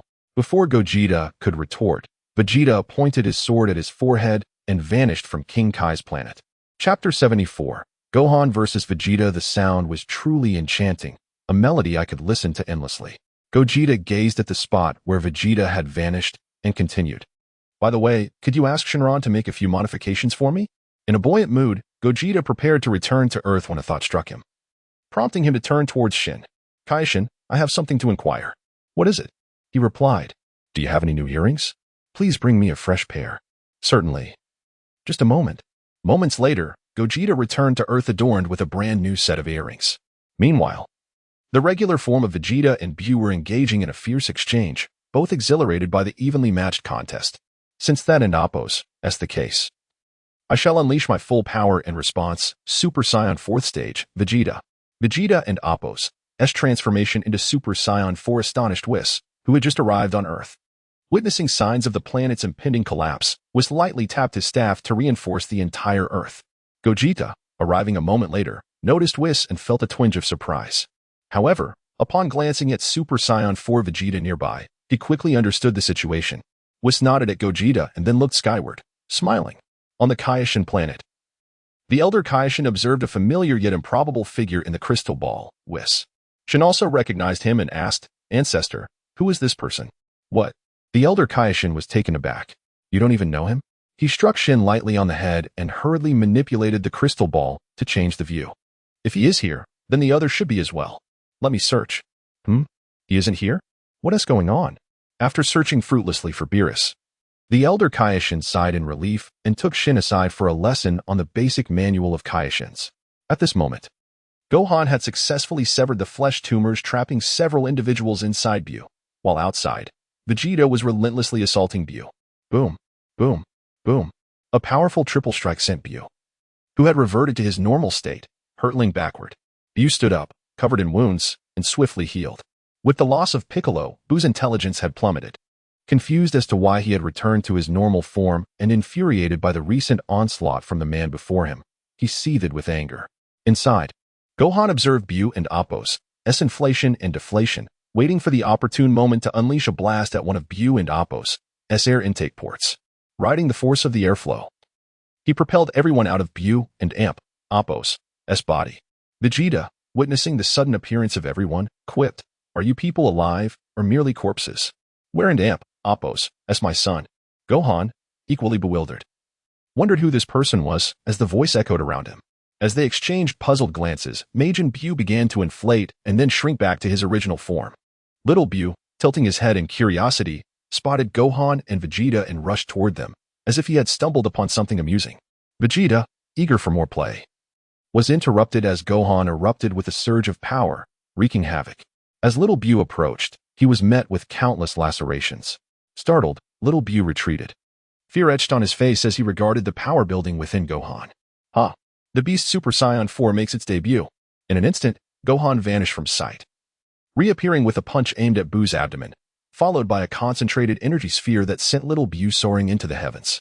Chunks of flesh floated in the air, rapidly coalescing, while Gohan began to gather the Kamehameha wave below. The azure energy orb swelled and compressed, dazzling light escaping between his fingers, poised for release. The blue radiance engulfed the cosmos, a tempest of energy consuming Little Bu entirely, leaving not a single cell behind. The previously dark space surrounding Earth was illuminated, and after a long while, the brilliance gradually subsided. Beside him, Vegeta was invigorated by the spectacle, simultaneously amplifying his power as he turned to Gohan and declared, "Gohan, let us engage in a friendly spar." Gohan, recognizing Vegeta's fervor and escalating aura, understood that evasion was futile and responded, "I'm ready." At that moment, Gohan, exuding confidence, instantly appeared before Vegeta, grasping his face and slamming it to the ground, interrupting Vegeta and Appo's charge. Boom. A deep crater formed instantly as Gohan noticed the unconscious individuals nearby, intending to turn and rescue them, only to be kicked away by Vegeta, who then accelerated in pursuit.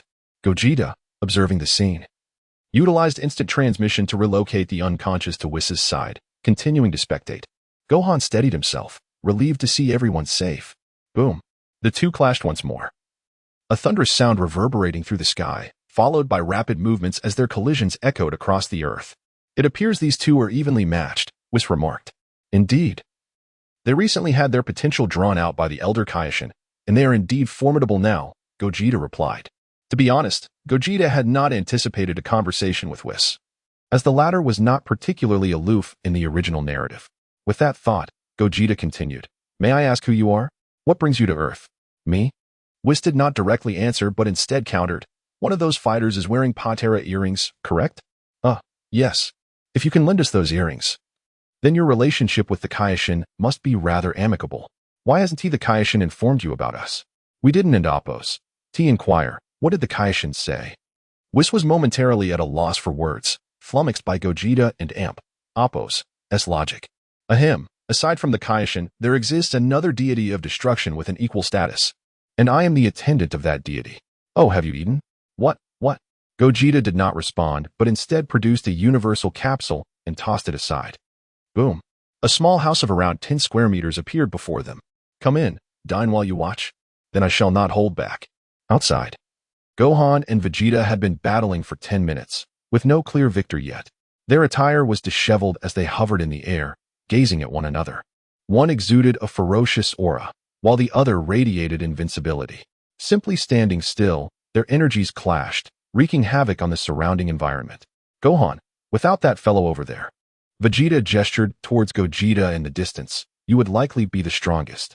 Who exactly are you? Want to know? Then let us determine the victor with one final strike." Final Kamehameha. Majin Buu's light of destruction. In this battle, the principle of the Saiyan family not engaging in energy clashes was rendered obsolete. The two forces collided, momentarily eclipsing the very fabric of reality, their terrifying energies radiating across the galaxy. Even with Whis and Appo's S reinforcement, the earth began to fracture under the strain. As their roars intensified, they further amplified their energy output, and just as the energy in the center was about to explode, Vegeta disintegrated. Gohan felt a sudden alleviation of pressure and swiftly propelled the final Kamehameha away from Earth, allowing it to dissipate into the cosmos. Chapter 75, The Fusion of Womi and Waxiami? Who was making such a racket? Is it impossible for this deity to sleep? Beerus was awakened by the tumultuous aftermath of the battle. Inadvertently, he waved his hand, and dozens of planets were reduced to cosmic dust. Whis. Gohan gasped for breath. He had never encountered such an evenly matched battle. Yet, it was precisely this clash that solidified his new form. While it seemed evenly matched, it was evident that his opponent was holding back, especially during the final decisive blow when the initial pressure was firmly on his side. Gohan, huh? Dad. Gohan glanced around and spotted Goku and Vegeta on the ravaged ground, hastily descending. Upon noticing the earrings adorning their ears, he exclaimed in astonishment, "Who was that person just now?" Indeed, it was the fusion of Vegeta and me. Goku smiled, surprised to see how strong Gohan had become. If there's ever a chance in the future, he spoke while removing the earrings and shaking them in his hand. Vegeta, upon hearing the word fusion, immediately grew irate and retorted, "Humph. Kakarot, don't even think about it." He promptly removed his earring and crushed it in front of Goku. Just recalling the moment he donned the earring and lost control, soaring toward Kakarot in such an embarrassing manner, Vegeta scoffed again and turned away, resembling a displeased superior. "Hey, you three, the fight is over. Come and eat." Gogeta and Appo's voice resonated in their minds like that of a savior. Lord Beerus called me.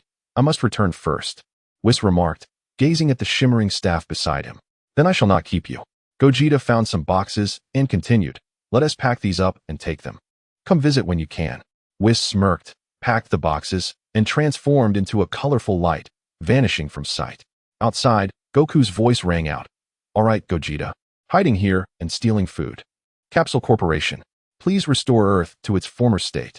Please resurrect those who were killed by Majin Buu." After fulfilling the two wishes, everything returned to normal. "Brother, why didn't you let me go? If it were me, I could easily turn that Majin Buu into..." Gogeta placed a hand on Waxiami and Appo's head, interrupting her. "Womi, Xiaomi, I have brought you gifts." He opened his hand, revealing the Patera earrings. "Earrings?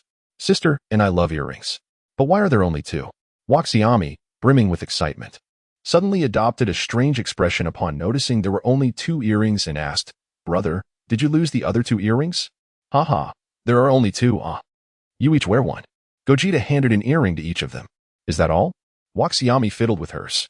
Meanwhile, Womi also donned hers, ready to speak, when suddenly they found themselves unable to control their bodies. With a shriek, they collided, enveloped in a brilliant white light. A terrifying aura sweeping across the galaxy once more, astonishing Goku and the others, who hurriedly followed the energy to Gogeta. What is happening?" Womi extended her hands to look and then examined herself. "How marvelous. Brother, what kind of earrings are these? How did we become one again? It seems that my sister is in control, but this voice is simply enchanting." Gogeta gazed at the beautiful figure before him and murmured, "What did you say?" "Hiss. This voice is simply delightful." "It's nothing. These are fusion earrings." Gogeta explained the earrings' purpose to Womi, asking, "By the way, what is your name now?" "I am Womi." "Why? Brother, have you forgotten so soon?" Womi, using a sultry tone and alluring gestures, nearly sent Gogeta into a frenzy. Just then, Goku and the others arrived, looking at Gogeta below. "Gogeta, what is going on? Is there another enemy?" "Apologies, everyone. I merely gave these two earrings to wear, and then..." Gogeta glanced at Womi, and that was all. "Why can't I sense any energy?" Gohan was somewhat astonished. While he wouldn't claim to be the strongest, he still possessed considerable power, yet he could not sense anything. "Do not worry, everyone. If all is well, we shall take our leave." Gogeta grasped Womi and Appo's hand and bid farewell to the group. Watching the two depart, Vegeta recalled something and said, "Once you put on the earrings, it seems you cannot separate." But wait, they were one to begin with. However, their power has increased tremendously. In the God of Destruction realm. Crunch, crunch. Whis observed Beerus devouring food incessantly. His own packed meals were nearly depleted. He spoke up. "Lord Beerus, please do save some for later. It's almost gone." "Humph." Upon hearing Whis, Beerus snorted. Your unauthorized departure from the God of Destruction realm to steal food was already wrong. Not bringing me along is an even graver offense. So delicious. Yes, yes, I want to do it again. I promise to bring you next time. Whis, aware of his own fault, could only smile apologetically. What? There's going to be a next time? If I can come along. Cough, cough, if you want to bring me, that is acceptable. Beerus quickly shifted gears, asking, where did you find so much food? Whis sighed as Beerus finished off his last morsel. On a planet called Earth in the North Galaxy. I was drawn there by the battle occurring. Whis paused momentarily before continuing. When I arrived, two mortal warriors were sparring. And the aftermath of their battle nearly shattered the Earth, so you took it upon yourself to protect Earth, did you? If the Grand Minister were to find out about your interference in the universe. Beerus pondered something, his expression turning sinister. Whis, you wouldn't want the Grand Minister to know about your meddling in the universe, would you? Oh dear, Lord Beerus, please don't say that. I brought you delicious food, and I discovered some extraordinary warriors too. Whis helplessly thought. Which destroyer in other universes isn't tightly controlled by their angel? Only himself, alas. The plight of a poor angel. Since that's the case, I want to pursue your unauthorized interference in the universe. Now take me to this Earth. I want to indulge in some delicacies. Beerus finally revealed his true nature. Food and sleep were his core tenets of existence. Lord Beerus, we cannot go right now. Why not? According to Earth's time, if we go now, it will be nighttime there. And those people should be resting. We would only be making a fruitless trip.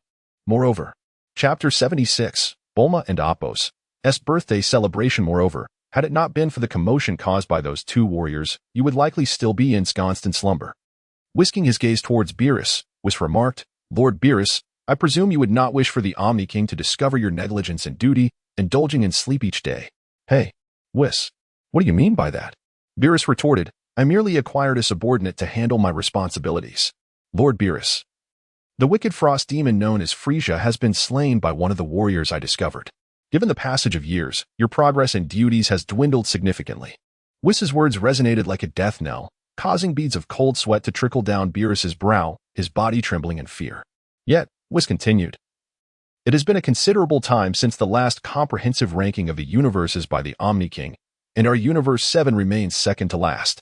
Should you persist in this state of decline, I may have to contemplate appointing a new God of Destruction. Curse it. Once that orb rises in the sky, you must escort me there. I shall obliterate that scoundrel who hinders my endeavors. On Earth, a grand cruise ship sailed across the ocean. For today marked Bulma and Apos' birthday. Chefs bustled about in the expansive kitchen, while Vegeta and Trunks lent their somewhat reluctant assistance. Bulma stood at the edge of the deck, grasping the railing, gazing at the seagulls, a wistful glimmer in her eyes, recalling her first encounter with Goku when she was merely a teenager. Now, she had turned 41. The sea breeze was delightful. From this day forth, I shall celebrate every birthday aboard this cruise. Stretching languidly, she revealed a perfect arc of her form. Approaching Vegeta, she tugged him away, despite his unwilling demeanor, unsure of what mischief they would embark upon. She left Trunks with a single command. Go summon Goten and the others to join my birthday gathering.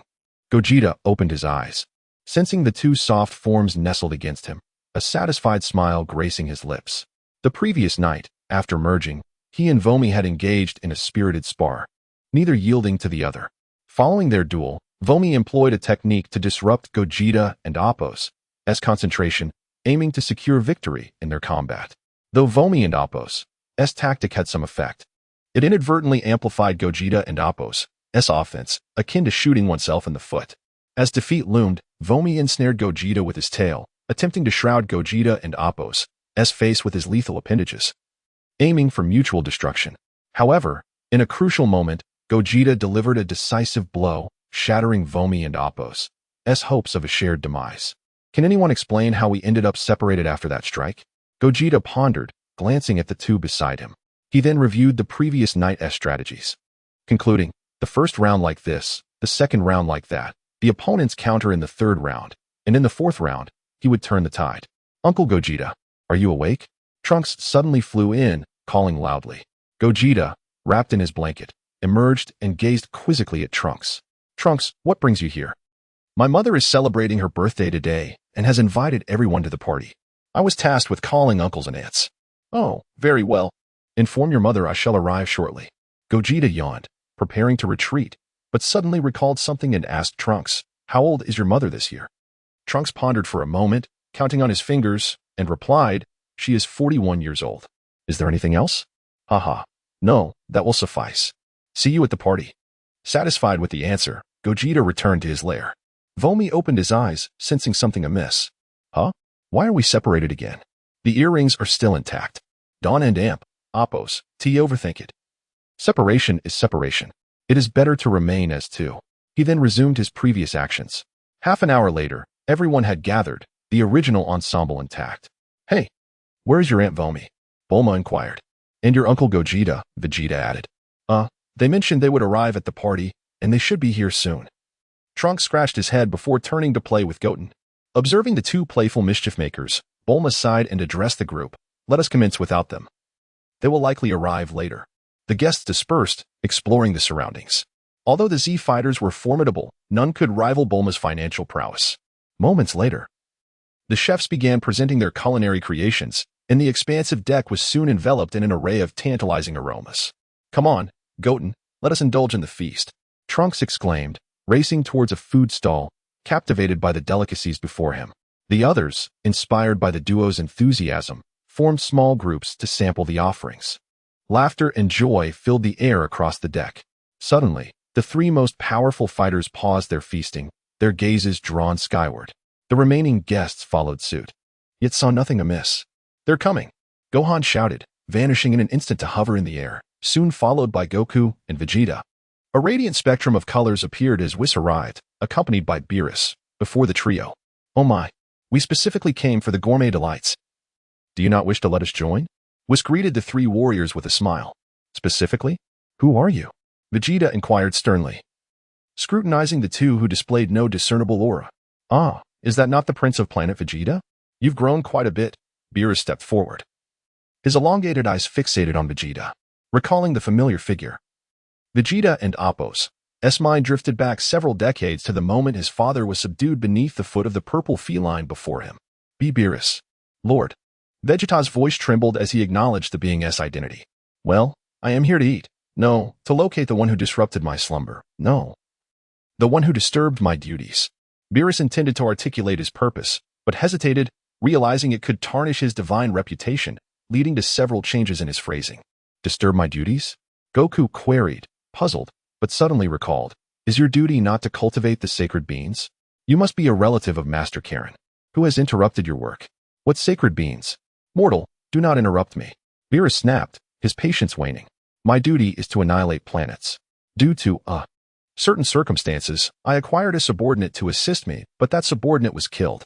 His name was Frieza. Do you know him? Chapter 77. The arrival of Beerus. Is Frieza your subordinate?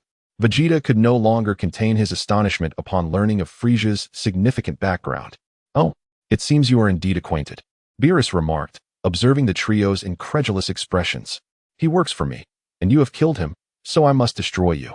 With that, Beerus slightly amplified his aura, causing the surrounding ocean to churn violently and up in the colossal cruise ship. Sensing Beerus and Appo's immense power, Goku and his companions instinctively distanced themselves, unleashing their own formidable energies.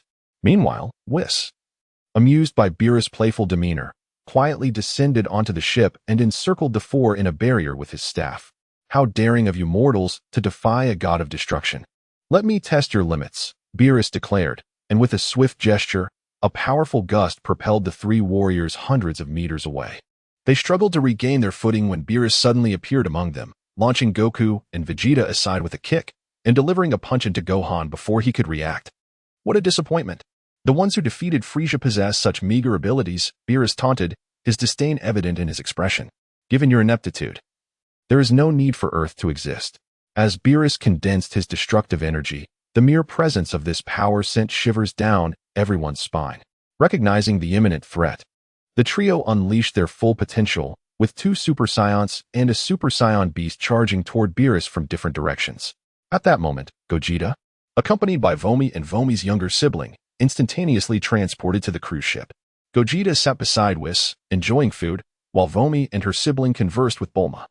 Upon hearing their chatter, Bulma felt her anxiety ease. Glancing skyward, she saw nothing unusual and then turned to Whis before returning to the kitchen. Now, This is what a warrior should look like, she mused. Beerus dissipated the destructive energy in his hands and, with a wave, caused a massive explosion in the direction of Goku and Vegeta, thwarting their assault. He then pivoted to intercept Gohan and Appo's punch with a powerful strike. The brief clash of forces created tremors that momentarily formed a vacuum in the air. Gohan, unable to withstand the overwhelming force, was sent flying thousands of meters away. Goku and Vegeta shouted in unison as they charged at Beerus once more. However, he vanished before them, leaving their attacks to miss their mark. Before they could comprehend the situation, Beerus appeared behind them, delivering another kick. He attempted to unleash an energy ball, but Gohan's attack was too close, forcing him to defend against it instead. Gohan, now wiser, refrained from grappling with the formidable foe and instead accelerated his punches. Despite being pushed back, he seized the opportunity to create distance after landing a heavy blow on Beerus' crossed arms. Goku and Vegeta made another attempt to assault Beerus, only to find him effortlessly catching their fists. Realizing their punches were trapped, they prepared to target Beerus' neck with kicks, but he nonchalantly flung them away. Special beam cannon, Gohan shouted, having charged the devastating attack. The terrifying energy surged toward Beerus, capable of piercing through any celestial body, yet he blocked it with his hands. Observing Gohan amplify his energy output, Goku and Vegeta urgently unleashed their most potent techniques. Kamehameha Wave. Final Flash.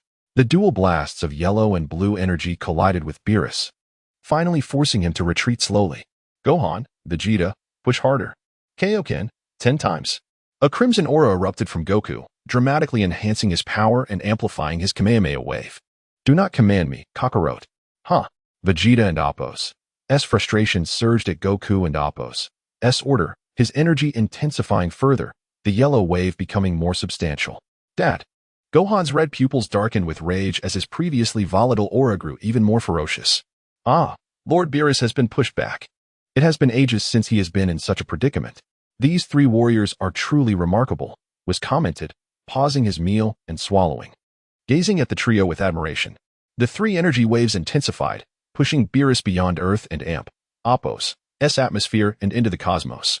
As the energies began to dissipate, Beerus felt the pressure vanish, and his contempt faded, replaced by respect. It has been a long time since I felt pressure, he mused, sensing the warmth of his hands. I can feel your heat, Earthlings. Prepare for my response. On Earth, Gohan gasped for breath, his expression grave. What should we do, Dad?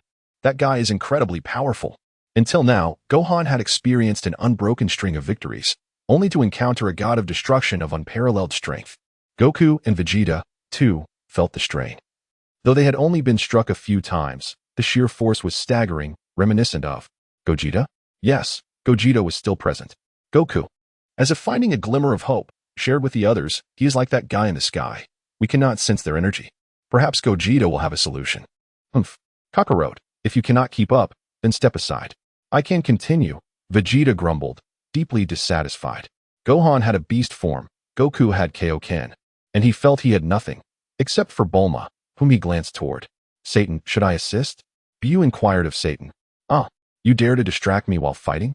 Beerus' voice echoed ominously between the three, startling them into retreat. As they withdrew in different directions, Beerus flashed before Vegeta, delivering a casual punch, utilizing approximately 80% of his strength. With countless battles under his belt, Vegeta instinctively crossed his arms before him, sensing the imminent threat of death from the seemingly simple strike. In a mere moment, he was propelled thousands of meters away. Before he could recover, Beerus reappeared before him, raining down punches like a tempest. At last, Vegeta could not endure any longer, his defenses shattered under the onslaught, culminating in a devastating kick to his abdomen that left him gasping and unconscious. Whis, observing the combat closely, saw Vegeta succumb and used his staff to transport him back to the cruise ship, where Dandy hurried to provide treatment. Chapter 78. The surprise of Whis. Both Son Wukong and Son Gohan were utterly bewildered. How could Vegeta have already lost his fighting capacity upon their arrival? Vegeta. Son Wukong unleashed a tenfold Kaioken, darting towards Beerus, with Gohan closely trailing behind. I had almost forgotten about you two, Beerus remarked as he observed the approaching fist. With a slight tilt of his head, he extended his hand to grasp the punch, effortlessly redirecting it while delivering a knee strike. Wow! Son Wukong expelled a mouthful of sour fluid just as a swift sound sliced through the air behind him, releasing his grip. Beerus executed a spinning kick that landed forcefully on Sun Wukong's back. Boom. Sun Wukong's form shot into the sea like a cannonball, creating a colossal wave. Whis and Appo's staff glimmered once more, transporting Sun Wukong back to the cruise ship. The battle in the sky raged on. Beerus countered Gohan and Appo's punch with one of his own. But Gohan swiftly gathered an energy sphere with his other hand and pressed it against Beerus's face. Though Beerus remained unscathed, the explosion's brilliance temporarily blinded him. Sensing the effectiveness of his attack, Gohan pivoted and delivered a powerful kick that forced Beerus back. Witnessing Beerus and Appo's ability to accurately counter his assault, even while blinded, Gohan couldn't help but acknowledge the formidable strength of his opponent. Initially, he had entertained the idea of merging with his father and Uncle Vegeta, but it seemed that even that would yield no chance of victory. With a wry smile, Gohan turned to glance at Vegetto on the cruise ship. Coincidentally, Vegetto, preoccupied with his food, had not looked down but instead focused on the battle above, locking eyes with Gohan. Perceiving the helplessness in Gohan's gaze, Vegetto swiftly swallowed his food and teleported beside him. Gohan, you should take a break and see how your father and Vegeta are faring. Gohan nodded and returned to the cruise ship. Watching Gohan depart, Vegetto reminisced about the Super Saiyan God Sun Wukong from the original saga. During the clash between Beerus and Super Saiyan God Sun Wukong, Beerus had claimed to be using 70% of his power. Yet the three of them were clearly far superior to the Super Saiyan God. Facing Beerus together still left them with no chance of victory. Indeed, was Beerus's so-called 70% merely 70% of his absolute strength? As Beerus slowly approached, Vegetto muttered, "Beerus, what's the hold-up? I've been waiting so long." Vegetto displayed the signature smile of a fusion warrior. Could it be that a god of destruction has been sent flying by mere mortals? Humph. I and Appo's am merely waiting for you to strategize. Mortals are still mortals. In the presence of absolute power, any strategy. Beerus paused, his expression shifting to one of seriousness. You, my boy, are quite extraordinary. When did the seventh universe gain such a skilled fighter? I am honored to be deemed a master by a god of destruction. Vegetto replied, beckoning Beerus with a finger. So, what do you say? Care for a spar? After a moment and Appo's contemplation, Beerus looked down at the cruise ship and then addressed Vegetto. Very well, let us take this outside. With that, Beerus soared out of the North Galaxy, entering the vast expanse of space, with Vegetto swiftly following suit, matching Beerus and Appo's speed effortlessly.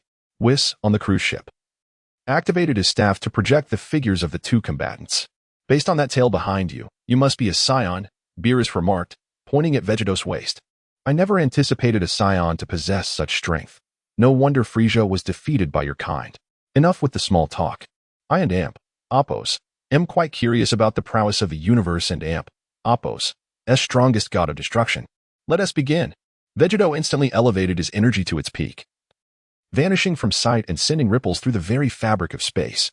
Beerus, caught off guard, instinctively blocked Vegetto and Appo's assault but was still propelled backward. After just one strike, Beerus felt his status teetering. Was this truly a Saiyan? Regaining his balance, Vegetto's next attack came swiftly, a punch that sent Beerus crashing through cosmic debris. Vegetto chose not to pursue but instead began to gather energy spheres, hurling them at Beerus as if he were unfazed by the energy expenditure. Explosions erupted continuously, flames bursting forth and thick smoke enveloping the vicinity. The mere aftermath turned surrounding debris to dust. After a brief moment, the explosion ceased, revealing Beerus and Appo's figure. Though he remained uninjured, his contorted expression betrayed his simmering fury. As a god of destruction, to be so thoroughly humiliated by a mortal was a disgrace. Should word reach his peers, he would be subjected to their ridicule for years to come, a memory they would likely never forget. However, the emergence of so many powerful fighters in his universe would undoubtedly elevate its overall ranking. With this thought, Beerus and Appo's mood lightened considerably. Dusting himself off and managing his expression, after all, as a god of destruction, he could not afford to lose face before mortals. He reappeared before Vegetto. You truly have taken me by surprise, he said. However, it's time to warm up for real. I shall unleash my full strength to gauge your true capabilities. Haha. That is precisely what I hoped for. It has been ages since I fought seriously. The two exchanged knowing smiles before simultaneously unleashing their full power. The very air around them trembled as their energies collided. Kaioken. Vegetto was the first to act, rapidly condensing energy and directing it toward Beerus. The palm-sized energy sphere erupted forth like a northern light, hurtling towards Beerus. Oh my. The onlookers on Earth were left in stunned disbelief. Was it customary for good-natured individuals to unleash such devastating attacks in battle? Even Ultraman would not dare to do so. Only Trunks nodded. Having gleaned valuable insight, if one could swiftly eliminate the enemy at the outset, there would be no need for further hand-to-hand combat. Beerus, equally perplexed, swiftly distanced himself, conjuring an energy sphere of his own to counter the oncoming assault. Yet how could a mere energy sphere rival an energy wave? It held for but a moment before being overwhelmed by the Kaioken. Truly troublesome, Beerus muttered, channeling more energy into his sphere, which rapidly expanded, pushing back against the Kaioken and Appos' advance. At last, the two energies reached a critical point, vanishing before the eyes of those watching. Eh? Why was there no explosion? The scene before the Earthlings had surpassed their comprehension. Under normal circumstances, when two energies reached critical mass, a violent explosion would ensue, a well-known phenomenon. Yet this occurrence clearly defied their understanding. As the audience pondered, the anticipated explosion finally manifested, but contrary to expectations, it emitted no light, resembling a silent detonation. Whis' projected image flickered dangerously, almost shutting down, stabilizing only after a considerable pause. Observing intently, Whis' expression shifted to one of seriousness. The mortal warrior opposing Lord Beerus seemed to have transcended the divine. Chapter 79, Planet Kunsa, are you both truly so lofty? Is that fellow really just a mortal? Beerus felt a tremor of uncertainty for the first time in his several billion years of feline existence. Never before had he experienced such pressure, even during his 1 versus 11 battles. No, I must secure victory in this confrontation. It concerns my dignity as a god of destruction. Beerus had come to accept that he was currently inferior to his opponent. Young man, I apologize. I hope you can endure in that form. With careful control of his expression, Beerus enveloped himself in a shroud of dark purple energy, rendering him profoundly enigmatic. In the distance, Gogeta sensed the diminishing aura of Beerus. Puzzled. Upon spotting Beerus, Gogeta suddenly understood. Destructive energy? It's worth a try, he thought, his eyes gleaming with excitement. Hey, kid. I want to hold back from here on out, so don't go dying on me, whispered Whis, observing the unfolding spectacle. It seems Lord Beerus is about to get serious. Beerus was the first to conjure a sphere of destructive energy and hurled it toward Gogeta. Without hesitation, Gogeta surrounded himself with a fiery aura and caught the purple energy sphere with both hands. To stabilize it, he retreated several thousand meters before dissipating the force. Sizzling sounds filled the air as the destructive energy scorched Gogeta and Appos' aura. At the moment the force was neutralized, Gogeta sent the sphere back, and as it neared Beerus, he casually waved it, applying an external force. The anticipated explosion did not occur. Instead, the fist-sized sphere expanded exponentially, engulfing Beerus. However, the energy sphere returned home, fully absorbed by Beerus. Young man, have you forgotten something? I am a god of destruction. With that declaration, Beerus appeared before Gogeta, extending a hand and softly uttering, destruction. In an instant, Gogeta was engulfed by violent destructive energy, which mercilessly battered his entire being. Ah, he screamed, never before having faced such a severe assault. Every inch of his skin was agitated by the destructive force. After a considerable time, Gogeta gradually acclimated, determined not to lose his signature smile. I never expected Beerus and Appos' destructive energy to be so formidable. Truly, he is the foremost god of destruction. Observing Gogeta and Appos' resilience, Beerus could not help but smile, albeit with a hint of irritation. Mortal, are you daring to provoke a god of destruction? I have yet to unleash my full power. Are you certain you wish to continue smiling? Beerus, have you forgotten something? Oh, what might that be? I am a scion. With a mighty roar, Gogeta transformed his white aura into a golden one, instantly dispersing the enveloping destructive energy with his explosive energy. Hiya!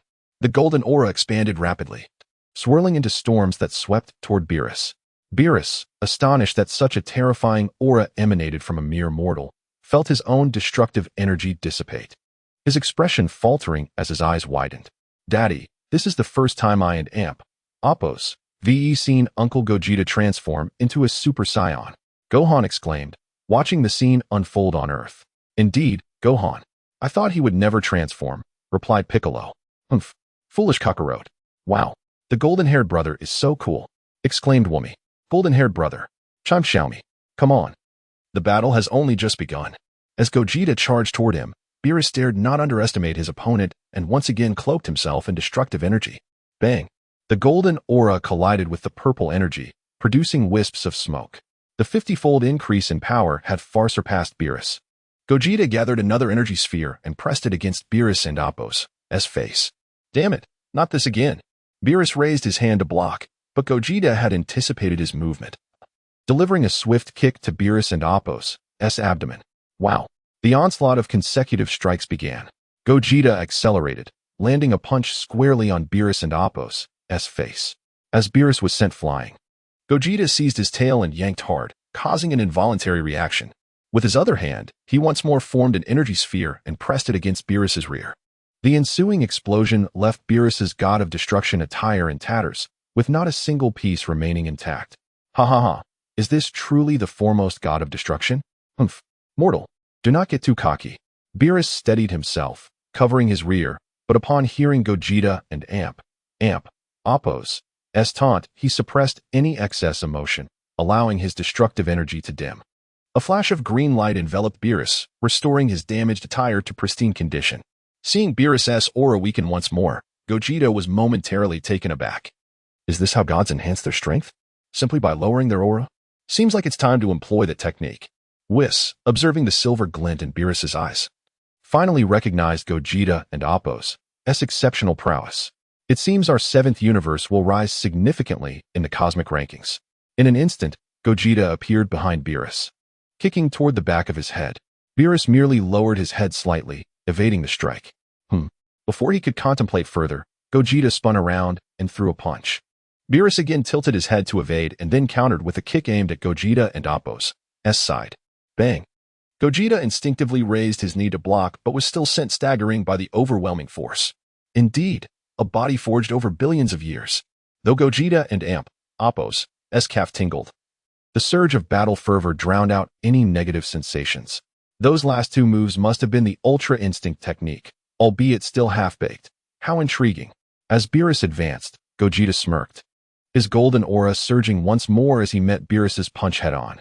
The cosmos around them began to tremble under their straightforward collisions, with unstable regions cracking and devouring everything in sight. Beerus no longer underestimated the mortal before him. He had unleashed his full power, yet the battle was still evenly matched. After a single strike, countless collisions ensued, sending shockwaves that further weakened the dimensional barriers, causing fissures to widen, consuming a yellow-hued planet. This warrior is indeed impressive. To stand toe-to-toe with a fully powered Beerus, it seems our 7th universe is destined for greatness. Whis regarded Gogeta with admiration, a thought suddenly flashing through his mind. Is the space already unstable? It appears this battle must come to an end. Whis swiftly positioned himself between Gogeta and Beerus, effortlessly intercepting their combined might. Please cease. Lord Beerus, Mr. Gogeta, this space has been shattered by your clash. Should you continue, the 7th universe may vanish because of you too. With that, Whis waved his staff, conjuring a green glow that swept over the fissures, gradually sealing them. Having completed this task, Whis transported both combatants back to Earth. Chapter 80. Turmoil at the dining table on Earth. The sudden disappearance of Whis and the cruise ship, along with the vanishing of the light curtain, left the onlookers in a state of bewilderment. What transpired? Had a victor been determined? Who emerged triumphant? A radiant beam of multicolored light illuminated the cruise ship, revealing the figures of 3 individuals. The crowd quickly noted the absence of Gogeta and turned their gaze towards Beerus, who appeared unscathed yet bore a heavy expression. Why do you all look so grim? Am I not welcome here? Beerus's ominous tone sent shivers down the spines of the gathered crowd, compelling them to assume defensive postures, bracing for a fight. At that moment, Gogeta emerged from behind Whis, inquiring, "What seems to be the matter?" Observing the tense atmosphere, one might think the Earth was on the brink of destruction, and he couldn't Appo's help but chuckle. "Brother, that purple cat frightens me," whimpered Wokumi, pointing accusingly at Beerus. "Please teach him a lesson." Humph. Beerus glanced at the audacious woman daring to point at him, but upon hearing her words, he merely turned away, emitting a disdainful grunt. The crowd, upon hearing Wokumi and Appo's melodic voice and witnessing Beerus and Appo's reaction, quickly realized that Earth was currently safe. In the kitchen, Bulma noticed the unfolding scene and instructed the chefs to bring forth an array of fragrant dishes to the deck. All right, Gogeta said as he approached Wokumi. ruffling her hair. Weiss, Beerus, to compensate for your loss of a subordinate, allow us to treat you to a feast. What do you say? Upon hearing this, Beerus's expression brightened, intrigued by the prospect. However, realizing the multitude of eyes upon him, he quickly adopted a stern demeanor. What a joke. If mortals were to learn that the great god of destruction could be appeased by mere food, where would my dignity lie? He discreetly signaled Weiss with a glance. As expected from partners who had coexisted for eons, Weiss instantly understood his master and Apos' unspoken message. Oh dear, that lady over there has already laid out the feast, he exclaimed. His face animated and gestures exaggerated, leaving the crowd in a state of bemusement, yet their anxious hearts began to settle. Hey, Weiss, have you forgotten our purpose for being here? Beerus, feeling a surge of delight, continued to feign displeasure, playing along with Weiss's narrative. Lord Beerus, Weiss implored. Frieza is no more. Let us move on. I'm still here. Consider my feelings. The food is truly delectable, aside from Beerus and Weiss. Everyone else felt an overwhelming urge to retch. Humph. Beerus scoffed again. Look at your pitiful self. Though unspoken, Weiss cherished this moment, seizing the opportunity to abandon Beerus and rush towards the lavish spread of food. The crowd, witnessing this, gradually dispersed. Before the feast, Beerus's usual restraint had vanished, and he dined heartily alongside several Saiyans. Weiss, who ultimately won between Lord Beerus and Gogeta? Son Goku inquired, his mouth full of food, clutching a piece of meat. Vegeta and Gohan, slowing their eating pace, turned their attention to Weiss. Beerus merely cast a sidelong glance at Weiss, as if to say, you know what to say and what not to. He resumed his meal, seemingly indifferent to the question. Well, Weiss mused, placing down his fork and tapping his chin thoughtfully. From what I observed, the two were evenly matched. However, Lord Beerus likely revealed all his trump cards. A loud crash interrupted, the sound of a plate shattering. As Beerus's expression darkened, a menacing aura radiating from him. Weiss, Goku and his companions felt the temperature plummet, shivering as they swallowed their food in unison. Gogeta shook his head in exasperation, realizing Weiss was indeed akin to the original narrative, perpetually teasing his feline companion or preparing for more cat-and-mouse antics.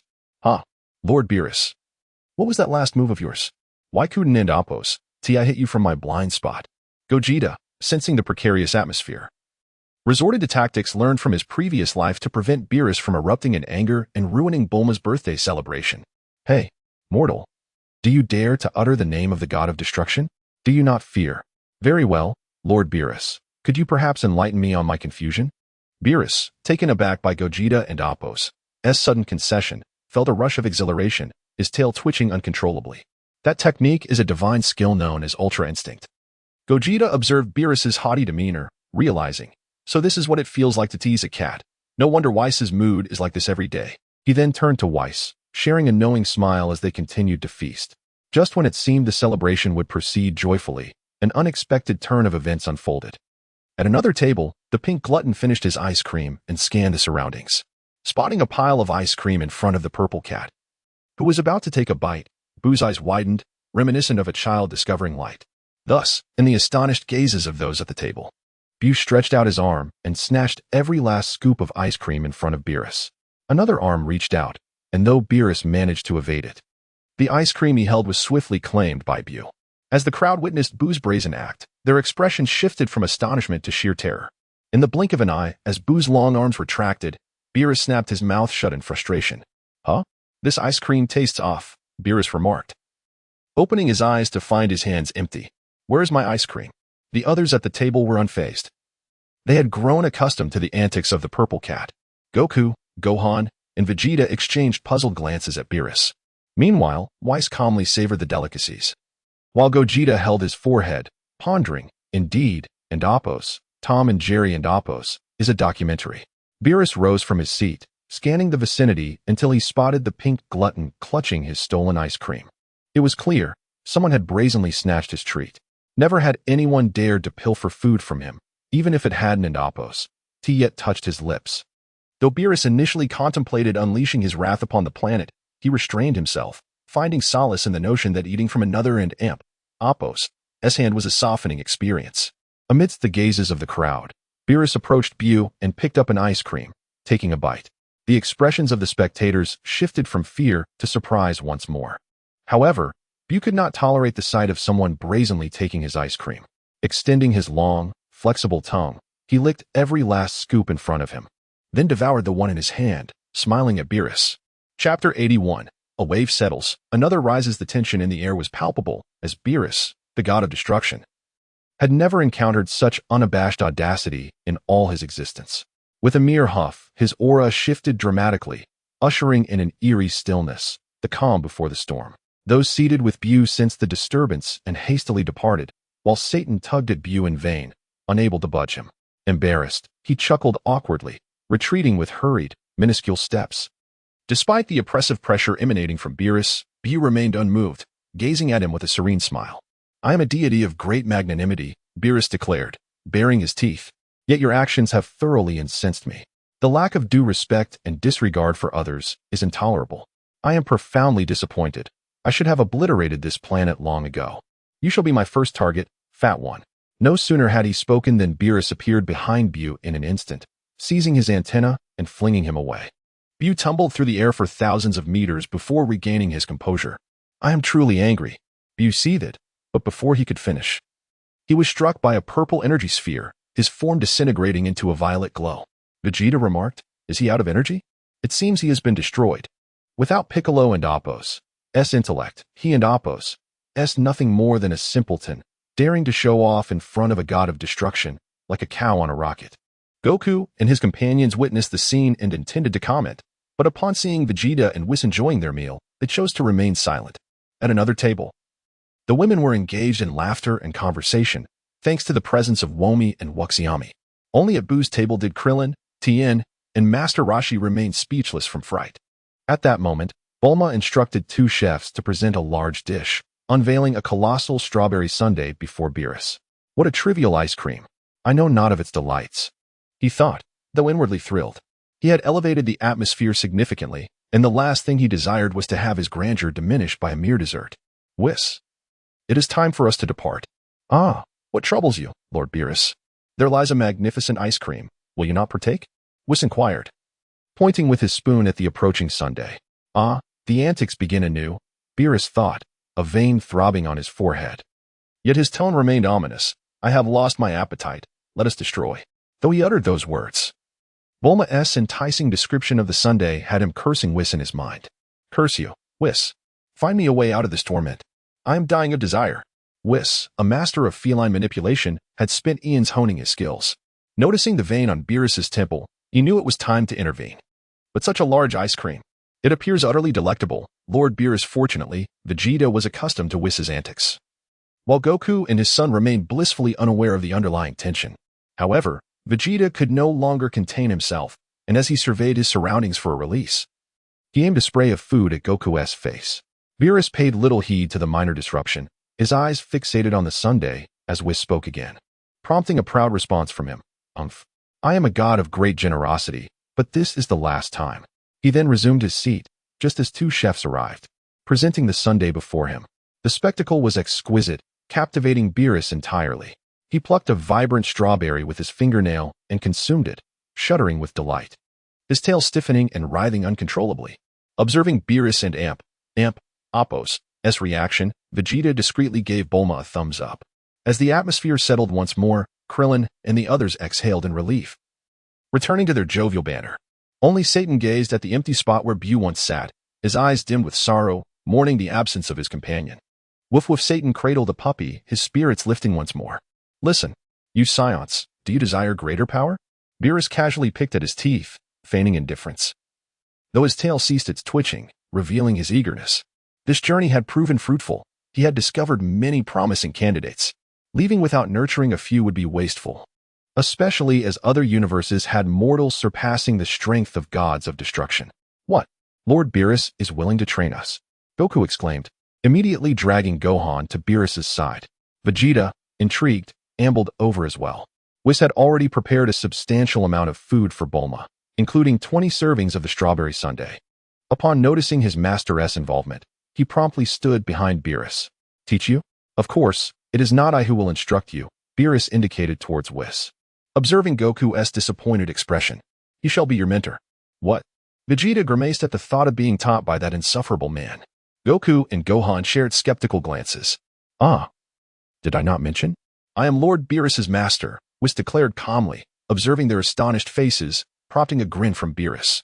Goku and Vegeta readily agreed. But Gohan glanced at Videl, who was engaged in conversation with the women, shaking his head. The others followed his gaze, contemplating their decision and ultimately relenting. Vegeta then remarked, Gohan, we may be gone for a considerable time. Though you must attend school, do not neglect your training. Fear not, I have yet to finish speaking, Vegeta continued. Seeing Gohan poised to respond. Also, ensure those two boys continue their training. You need not pressure them daily, but provide them with motivation periodically. Understood, Uncle Vegeta, Gohan replied. Subsequently, Vegeta relayed a few more instructions to Womi and Wuxiami before rejoining the group. Hey, Vegeta, you're going too?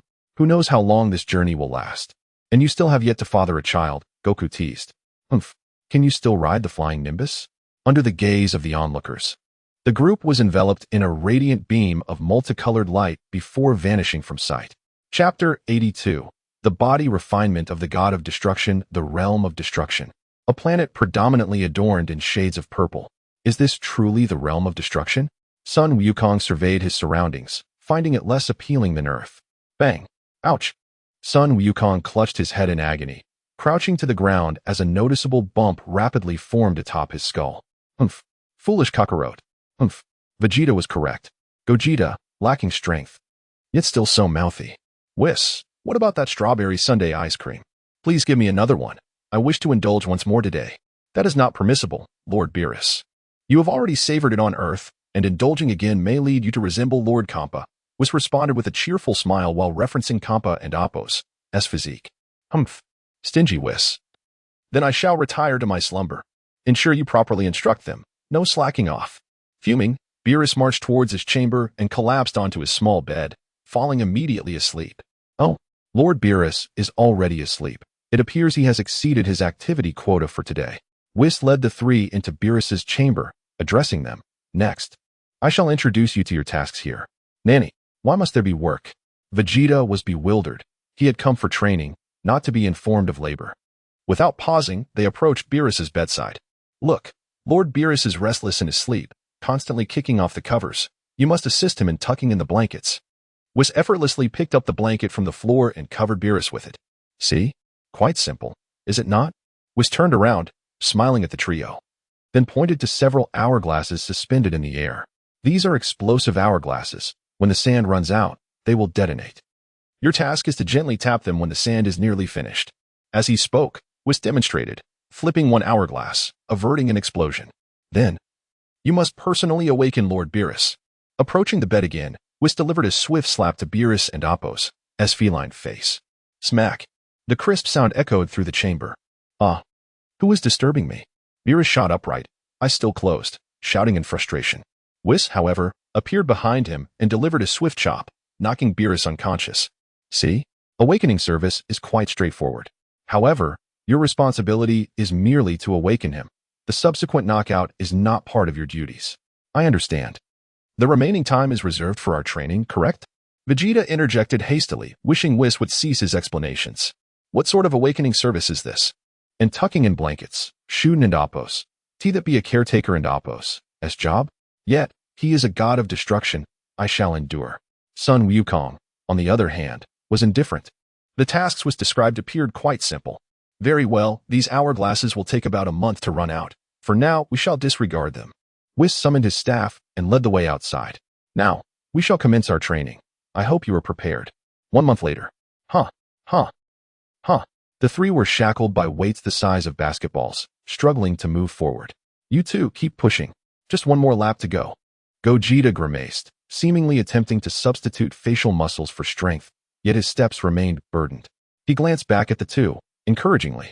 Sun Wukong and Vegeta were in no better state, their faces flushed, veins bulging as blood coursed beneath their skin. Upon hearing Gogeta's encouragement, though they wished to respond, all their strength was devoted to walking. Any attempt to speak would result in fatigue. Should that happen, the weights would drop, necessitating an additional lap. As they continued onward, they were driven solely by one conviction.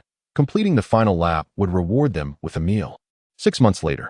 Gogeta, you are about to exceed the time limit. Just 2 laps remain.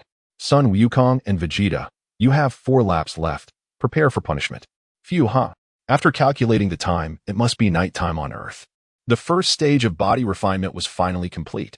The three collapsed onto the ground, gasping for the surrounding air. Why have we trained for 6 months and still face punishment? Have we made no progress whatsoever? Vegeta questioned, doubting his abilities. Having carried the same weights and traversed the same distance for 6 months, he had taken longer to complete the training. Vegeta, the weights are adaptive. Enough. Let us go eat. Having rested sufficiently, Gogeta sprang up like a fish, leading the way towards Whis. During this time, Whis often visited Earth for supplies. Otherwise, sustaining 3 Saions would be impossible. Gulp, gulp. Esteemed ones, the first stage of body refinement has concluded. Tomorrow, we shall commence the next phase of training. What? The trio halted their actions, staring at Whis in disbelief. Whis offered no explanation but continued detailing the plans for the upcoming 6 months, starting tomorrow. They would not only bear weights but also don my specially crafted attire. Thud.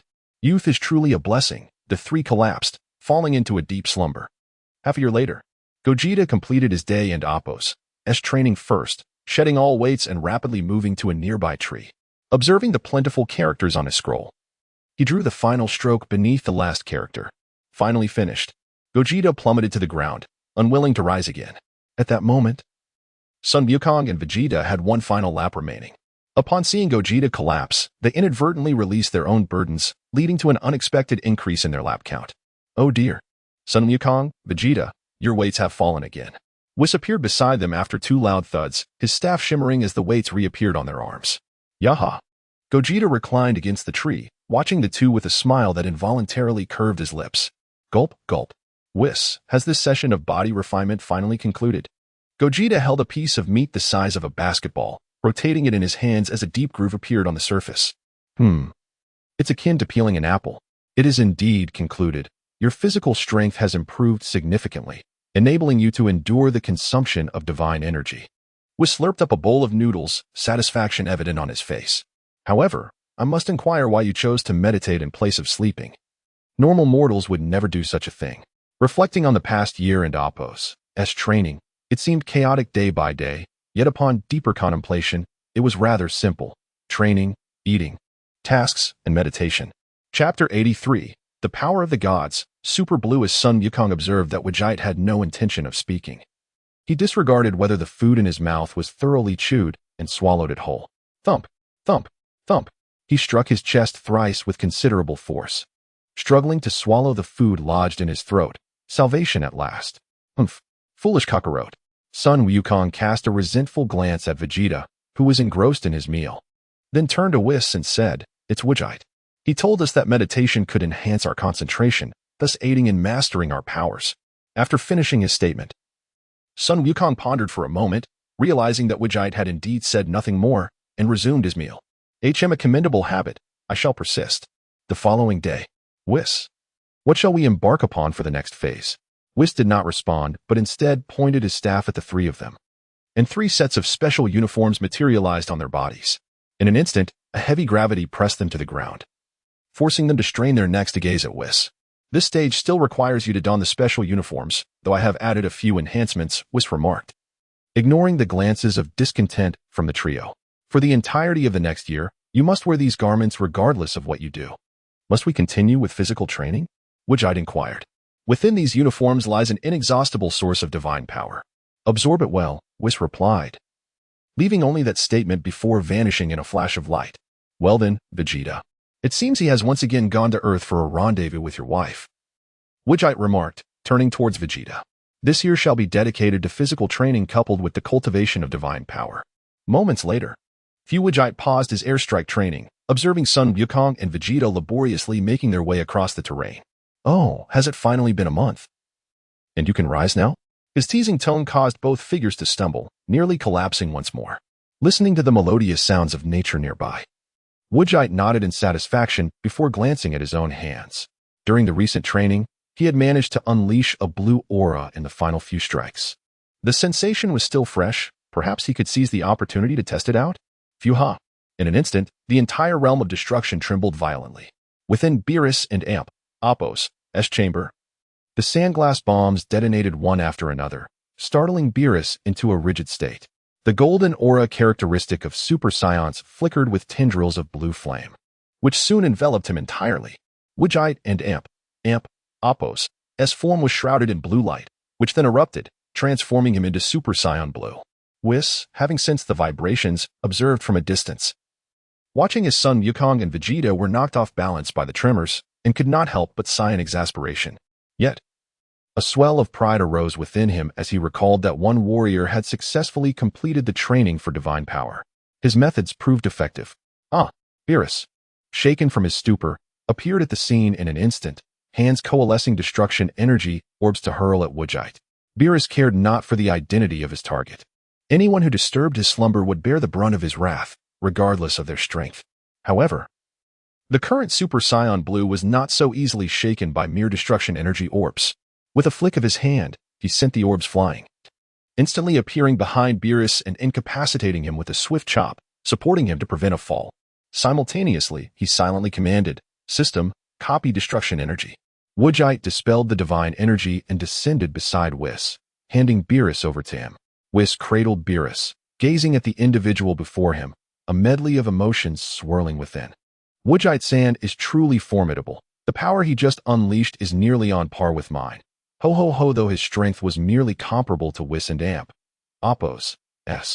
Any power that could rival that of a god of destruction was exceedingly rare. This scion named Vegeta was indeed fearsome. Nonsense. You are Beerus and Appo's mentor. I could merely handle Beerus, but dare not challenge you, Whis. Regardless, humility would suffice. The recent surge of power had come quickly and faded just as swiftly. It should not have reverberated through other universes. The two proceeded towards Beerus's chamber, paying no mind to the two struggling to rise once more. Vegeta-san, I wonder if you have any interest in destruction energy? Whis approached Beerus's bedside, tossing him onto the bed and observing Vegeta nonchalantly draping a blanket over Beerus. Destruction energy. Indeed, piques my curiosity, Vegeta suddenly exclaimed, a thought striking him. You do not intend for me to become a god of destruction, do you? Indeed. I have considered that notion, Whis replied with a grin. However, Lord Beerus is likely to remain in his position for several 100 million years, so for now, you may only serve as a candidate. Though merely a candidate, Whis believed that this was the universe's highest divine position. No warrior could refuse the opportunity to become a god of destruction. Enough. Do not speak of candidates. Even if you were to dismiss him and appoint me directly, I would not accept. Vegeta pointed at Beerus, who was bubbling with indignation, and firmly declined. Why? Are you not interested in destruction energy? Why then would you not desire to be a god of destruction? I have heard that the old Kaishin was sealed away, which terrified Beerus. This implies that the fates of the Kaishin and the gods of destruction are intertwined, is it not? Whis had not anticipated Vegeta and Appo's counter, leaving him momentarily speechless. After all, to ascend to such a high position only to have a significant flaw would render anyone cautious. While the reasons behind Beerus sealing the old Kaishin remained unclear, Vegeta and Appo's assertions were indeed valid. The two spent additional time setting up dozens of sandglass bombs before finally exiting their hideout. Observing the two exhausted figures sprawled on the ground, Vegeta chuckled, Get up. It is time to eat. If you delay, there may be none left. Damn it. Son Wukong attempted to rise several times, but failed, panicking and transforming into Super Saiyan just to manage a stand. However, upon seeing Whis's terrifying gaze, he quickly reverted to his normal state and trudged towards the food. Vegeta, witnessing this, disregarded Whis and Appo's comments and resolved to rise first before anything else. 2 months later, bang, bang, bang, a burst of blue aura erupted as Son Wukong and Vegeta's fists collided. Both halted their sparring, joy illuminating their faces. Two surges of golden energy exploded, soon enveloped by blue. Beerus reappeared, delivering a fierce beating to the newly transformed Super Blue Son Wukong and Vegeta. Take that. Slap. And you. Slap. Disturbing my sleep. Slap. Slap. Lord Beerus, we were in the wrong. We promise we shall never do so again. Beerus, fuming, continued to eat, completely ignoring their apologies. I cannot deal with Vegeta, but you two are easily manageable. Chapter 84. Super Saiyan Blue 9 months later. Bang. Bang. Bang. Beerus reclined on a lounge chair, sipping juice, while a massive strawberry sundae sat on a round table beside him. On the other side of the table, Whis and Vegeta were stealthily scooping out the sundae from a spot that Beerus could not see. Meanwhile, Goku and Vegeta were engaged in a fierce aerial duel. Drink up. The two erupted again, their once blue auras swelling violently, wreaking havoc in their surroundings. Below, the already precarious sundae teetered on the brink of collapse.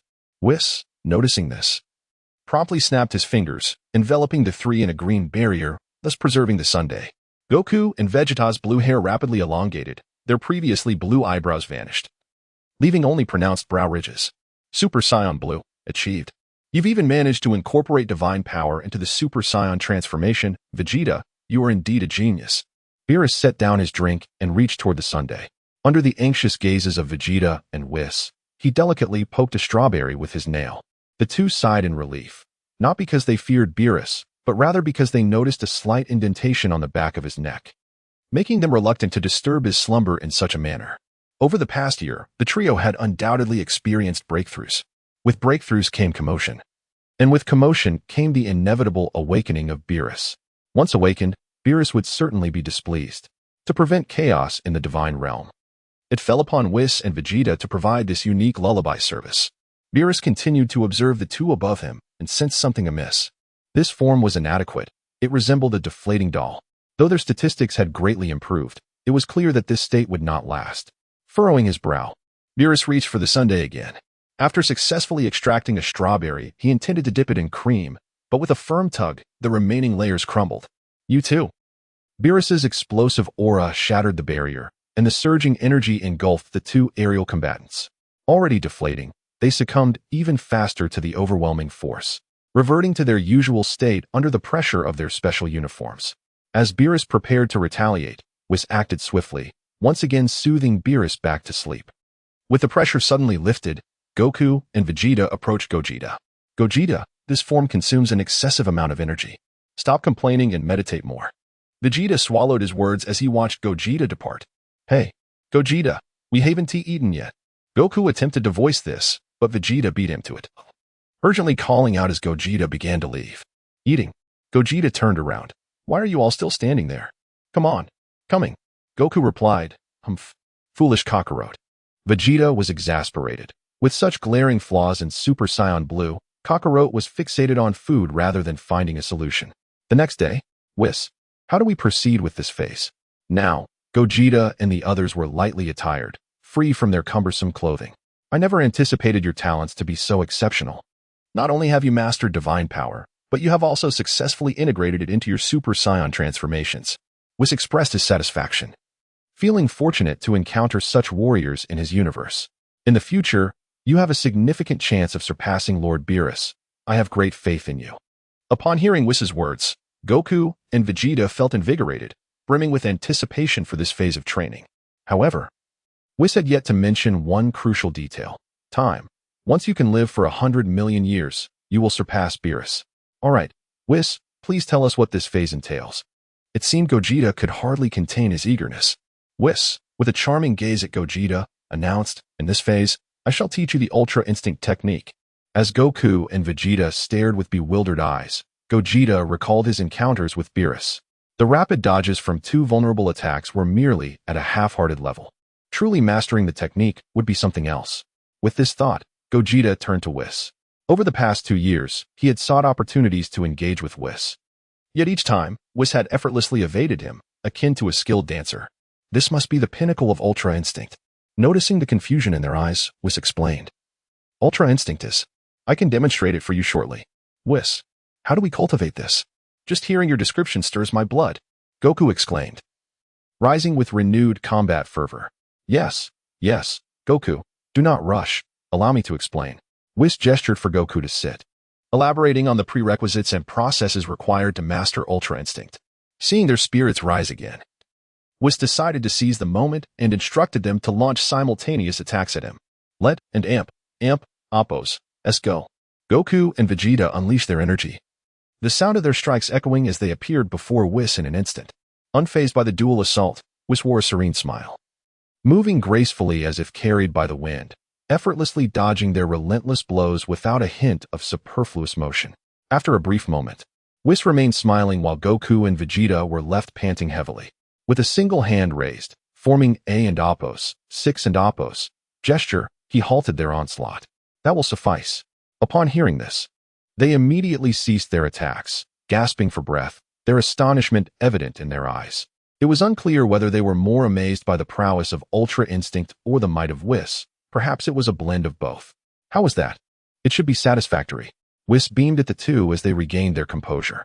Vegeta was at a loss for words. It was beyond satisfactory. It was utterly astounding. In the time ahead, you will exchange techniques with each other and see if you can grasp even a hint of understanding within a year. Whis assigned them their training task before turning to Gogeta. Gogeta, I shall now accompany you in your practice. Certainly. Gogeta felt a surge of excitement. This was an opportunity. Should he manage to connect during their spar, he could perfect his Ultra Instinct. Chapter 85. Perfect freedom at hand. Beerus is overwhelmed the following day. Phew. What an impressive technique. Whis. Gogeta gasped for breath, feeling as though his lungs were ablaze. You tell me this is merely the basic skill of an angel? Oh dear, Gogeta-san, do not be discouraged. Whis stood with his hands behind his back, poised in the void like an unparalleled master. Even Lord Beerus, having lived for so long, has just begun to grasp it, while the gods of destruction from other universes have yet to even scratch the surface. In the distance, Goku and Vegeta watched Gogeta struggle to land a hit on Whis, exchanging knowing smiles. It turned out that missing Whis was not a personal failing, but rather a testament to Whis' formidable strength. Huff, Gogeta exhaled, his fighting spirit reignited. Let us continue. This time I shall. No transformations into Super Saiyan. You must experience it in your base form. Whis immediately interrupted Gogeta and Appo's thoughts, wiping the sweat from his brow. If you transform into a Super Saiyan, then my fun will be over. Which mortal warrior is stronger than an angel? Then, Whis, why don't you strike? I wish to experience the sensation of separating my consciousness from my physical form. A barely perceptible smile graced Gogeta and Appo's lips as long as Whis attacked. He would have the opportunity to connect with him. Soon, perfect freedom shall be mine. Bang. Gogeta covered his nose, sliding backwards several meters. Gogeta-san, I advise you not to rush this. Take it step by step. Observing Gogeta and Appo's disheveled state, Whis cautioned him. After all, no matter how high your talent, one must show some respect to divine techniques. Gogeta's expression turned dark. He thought to himself, I was merely distracted. All right, I understand. I must maintain appearances. Seeing Gogeta ready once more, Whis advanced, delivering a punch. Gogeta intended to test his body and Appo's instinctive evasion, but as the fist approached, his body felt as if it had frozen, and he ultimately relied on his consciousness to dodge the blow. However, Whis' second punch followed swiftly, and Gogeta had no time to react, only able to extend his hand in defense. Suddenly, realization struck Gogeta, and he internally shouted, System, copy. Yet, Whis had already withdrawn his hand, and the third punch landed squarely on Gogeta and Appo's abdomen. Bang! A dull thud resounded as Gogeta staggered back several meters, clutching his stomach. What kind of force is this? The opponent merely moved his arm, without any discernible technique, yet I feel utterly discomfort. If Whis had heard this, he might have chuckled, saying, this punch carries the weight of countless eons. Can you withstand it? Once again, Gogeta and Appo's abdomen met Whis and Appo's fist. Yet he was unable to copy the technique before being separated once more, which left him quite anxious. This resulted in him receiving countless punches, with not a single technique copied. Wait, I can predict. Seeing another punch headed his way, Gogeta frantically shouted within, System copy, system copy. In that moment, Gogeta resembled Yasuo, eagerly awaiting his opportunity, frantically pressing the R key. After enduring an uncountable number of punches, Gogeta finally succeeded in copying Whis and Appo's perfect freedom technique. Whis, at that moment, was wildly throwing punches when suddenly, one of his strikes missed entirely. He paused, sensing that the figure before him had become rather enigmatic. Have you mastered it already? Why are you not enveloped in a silver glow? How have you reached perfection directly? What will the gods of destruction think? Gazing at the battered Gogeta, Whis found himself momentarily stunned in battle for the first time. Whoosh! Seeing Whis lost in thought, Gogeta seized the opportunity to deliver a jab. Whis merely tilted his head slightly, extending one hand to parry, while the other slipped past Gogeta and Appo's guard, reaching for his neck in a pinching motion. Gogeta remained expressionless, evading with a pan shodan and then stepping forward with his left leg, delivering a heavy punch to Whis' side. However, Whis merely twisted his waist, allowing the strike to miss entirely. Stop! Whis quickly withdrew, urging Gogeta to cease combat. What's wrong? I was just beginning to feel something. Gogeta recalled the evasive movements he had just executed. That extraordinary sensation was utterly captivating. Is this the confidence Whis possesses when facing a barrage of attacks? I can hardly resist the urge to engage in a fight myself. Gogeta refocused, his gaze set upon Beerus and Appo's chamber. Whis followed Gogeta and Appo's line of sight, seemingly struck by an idea, and smiled gently at him. It is indeed time to awaken Lord Beerus. Hearing Whis concur with his thoughts, Gogeta's face took on a sinister expression. Beerus, for the past 2 years, I have disturbed your slumber, and now I come to atone. Hehehe. Arriving at Beerus's chamber, standing not far from the edge of the bed, Gogeta observed the god's chaotic sleeping posture, his robe slipping down to reveal his chest, with bells swaying gently in the breeze. How should I awaken you? One hand resting on his chin, Gogeta pondered, while the other gestured towards various wake-up buttons on Beerus. At that moment, it seemed as though a cold breeze had brushed against Beerus, causing him to shudder slightly. Aha, that's it. Gogeta approached the target button. Remember when you first appeared, how imposing you were, how grand your presence felt. Even the dragon feared you? But by now, your grandeur has all but vanished. It's rather amusing. Gogeta reached the button, forming a delicate gesture with one hand as he reached toward the bell. His middle finger tensed against his thumb's resistance, like a spring compressed to its limit, while the other hand was poised in a sword-like manner at his forehead. Whoosh, bang. As Gogeta materialized beside Goku and Vegeta, a wail echoed from Beerus and Appo's chamber. Whis glanced at Gogeta in confusion before striding toward Beerus and Appo's room. Gogeta followed, leaving Goku and Vegeta to their training. At Beerus's bedside, they beheld the god's grim visage, his eyes bloodshot, hands clasped over his face, and legs tightly crossed. Muttering, he lamented, It exploded. Upon witnessing this, Whis swiftly struck Beerus to knock him unconscious. However, the god's muscles were tense, making it difficult to open the protective barrier. When they finally did, the sight before them left both in shock. One of Beerus's bells was missing, revealing a gruesome wound underneath. Whis turned to Gogeta, seemingly about to speak, but upon seeing Gogeta's genuinely startled expression, he refrained. With a flourish of his staff, a flash of green light restored the exploded bell. Though Beerus had lost consciousness, the pain persisted, and just as he recovered, his mind had yet to catch up when he was jolted awake by the agony. It exploded. Beerus trembled as he looked down. What happened? Why does it hurt so much? Lord Beerus, what troubles you? Did you have a nightmare? Chapter 86, The Departure of Empty and Bay. Indeed, Beerus, you are quite restless in your slumber. Every time Goku and Vegeta attempt to cover you with a blanket, they inevitably receive a few hefty blows. Vegeta chimed in, following Whis and Appo's lead.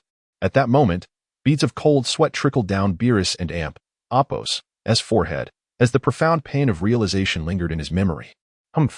Ever since the three of you arrived, I Haven and Appo's enjoyed a single good night and Appo's sleep. Beerus remarked, nonchalantly rubbing his bell before turning to change his attire.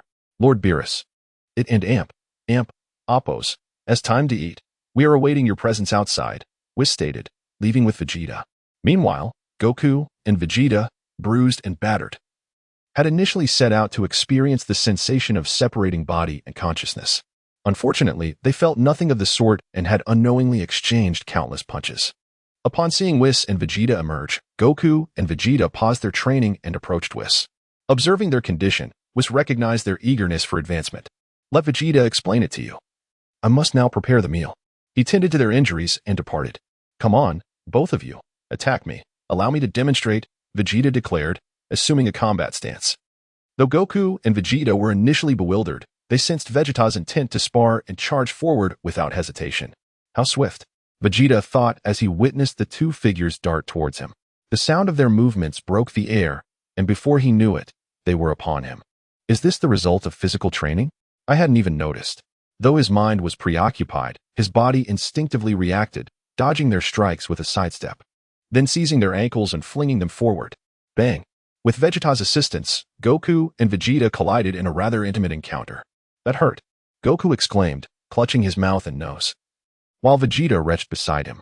Come on, you two again, Vegeta urged. Damn it, here we go. Whoosh, whoosh, whoosh. The duo launched simultaneous attacks at Vegeta's face, but he evaded each one with ease. They soon realized something was amiss. This bore a striking resemblance to Whis' style. In an instant, their golden auras erupted as they transformed into Super Saiyans. Yet, despite their significant boosts in strength and speed, they could not land a single blow on Vegeta. Not even a single hair. Meanwhile, Beerus had just exited his quarters and was taken aback by Vegeta's display. His expression faltered as he watched Vegeta deftly evade the duo and Amp, Apos, attacks, prompting him to grind his teeth as he approached Whis. Hey, Whis. What on earth is going on with that kid? Ah, Lord Beerus, you have emerged. As you can see, Vegeta has mastered the Ultra Instinct. Appearing as unperturbed as myself. Lord Beerus, perhaps you should refrain from sleeping. If you continue, those two warriors may surpass you. Enough chatter. Whis, I demand a strawberry sundae. Though reluctant, Beerus couldn't ignore the growing sense of urgency brought on by the trio's rapid progression. Science, an utterly captivating yet infuriating race. His gaze fixated on the combatants above. A dangerous expression crossed his face. Internally, he resolved to feign sleep while secretly honing his skills, aiming to astonish all. The other 11 gods of destruction. Aren't you already astonishing enough? Bang! Vegeta blocked their attacks before creating distance. Noticing their futile attempts, he advised, prepare for dinner. Afterward, I will discuss your individual characteristics. Slurp, crunch, crunch. During the meal, Beerus glared at Vegeta with a menacing expression, one that seemed capable of slaying. Hey, leave some for me. Beerus observed the diminishing food before him and promptly joined the eating frenzy. Goku, your body is quite relaxed, which greatly aids in mastering Ultra Instinct.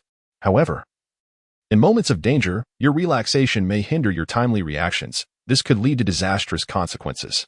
He recalled a time when Goku was unexpectedly pierced by a laser pistol wielded by an unexpected foe, shaking his head in disbelief. Goku scratched his head, not fully comprehending the term disastrous, but he understood the preceding statement and nodded in acknowledgement. Then, Vegeta turned his attention to him. Your body remains perpetually tense.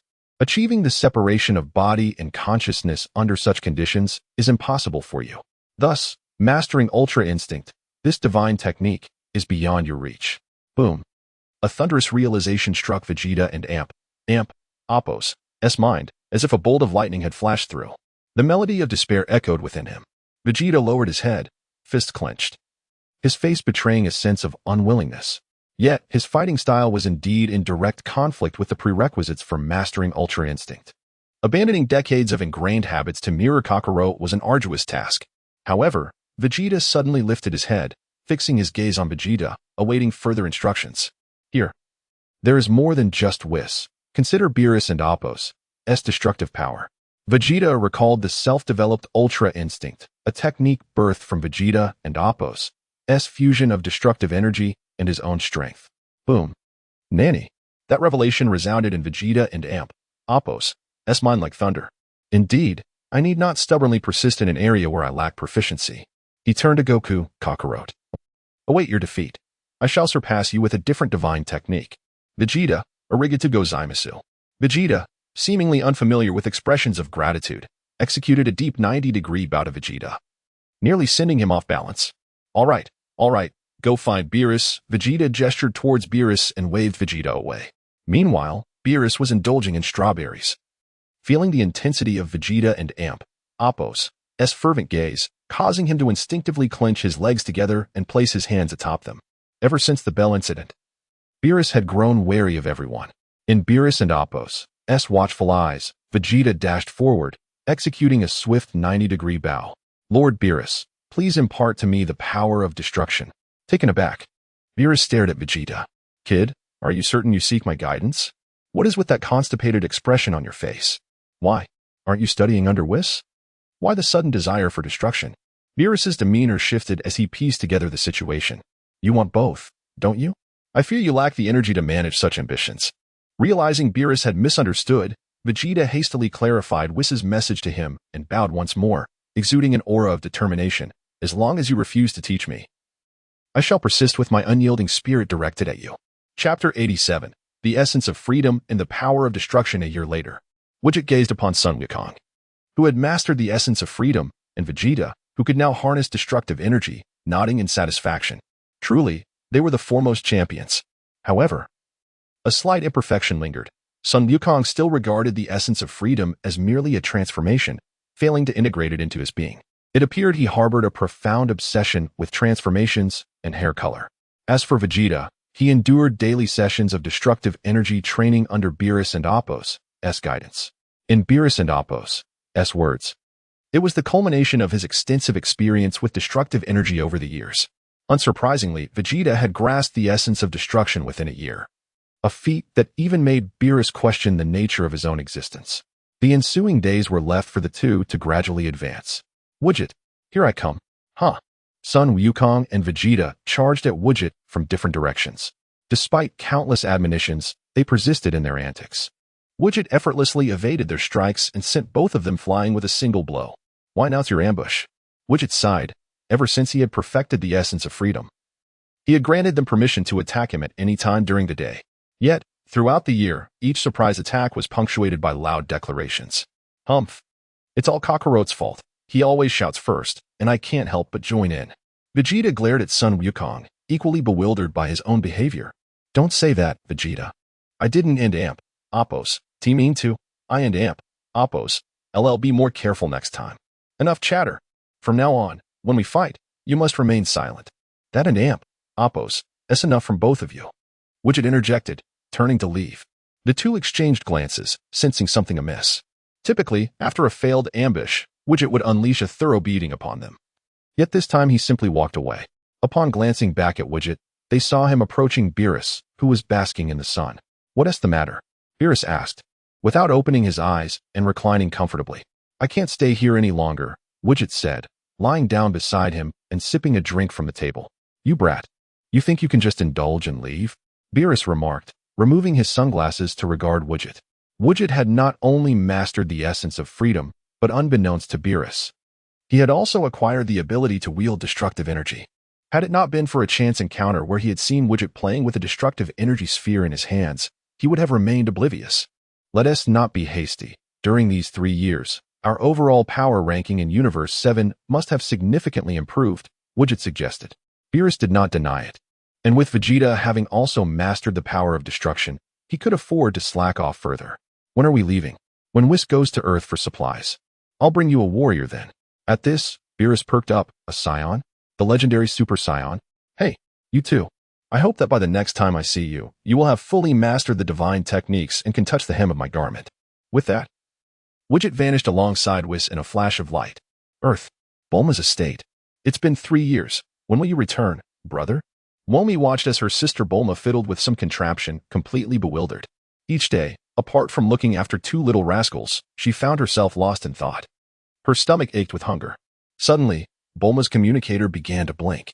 It was Whis. He was back again. Bulma picked up the communicator and connected. Hello, Whis. What? Widget is back? What about Vegeta? Oh, all right.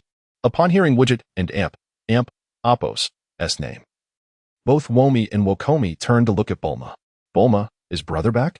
Wokomi and Appo's eyes sparkled with excitement, and Womi wore an expression of eager anticipation. Yes. Yay. Let us go, sister. With Bulma and Appo's confirmation, Wokomi cheered and pulled her sister outside. They did not have to wait long before the person they had yearned for appeared before them. Wokomi leaped into Widget's arms, which he caught effortlessly. I missed you. Inhaling the familiar scent of the little pudding in his embrace, Widget savored the moment. Whis glanced at Widget before making his way to where Bulma was waiting. Widget set Wokomi down and approached Womi. Womi, did you miss me? Not wanting to favor one over the other, he pulled Wokomi back into his embrace, breathing in deeply. I've missed you so much, brother. Slap. I told you, you're not bigger than me. Call me brother. Ahem. Having secured the supplies, Whis stepped out of the room. Noticing Widget still engaged in affectionate exchanges with the 2 women, he lightly cleared his throat. Widget, it's time to go. Huh? We have to leave again. It's fine. Widget patted Wokomi's head. I'll just be gone for a little while. I'll be back soon. Widget did not release Wokomi but turned to Whis. That planet is called Wampa. Whis, please locate it first. Whis summoned his staff to search for the coordinates of Wampa. Moments later, I found it. The environment on this planet is indeed harsh. To survive here for so long shows considerable resilience. Noticing Whis's gaze, Widget released Wokomi and, under their watchful eyes, vanished alongside Whis. Wampa. Hey, Broly. Broly, who was eating, looked up at the 2 figures before him. You are that. Seeing Broly stutter, Widget shook his head. Where and Appos? As your father. Broly remained silent, merely turning his head to face a direction. Widget understood and casually conjured a sphere of energy, tossing it at Broly. Boom. Caught off guard, Broly was engulfed in dust, his fury igniting instantly. Yeah. A dark green aura erupted, and Broly launched himself at Widget like a comet. Bang. Widget did not shy away. Instead, he engaged Broly in a fierce melee. From a distance, Paragus heard the commotion and hurried towards Broly. Broly. Paragus, seeing the unfamiliar Whis and the familiar Widget, called out to his son, though his voice sounded somewhat strained. At that moment, Paragus had lost his beard, and his muscular figure had significantly diminished. Whis, noticing Paragus's unusual state, cast a glance back at Widget. This gentleman, please do not worry. We are here to take you away. Whis and Appos. Words pierced through Paragus like a needle, leaving him feeling both sour and humiliated. Chapter 88. Broly observing Paragus' expression, Whis realized he had misspoken and promptly used his staff to rectify Paragus' shortcomings. Upon sensing the bell below returning to its rightful place, Paragus' demeanor became somewhat more agreeable. What do your words imply? Paragus inquired, his face a mask of confusion. He could hardly believe that the other party would exhibit such goodwill. It is quite literal. Furthermore, it suggests finding a minner for Broly. You surely do not wish for Broly's remarkable talent to go to waste, having resided here for an extended period. Paragus was acutely aware that Broly occupied the pinnacle of the food chain on this planet. Yet, at that moment, Broly lagged significantly behind in terms of development. Witnessing Broly being consistently overpowered, Paragus could not help but believe it. Bang. Drink up. Bang. Drink up. Broly was repeatedly sent flying, yet each time he charged back, leaving Paragus filled with heartache. Truly, the prowess of a Super Saiyan was remarkable. The speed at which strength increased was astounding. I owe my current power to you, he thought. After sending Broly flying once more, Vegeta and Appos' brow furrowed in concern. It appears he has reached his limit. Perhaps a brief rest is in order. Before Broly could launch another assault, Vegeta swiftly positioned himself behind him and rendered him unconscious. Broly. Paragus rushed to his side. In his mind, Broly was his trump card for avenging himself against King Vegeta, and thus, Broly could not afford any missteps. At that juncture, Whis spoke once more. Broly and Appos' potential has reached its zenith at this stage. Should he continue to grow, his body will be unable to withstand such power, leading to utter madness. Seeing Paragus exhale in relief, Whis added, very well, let us take our leave. Leave? What about your spaceship? I intend to take Broly. There is no spaceship.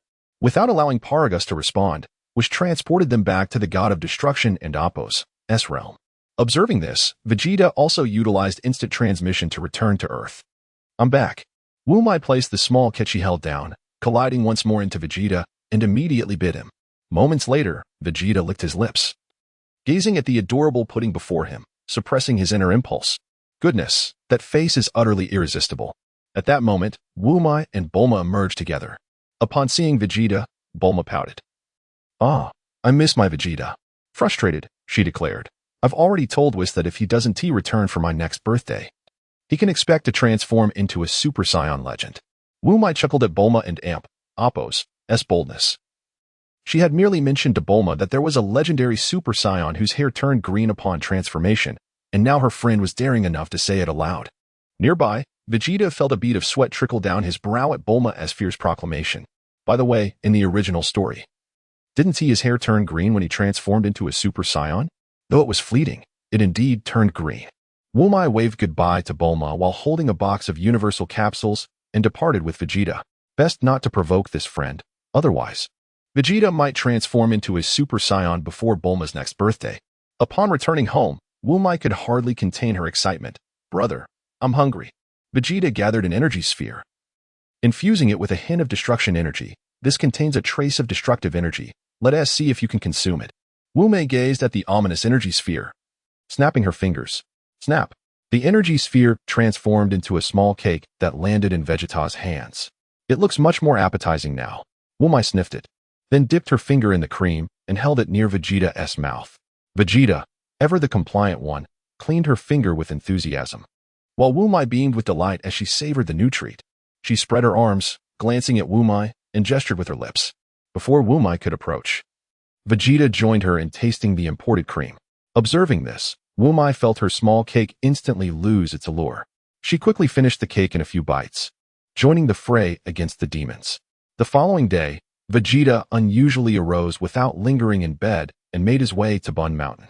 He knocked on the door, and upon finding Chi-Chi had opened it, he inquired, "Where is Gohan?" Before he could finish, he noticed Videl peeking from within, prompting him to remark, "Gohan is impressive." Today being the weekend with no classes, Gohan and Goten had gone to the Supreme Kai's realm for supplementary lessons, stating they would return by noon. Observing Chi-Chi still in the dark, Vegeta refrained from elaborating further, thanked her, and departed. In the Supreme Kai and Appo's realm, Gohan was training the two little rascals, while Piccolo meditated nearby. Swish, swish, swish, bang, bang, bang. Watching Goten and Trunks skillfully coordinate their attacks against Gohan, it was evident they had undergone extensive training. "Hey, Gohan. How are the lessons going? Uncle Vegeta." Bang. "Yes, we finally succeeded. Goten, well done." Gohan rubbed his face, wincing at the pain.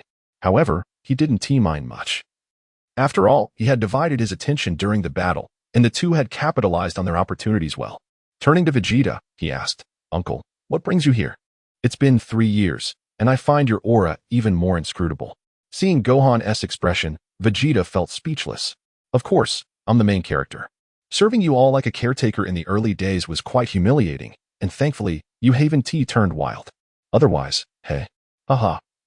I grew weary of the God of Destruction's realm, so I returned. How is school for you? And what of that girl named Videl?" After briefly exchanging updates about the past 3 years, they concluded their conversation. As it stood, Goku and Vegeta had found their footing, Gohan had matured, and Broly embarked on a new destiny, leaving only Orange Piccolo lagging behind. Contemplating this, Vegeta glanced at Piccolo, whose gaze met his. Piccolo, unable to decipher Vegeta's expression, spoke first. "What's on your mind, Vegeta?" His voice instantly drew the attention of those nearby. "I merely sense that your strength should be greater than this." Vegeta conveyed his thoughts regarding Piccolo's orange transformation and awaited the latter and Appo's reaction. As expected, Piccolo's response did not disappoint Vegeta. After all, the once mighty King Piccolo, who could have dominated Earth, now found himself relegated to the role of caretaker for the Sun family, a stark contrast that weighed heavily on his heart. "If I could keep pace with the Saiyans, who would want to remain in their shadow?" he mused. "If such a thing could indeed be realized, it would be splendid. Uncle Piccolo, we could fight side by side once more."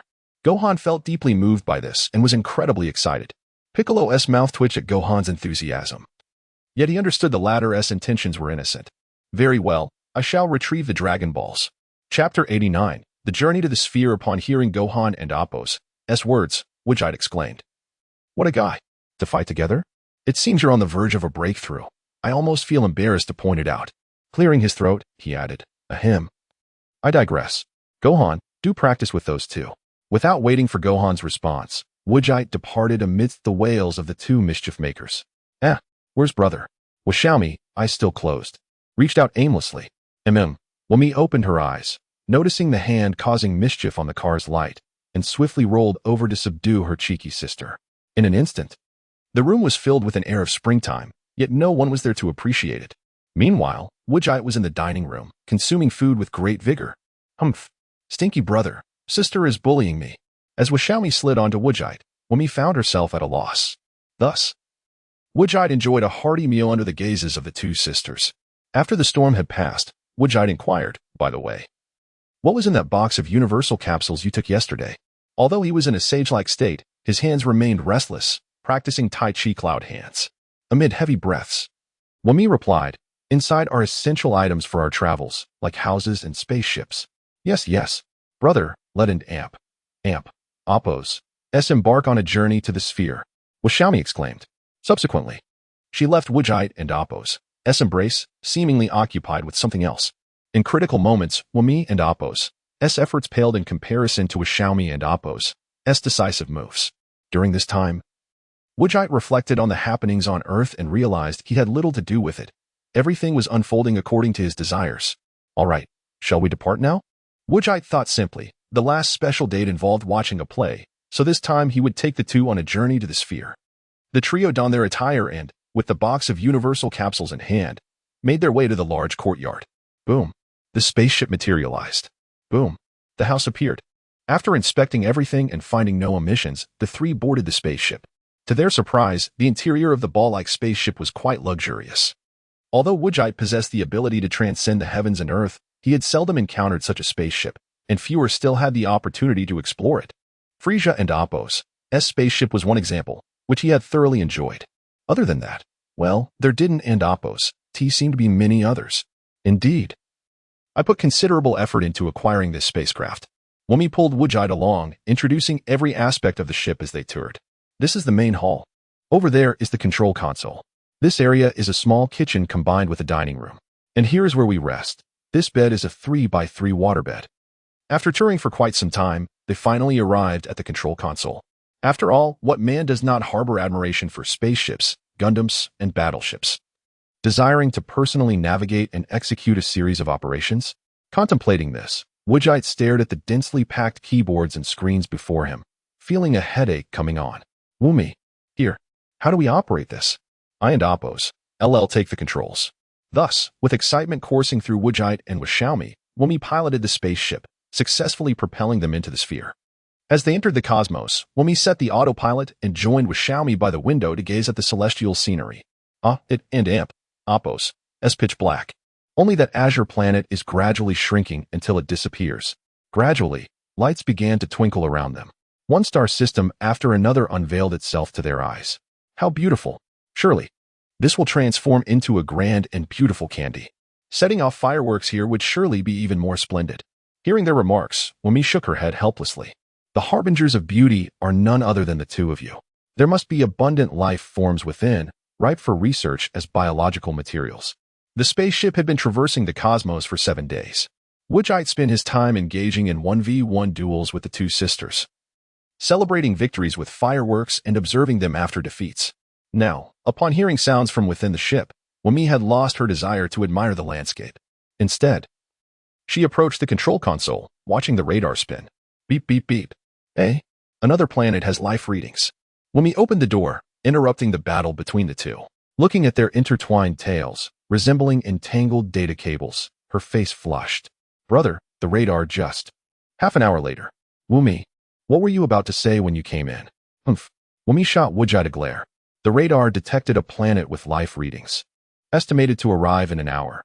Now, we probably only have half an hour left. Yay. Finally, we won't be cooped up in the spaceship anymore. Let's go, let's go. After patting the two sisters, Wujite declared, let's see how far we've come. Wumi donned her clothing, while Wujite carried with Xiaomi to the control console. You two are truly bursting with energy. Sister, your strength has already fallen behind mine. Wumi said nothing, merely approaching the monitor and dancing her fingers gracefully across the console. Tap, tap, tap. Moments later, the planet exhibiting life readings appeared on the monitor. Oh, it resembles Earth quite a bit. Wujite approached the screen, scrutinizing the planet closely. The jolting motion of the ship caused with Xiaomi to tremble in his arms. No longer focusing on the planet, Wujite resolved to calm with Xiaomi first. He exhaled deeply and set her down, taking another look at the planet. Well, we're almost there, so let's south explore this place. Upon hearing this, Wumi settled into a nearby seat. Buckle up, I will personally operate the spaceship now. Wujite embraced with Xiaomi, taking his seat as they watched the spaceship descend toward the planet. With a jolt, the ship trembled as it pierced through the planet's atmosphere, landing on a clear patch of land. The hatch slowly opened, and Wujite stepped out first. As he assessed the environment, noting its similarities to Earth, he allowed the two sisters to follow. Although they possessed the cells of Majin Bu, enabling them to survive in any environment, at that moment, Wujite had forgotten this fact. How exhilarating! Is this an alien planet? I never imagined I could visit one. Xiaomi exclaimed, brimming with excitement, curious about the potential wonders this place held. However, the planet's climate being remarkably similar to Earth was quite surprising. Wumi adjusted her glasses habitually. Wujite found himself captivated by Wumi's demeanor whenever she donned her black-rimmed glasses, despite her not being nearsighted. Yet, in the distance, towering skyscrapers and a railway below made him wonder if this could be another Earth. Confused by the familiar sights, Wujite mused aloud, could this truly be? Oh dear. Brother, let us go see what the aliens on this planet look like. Chapter 90. Bear Mountain observing the eager expression on Xiaomi's face. Wujite was tempted to remark that the inhabitants of this planet must be quite similar to those on Earth. However, since they wished to see for themselves, It would be prudent to reserve judgment until after their exploration. The trio soared toward the towering skyscrapers. The atmosphere on this planet felt rather thin. One could easily ignite it and set off fireworks. Upon landing atop a building, they gazed down at the bustling streets below, resembling a scene from Earth. Xiaomi pouted, her expression sour, exclaiming, "Let us move on and explore other areas." The striking similarity to Earth had swiftly diminished her enthusiasm. The life forms here appeared rather feeble as well. Wumi casually observed the people below, most of whom seemed lacking in strength. Upon hearing Wumi and Appo's comment, Wujite focused his senses. There are a few noteworthy presences over there. Let us investigate. The three ascended into the sky, and Wujite pointed towards a distant forest on the opposite side of the planet. Those trees seem remarkably tall. There is something peculiar about them. Fantastic. Let us hurry and take a look. They approached the northeastern primeval forest. Bear Mountain, Wujite exclaimed, noticing a crooked sign at the forest's edge, inscribed with the words Bear Mountain. Who wrote this? It can't possibly be Bald Chang. Wumi laughed heartily, clutching her stomach. Regardless of whether it's Bald Chang or another, let us go inside and see. With anticipation in her eyes, Xiaomi gazed up at the towering trees. Wujite shook his head. As the esteemed South treasure of the seventh universe, he felt no fear of these trees. They proceeded along a path into the forest, surrounded solely by trees, with not a single bird in sight. Their pace was swift, and soon the path beneath their feet had vanished. This ground is filthy, my shoes, Xiaomi complained, then took flight, releasing a burst of energy to shake off the mud. Indeed, walking on the ground is no longer feasible. Wumi emulated her, soaring into the air. There is something off about this forest. Wujite glanced at the sky, where only faint wisps of energy descended. We must have crossed the outskirts. We should be nearing those presences at the center. Suddenly, they heard a rustling sound and turned to find a vine lunging toward them. They swiftly dodged. With a loud thud, the vine struck the ground, creating a crater. As it prepared to lash out again, Wujite summoned a blade of energy, effortlessly slicing the vine in half. The severed section fell to the ground, twisting for a moment before falling still, while the other half retreated into the depths of the forest. Wujite picked up the fallen vine and tugged at it. Well, this is surprisingly resilient. If this struck that group of weaklings outside, it would surely obliterate them. He swung it a few times, creating a sound reminiscent of a whip. Let us continue onward. Xiaomi was eager to reach the central area.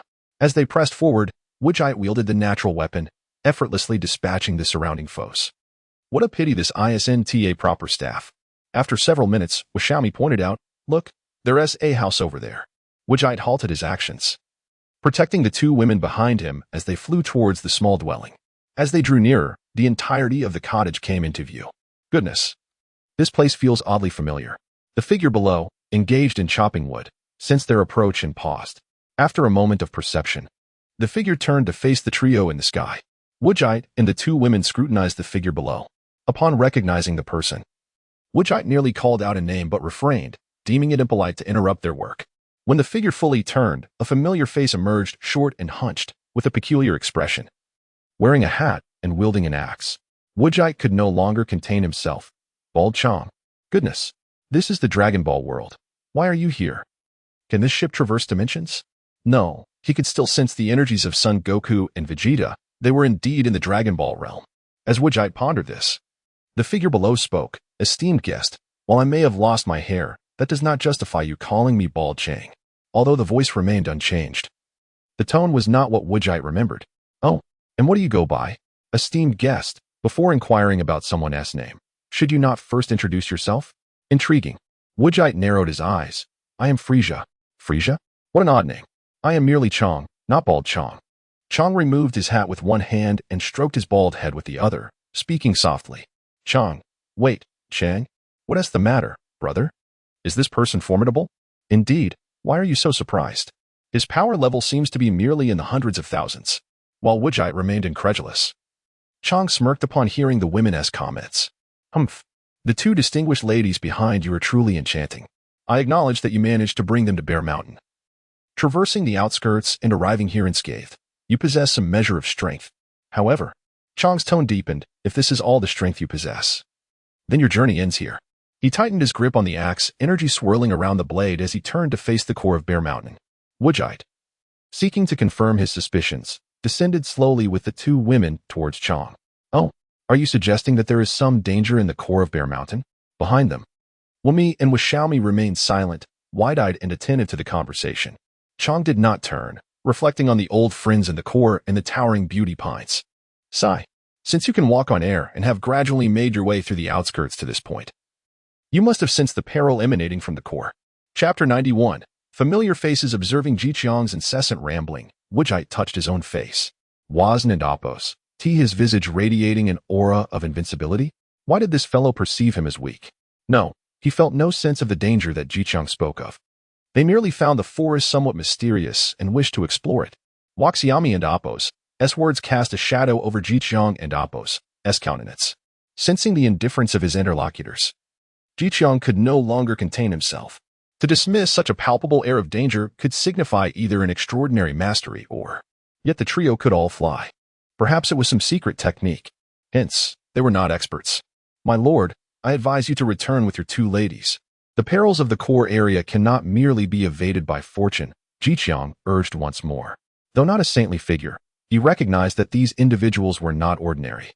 The loss of any life here would be a tragedy. I have felt 5 trees stronger than you, yet I still dare not settle in the core area. Especially with 2 burdens in tow.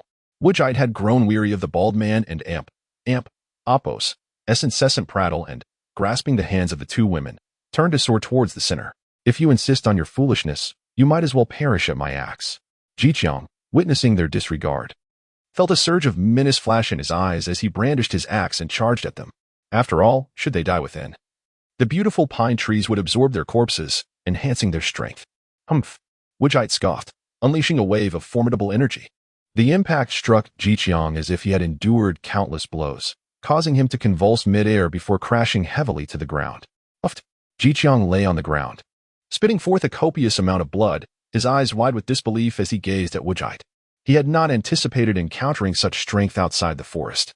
Wujite turned to the fallen Jiqiang, who had yet to succumb. Jiqiang, remember your place. You are nothing but a wretched lumberjack. Hasn't Appos, Bosley been pressing you for delivery? How dare you raise your hand against me? Do you know who I am? I am the Universe Emperor, Frieza. Do you comprehend how to write the words in Appos, Universe Emperor and Appos? With a casual flick of his wrist, the hut behind him erupted in an explosion, and Wujite continued onward, ignoring Jiqiang entirely. As Wujite turned, he could no longer suppress a triumphant grin, his lips curling upwards in a joyous salute to the sun. Suddenly, as if encountering an unseen barrier, the trio ceased their flight. Wujite extended his hand, and the void before him rippled, allowing his hand to pass through. Indeed, it was a wondrous place. Waxiami pulled Wujite forward, and Womi followed suit into the depths. After their disappearance, the barrier undulated with a multitude of ripples, as if heralding something significant. Before settling into stillness, they had indeed entered a different realm. Wujite extended his perception, feeling the absence of external energies, replaced by the myriad auras within this alternate space. These energies were likely the old friends and beautiful pines Jiqiang had mentioned. Wujite assessed their power and found it to be rather modest, around 200,000 at most. Casually tossing an energy sphere to mark their location, the trio pressed onward towards the center. As they flew, they beheld towering trees, each entwined with vines, beneath which lay uncorrupted remains. Bear Village. Bear Village was one of many settlements within Bear Ridge, currently witnessing a standoff between 2 enormous bears. Were Wujite present, he would undoubtedly be cursing, for the leaders among them were none other than those 2 foul bears. Merely larger versions. Stinky Bear 2. You dare encroach upon my boss's territory. Do you seek a beating? A bear minion from the left side pointed an accusatory finger at the leading bear of the opposing faction, exuding rage. This bear, with black fur, appeared somewhat frail compared to many others, his appearance rather sleazy, comparable to Jiqiang. A white cloth adorned his head, inscribed with 2 crooked black characters, Military Advisor. Beside him stood a massive bear, towering at 3 meters tall. His name was Bear Big. With a coat of brown fur, he exuded a commanding presence, though his demeanor appeared somewhat foolish.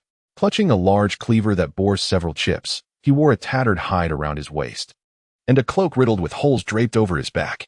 Behind Bear Big were a few villagers and minions, merely echoing his sentiments.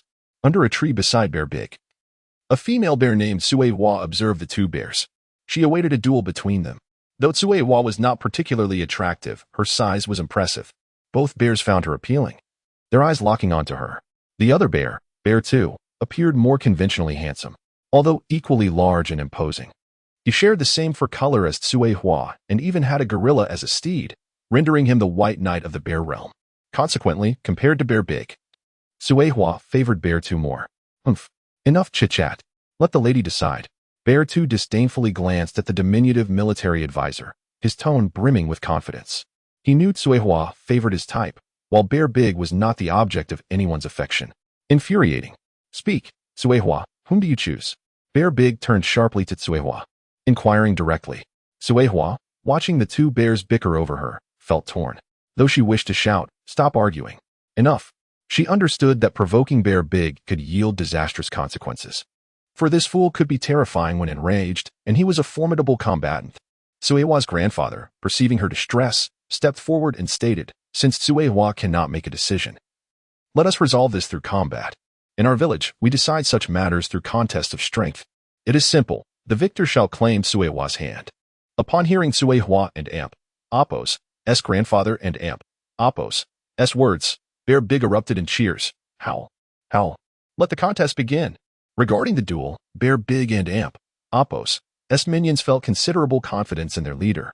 Conversely, Bear 2 hesitated, knowing that while Bear Big may be foolish, his strength was among the best in the village, placing Bear 2 at a distinct disadvantage.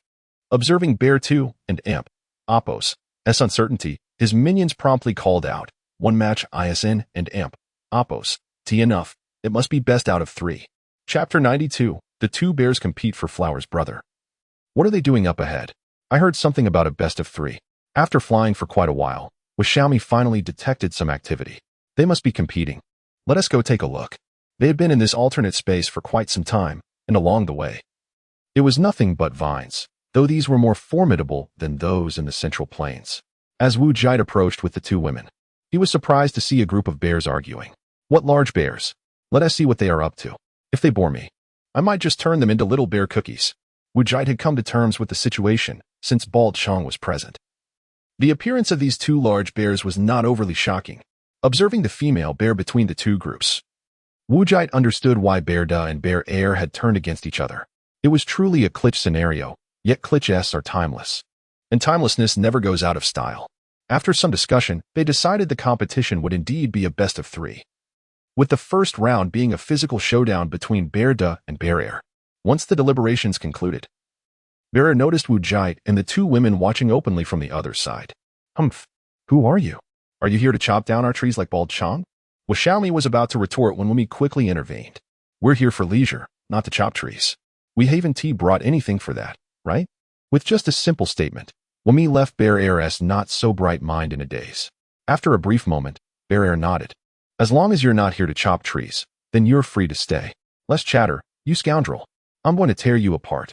Bear Da shot a glance at Wu Jite and his companions, brandishing a kitchen knife with flair as he threatened Bear Air. For Bear Da, as long as they weren't there to chop trees or steal his beloved, they were considered friends. Bear Air dismissed Bear Da and Appo's comment, "You fool. Weapons aren't allowed in this competition. Damn it. I hate being called a fool." Bear Da exploded in rage, stomping the ground so hard that it cracked. And his aura intensified, unleashing a fierce wind across the land. Indeed, he was a fool, while the other merely spoke. He escalated the situation with a simple display of power. Wu Jite was speechless, while the two women behind him trembled in silent laughter. Brother, you know I usually have a high tolerance for humor. Feeling Bear Da and Amp, Appo's ferocious energy, Bear Air's expression shifted.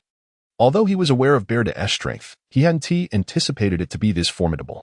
With a mighty roar, Bear Da charged forward like a true thunderous beast, causing the ground to crack and collapse beneath him. Bear Air also howled defiantly and charged at Bear Da without fear. The two bears collided, their hands crashing together, sending shockwaves that upheaved the ground around them, gradually expanding outward. We haven't fought in a while, Bear Air. I didn't expect you to be quite strong, Bear Da exclaimed as he slammed into Bear Air's snout, then opened his mouth to unleash a powerful blast of energy. Bear Air was sent flying, crashing heavily against a distant boulder, which shattered and buried him. Meanwhile, Bear Da rubbed his forehead from the impact, feeling slightly dizzy as stars danced before his eyes. You fool, Bear Air shouted in fury, unleashing his own energy, turning the surrounding rubble to dust. Once the obstacles were cleared, he charged at Bear Da again. The two bears exchanged blows, each landing punches and slaps, leaving onlookers dumbfounded. Despite the simplicity of their attacks, the destruction they wrought was astounding. The surrounding mountains were devastated, and trees were left in ruin. Realizing the terrain had been altered by the bears' battle, the spectators quickly scattered. Ha ha ha, what a thrill. Ever since my last fight with Bald Chong, I haven't gone all out in a long time. Take another punch from me.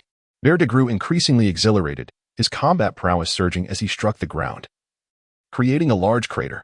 Vegetto narrowly avoided the punch, leaping back and spinning to kick Vegetto's head, intent on making him look even more foolish. Vegetto roared with excitement, choosing not to evade the incoming kick, intending to take it head-on. Seeking death, Vegetto's expression turned cold. Vegetto was too arrogant.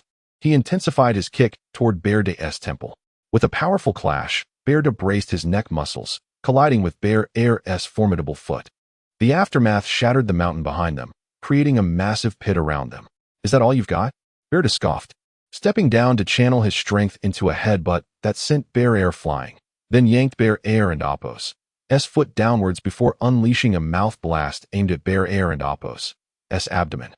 Vegetto's expression changed dramatically as he quickly shielded his abdomen with both hands, but it was futile against such a close-range energy attack. The blast struck Vegetto's midsection with full force, propelling him hundreds of meters away, shattering trees and hills alike, culminating in a massive explosion. Humph, is that all? Vegetto dismissed, panting slightly, unimpressed. Suddenly, a radiant light emanated from afar. An energy wave, accompanied by a distinctive melody, surged towards Vegetto, carving a long trench in the ground as it approached. Caught off guard by the display of power, Vegetto was struck directly by the energy wave. Although he emerged unscathed, his attire had transformed into mere threads hanging from his fur, with the cape behind him reduced to a mere fragment. Damn it, my cape! Vegetto roared in fury, his energy surging again, even more potent than before. At that moment, Vegetto and Apos' eyes turned crimson, engulfed in a state of fury. That cape was one of his most cherished possessions, second only to honey.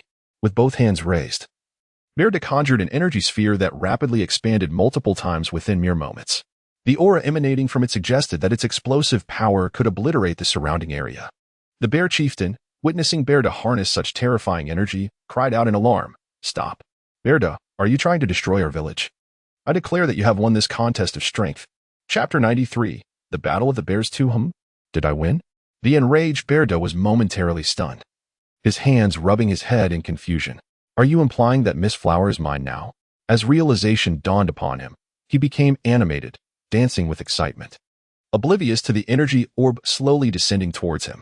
Vegetto, you look above you. The clan leader, upon seeing the energy orb fall, was so frightened that he stuttered, trembling as he pointed at Vegetto and Apos' head. What? Above me? Vegetto looked up. What the? He quickly raised his hands to shield himself from the energy orb, but as it encountered an external force, it was mere moments away from exploding. Ha ha. The mocking laughter of Xiaomi echoed in the ears of the bears, truly a fool, unable to even catch his own energy orb. Vegetto, beneath the orb, was nearly in tears, fearing the destruction of his home. If it explodes, where will Miss Flower live? Damn old dang. Why didn't you teach me how to catch my own energy ball?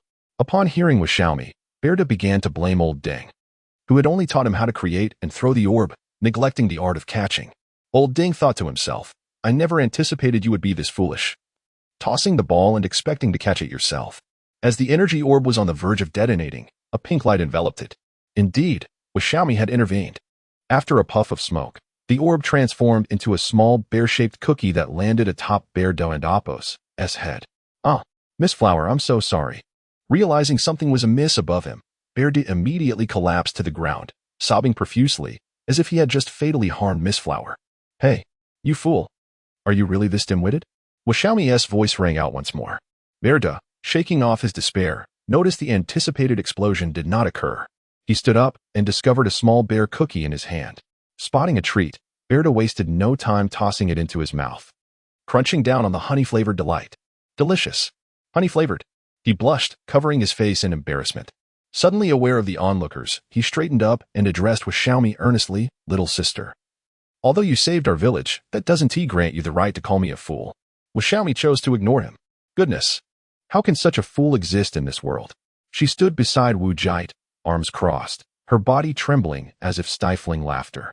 The clan leader and Bear Air, witnessing the energy orb's disappearance, sighed in relief. It must be said that despite Vegetto's foolishness, his strength was unparalleled in their village. Seeing that no one was paying him heed, Vegetto nonchalantly reached for the cape behind him. If you don't compensate me with a more impressive and stylish cape, I want to let this go. He glared fiercely at Vegetto, as if ready to skin him for his hide. Vegetto felt a pang of guilt at the fierce gaze. Previously unafraid of the title of the strongest bear in the village, today he finally recognized its truth. Thankfully, it was merely a competition, otherwise he would surely have been beaten to a pulp. Yet, appearances had to be maintained. It's just a tattered cape. I'll gift you a fine one made of cowhide another day. Cowhide. Vegetto's eyes gleamed. That's a promise. If you fail to deliver, I'll make sure you're unrecognizable. As Vegetto prepared to erupt once more, the clan leader discreetly glanced at Vegetto. Given Vegetto's foolishness, it was clear that Suehua would not have an easy life with him, so Vegetto needed to step up. Wiping the sweat from his brow and surveying the wreckage beneath him, he announced, for the second round, let us choose a gentler contest. Let us race on mounts. The goal is to reach the Great Wood River 10 kilometers away, catch a fish from the river, and return here to complete the journey. A race on mounts? What a splendid idea. Vegetto chuckled smugly, spinning around atop his massive, dark gorilla. So, Vegetto, where's your mount? Vegetto immediately called out to the strategist in the distance. Go fetch my black donkey. The strategist hurried over, wiping his brow. Boss, didn't you disdain that black donkey a few days ago? Didn't we slaughter it for dinner? Is that so? How could I forget? Vegetto scratched his head, realization dawning. I remember now. I barely rode it a few meters before it collapsed from exhaustion. And then I had you all butcher it for food. Haha. Xiaomi could no longer contain herself. She had never encountered such a fool. Hey, brother. What are you all doing? Vegetto mercilessly ridiculed him. Haha, who rides a black donkey? That tiny frame could never bear your weight. And you actually ate your own mount? You're just... Before he could finish, Vegetto caught himself, wary of the previous incident. So, you're saying you have no mount left? Who says I have no mount? Strategist. Present yourself. Yes. The strategist immediately responded, dropping to all fours on the ground. Vegetto stepped over and proudly mounted him. See, this is my mount. Obedient, clever, and it even understands bear language. What do you think of my mount? Giddy up. With that, Vegetto struck the strategist's backside with a kitchen knife. The strategist grimaced in pain. Boss, could you ease up a bit? It hurts. And in public. Could you show some consideration? Hearing the strategist's complaints, Wujite and his companions could scarcely contain their laughter. You're being ridden in public. And you still care about appearances? Enough chatter. Make sure to perform well later, or I'll have you serve as my dung bucket for life. Vegetto continued to poke the strategist's backside, growing impatient. Boss, haven't I always been your dung bucket? The strategist lamented, tears streaming down his face. Feeling immense shame at his leader's foolishness, Vegetto looked at the two fools, his lips twitching. So this is your mount. Very well, let us commence. Although Vegetto restrained his laughter, those behind him, including Suehua, could not hold back, their laughter resonating through the air. At that moment, the clan leader resolved that he would never allow Suehua to marry such a fool as Vegetto. His gaze turned towards Vegetto, softening. At least Vegetto was far more reliable than Vegetto. The clan leader drew a line on the ground, instructing the two teams to stand in parallel, then bellowed. The competition begins. Chapter 94. The Fall of the Bear Clan with a resounding roar. Vegetto let out a long howl and struck the rear of the gorilla beneath him with a whip, causing its already crimson backside to swell even further. The chimpanzee, feeling the sting, rose to pound its chest in pain, then bolted forward, disappearing in a cloud of dust. Wujite, observing the scene, felt a twitch at the corner of his eye. Despite the fact that the black gorilla had no relation to the scions, the sight struck him as oddly uncomfortable. I wish to see some fireworks.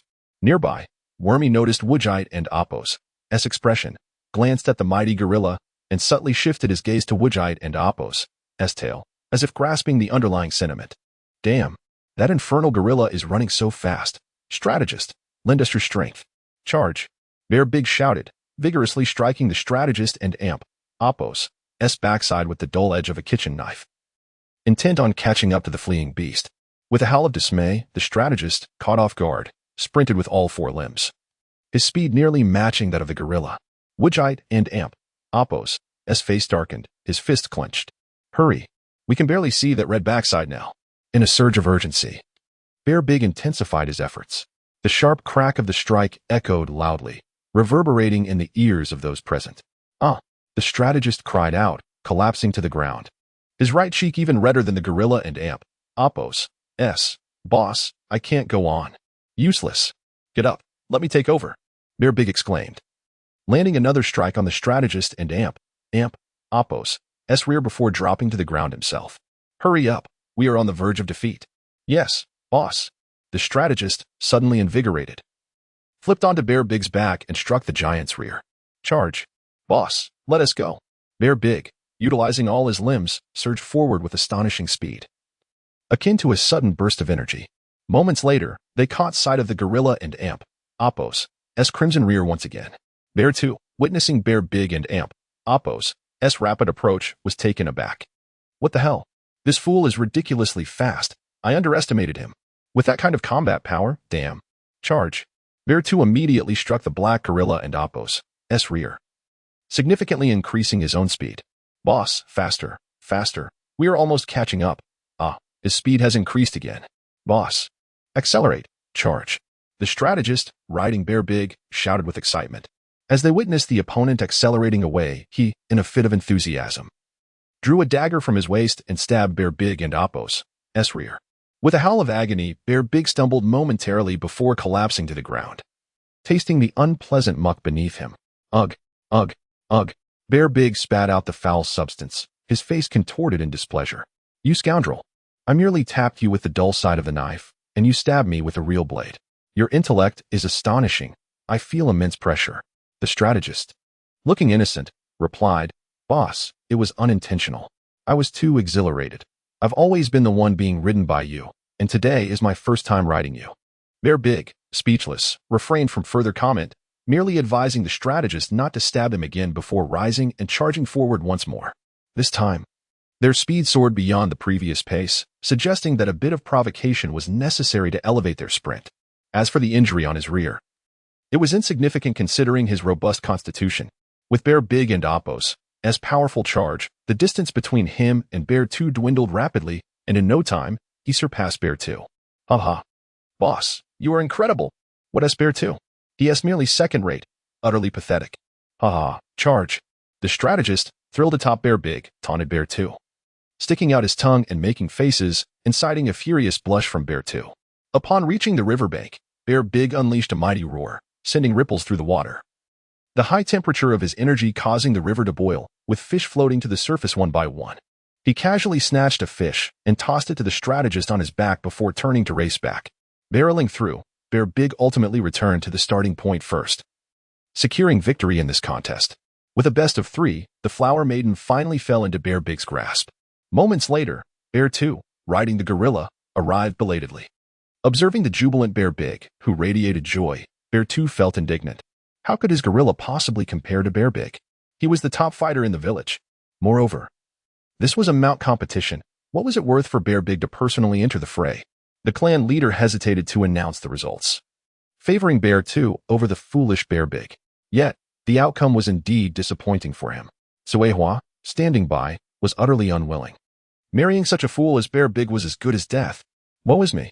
Furthermore, the clan leader held Bear Big in disdain, despite his formidable strength. He had yet to reach an astonishing level. His intellect was lacking, and his foolishness made him unworthy of respect. Upon contemplating this, Suehua glanced at the clan leader, whose size made her complexion pale. The leader appeared torn, while Bear Big approached Suehua with an infatuated expression. Flower Maiden, you are so beautiful. You make me so excited. Get away. You perverted beast. Suehua exclaimed, retreating in fright, her voice delicate and reminiscent of a neighborly girl. Yet such words came from the mouth of a 2-meter-tall bear, creating a stark contrast. However, only their kind would appreciate Suehua and Oppos' beauty, for in their eyes, she was a true beauty. Woodjite and the others, watching this chaotic scene, could hardly bear to witness it any longer. Just as they prepared to lead the two away for a respite, an ominous aura reappeared. Woodjite furrowed his brow, gazing towards the direction from whence the aura emanated. What is wrong, brother? Wormy, ever observant of Woodjite, also sensed the energy. Wormy continued to watch as Bear Big tormented Suehua, seemingly relishing the chaos. You wretched bear, come here. Before the menacing figure arrived, a voice echoed from afar. Boom. A dark slash, imbued with a terrifying axe-like force, surged towards the group. What? An earth-splitting strike? Though startled, Wujite immediately pulled the two women back. Meanwhile, the other bears stood frozen in shock, unable to move. Ah! Suehua shrieked as the attack hurtled towards her. Realizing the imminent danger, Bear Big swiftly positioned himself in front of her. Flower Maiden, don't be afraid. I'm here. No one can harm you. This heartfelt moment accelerated Suehua's heartbeat as she cast a glance at Bear 2, subconsciously comparing the two. At that moment, Bear Big's stature began to overshadow Bear 2. Chapter 95, The Resurgence of Strength. At this moment, Bear Big stood tall and formidable, effortlessly swatting Bear 2 away.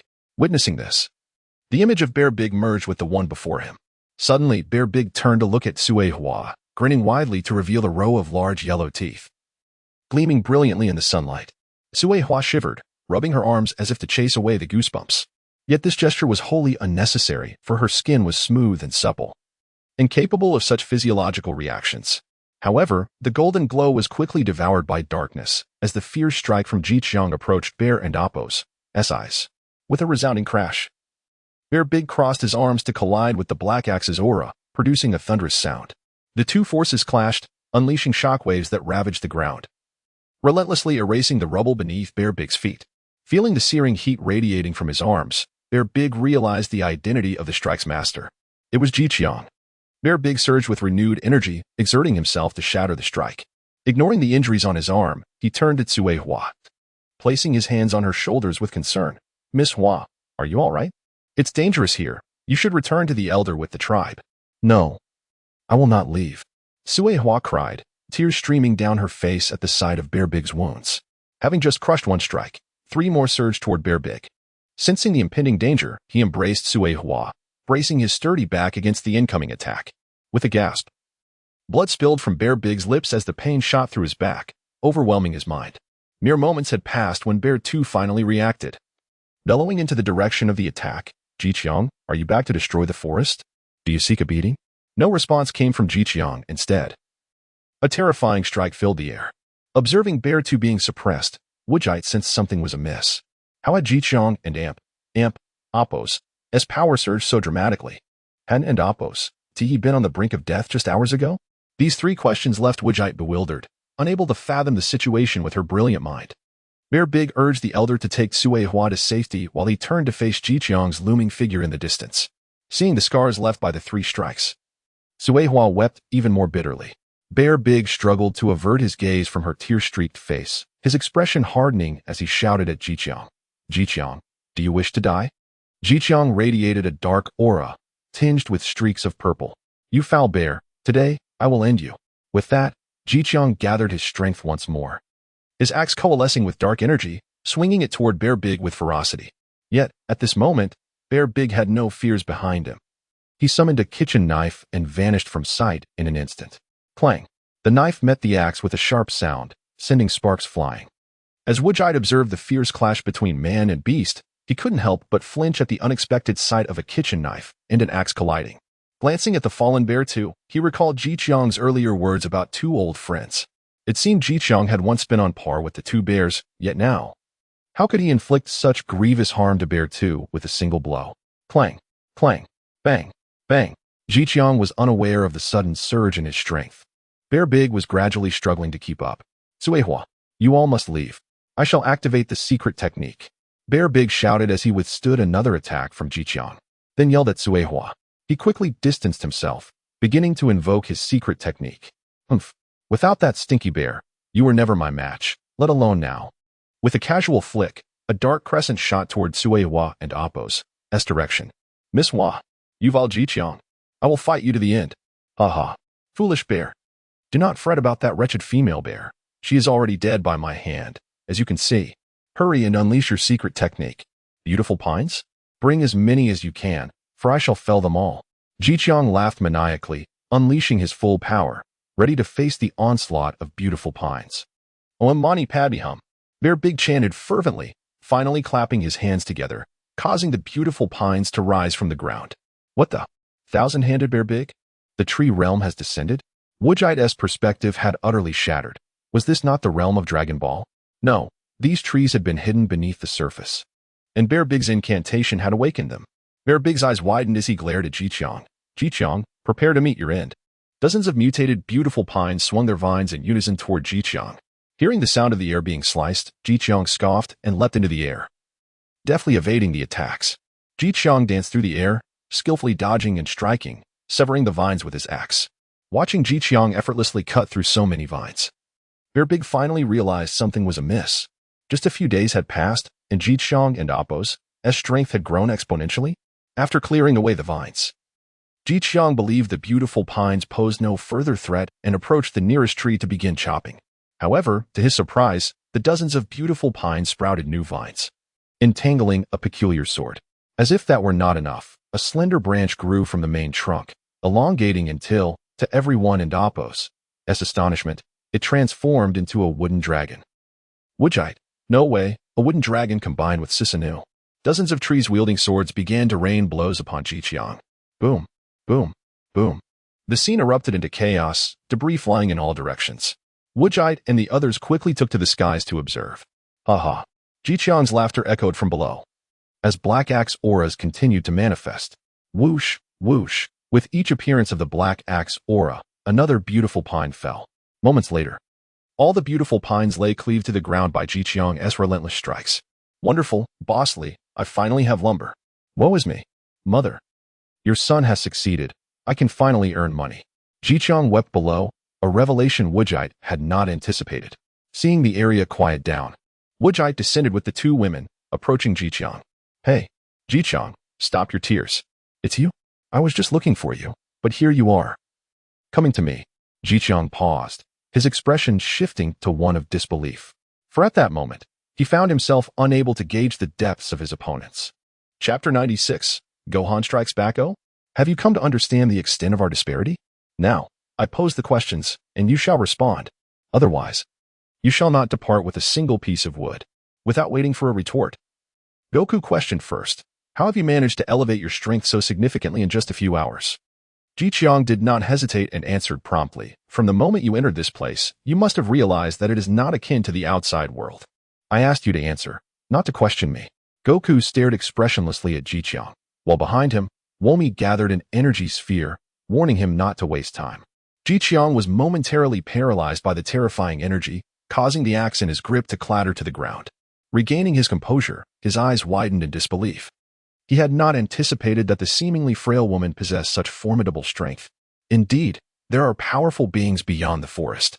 This is an alternate space. And if it is an alternate space, the flow of time must surely differ from that of the outside world.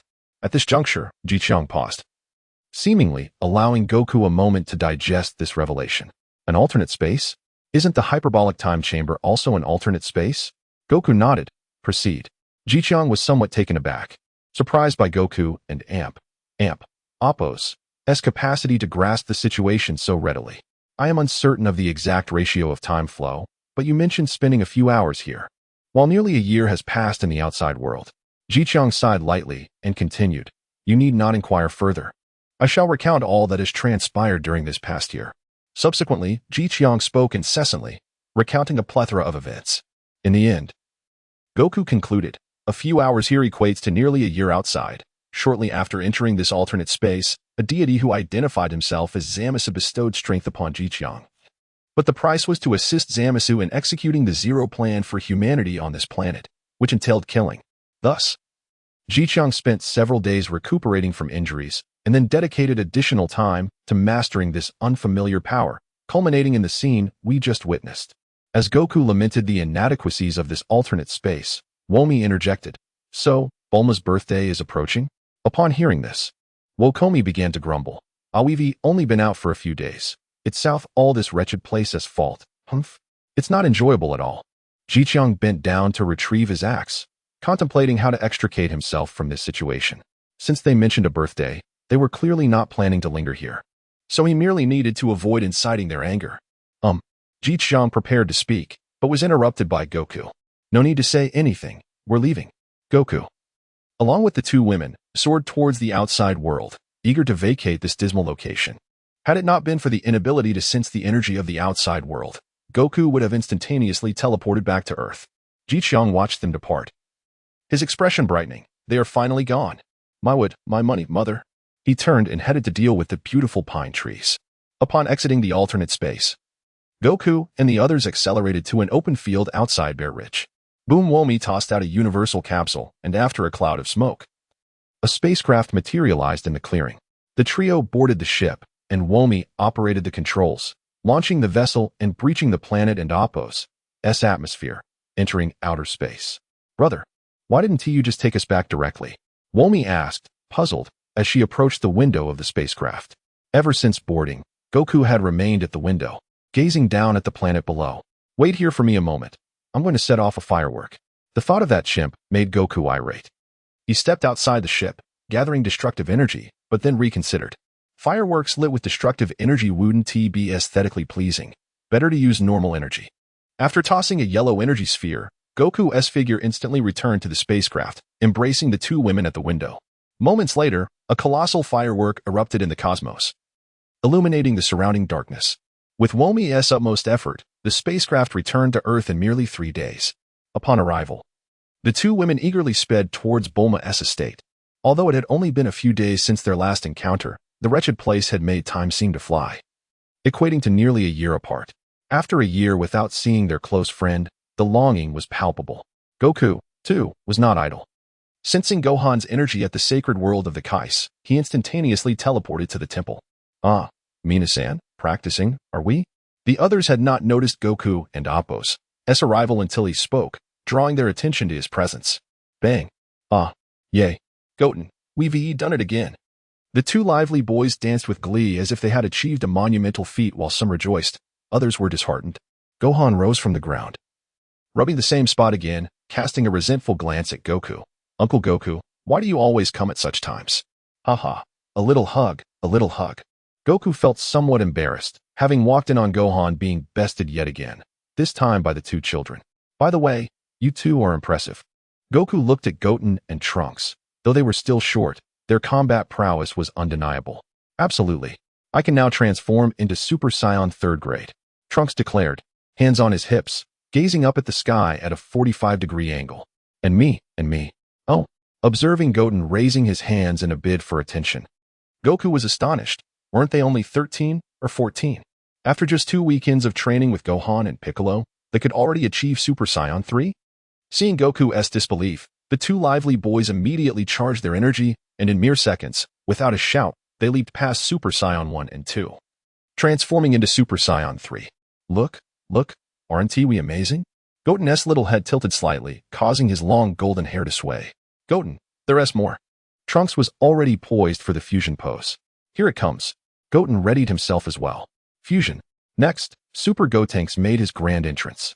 Super Gotenks retained the long hair of Super Saiyan 3, hands on his hips, as a somewhat cacophonous, yet incredibly melodious sound filled the air. Goku glanced over. This Super Gotenks likely possessed the strength comparable to that of Vegeta during the Buu saga in its normal state. No, he would be even stronger. Madameda. Is it not over yet? This exclamation not only startled Goku but also drew the attention of Gohan and Piccolo towards this future warrior. You've trained under our watchful eyes. We know how much rice you can eat and how much you can excrete. How is it not over yet? Huh. The energy radiating from Super Gotenks surged, and his body underwent significant transformation.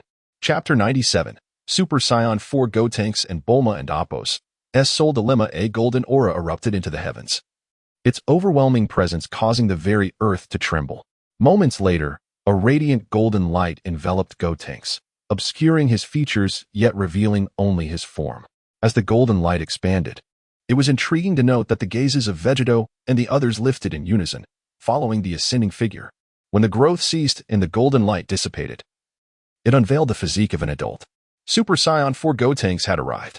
With hands firmly placed on his hips, he tilted his head skyward at a 45-degree angle. The sight before them caused Vegetto and the others to swallow hard. Indeed, it was unmistakably the offspring of Vegetto. Vegetto was the first to regain his composure, exclaiming, "Show us what you've got. Wait, are you sure you want to engage here?" Gohan and Piccolo gazed at Vegetto in astonishment, incredulous at the thought of a confrontation. However, Gotenks was undeterred, immediately taking a stance to charge at Vegetto. In an instant, Gotenks zipped past Gohan and Piccolo, raising his hand to strike Vegetto. Yet, just as he lifted his hand, Gotenks split in two, failing to halt in time before colliding with Vegetto. "Oh, that hurts." The two lively spirits clutched their heads, their faces etched with agony. In the realm of the gods of destruction, the immense aura of Super Saiyan 4 Gotenks reached the ears of Goku and Vegeta, who were engaged in training. Broly, in deep meditation, furrowed his brow upon sensing this power, but chose not to open his eyes. Curious. It appears my rank in the 7th universe is about to elevate significantly, mused Beerus, observing the astonished expressions on the faces of the two warriors as he shook his instant noodles back and forth, savoring a mouthful of steaming broth. Delicious. Whis produced his staff, projecting the source of the aura. The image revealed Gotenks preparing to attack Vegetto, only for a brilliant flash to occur, resulting in their disintegration and subsequent collision with Vegetto. Is that the fusion of these two younglings? Beerus could no longer contain his astonishment. What manner of race are the Saiyans? Two children transform and fuse, and they possess such strength? Witnessing the disbanding of the figure, he hastily discarded his meal and rushed to Whis, his eyes nearly popping out as he fixated on the image of the two youngsters. In the heavenly temple, beneath an azure sky devoid of clouds, the earlier aura had cleared the vicinity. Piccolo recounted the recent occurrences to Vegetto, and they were equally astonished that the two children could achieve Super Saiyan 4 upon their fusion. Oh, they have only been in the hyperbolic time chamber for a day. Haven and Appos, Tive? Perhaps they should utilize the remaining day to master Super Saiyan 4 before emerging, Vegetto suggested, casting a sly glance at Goten and Trunks. Piccolo shared this sentiment, contemplating how to help the boys refine their transformation while also seeking to solidify his own orange form. Did you hear that, you two? Spend another day inside and come out tomorrow, Piccolo exclaimed with excitement, beckoning the two lively spirits as they followed him to the hyperbolic time chamber. Haha. What if you two surpass me? Your son remains under my care. Vegetto chuckled. Indeed, it seems being a caretaker has its merits, Vegetto retorted with a smirk. As Gohan observed the two struggling in the air, he discerned that it was undoubtedly Piccolo's handiwork. Piccolo, remember to go directly to Aunt Bulma's birthday party when you come out tomorrow, Gohan shouted, waving his arms at Piccolo's retreating figure. Understood, Piccolo replied, waving back without turning, leaving the echoes of the two lively spirits' cries reverberating in the corridor. Vegetto and Gohan exchanged knowing glances, each understanding the other's unspoken thoughts. Gohan, do you have plans this afternoon? I won't intrude, Vegetto remarked with a knowing smile before seeking out his two pudding delights. Huh. Uncle Vegetto seems to know everything. Gohan chuckled awkwardly before returning to his home on the lookout. The following day, while in slumber, Vegetto was abruptly roused by an unseen force. After a long exhale, he found a moment of tranquility in his mind. The three quickly gathered themselves and headed to Bulma and Appo's estate, eager for a meal. Upon arrival, they found Bulma directing workers to transport items into a capsule. A series of booms echoing as everything transformed into small capsules. Well, what brings you three here so early? Bulma turned to greet them, checking the time and teasing Vegetto while exchanging sly glances with the two women. Well, Vomi and Xiaomi missed you, so they dragged me along, Vegetto casually explained before heading off to find a robot to eat. After Bulma ensured everything was packed, she boarded her jet with her two friends, setting off toward her yacht anchored by the seaside. Vegetto, hearing the commotion, wrapped up his meal and made his way to the yacht in advance. On the plane, Bulma remarked, Vomi, why Haven and Appos, you two made a move? Is Vegetto not up to the challenge? She set the plane to autopilot, stretched, and sauntered over to sit beside Vomi. Ah, Vomi shrieked, startled by her cheeky friend. What are you doing? With a playful smirk, Bulma retorted, what are you thinking? My brother has been tirelessly battling on the front lines. Vomi pushed Bulma's hand away, turning the tables to playfully poke at Bulma's ample bosom. And what about you? With Vegeta away these past few years, what do you do when the night falls quiet? Vomi's laughter bubbled forth, unable to contain herself. Meanwhile, Xiaomi remained silent, observing the two with wide eyes, her expression shifting as if ripples danced across a still lake, her legs tightly pressed together as thoughts of war crept into her mind. Humph. Mind your business. I'm already with Trunks, Bulma clumsily attempted to change the subject. If Vegetto is indeed strong, then the issue must lie with you. Her words flushed Vomi's cheeks crimson, only for her expression to turn pale the next moment. Chapter 98. Bulma's heartache upon hearing those words. A sense of calm washed over Wokomi and Appos' mind. Observing her sister and Appos' ever-changing expression, as a seasoned strategist, she was well aware of what Bulma was contemplating. Curious about her sister's thoughts, she refrained from speaking, merely watching in silence. Well, it is indeed my fault. However, he seems rather unconcerned about it. I wonder what he thinks, Wokomi and Apos. S voice was faint, lacking conviction. At this, Bulma found herself at a loss on how to console her friend. She had initially thought it was Goku's issue, expecting to mock him, only to discover it was Wokomi's predicament instead. Bulma regarded Wokomi with a clear expression in her eyes that seemed to ask, "Why are you looking at me?" Wokomi shrugged dismissively. "I and Apos am not concerned either." Bulma was taken aback by her friend and Apos' nonchalance. "How can you be so unfazed?" But the most shocking revelation was yet to come. "When our brother decides to have children, my sister and I will find him someone capable of bearing them." Such bold words, truly befitting a war expert. Wokomi was momentarily stunned by her sister and Apos' audacity. However, upon reflection, it seemed to be the only way forward. With two already, what was a few more? The house was spacious enough. All they needed was a larger bed. The aircraft arrived at the cruise ship, landing on the helipad. Goku had been waiting there for quite some time and greeted the two women as they approached. "Yay!" Wokomi leaped from the edge of the helipad, emitting an excited cheer. She landed perfectly in Goku and Apos' embrace, her tail wrapping tightly around them. "Hey, you two. I'm truly at a loss for words regarding you two," Bulma sighed, being held by Wokomi as they descended from the helipad. "Every time Goku arrives, he and Wokomi conspire to shower me with affection. Honestly, where is Vegeta? Here I am, wrapped in my rival and Apos' embrace. If he doesn't and Apos' returns soon, I fear I and Apos' be in the arms of someone else." As Bulma and Apos' thoughts spiraled, Wokomi had already released her. In the midst of Bulma's confusion, Wokomi sought Goku's embrace. Bulma. Turning away, she chose to ignore the trio's shameless display. Today was Bulma's birthday. While she toiled away preparing for the event, Goku and his companions had long since arrived on the deck, indulging in their romantic exchanges. Watching Goku and Wokomi lean against the railing, their tails intertwined like twisted dough, Bulma felt a pang of envy. It must be so comfortable. Her own Vegeta had a tail, yet she did not. Should she wish for a tail from the Dragon Shenron tonight? No, why should she envy them? After all, today was her birthday. Why was she laboring while they reveled on her territory? "Vegeta, please return soon. I wish for their demise." At noon, under the bright sun, the Z fighters began to arrive one by one. Ever since the Majin Buu incident, the Grand Kai had not visited, signifying that Earth had returned to tranquility. Bulma gazed at her gathered friends, her mind swirling with thoughts. Gohan, Goku's son. Goku is younger than me, yet his son already has a girlfriend. And the others are friends from Goku's adventures. How quickly time flies. I'm already 45 years old. Bulma touched her collagen-rich face, her gaze shifting to Chi-Chi, initially. Her ideal partner had been Goku, but she hadn't anticipated Chi-Chi stealing him away in the arena. How infuriating. "Did you know how I felt beneath the arena when you proposed to Goku?" Everyone cheered, while I was left forlorn. Just as Bulma reminisced about the past, two beams of colorful light descended upon the deck. As the brilliance faded, Whis appeared alongside Beerus, Goku, Vegeta, Broly, and Paragus. Before anyone could ponder the identities of Broly and Paragus, they were captivated by two other figures. One was a plump version of Beerus, and the other was Whis in feminine attire. From a distance, Goku raised an eyebrow. "Why are those two here?" His voice was barely audible, meant only for the two women to hear. "Brother, those must be the gods of destruction and angels from other universes," Wokomi quickly deduced, comparing Kappa and Vados to Beerus and Whis in her mind. "Siblings? Clever."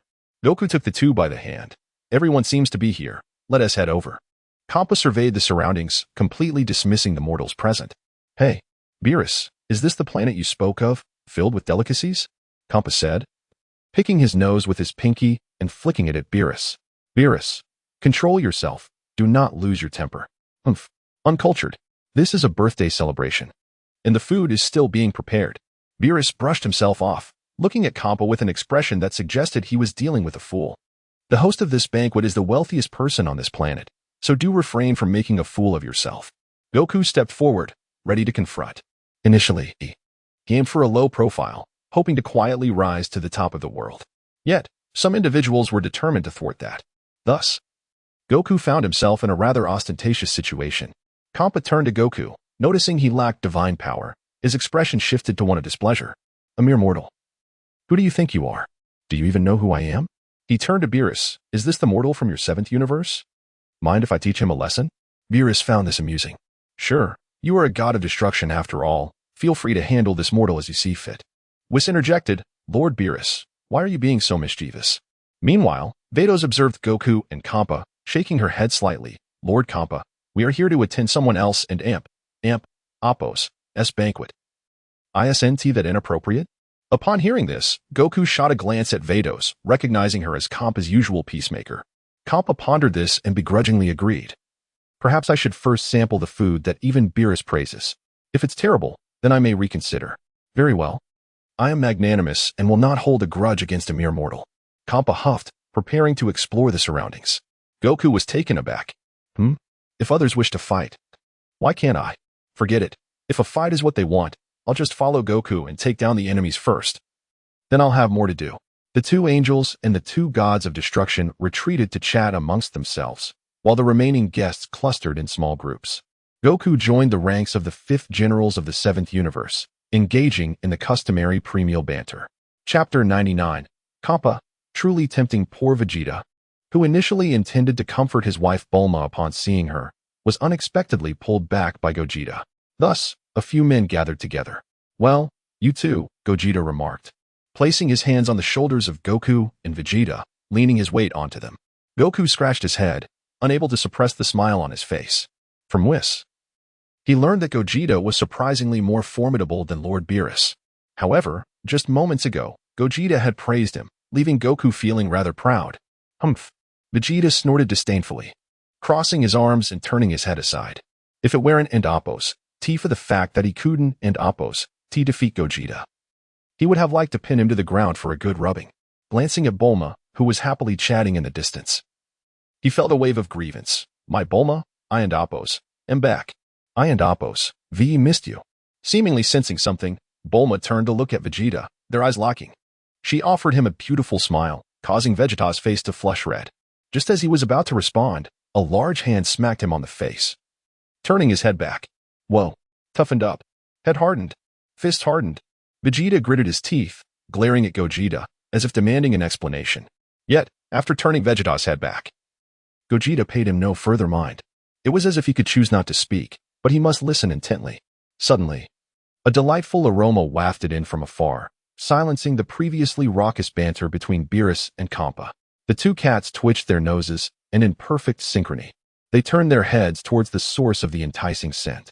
Is that strawberry sundae? Beerus exclaimed, rushing over to grab a sundae and placing it on a table before sitting down to savor his prize. Kampa, witnessing Beerus's exaggerated delight in the strawberry sundae, felt utterly disdainful. Hey, what is that you and Apos, re-eating? It looks like something squishy and foul. How can it possibly taste good? However, the alluring fragrances of other delicacies began to sway Kampa's resolve, and he remained stubborn despite the deliciousness wafting around him.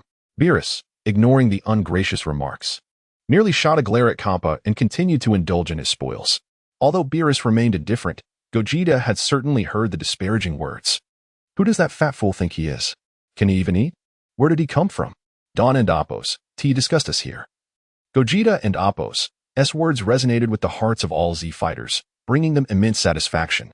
What an insufferable fellow, Kampa muttered under his breath, then shouted at Beerus, Hey, Beerus, aren't you going to do something about this mortal? Beerus continued to ignore him. Yet, the 5 generals of Universe 7 stood up in unison, casting deathly glares at Kampa. Startled by their fierce gazes, Kampa stumbled back, landing in a chair behind him. It wasn't until Beerus cleared his throat that he regained his composure. Kampa felt humiliated, realizing he had been frightened by 5 mere mortals. Just as he was recovering, he heard Beerus and Apos' merciless laughter echoing. Ha ha, cough cough. Kampa mentally noted this incident, vowing that once the feast was over, none of them would escape his wrath. Turning around, Gogeta was taken aback to find 5 faces smiling warmly at him. What do I do when I turn around and see 5 muscular men smiling so gently? Gogeta felt flustered, shooting them a glare before heading towards the table of women. This glare left the 5 generals utterly bewildered. Why is Gogeta glaring at us? Shouldn't we be glaring at Kampa? Only Vegeta realized the truth and exclaimed, Damn it. My Bulma. He, too, left amidst the puzzled gazes of his companions to join the goddess and Apos' table. Gohan noticed Videl looking at him, and, preparing to abandon his dark side, found that the table was already full. Witnessing Gogeta and Vegeta filling the goddess and Apos' table without a sliver of space, Gohan and Goku could only sulk back to the men's table. Next came the feasting time. At the goddess's table, Gogeta and Vegeta, with the help of their wives, devoured their meals with fervor. Chi-Chi and Videl, witnessing this, started to prepare food to serve to Goku and Gohan at the Min and Appo's table. Piccolo remained indifferent, while Broly continued to feast passionately, feeling as if something was lacking within him. Android 18 prepared food to deliver to Krillin. But upon seeing Marin reaching out with her hands, she set the food down in front of her daughter. Seeing Marin and Appo's joyous expression, 18 showed a tender smile. My daughter is wonderful. As for my husband, well, never mind. Brother, you eat this. Brother, you eat that. Gogeta whimpered. Bulma, witnessing her friends and Appo's actions, felt a surge of irritation, thinking, you two are spoiling him. Unlike me. Come on, Vegeta, eat more oysters. Meanwhile, the two feline lords and their servants sat at one table. Kappa looked at the mountain of plates before him, then glanced over at Beerus's table, nodding with pride. You still have a long way to go to match my eating prowess. The thought of finally having a superiority over Beerus brought Kappa to tears of joy, transforming his excitement into an insatiable appetite. Under the differing gazes of the three, the empty plates in front of Kappa multiplied at a rapid pace, threatening to surpass the Min and Appo's table. Beerus, watching the food on his table vanish at an alarming rate, could no longer contain himself. Hey, fatty, why are you eating so fast? Hey, that and Appo's mine. Do you want to die? Instantly, a terrifying aura radiated from Beerus. The crowd shuddered, sensing the chilling air behind them, and turned to face the source of the impending doom. Noticing the unusual tension between Gogeta and Vegeta, Gogeta reassured them and stood to address the situation. Oh my. Finally, it and Appo's. It's my turn to take action. I and Appo's am ready to take on 10. Unbeknownst to them, Kappa had also ceased his feasting, releasing his own aura to counter Beerus and Appo's menacing presence. For a moment, the entire planet was enveloped in a purplish haze, with arcs of purple energy crackling around the two cats. Meanwhile, their attendants, Beerus and Whis, remained detached, savoring each culinary delight at their leisure. Suddenly, a voice shattered the stalemate. Wow, eating so much? I thought you looked down on these dishes? With Gogeta and Appo's voice echoing, both cats turned their heads towards him, and the purple tension dissipated, restoring tranquility to Earth.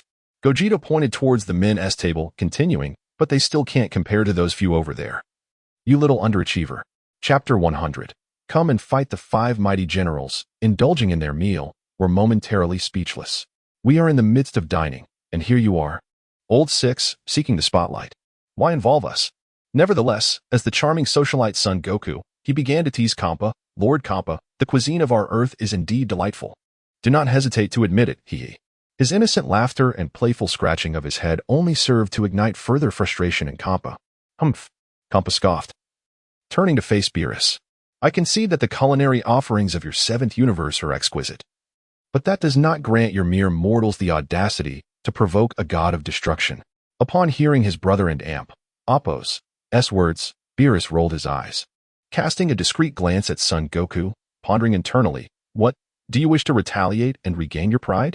This fellow unleashes such fervor that even I would have to exert considerable effort. Unsure of how to proceed, Beerus redirected the question back to Kappa. Kappa, elated by this, smirked. Humph, that's precisely what I was waiting for. How about this? You select a few of your universe and Appo's strongest fighters to engage in a friendly match with my universe. And then, Beerus yawned, resting his head on one hand, observing Kappa as though he were a mere spectacle. If my universe emerges victorious, you shall grant me this planet. Yes, that will suffice. Beerus raised an eyebrow, regarding Kappa as if he were jesting. And what if I win? Why do you not mention that? Kappa faltered, clearly not anticipating a defeat against the seventh universe. At this juncture, the ever-contrarian Vados chimed in. Lord Kappa, did we not procure a few Super Dragon Balls? Let us wager those. Indeed, the anticipated moment had arrived, albeit earlier than expected. Vegetto nodded in agreement, recognizing this as the essence of cosmic will. Kappa, upon hearing this, became incensed. Hey, Vados, why did you have to bring that up? After chastising his cat attendant, he turned to Beerus, feeling a twinge of guilt. Upon seeing the tension between the two gods, Vegetto interjected, how about this? Whichever universe prevails, the Super Dragon Ball shall belong to that universe. What do you think? With a grin, Vegetto gazed at Kampa, relishing the prospect of a confrontation. Kampa gritted his teeth, fuming at the audacity of the mortal who repeatedly undermined him, while Beerus displayed an indifferent demeanor, wishing to obliterate this insufferable mortal. Yet, he refrained from acting hastily until he grasped this mortal and Appo's capabilities. Humph. I am the Hokage, Kampa declared. Very well, we shall proceed as this mortal suggests. Kampa gestured at Beerus, tauntingly saying, What say you, Beerus? You appear to be hesitant. Meanwhile, Vados closed her eyes, pondering why her brother's charge seemed to fare so much better than her own. It was evident to all that the 5 individuals at that table were formidable opponents, and she mused whether she had spoiled her own cat. Very well, I am indifferent. Beerus replied, picking at his teeth before flicking a finger at Kampa. Select your participants swiftly. After yawning, he appeared lethargic, evidently uninterested. As Beerus' disdain was palpable, Vados bore it while Kampa could not. Just you wait. Humph. Vados, we are leaving. Kampa fumed, turning to await the beam of light to envelop him. After a moment's silence, he opened his eyes, puzzled. What, the Beerus is still here? Turning to Vados, he found her savoring her meal. Hey, Vados, we're leaving. As Kampa leapt in frustration, Vados recognized the moment was ripe for her to cease her antics. Yes. Very well, dear brother, Lord Beerus. We shall take our leave. Vados leisurely packed their belongings, summoning her staff with a flick of her wrist. With a gentle tap, a beam of light enveloped them, and they vanished from the deck. Vegetto was left in a state of bewilderment. What should I say? Why am I merely a bystander? Due to Kampa's interruption. The gathering hastily concluded after the meal, and many of Bulma's post-dinner entertainment plans were left unfulfilled. The sun blazed overhead, casting its radiant glow. Beerus surveyed the 5 generals and inquired, which of you intends to participate in the competition? Vegetto glanced at Beerus, though he was not directly addressed. He understood that a spot had been reserved for him. As for Monaka, in such a formidable lineup, was there truly a need for a fighter overwhelmed by a mere shockwave? At this moment, Gohan hesitated, scratching his head, unsure of how to articulate his thoughts.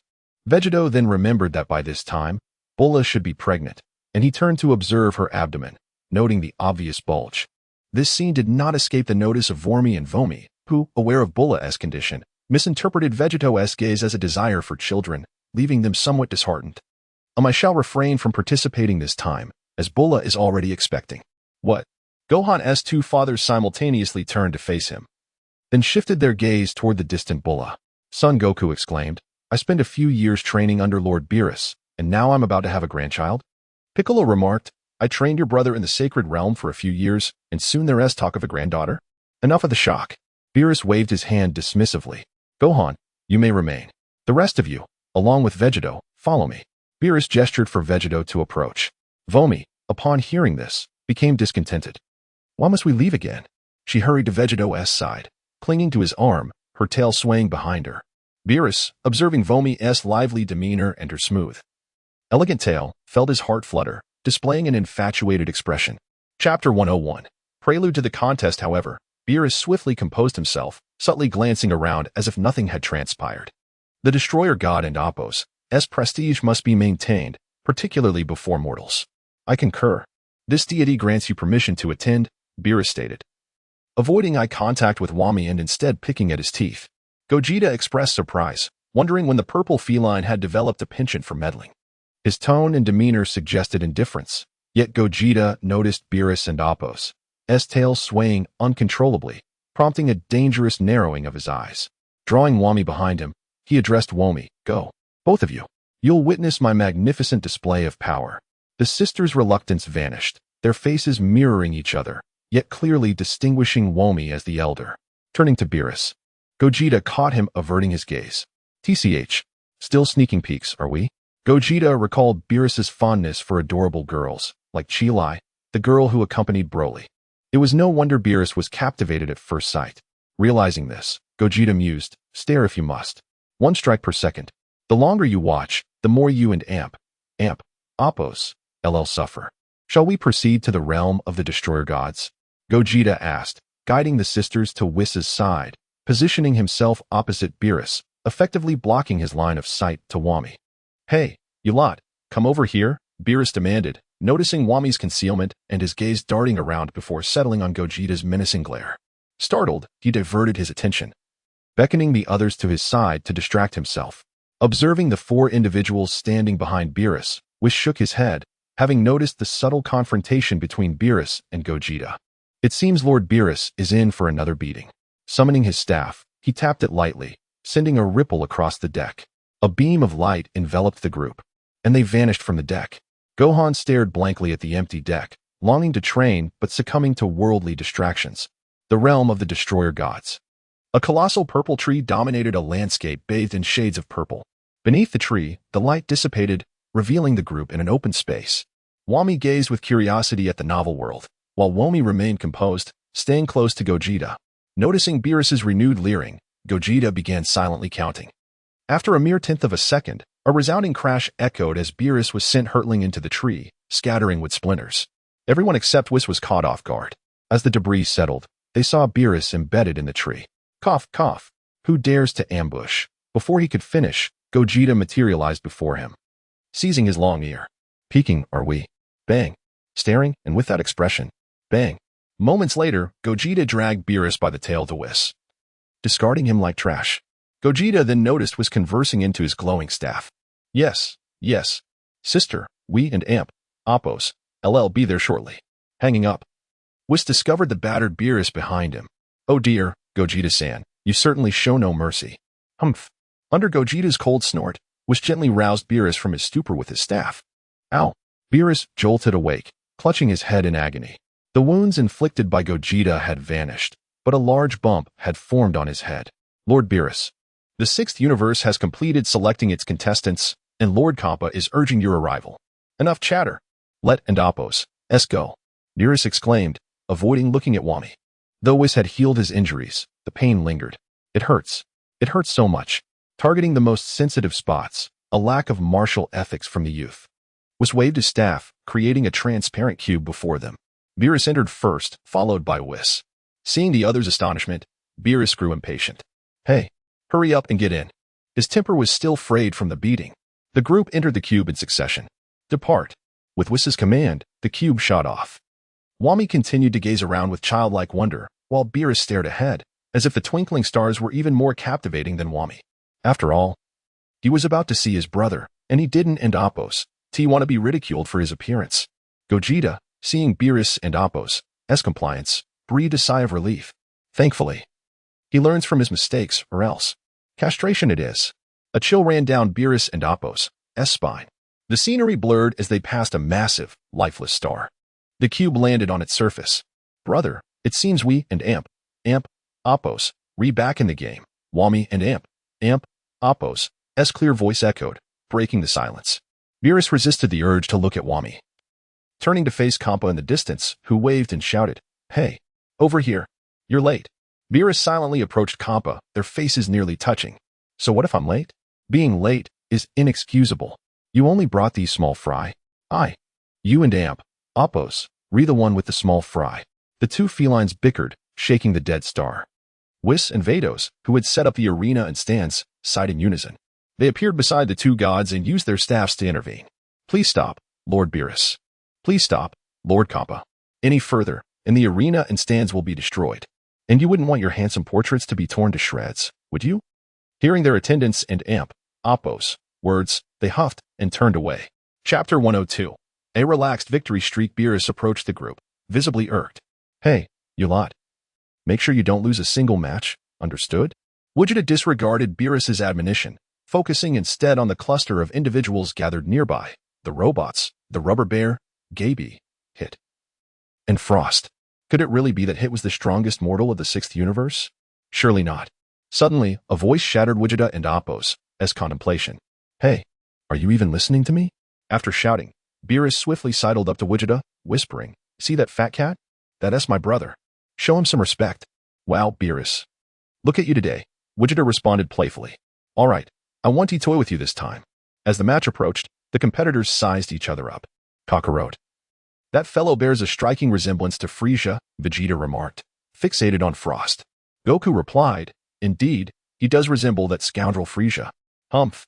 Just looking at that face tells you he is up to no good. Come on, Vegeta, perhaps Frieza of the sixth universe is quite amiable? Hey, stop chatting. The drawing lots is starting over there. Vegeta pointed toward the distant referee. The antenna-like official was preparing the box for the drawing, beckoning the competitors forward. After the drawing concluded, the time for battle arrived. The first match, Vegeta versus the yellow bear. "Oh no, not another bear," Vegeta exclaimed, his voice carrying to the stands, where Xiaomi erupted in laughter, shaking uncontrollably beside her sister. Beerus, standing beside Whis, struggled to suppress his urge to sneak a glance. "Lord Beerus, you seem rather uncomfortable." Whis teased. "Enough chatter, Whis." With that distraction, Beerus' focus returned to the arena. "Kid, do you have a problem with bears?" Badamo fumed. "What is it to you if I do? Am I eating your food? Aren't you just a monkey?" "Never mind, let us get started." Vegeta assumed his stance, eyeing Badamo. With the referee's signal to commence, Vegeta vanished from sight, reappearing below Batamo's body. Due to Batamo's large belly, Vegeta was in his blind spot. As Batamo turned to locate Vegeta, he suddenly felt a sharp pain beneath his feet, and the world began to spin. With a thud, Batamo collapsed to the ground.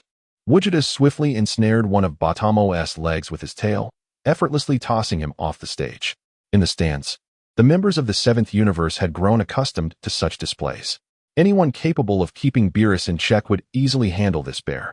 With Xiaomi, bubbling with excitement, turned to her brother. "Sister, isn't my brother amazing?" "Ah, but he has gotten dirty. His tail is filthy." Wumi responded, shaking her head in exasperation. "It's all right. We'll give him a good wash when we get home. It's still usable, isn't it?"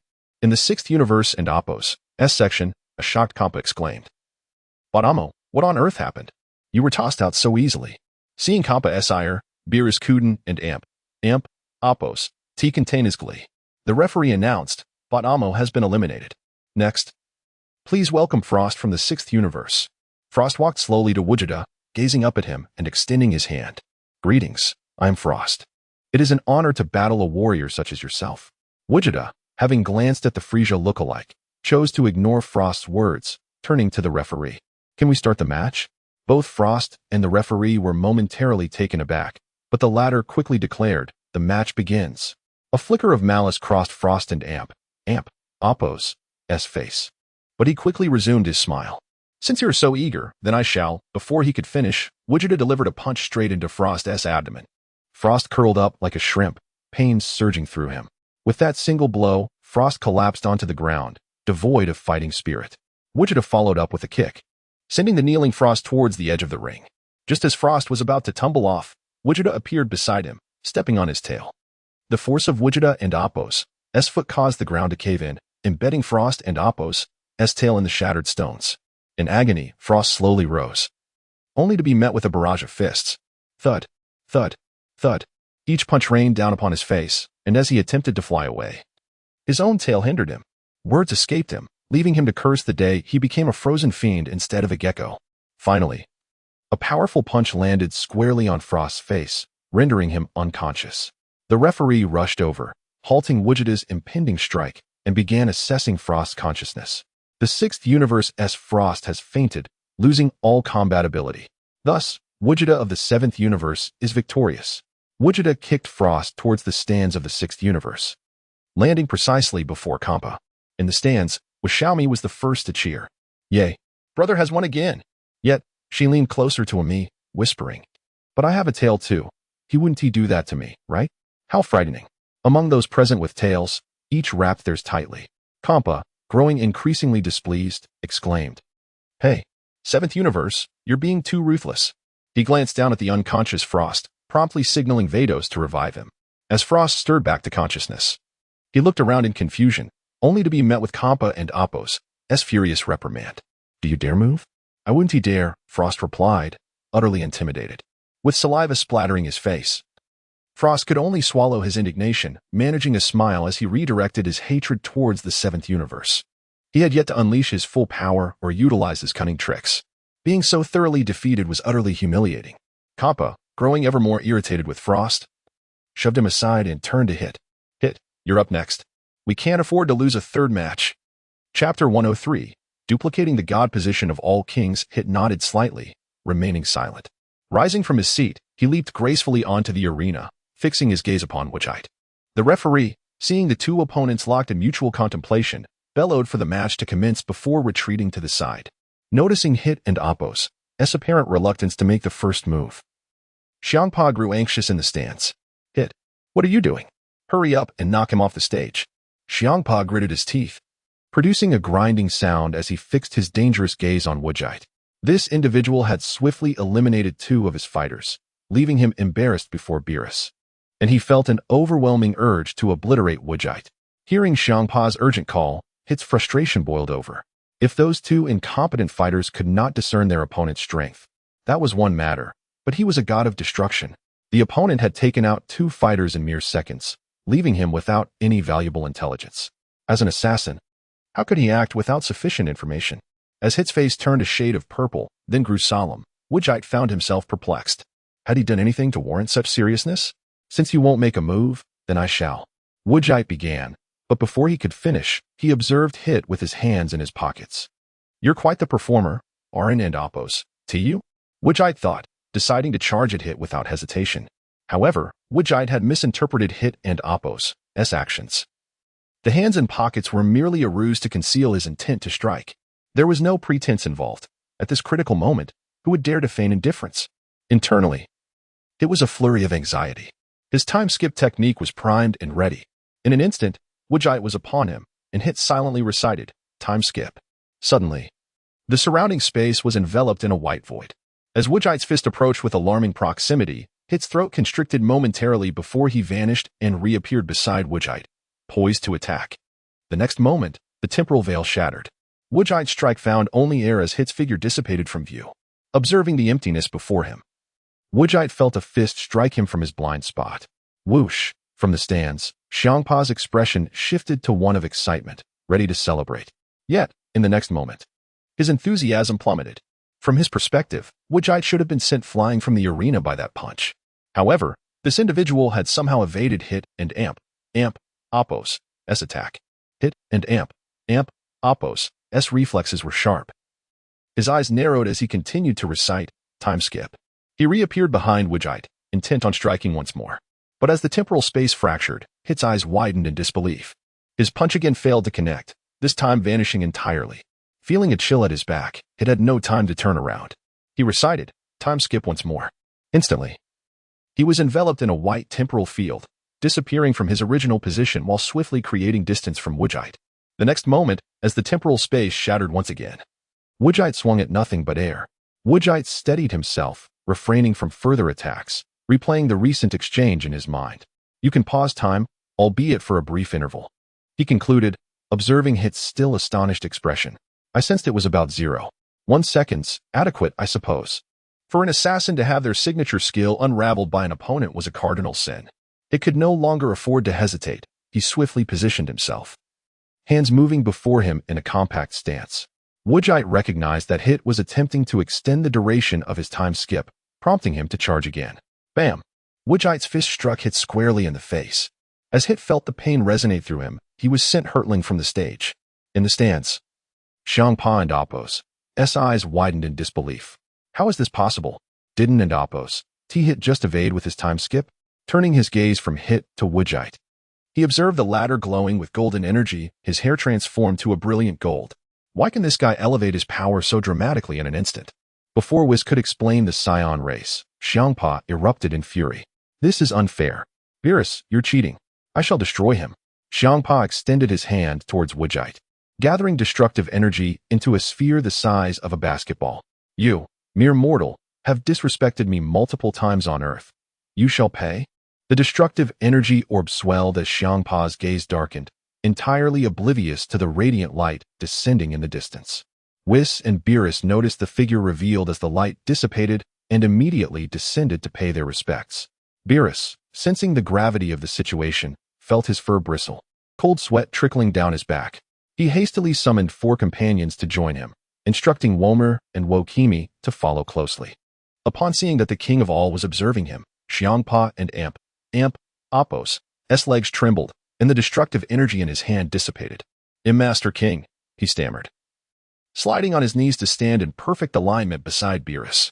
Were you engaged in battle just now? The voice of the king of all resonated like that of a child, echoing in the ears of those present. Before anyone could respond, the voice continued. It seems rather entertaining, though perhaps a touch too swift to appreciate. The 2 cats kneeling on the ground heard only the last 3 words. mistakenly believing the king of all was displeased, causing them to freeze in terror. You are the king of all? Greetings, I am Son Goku. Goku introduced himself with a grin, stepping forward to extend his hand. Two guards immediately blocked Goku's approach, preventing anyone from nearing the king of all. Emerging from behind the guards, the king of all grasped Goku and Appo's hand. I am the king of all. Hello, Son Goku. Let us become friends. Goku gently lifted the king of all, and upon witnessing this, Vegeta rushed in to grasp the king and Appo's other hand. Hello, your majesty. King of all. I am Vegeta. We can be friends as well. Then, with a wave of the king and Appo's small hand, Vegeta vanished, and the story concludes. Just kidding. Well, that was anticlimactic. I can no longer continue writing. From the very beginning, it has been nothing of substance, haha. Aside from the name Vegeta, nothing else in this tale holds any merit. The story and Appo's conclusion roughly involves Vegeta, alongside Zeno, self-absorbed Beers, Orange Piccolo, Broly, Son Goten, and Trunks. The last two are Boo and Black Goku. But they were hastily written off. I had intended to have the android siblings fill in the final two, hastily completing the power tournament. Following that, characters like Moro, Jiren, and Hazar would be swiftly dealt with. Yet, this seems lacking in intrigue, and my writing has faltered, all sustained merely by Vegeta and Appo's reputation, for which I apologize. In summary, I present 3 points. 1. There is no central narrative. It reads like a mundane account. 2. Same as point 1. 3. Same as point 2. I shall make amendments. By the way, the planet Kunsa will appear in other works. If there are inconsistencies at that time, I will address them. Until next time, I promise to craft a story worthy of reading.